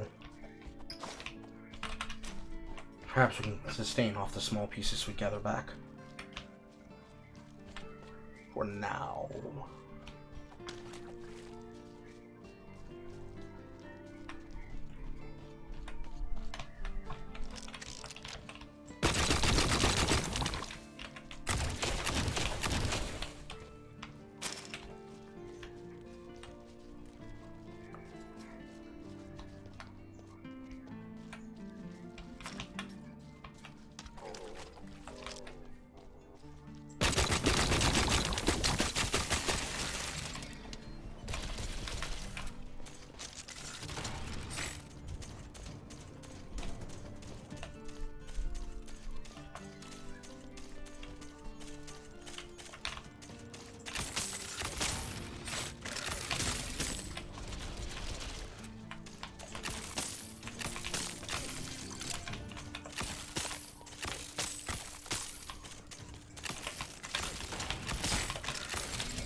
far from another one.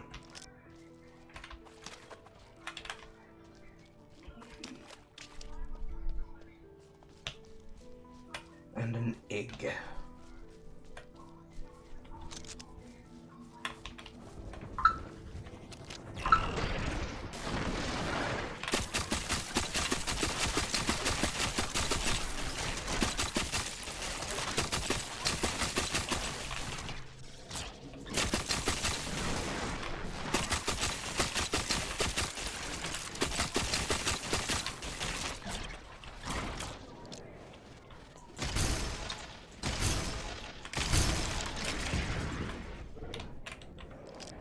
Test shot. Yep. That's a bullet.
Damn it, I only run.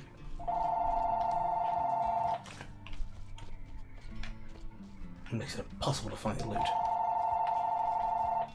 Call from DSDN, DSDN, CA.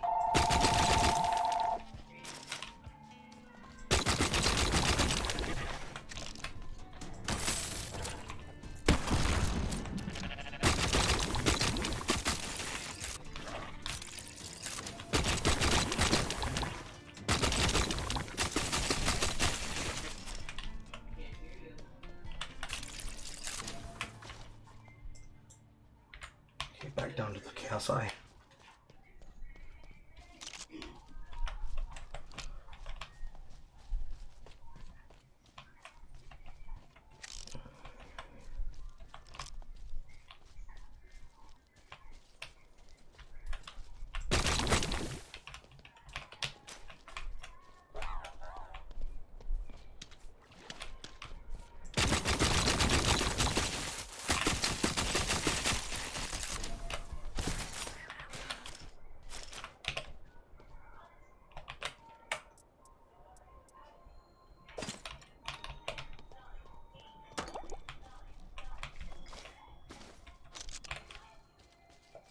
What do we have over here? We have a billy goat.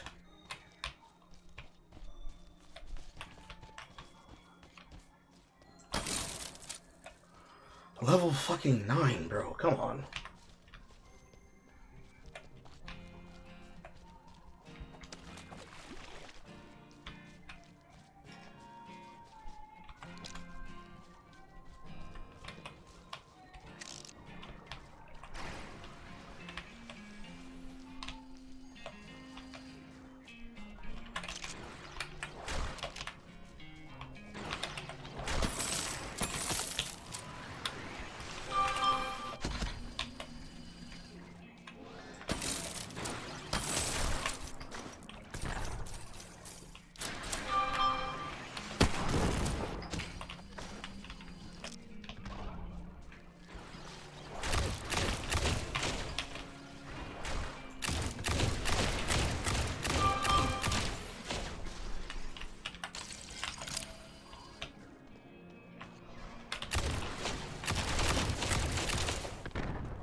Survival. Going to have to go into the fell now. Looks like the game is forcing us to have to go to the potion maker who will teach us how to make better potions. The amount of damage they do to us is ridiculous.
That motherfucker's moving too goddamn quick.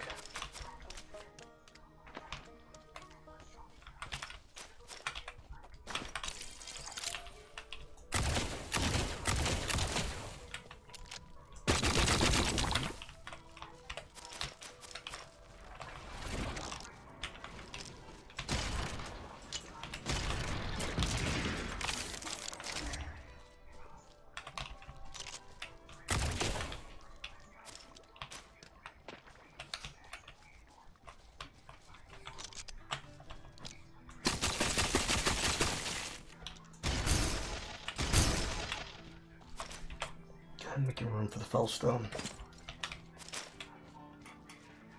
God, we unironically need that.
Can't break down the sludge. Fuck.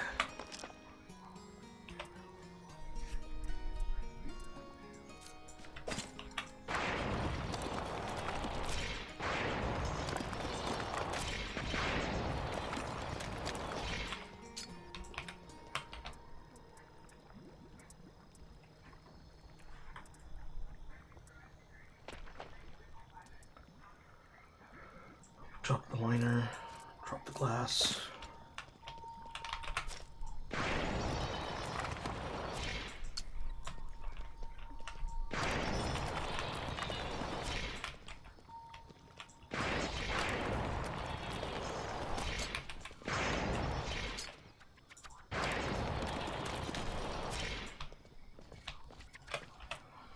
Moderate potions and trade for. I thought I grabbed this.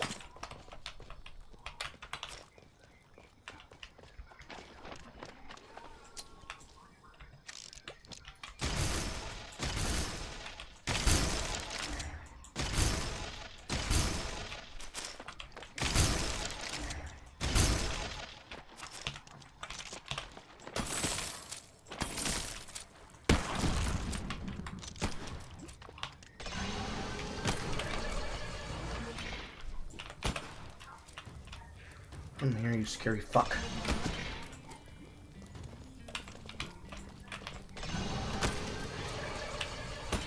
Damn it.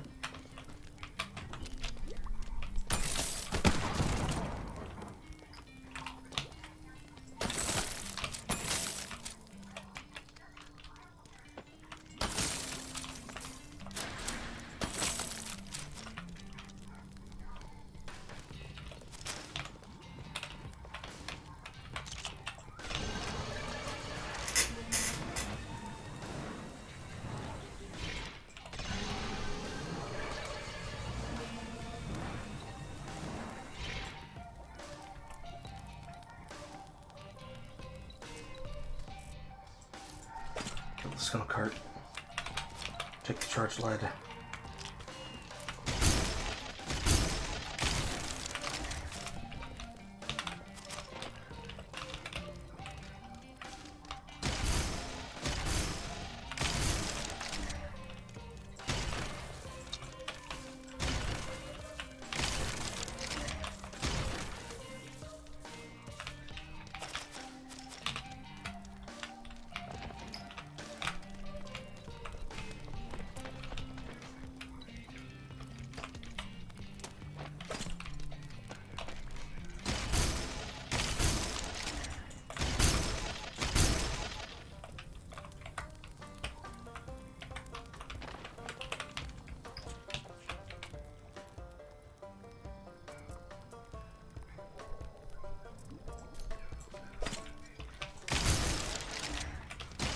It's time to leave.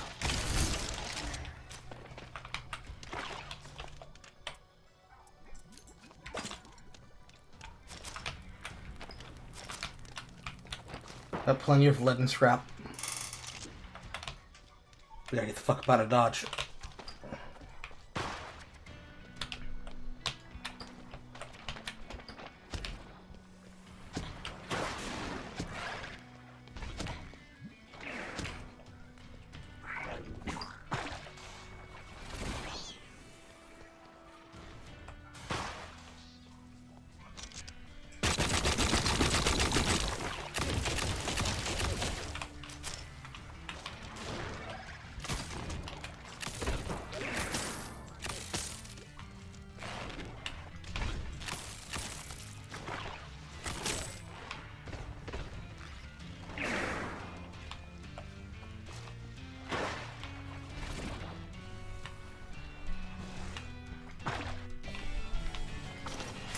God damn it, I hate.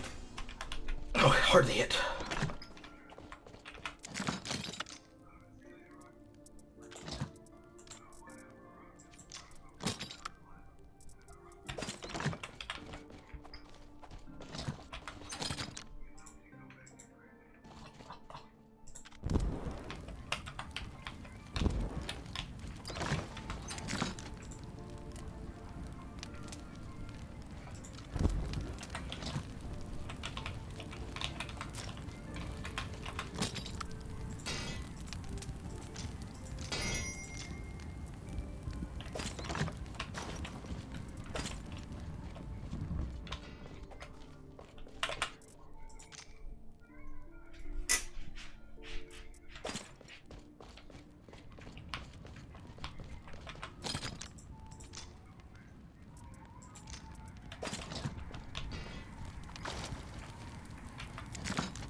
Space for it.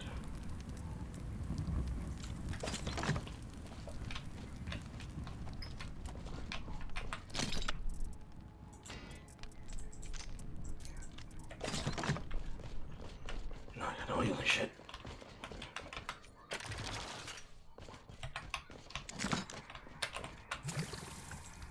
Okay, bullet 5.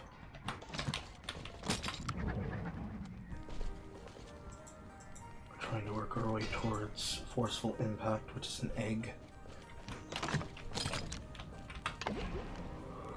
Sneeze. Toxic breath.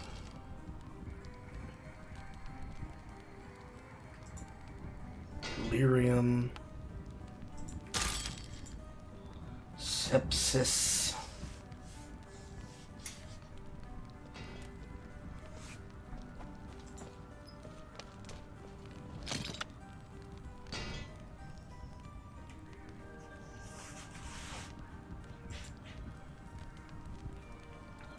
Toxic thought powder.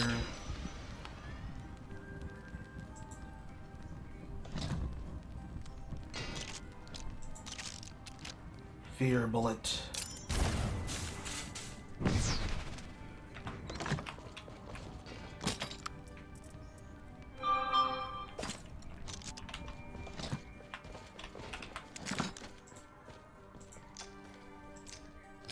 Weak mind potion.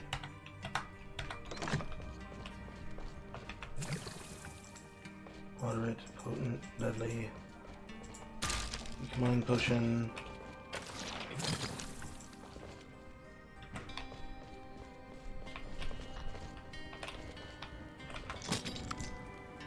Small brain, less junk.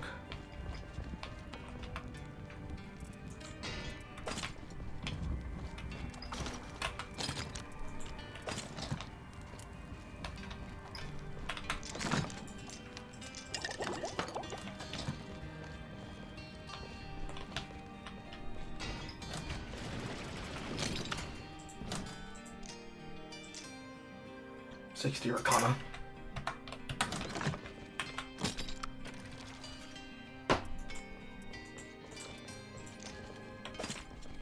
Poison in.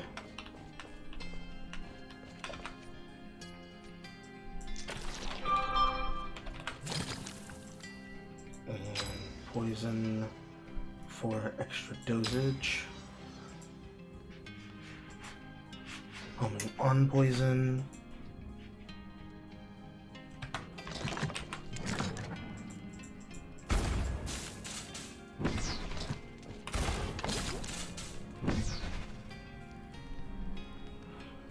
Small brain, Kaiseg, Arcana. No tentacle for the Toctophobia.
Okay, with access to rotten wood and burning bullet, we can afford to go up tiers.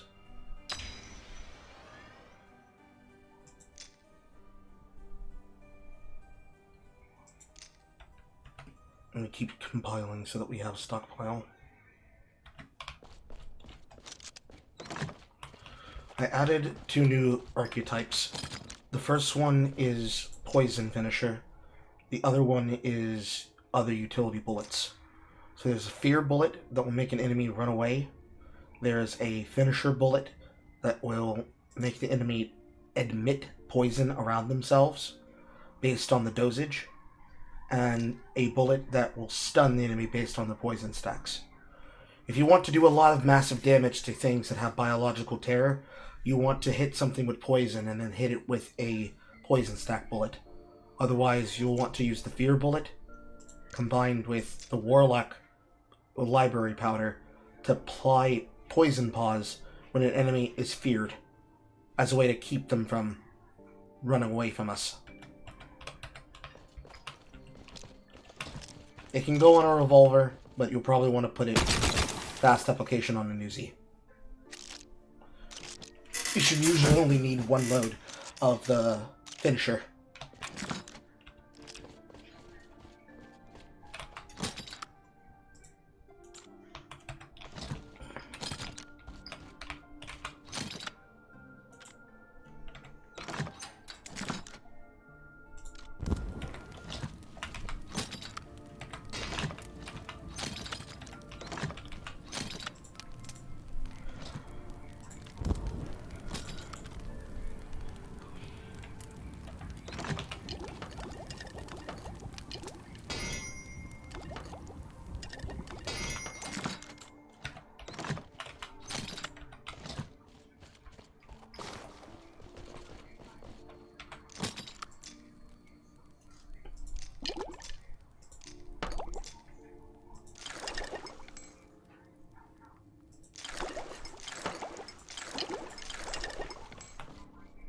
have to use Techni-T to sustain.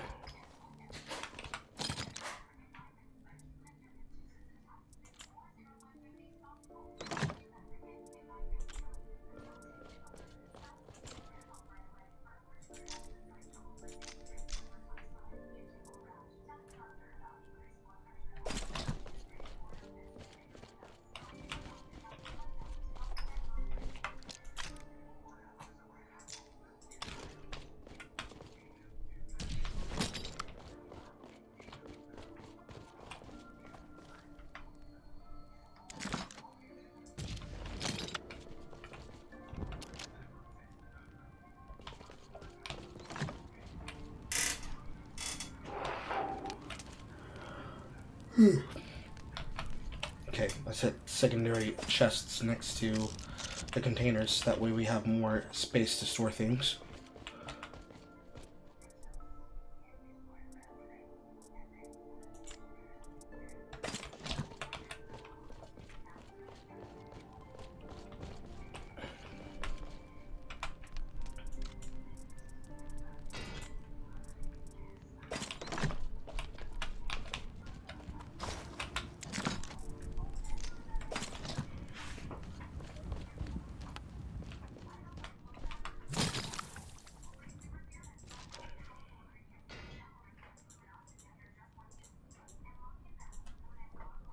Poison dosage.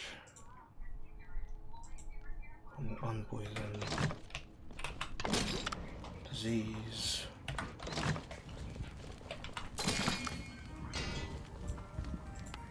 Summon duration.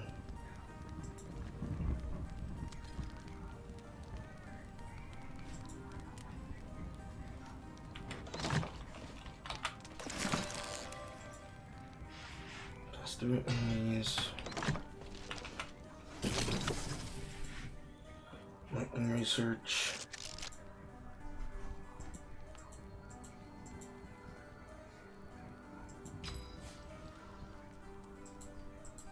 Stunning bullet. Arcs.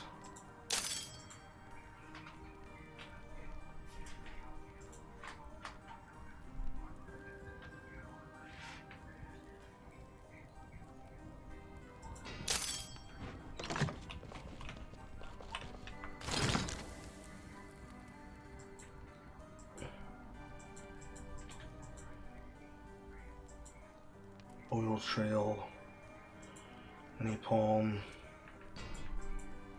on burning. So it's rotten charcoal for the second upgrade.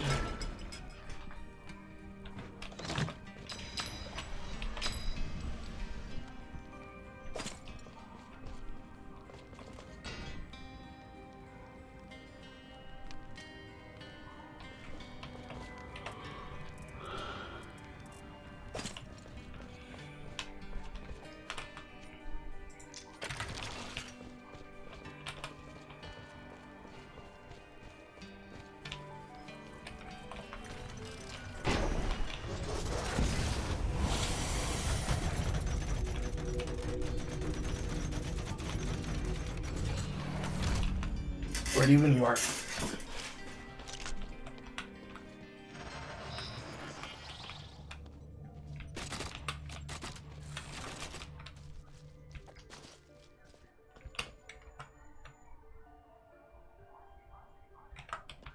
Ah, Fancy doesn't think he's coming back because he's getting frustrated with stuff not working.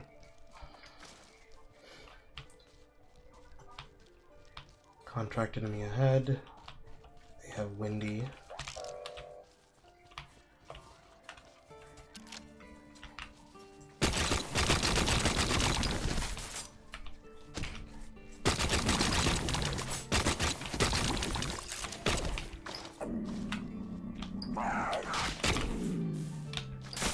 Ow.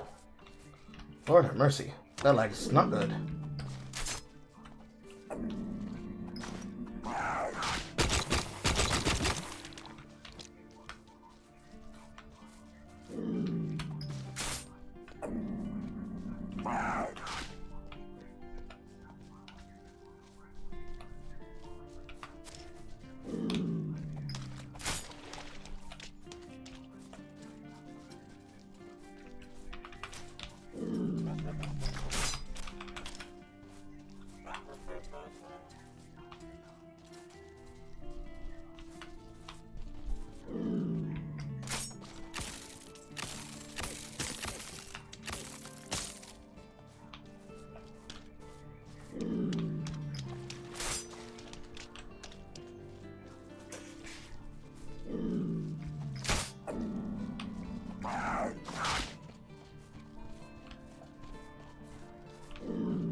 Ouch. I should not have engaged that enemy. Fortunately, I didn't have anything important on me. I need to eat. I'll be right back.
Okay. I grabbed myself some sherbet. Had to step away so I could do my clientele things for my job. I didn't have shit.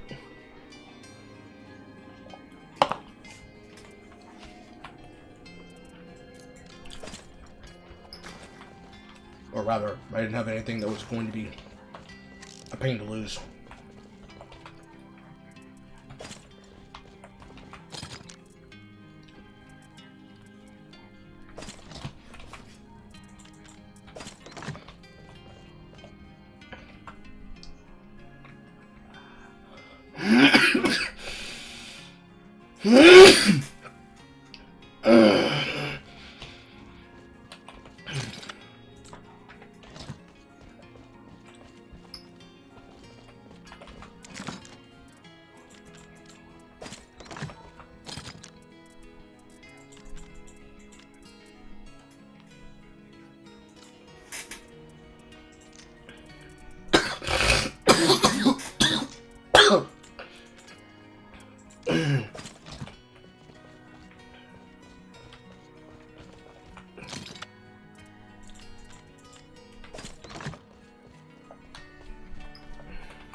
Ouch.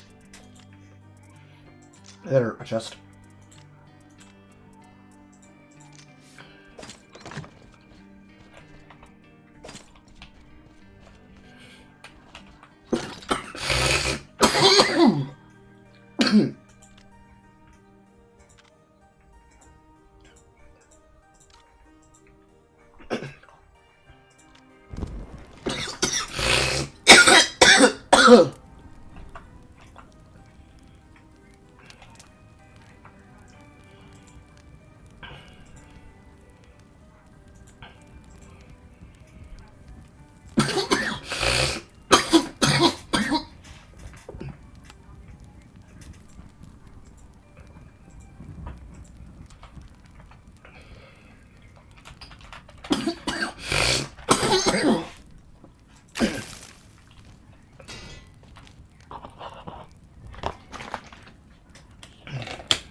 Push it out the back of my throat.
Heartbreaking.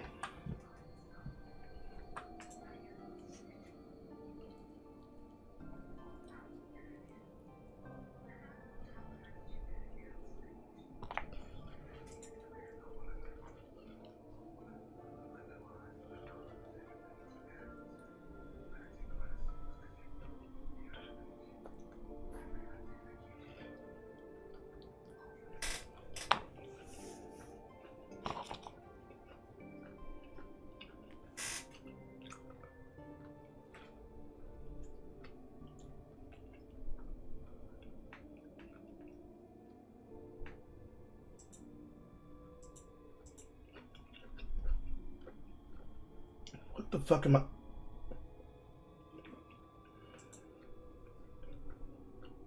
Man. Another one of them black people moments.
Sherbert. Who the fuck is Valentina Rossi?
Interesting. Lots of people complaining about the goo gun. I guess that's what they're calling the grenade launcher now. They're calling it the goo gun.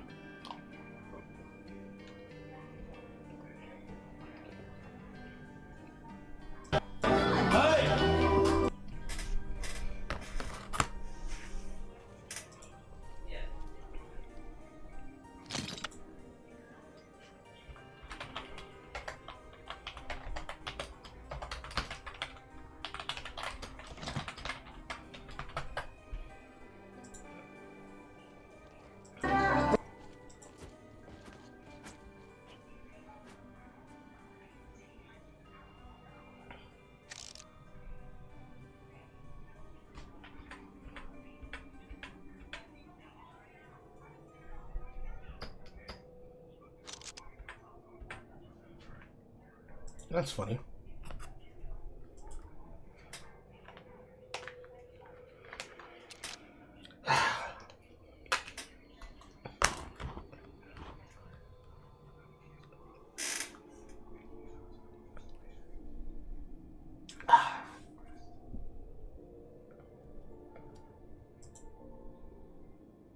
Wow, that's a pretty good graphic setup. That's a good cosplayer. I'm gonna retweet that.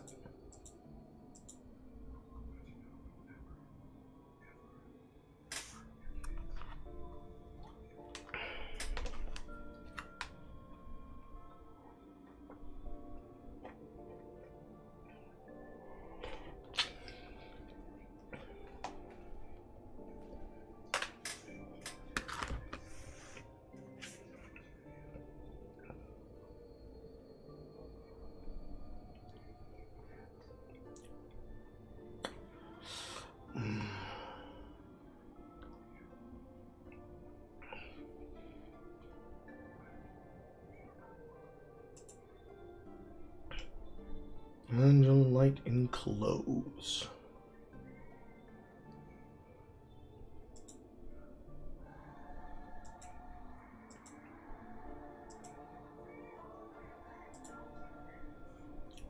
Rachel Sano. Rachel Sanot. These posts are protected. Interesting.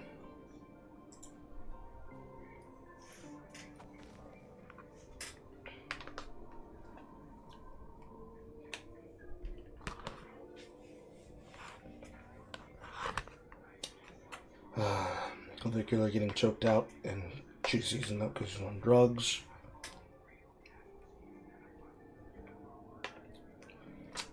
And please get the nigga sloth out of streaming.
Alright. Ready?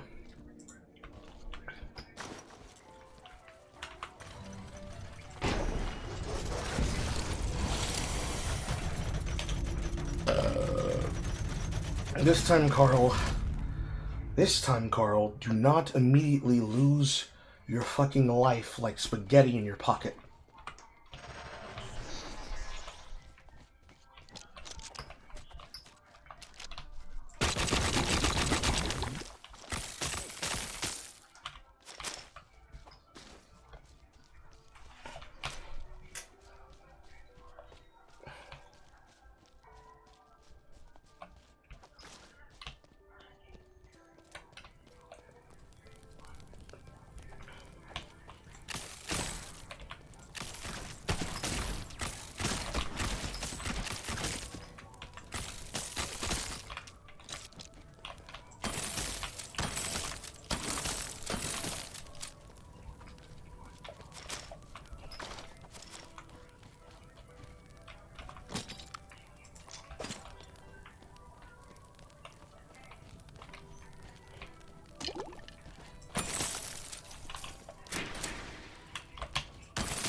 I'm gonna find a red portal.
Oh, you managed to get the scan on the Cult of Lead.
Damn it, I didn't defeat the guy in time.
Ouch. I poisoned myself like a dumbass.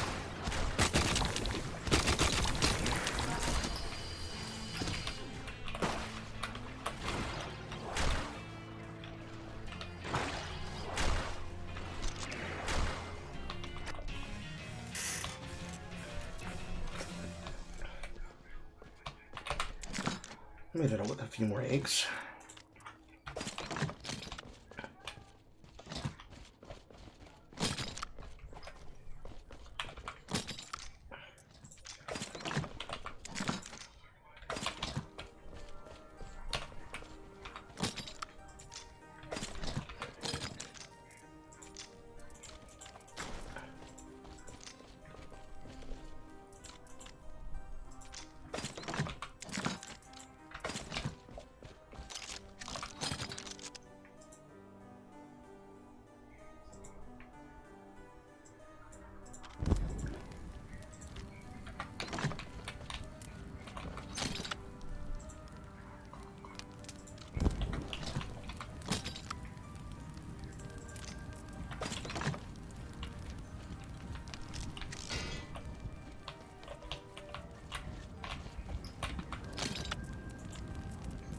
Healing bullet, bowling bullet, fighting bullet, impact.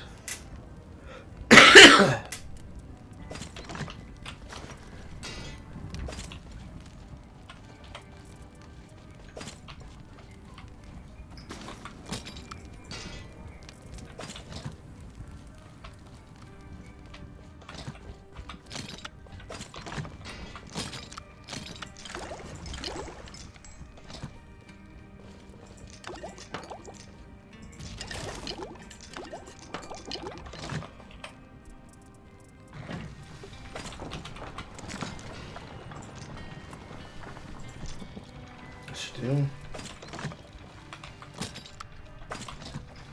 Need more mushrooms. We're out of poison.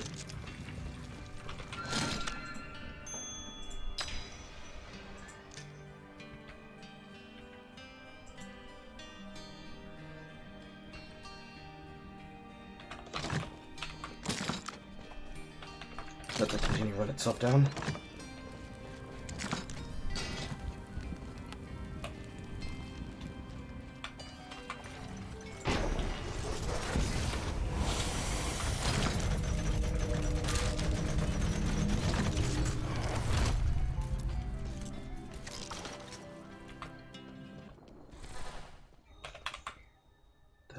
Dead or alive.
Select jackpot.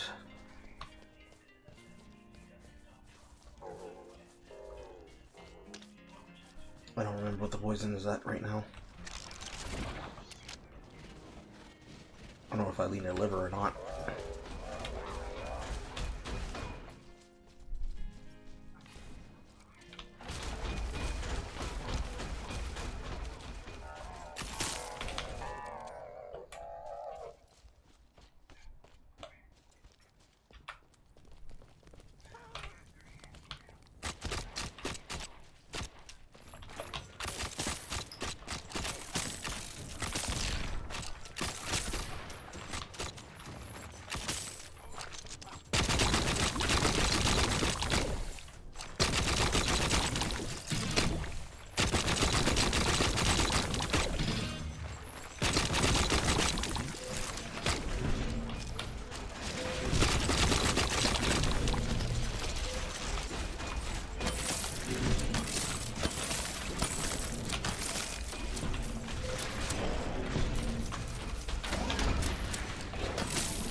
Coming up on another one.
Okay, I discovered some tech about the single porters. I'm either discovering it or I'm rediscovering it. I don't know which one. Poison Cloud bullets will continue to persist their damage on portals that have protection circles.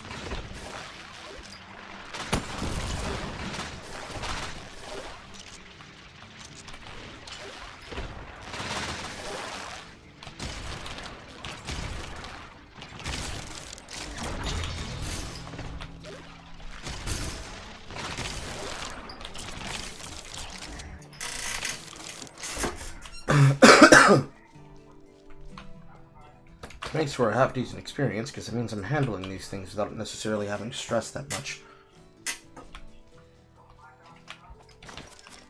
Also saves bullets. It'll be easier with fear bullets. Combining this tech, if you fear something that you poison and then you hit it with a poison shot to spread the poison, they will indefinitely be spreading poison behind themselves in a cloud field. This can work for AoE, but it has the side effect of basically making an entire field of places we cannot go. And yes, the poison does affect us.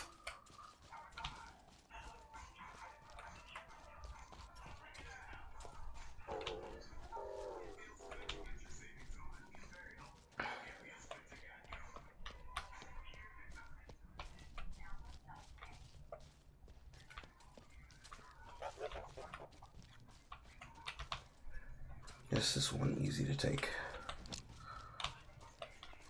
Nope, level 10. How the fuck are they all so goddamn strong?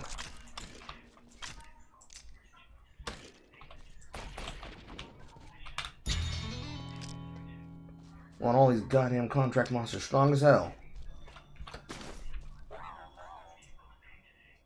That should be all of the ones inside the Shatter. Now it's just the ones that are inside of the Fell.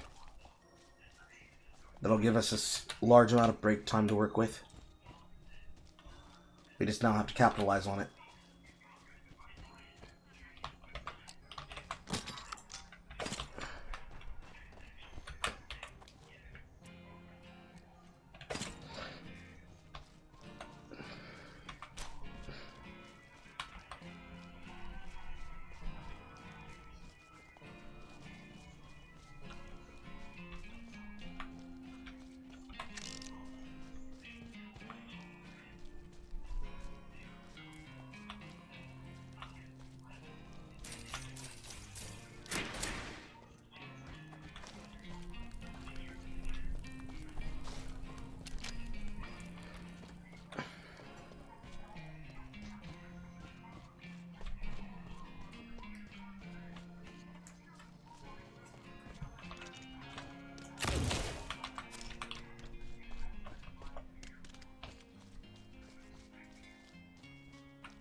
Ow.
So I was trying to pick up.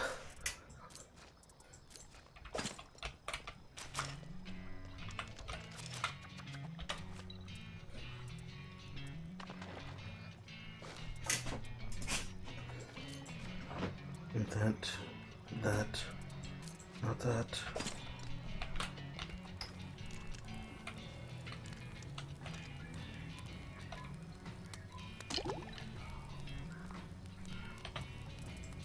Find these two.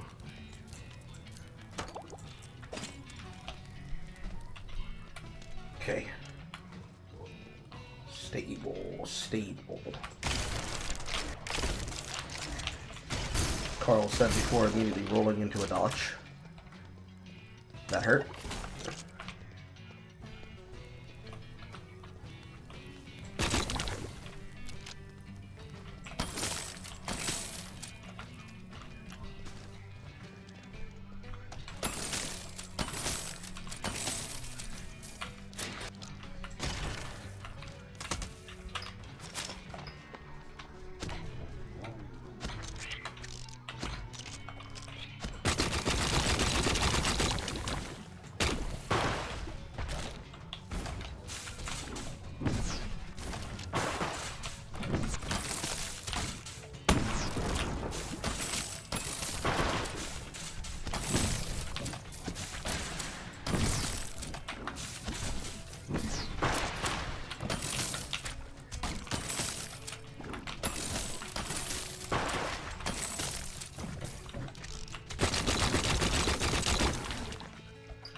Frog Eye. Toxic ice. Perfect.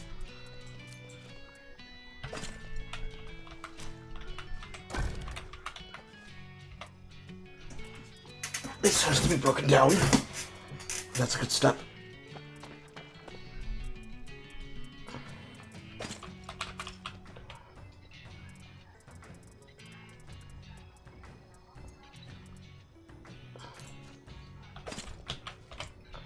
Electrified, electrified, scrap electrified.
Why the fuck is my bullet curving?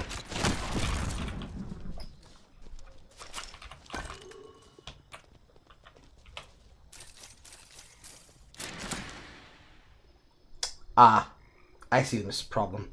I'll fix that when we get back.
I need space, but I got rid of the chunks. Fuck!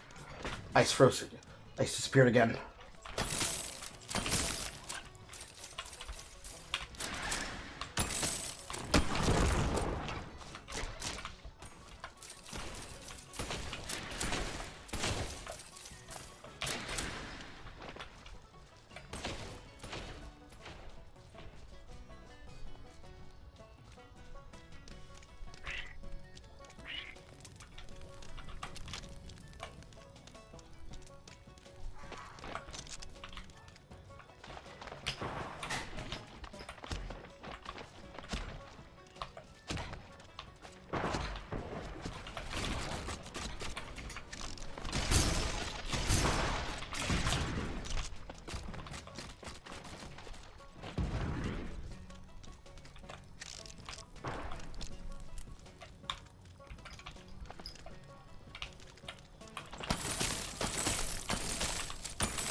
Rugged Wonderbus.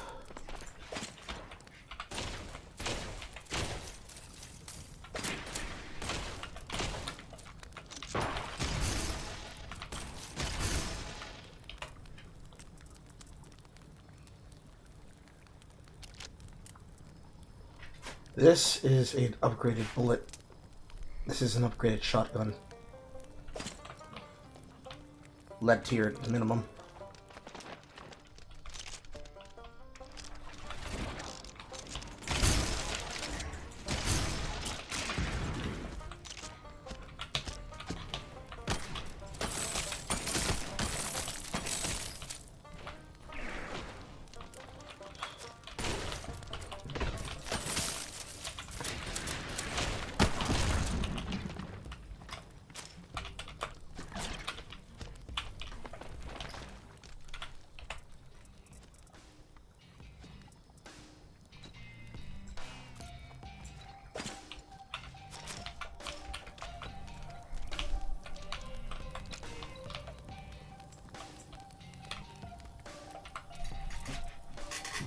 Yep, that's another one of them. So far, I've snagged one rugged wanderbuss and a rugged machine wand.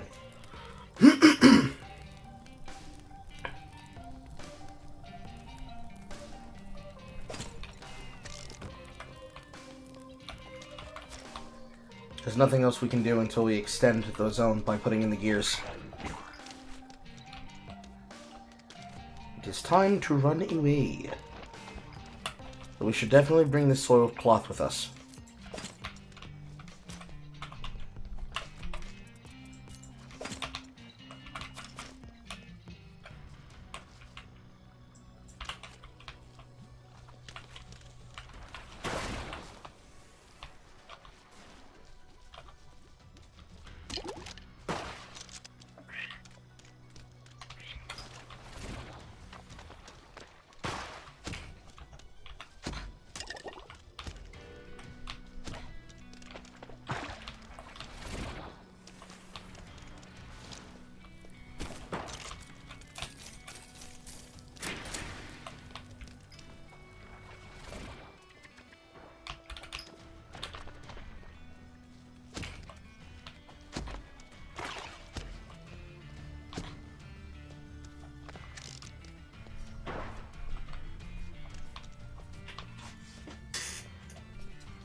Are any of these enemies looking like they have tentacles to you?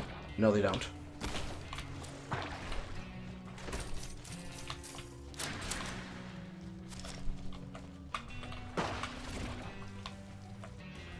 Those are definitely not the tentacles I'm thinking of.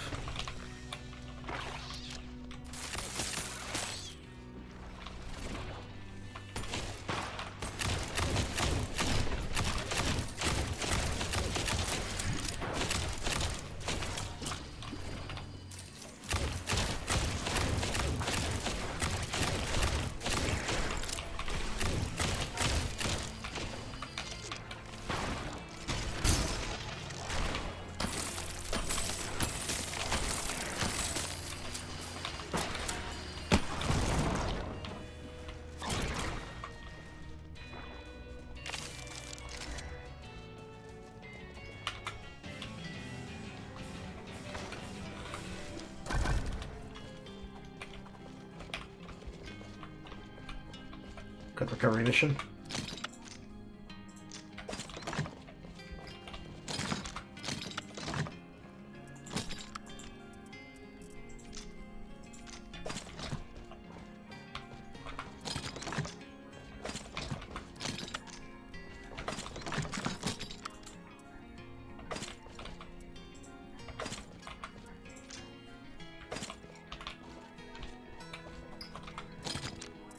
Sold cloth goes here.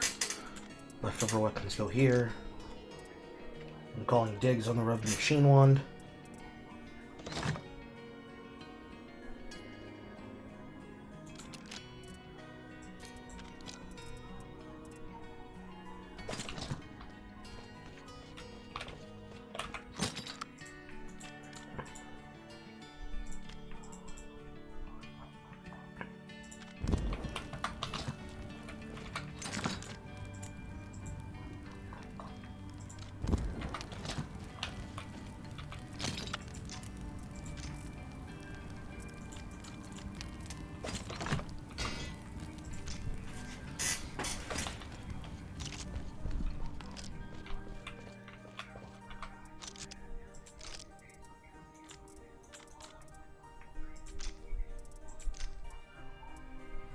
Were you organizing your inventory? My bad.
2.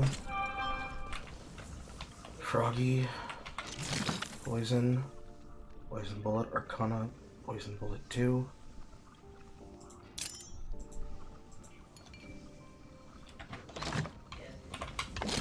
Z's, homing on enemy, Frog Eye with a homing.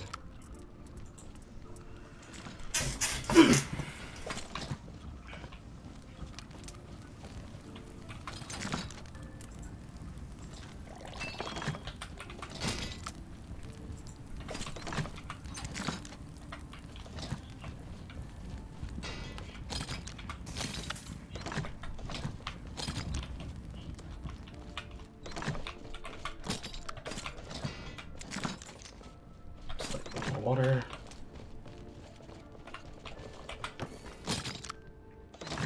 Decaying station down to the basics. I think this does Velvetate.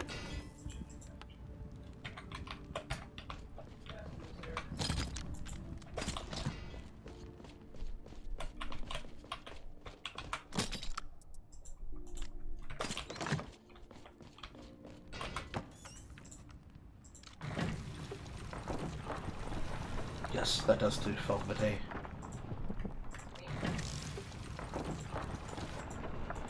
Two, three, four, five, six, seven.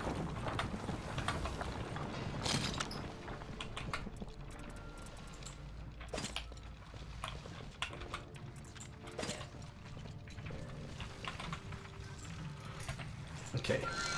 The reason why this is off center is because that has crude homing. This should be increase range. This should be increase.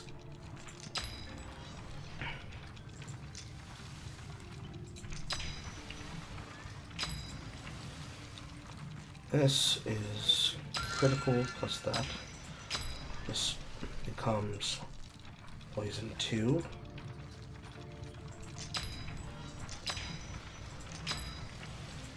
And shocking to poison finisher. Poison does not decrease while feared.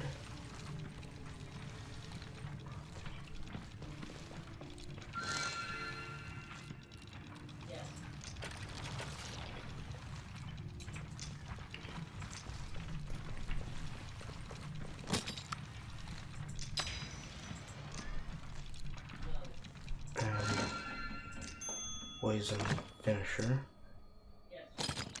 delirium bullet, poison dose, stun on consumed, poison stack,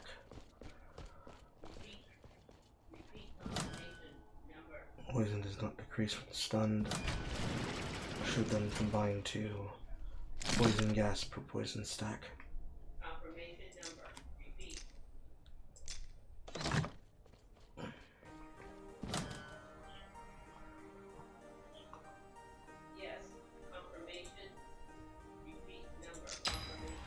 Delirium on the stun.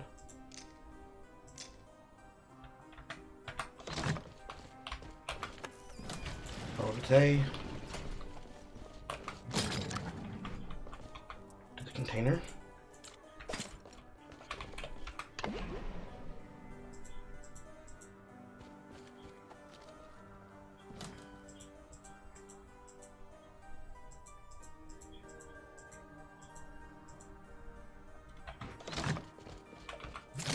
Poison research, poison dosage,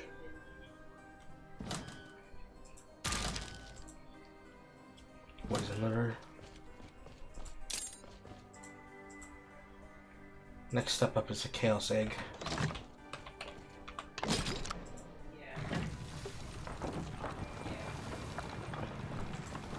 As is sepsis. Oozing tentacle. It's probably an Orion piece.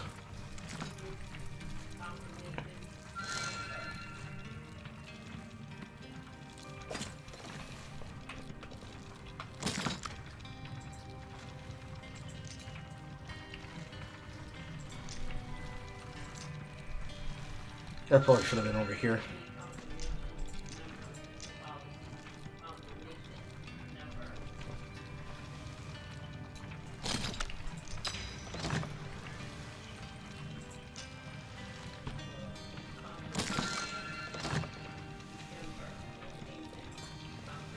Shall be fine, it's fine. Cold bullet 1. Step up to cold bullet 2.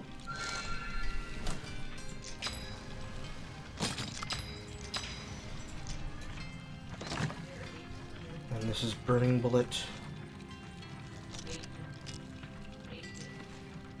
We can do poison finisher. Toxic.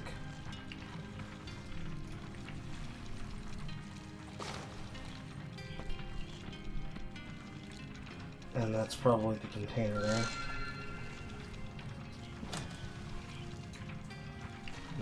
No. Let's hold the bullet for now.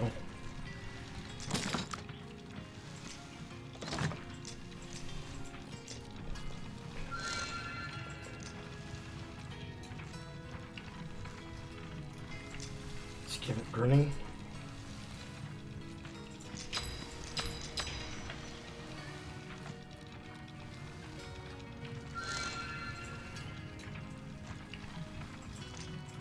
It's almost empty. Switch to lightning. No, spark. I'm stupid.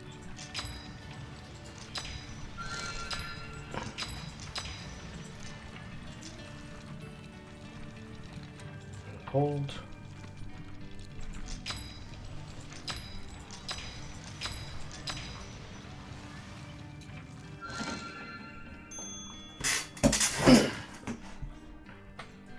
Okay, so until we have the ability to fit more weapons that have the effects that we want, right now we have 1 slot finisher weapons.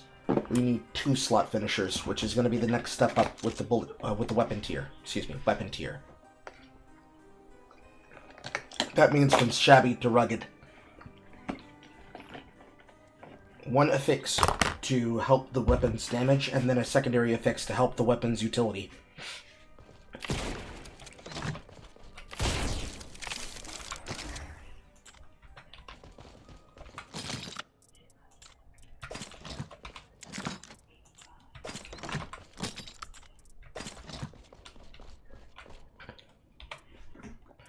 So for example, this poison bullet won't reduce its poison as long as the target's feared, and the delirium bullet finisher will act as a stunner.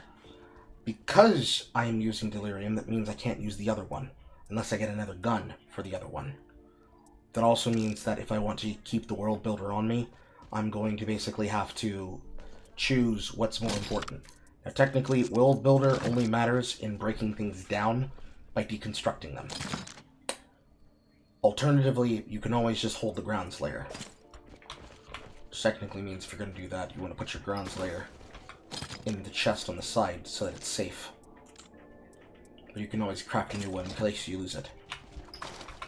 So that this way,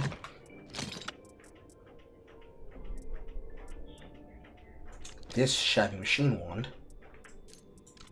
now pairs with this machine wand. 1, 2, 3, 4, and then 5. So now you need a weapon that has the poison bullet in it, and then one that has the stock for the gas and for the stun. Once you hit them with the stun, as long as that bullet has the effect of poison does not decrease while the enemy is stunned, you hit them with the other finisher when you've hit them with more of the bullets, and then you hit them with the secondary finisher, which will spread the poison.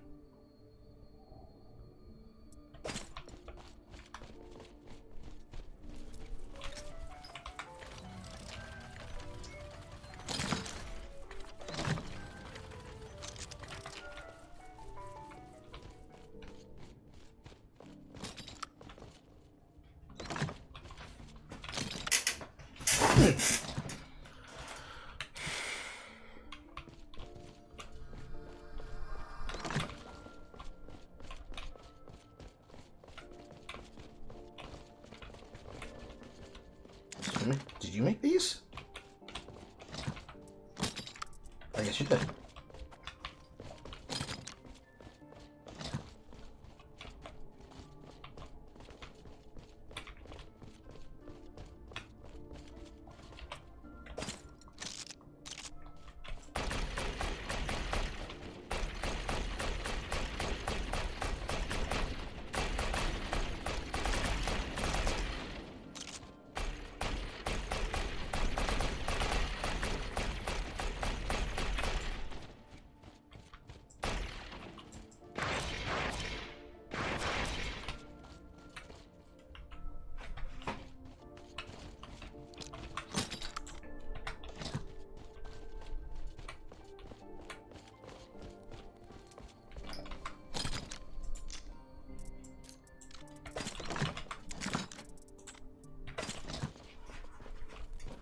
Filling the space.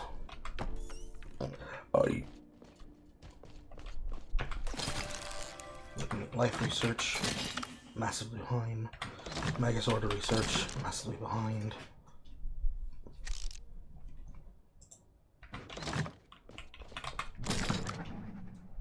Tentacle for that. And egg for that.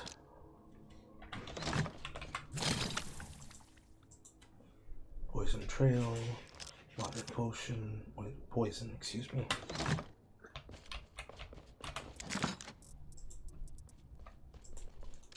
Should only need one of these. I'll break down 2 of these. Should be 50. 80.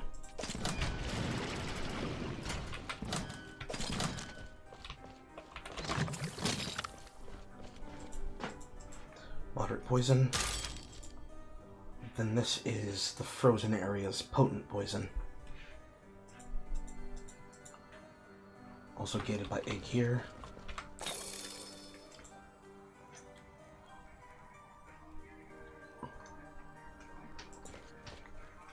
Water trail research is for pairing freezing bullets with ice bullets.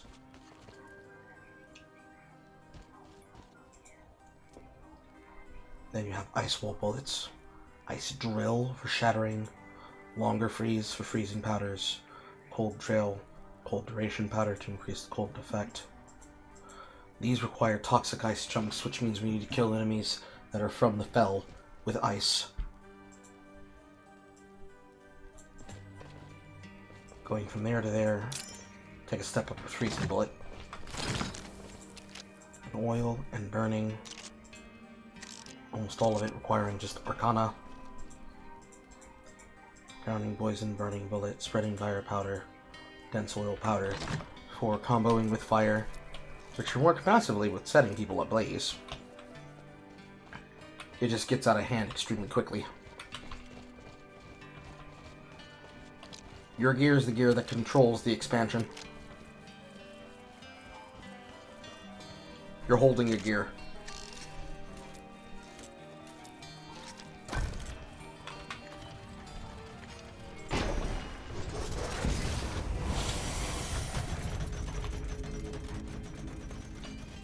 Now we should be able to expand further into the fell, where we can find the vendor that has the next healing recipe.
Yeah, that's much bigger.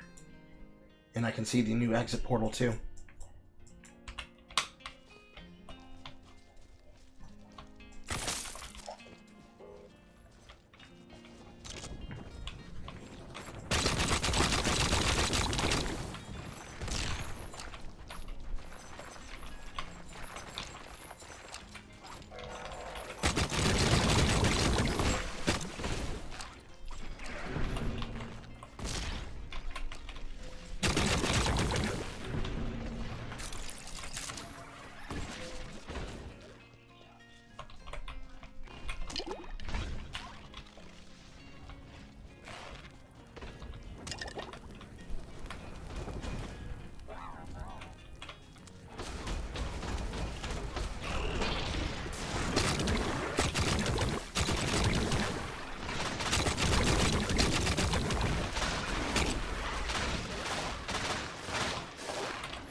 Decent.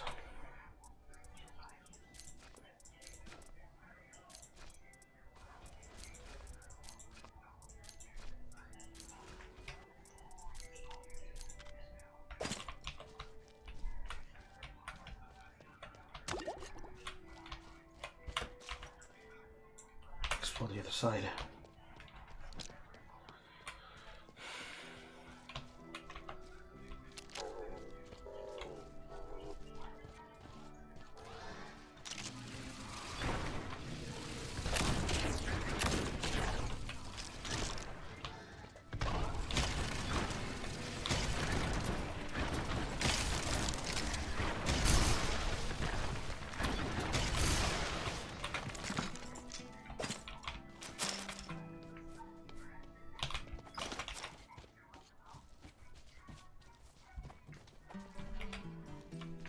That is a boss that is... Ow. Show me your number. Yes.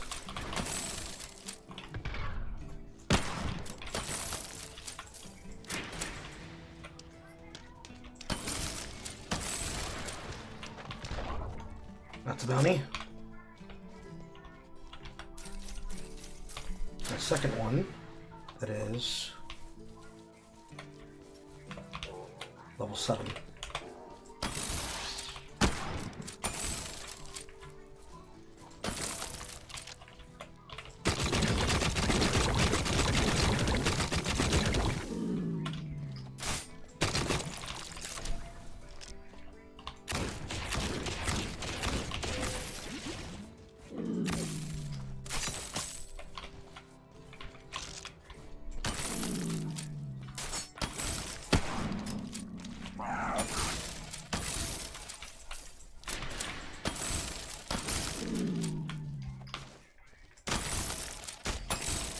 Motherfucker.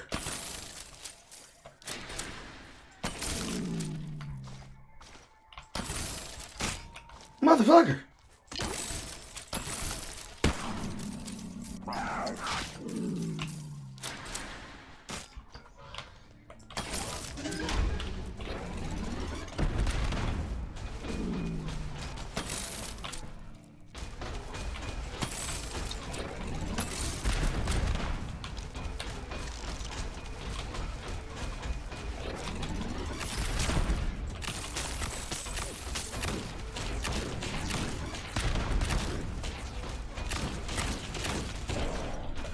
Well, good news is I killed both Imperium bounties, because this time they weren't broken as fuck.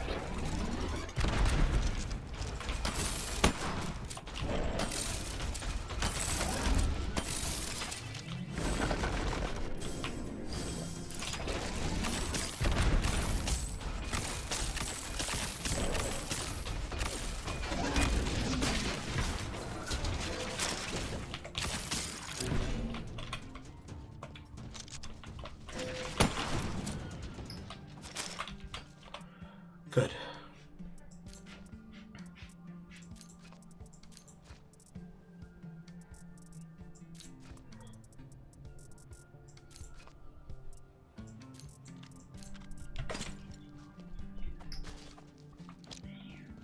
Still gotta search the rest of the Imperium.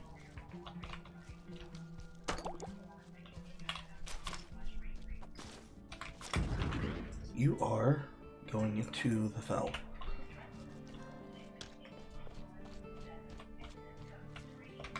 Okay, both bounties are dead.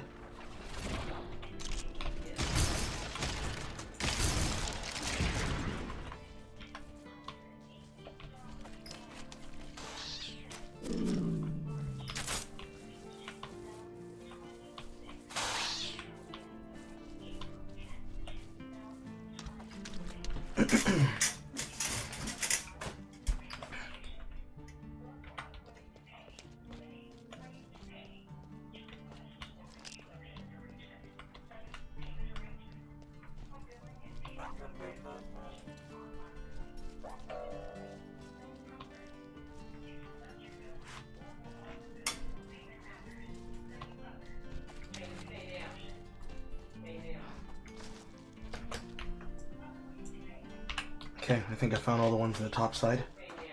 I'm moving towards the Fel now.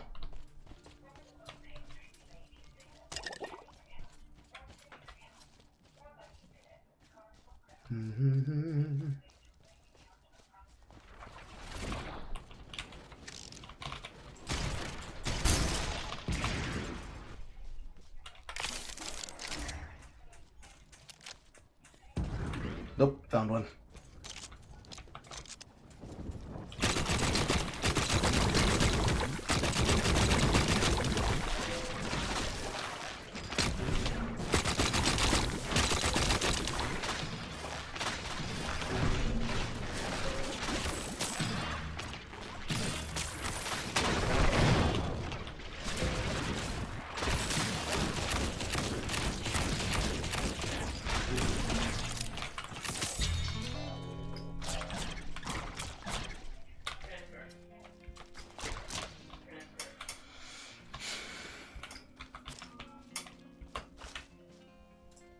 That's definitely all the ones at the top now.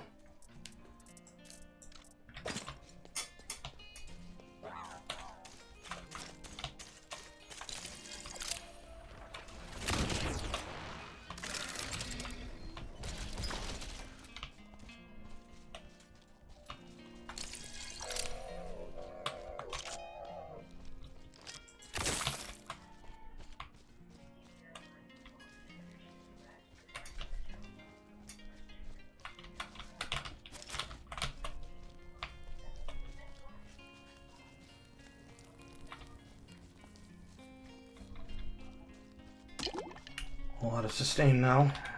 Only thing left is red potions.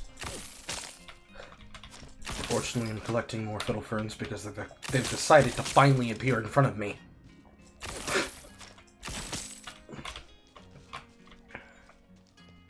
I'm gonna check Joshua really quick. Okay, Joshua does have rugged flintlock, rugged mortar, rugged cannon wand, rugged wanderbuss, and rugged carbines available. It's going to be rotten wood and lead scrap.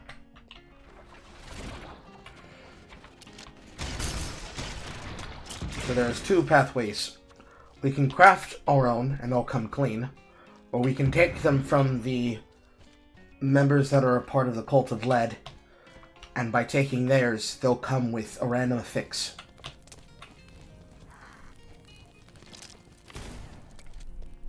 For what would be the most conservative, we could just take their guns. But But if you really want to have a specific setup, crafting the weapon might be more viable.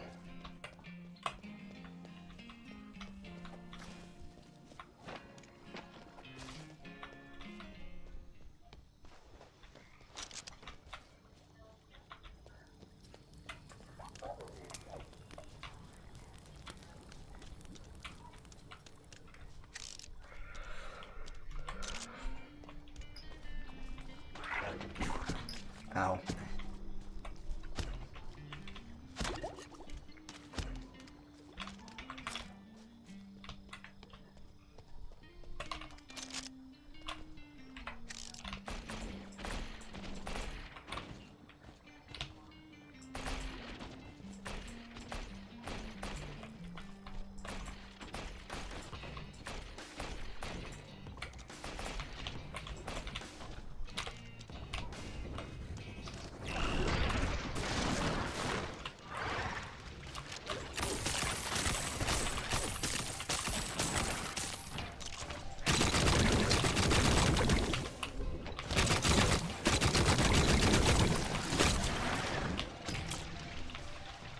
Sniped from behind my head.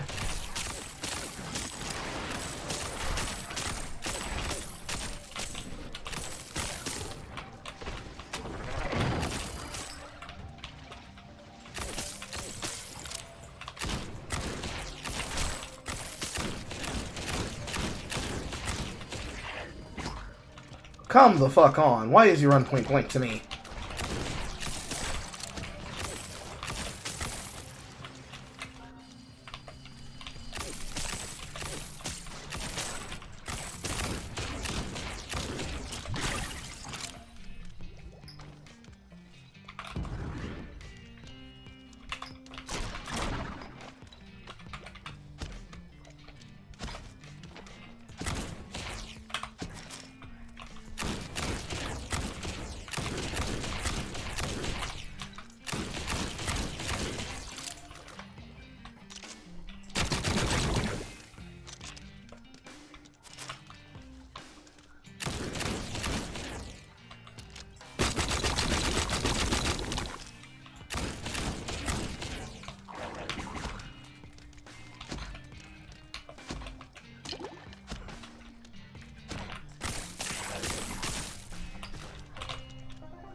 Lord have mercy.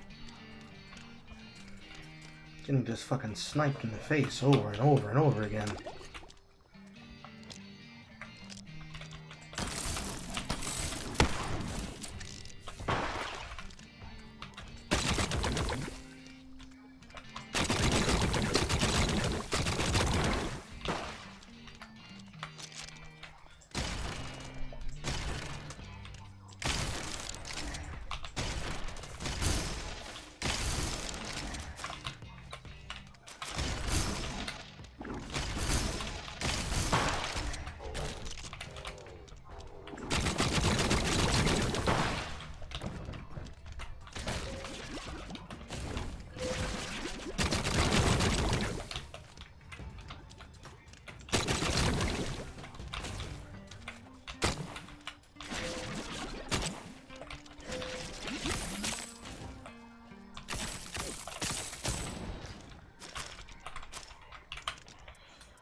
Frog eye.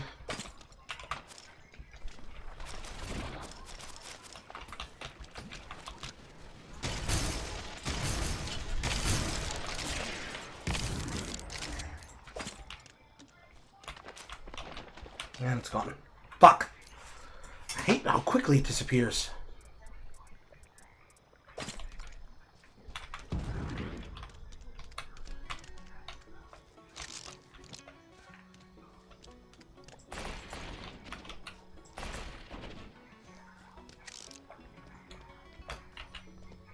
Okay, this next expansion piece can be a little bit dangerous.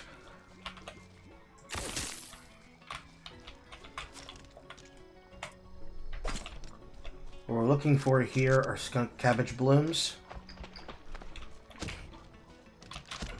And the opportunity to take home more bounties if we can manage it. Which we can.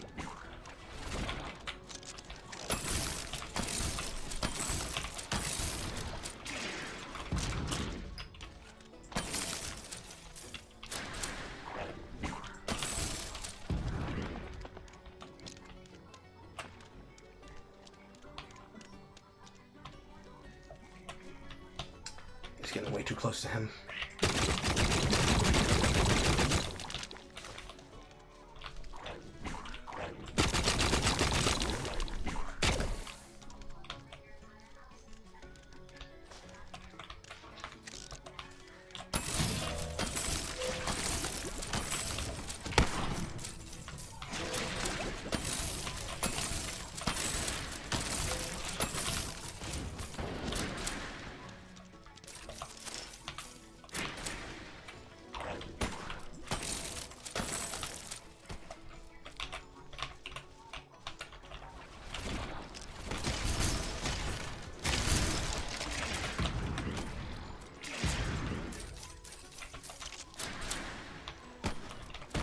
Gotta get closer.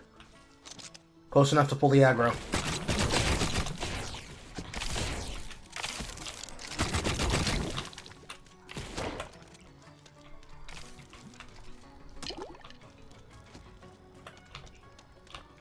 Boy, do I hate that fucking affix.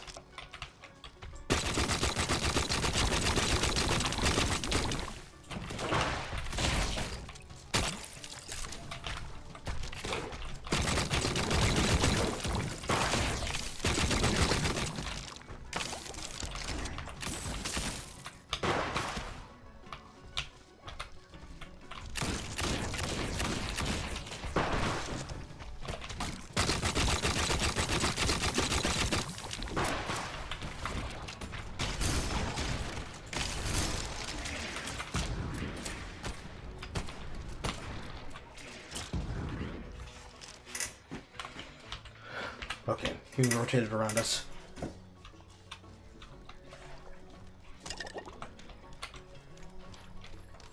This one is the enemy who's standing here, and he is a fire aura guy.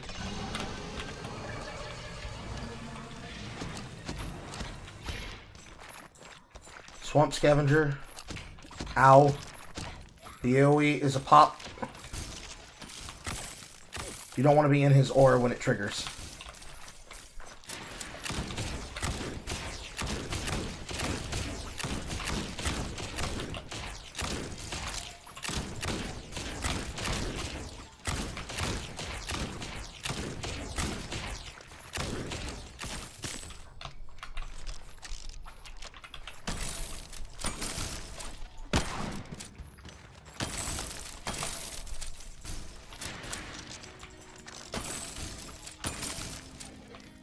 He's almost down.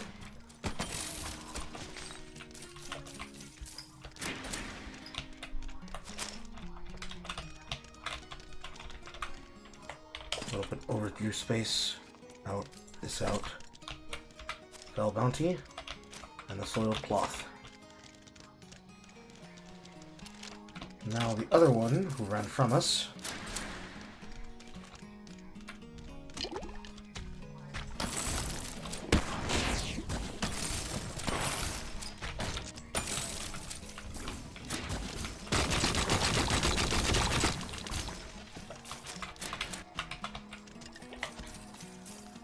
Ice. Yeah, got it. You probably want to set this one on fire.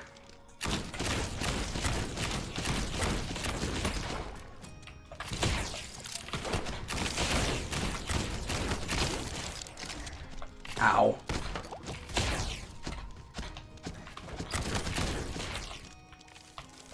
Why do you hurt so bad? I called dibs on the carbine.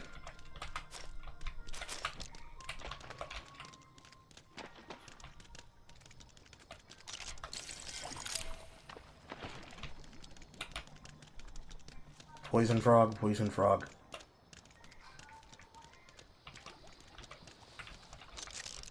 I got a shot from here.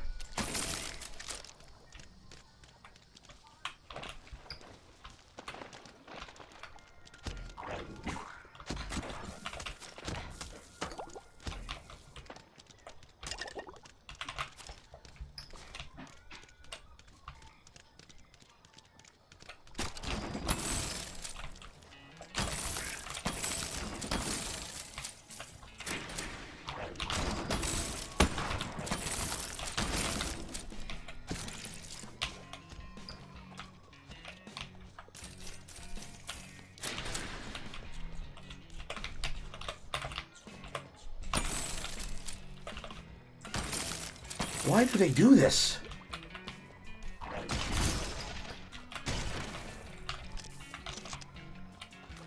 I swear it's a bug.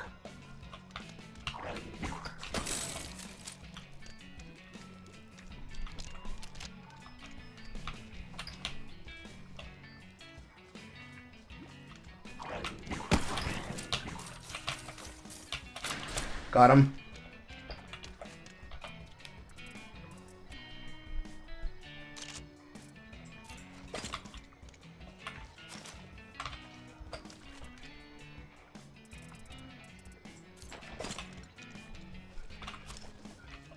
That's all the bounties, at least in this zone.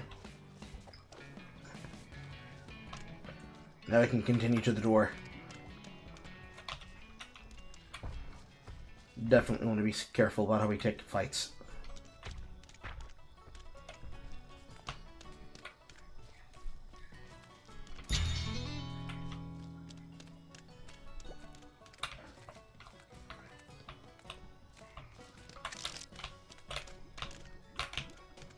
Okay, we found her.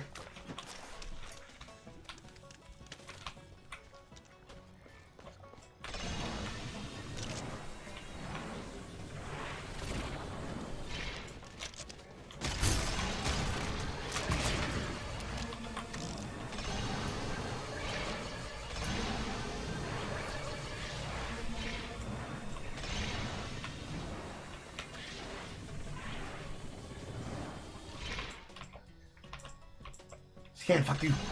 Scanfucker!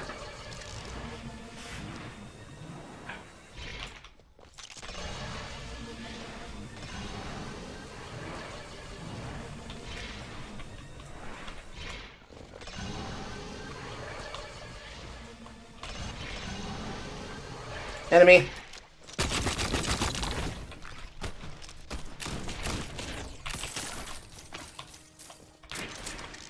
One minute.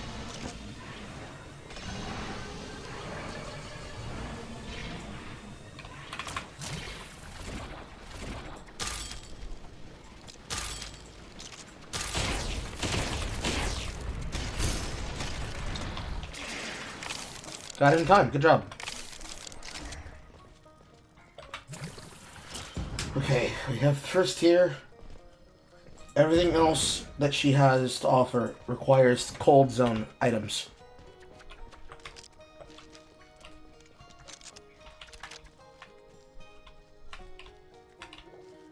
Here's the time that afforded us to get the hell out of here.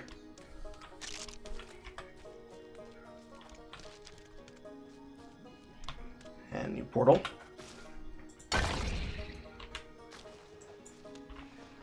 And now we can use this door to get back.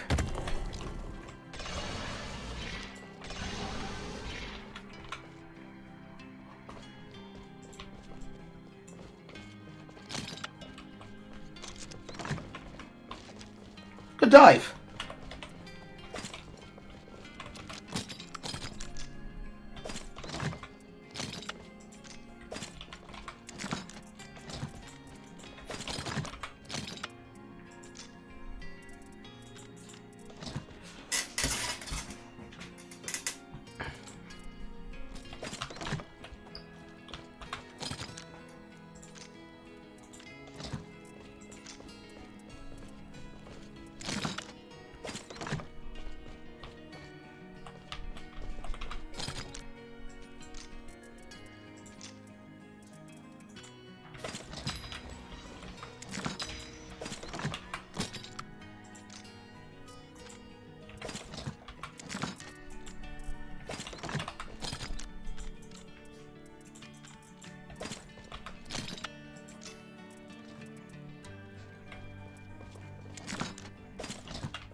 Okay, this rifle pulled...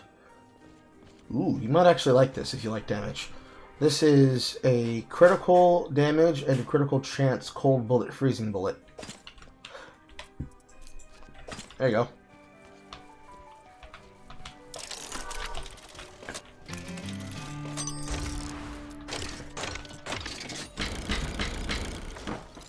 And our rewards for guns from Bounty is 2 Wonk multi-shots, a Rotten repeater, a Viper's Fangs,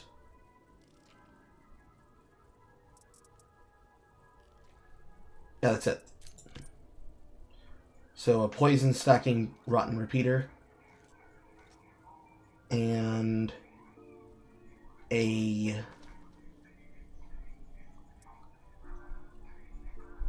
long-range shotgun, it appears.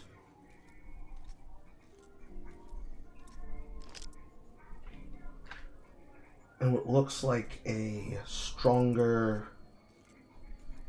but smaller capacity pistol.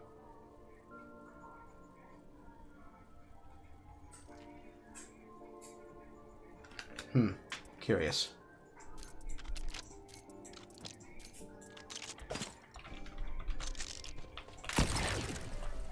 Ah.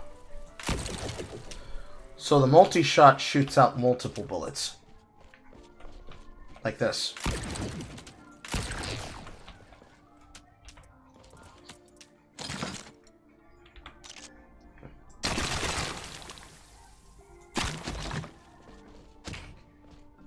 Sorry, I didn't think about that before I did it. I did not register that bullet position 1 was bullet trail. And then the Viper is 2 rapid fire bullets. Pound for pound, it's a longer range sniper, longer range shotgun. I know how to use words.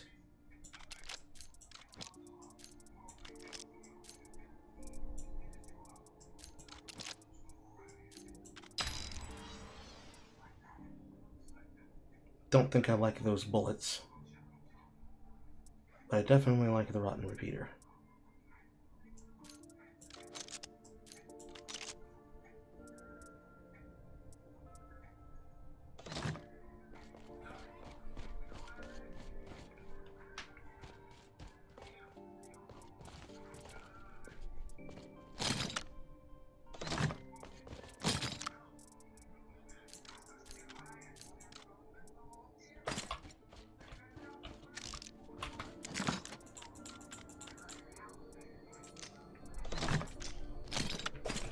We're gonna need a storage crate for those guns.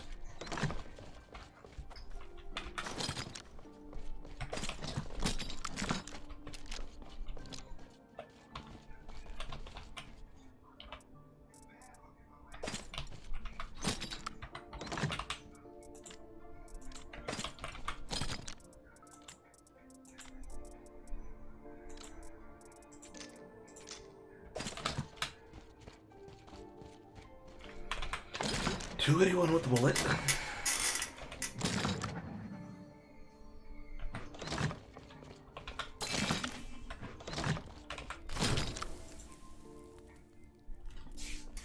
$150 with the burning.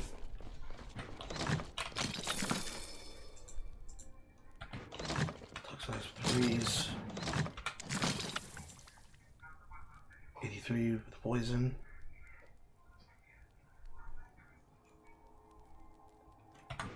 It should be high enough. We're gonna bring that bullet, the burning bullet up.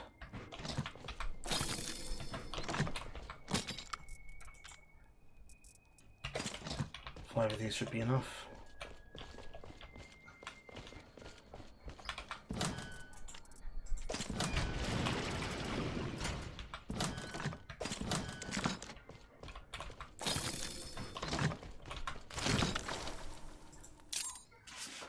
More rotten charcoal.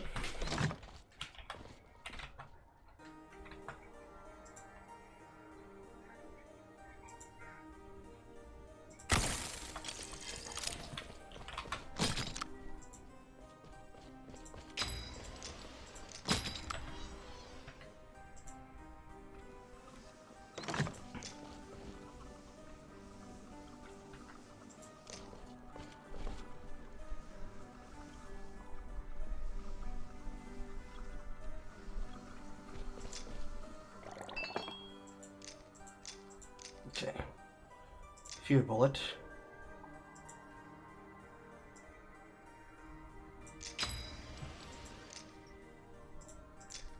Properly put this on the right place.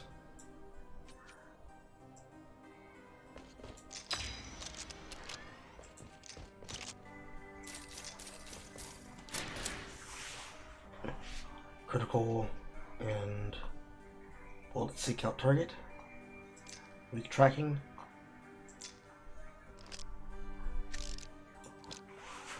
Homing was Frog Eye, which we delivered.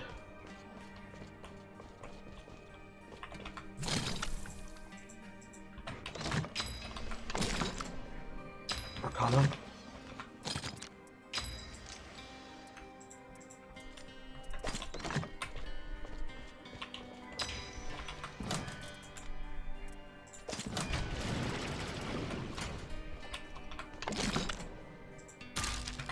Poison secured.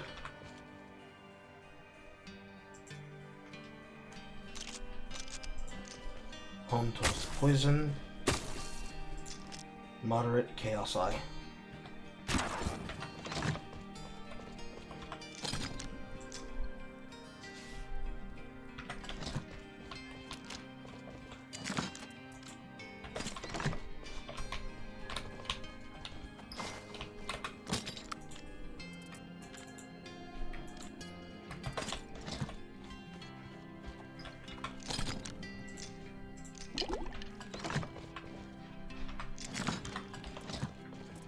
Poisons.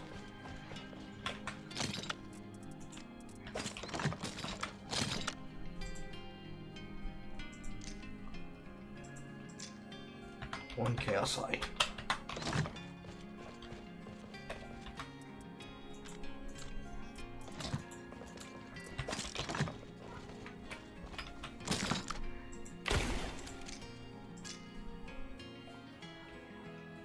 Take out nearby objects that are poisoned. Billy Cornhorn for homing on enemy.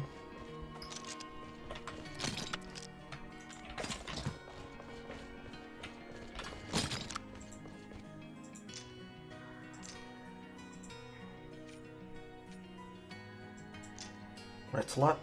Right slot. Okay. Poison bullet 1 in the first weapon will sling the fear bullet, and while they're feared, the poison won't go down. Bullets in the second will sling the toxic breath,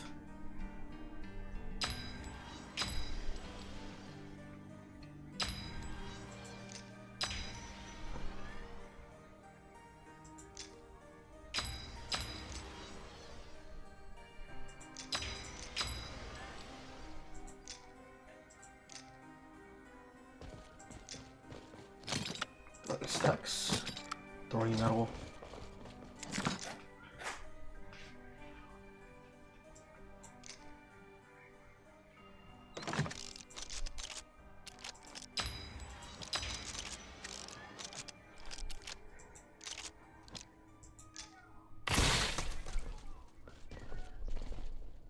This is poison. Probably should be poison dosage. Get the higher amount of stacks in less amount of time. That was a mistake. Delete you right now. This is poison dosage. This is trail. This becomes the finisher for the toxic breath.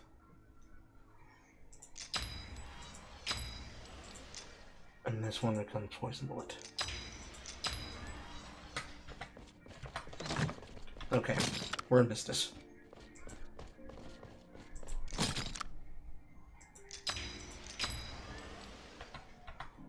Two different finishers, two different setups. And enough to put ourselves over the line.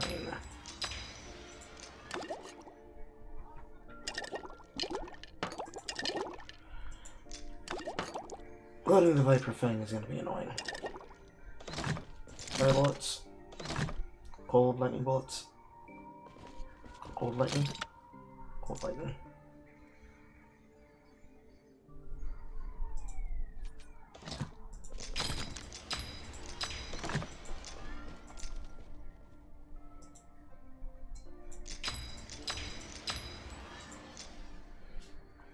Arcana for range increase and critical chance and arcing.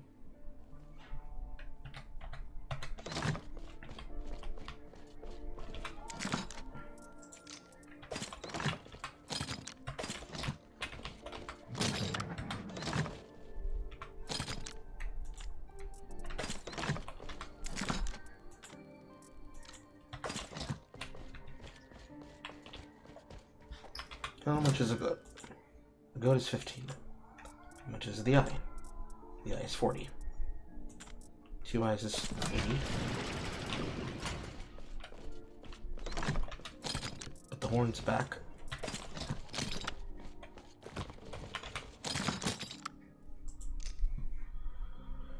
First line increase. Yes.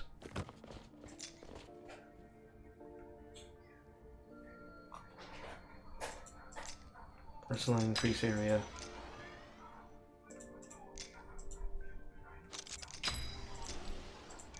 Second line increase electric arc count. Trail of cold. What do you have to offer for cold? Shattering a frozen object deals more damage. We don't have them freezing right now. Increase duration of cold effect. Trail of water. We have no arcane tomes. Okay. We have no fucking ice. Okay.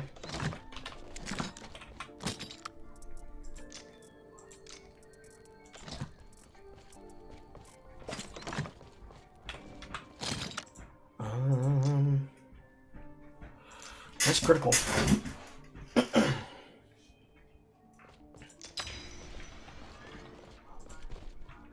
That'll do, pig.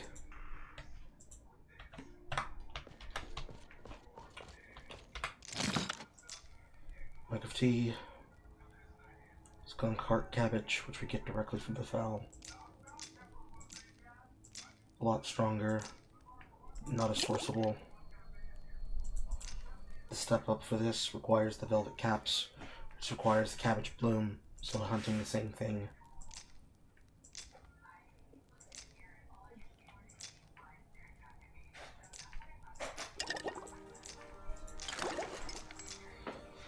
This is the Chaos Absorber, which buys time. It requires a Chaos Eye, which will become common. Technically, it already is common. And this is the warming potion that prepares us for the next zone after the fell.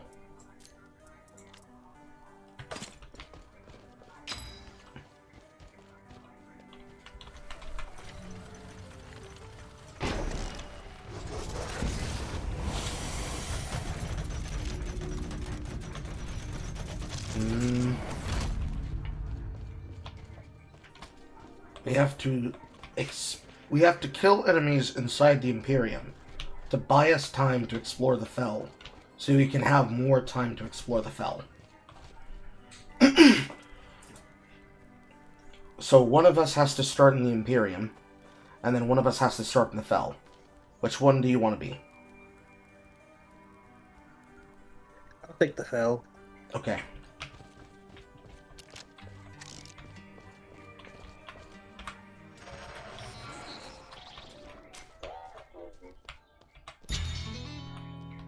We're now prioritizing restoratives again. But now we can be able to get the equipment for extensions.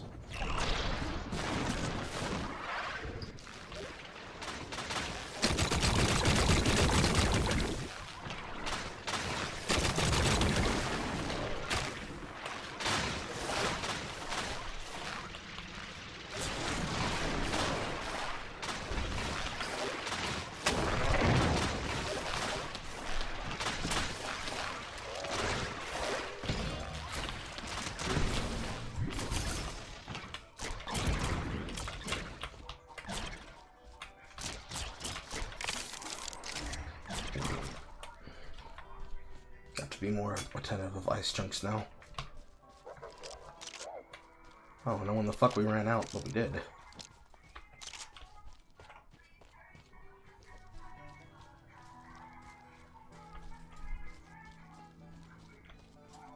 You smell or oh, that's it. That's an invasion event.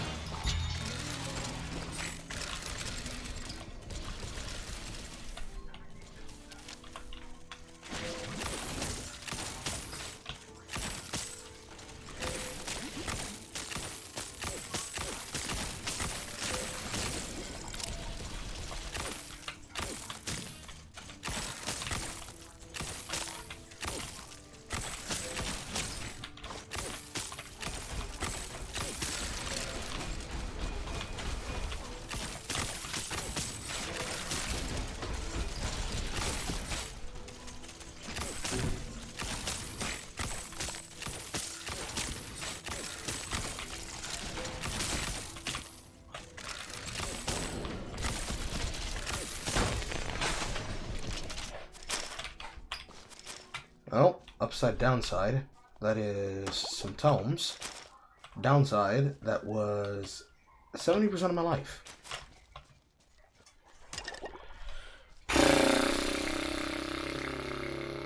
Shasta!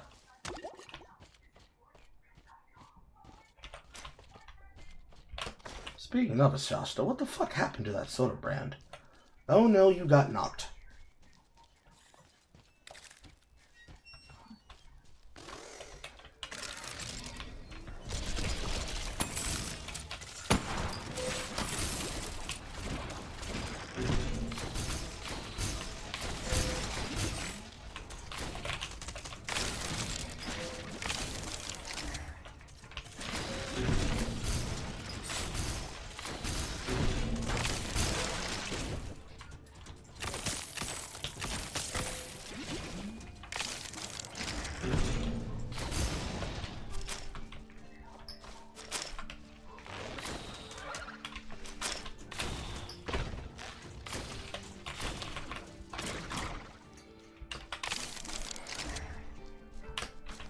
You are there.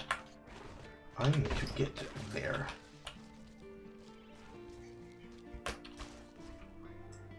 Crossing down.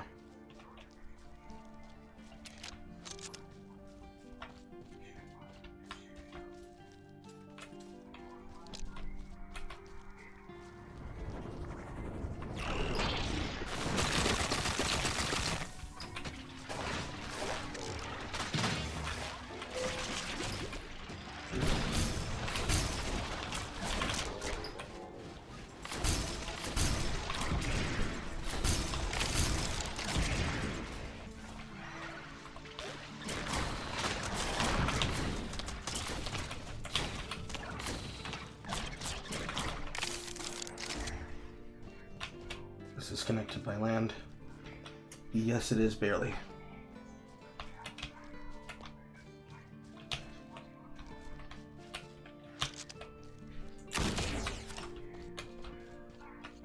That one's not connected by land.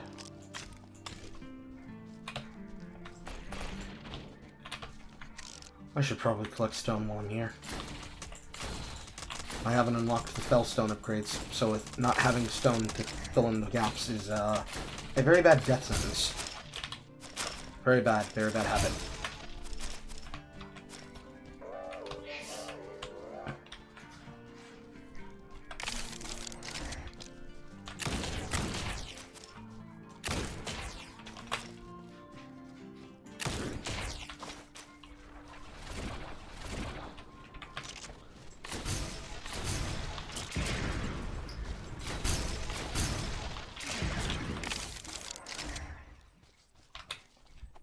mushrooms.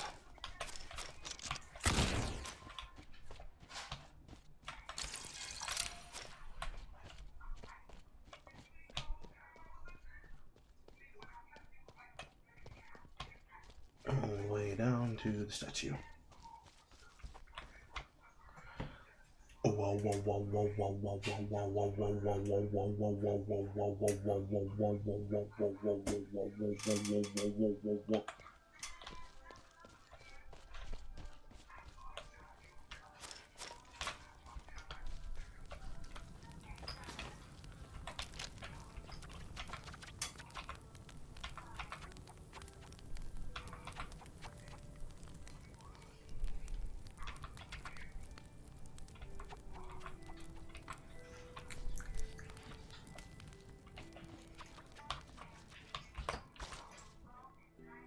Okay, there's one here, which means there should be one in this glove.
This is gonna hurt a little bit.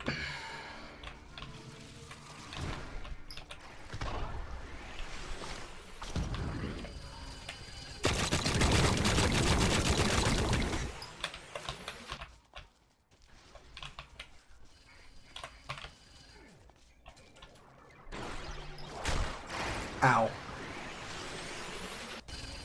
That was not far enough.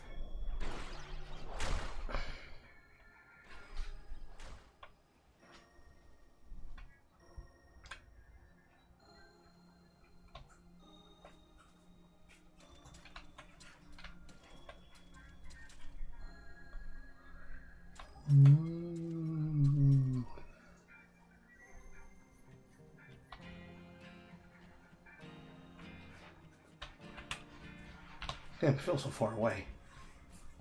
That's because it is, Carl. It is far away.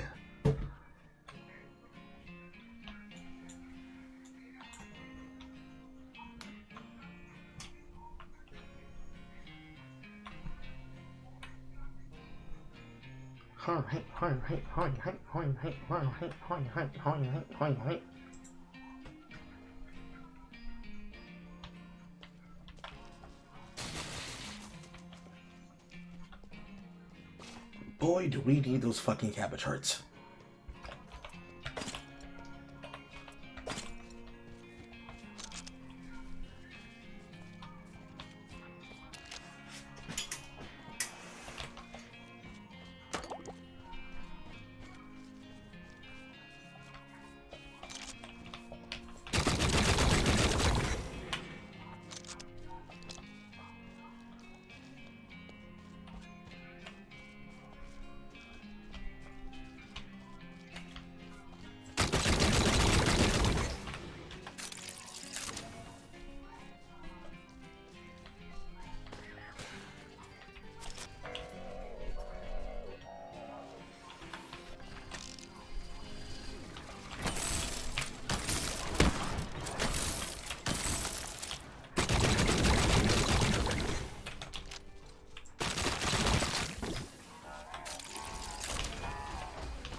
recovery.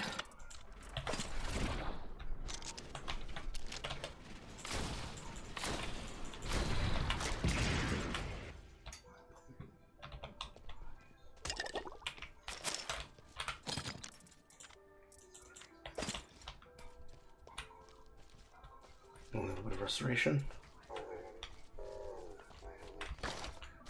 Up.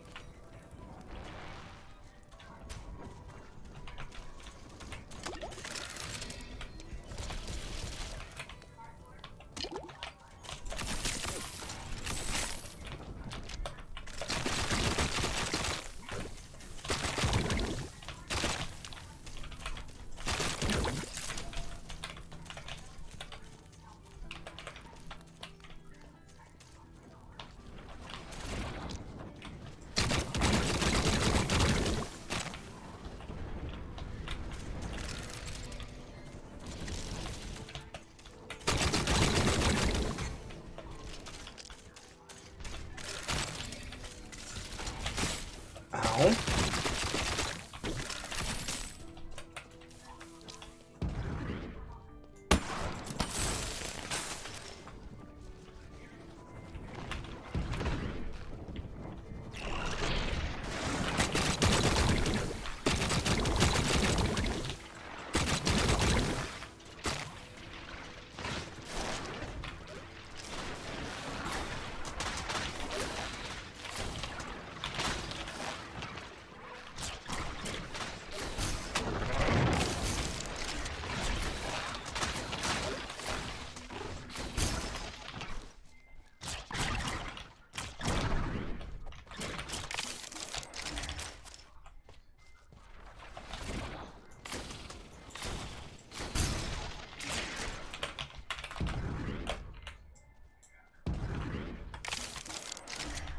She almost cleared.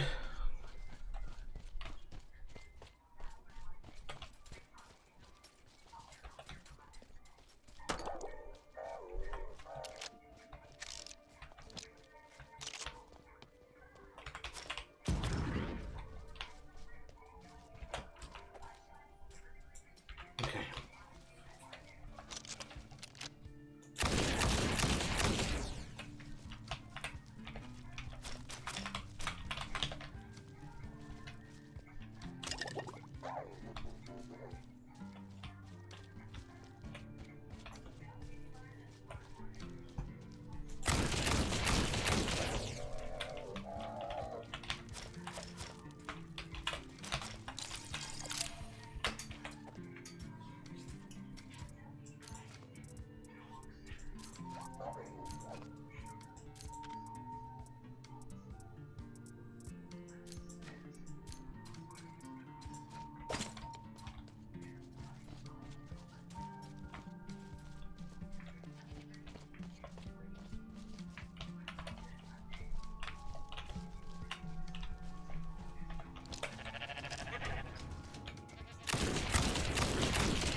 This, get rid of this, get rid of this.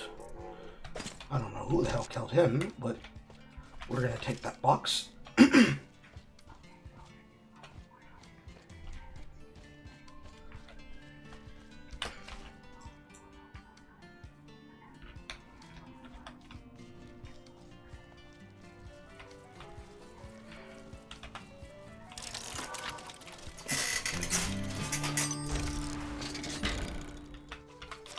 Fedro Cult Buster. This is just a Tommy gun. This is the Tommy gun with 2 slots in the capacity range of a flintlock pistol. Yeah, that's mine now.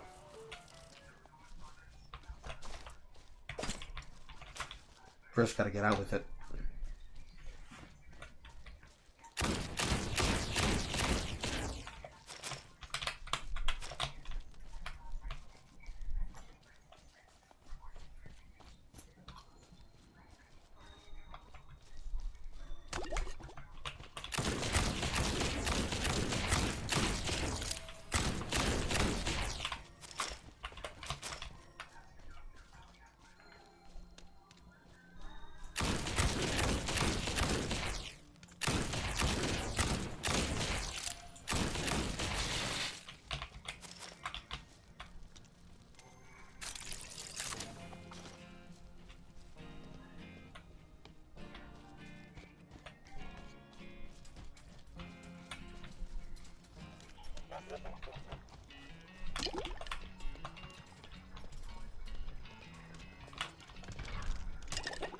No, no, one of those guys.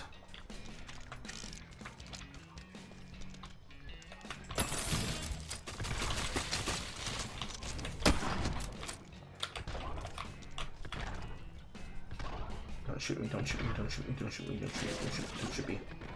Fuck! Right on top of his body, really? Ow, you're on fire. But we can stagger this. Wait, keep crawling.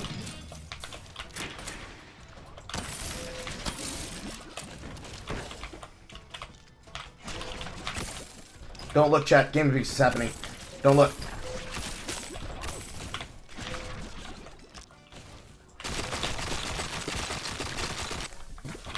Okay, this is about to get dicey.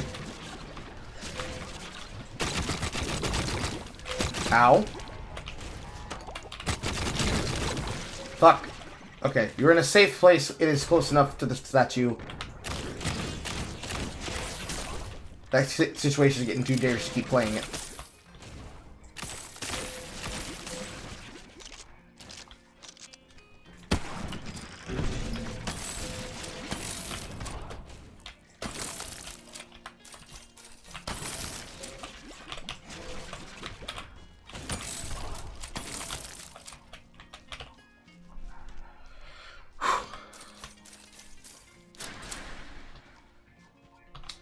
They should not have left that kind of interaction, and I am going to abuse that every time we get the chance. And you should too. What is it the players that usually like to abuse things like that say? If they left the area was intended.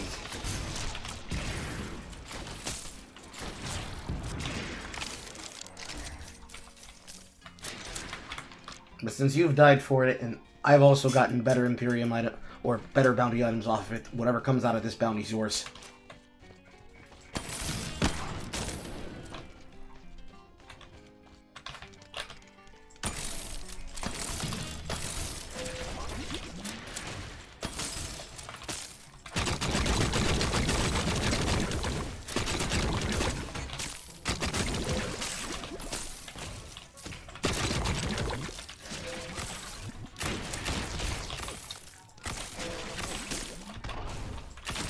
Ow!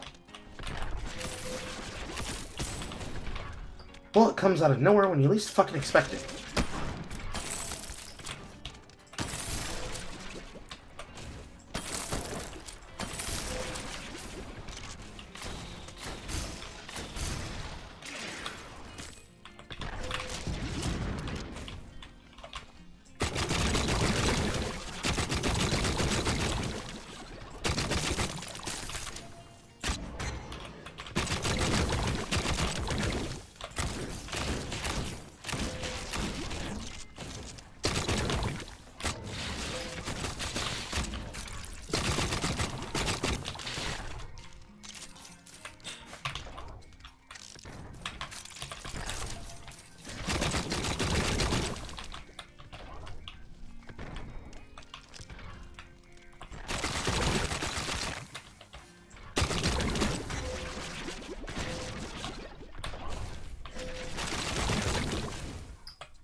And there's that poison field combo I was talking about.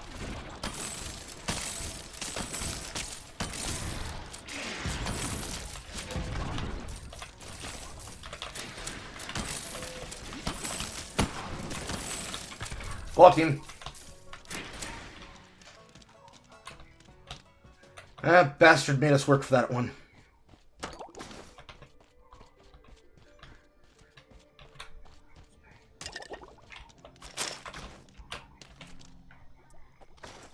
Now we really gotta get some cabbage hearts.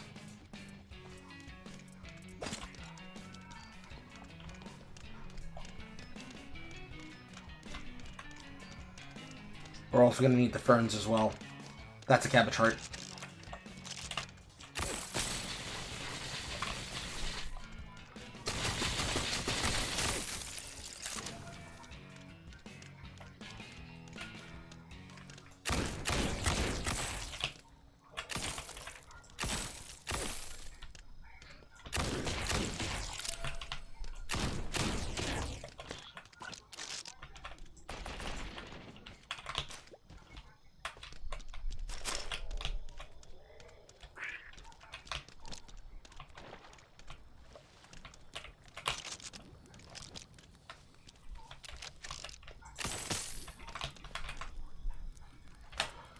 Thorny nettles.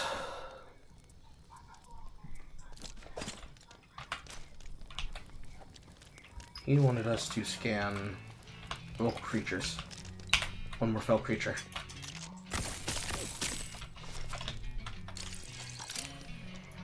Cabbage hearts, cabbage ferns.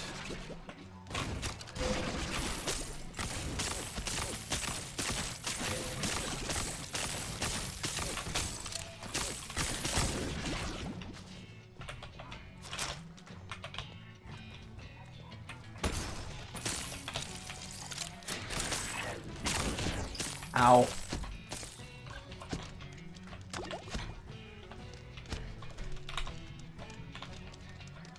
God damn it. Do I have what I need for a potion? No. I have what I need for a tangy tea. Better than nothing. There you go. That definitely helps.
I can't even say nothing about that when you walked into that. The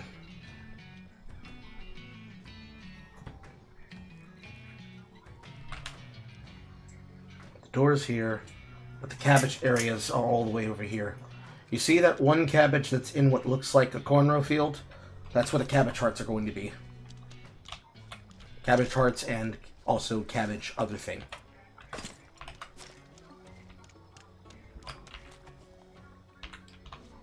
If we force it, we could do it. But we would have to be perfect and immaculate getting back to the door.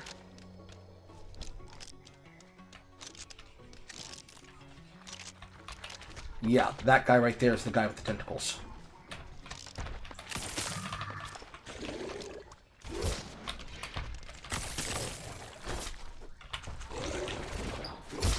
Ow.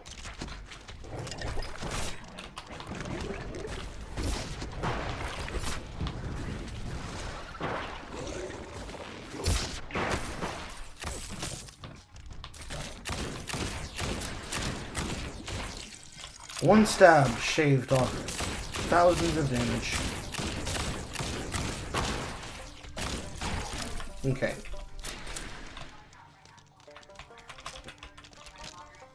One of us is going to need to pick up the reeds. And the other one's going to have to play aggro. We can't scan them now.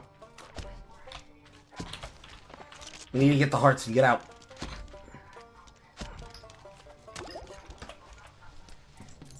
I'll do it.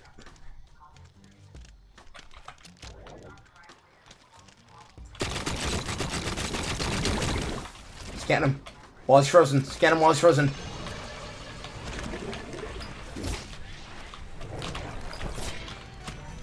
Good. Get out.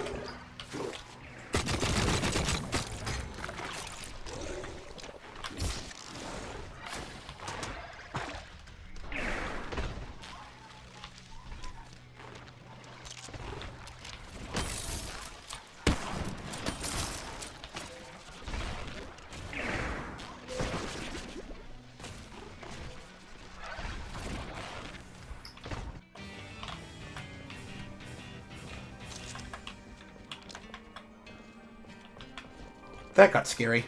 Really fast.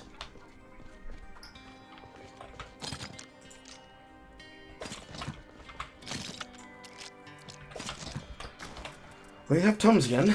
That's what's important.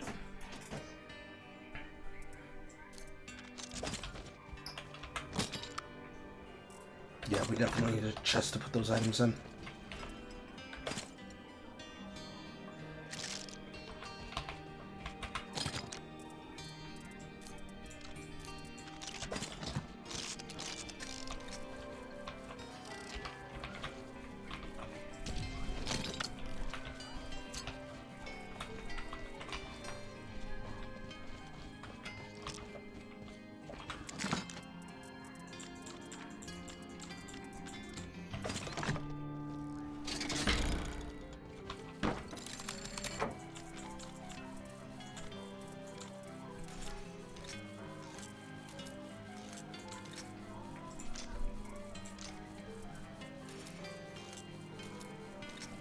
I'm gonna miss that pushback, but I don't need the pushback.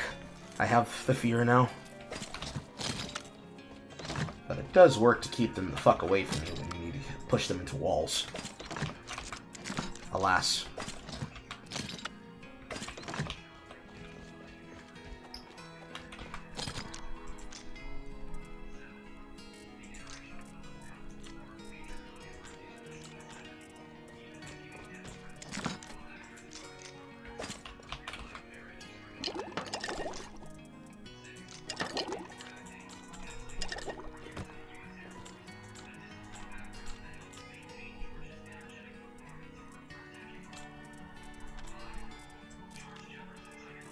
You certainly profited.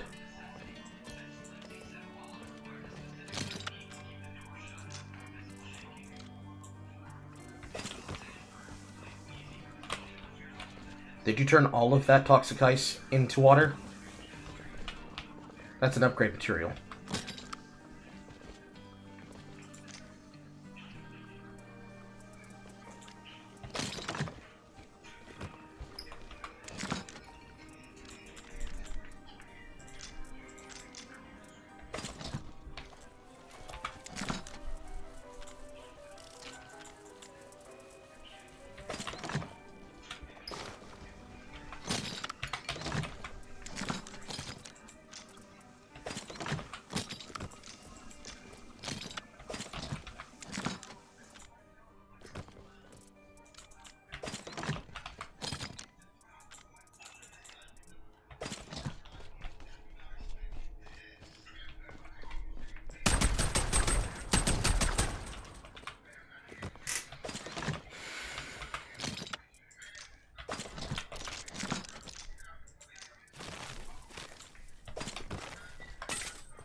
Construction fellstone. Charcoal, stone, stone tile, salt, moss, mud, cobalt, sludge, deep water, lead, grass, stone, stone. There's fellstone. God damn it.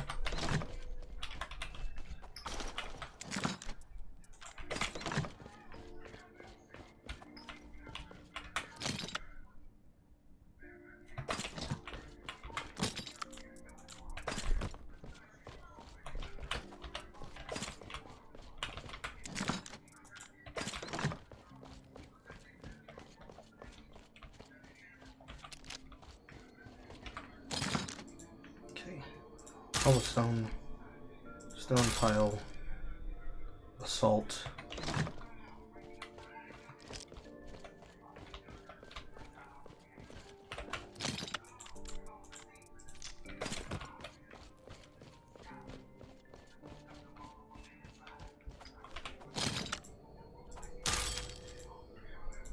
coldstone, glass chunk.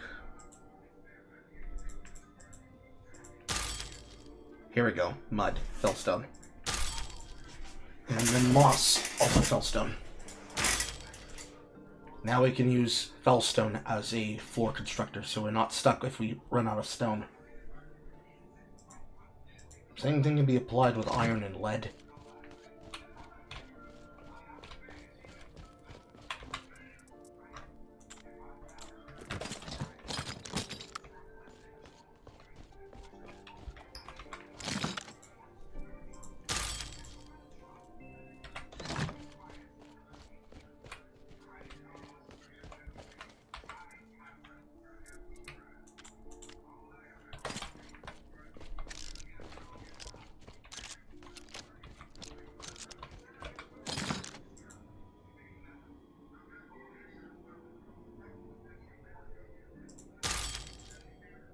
Next one is cobalt ingot. That comes from the other zone as well.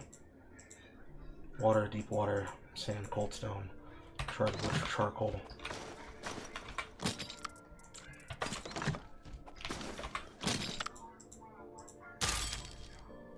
Rotten wood, which is also acceptable.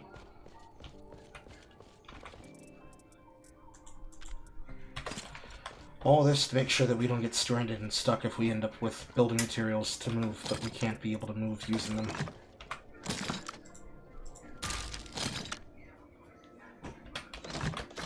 That takes care of the floor state.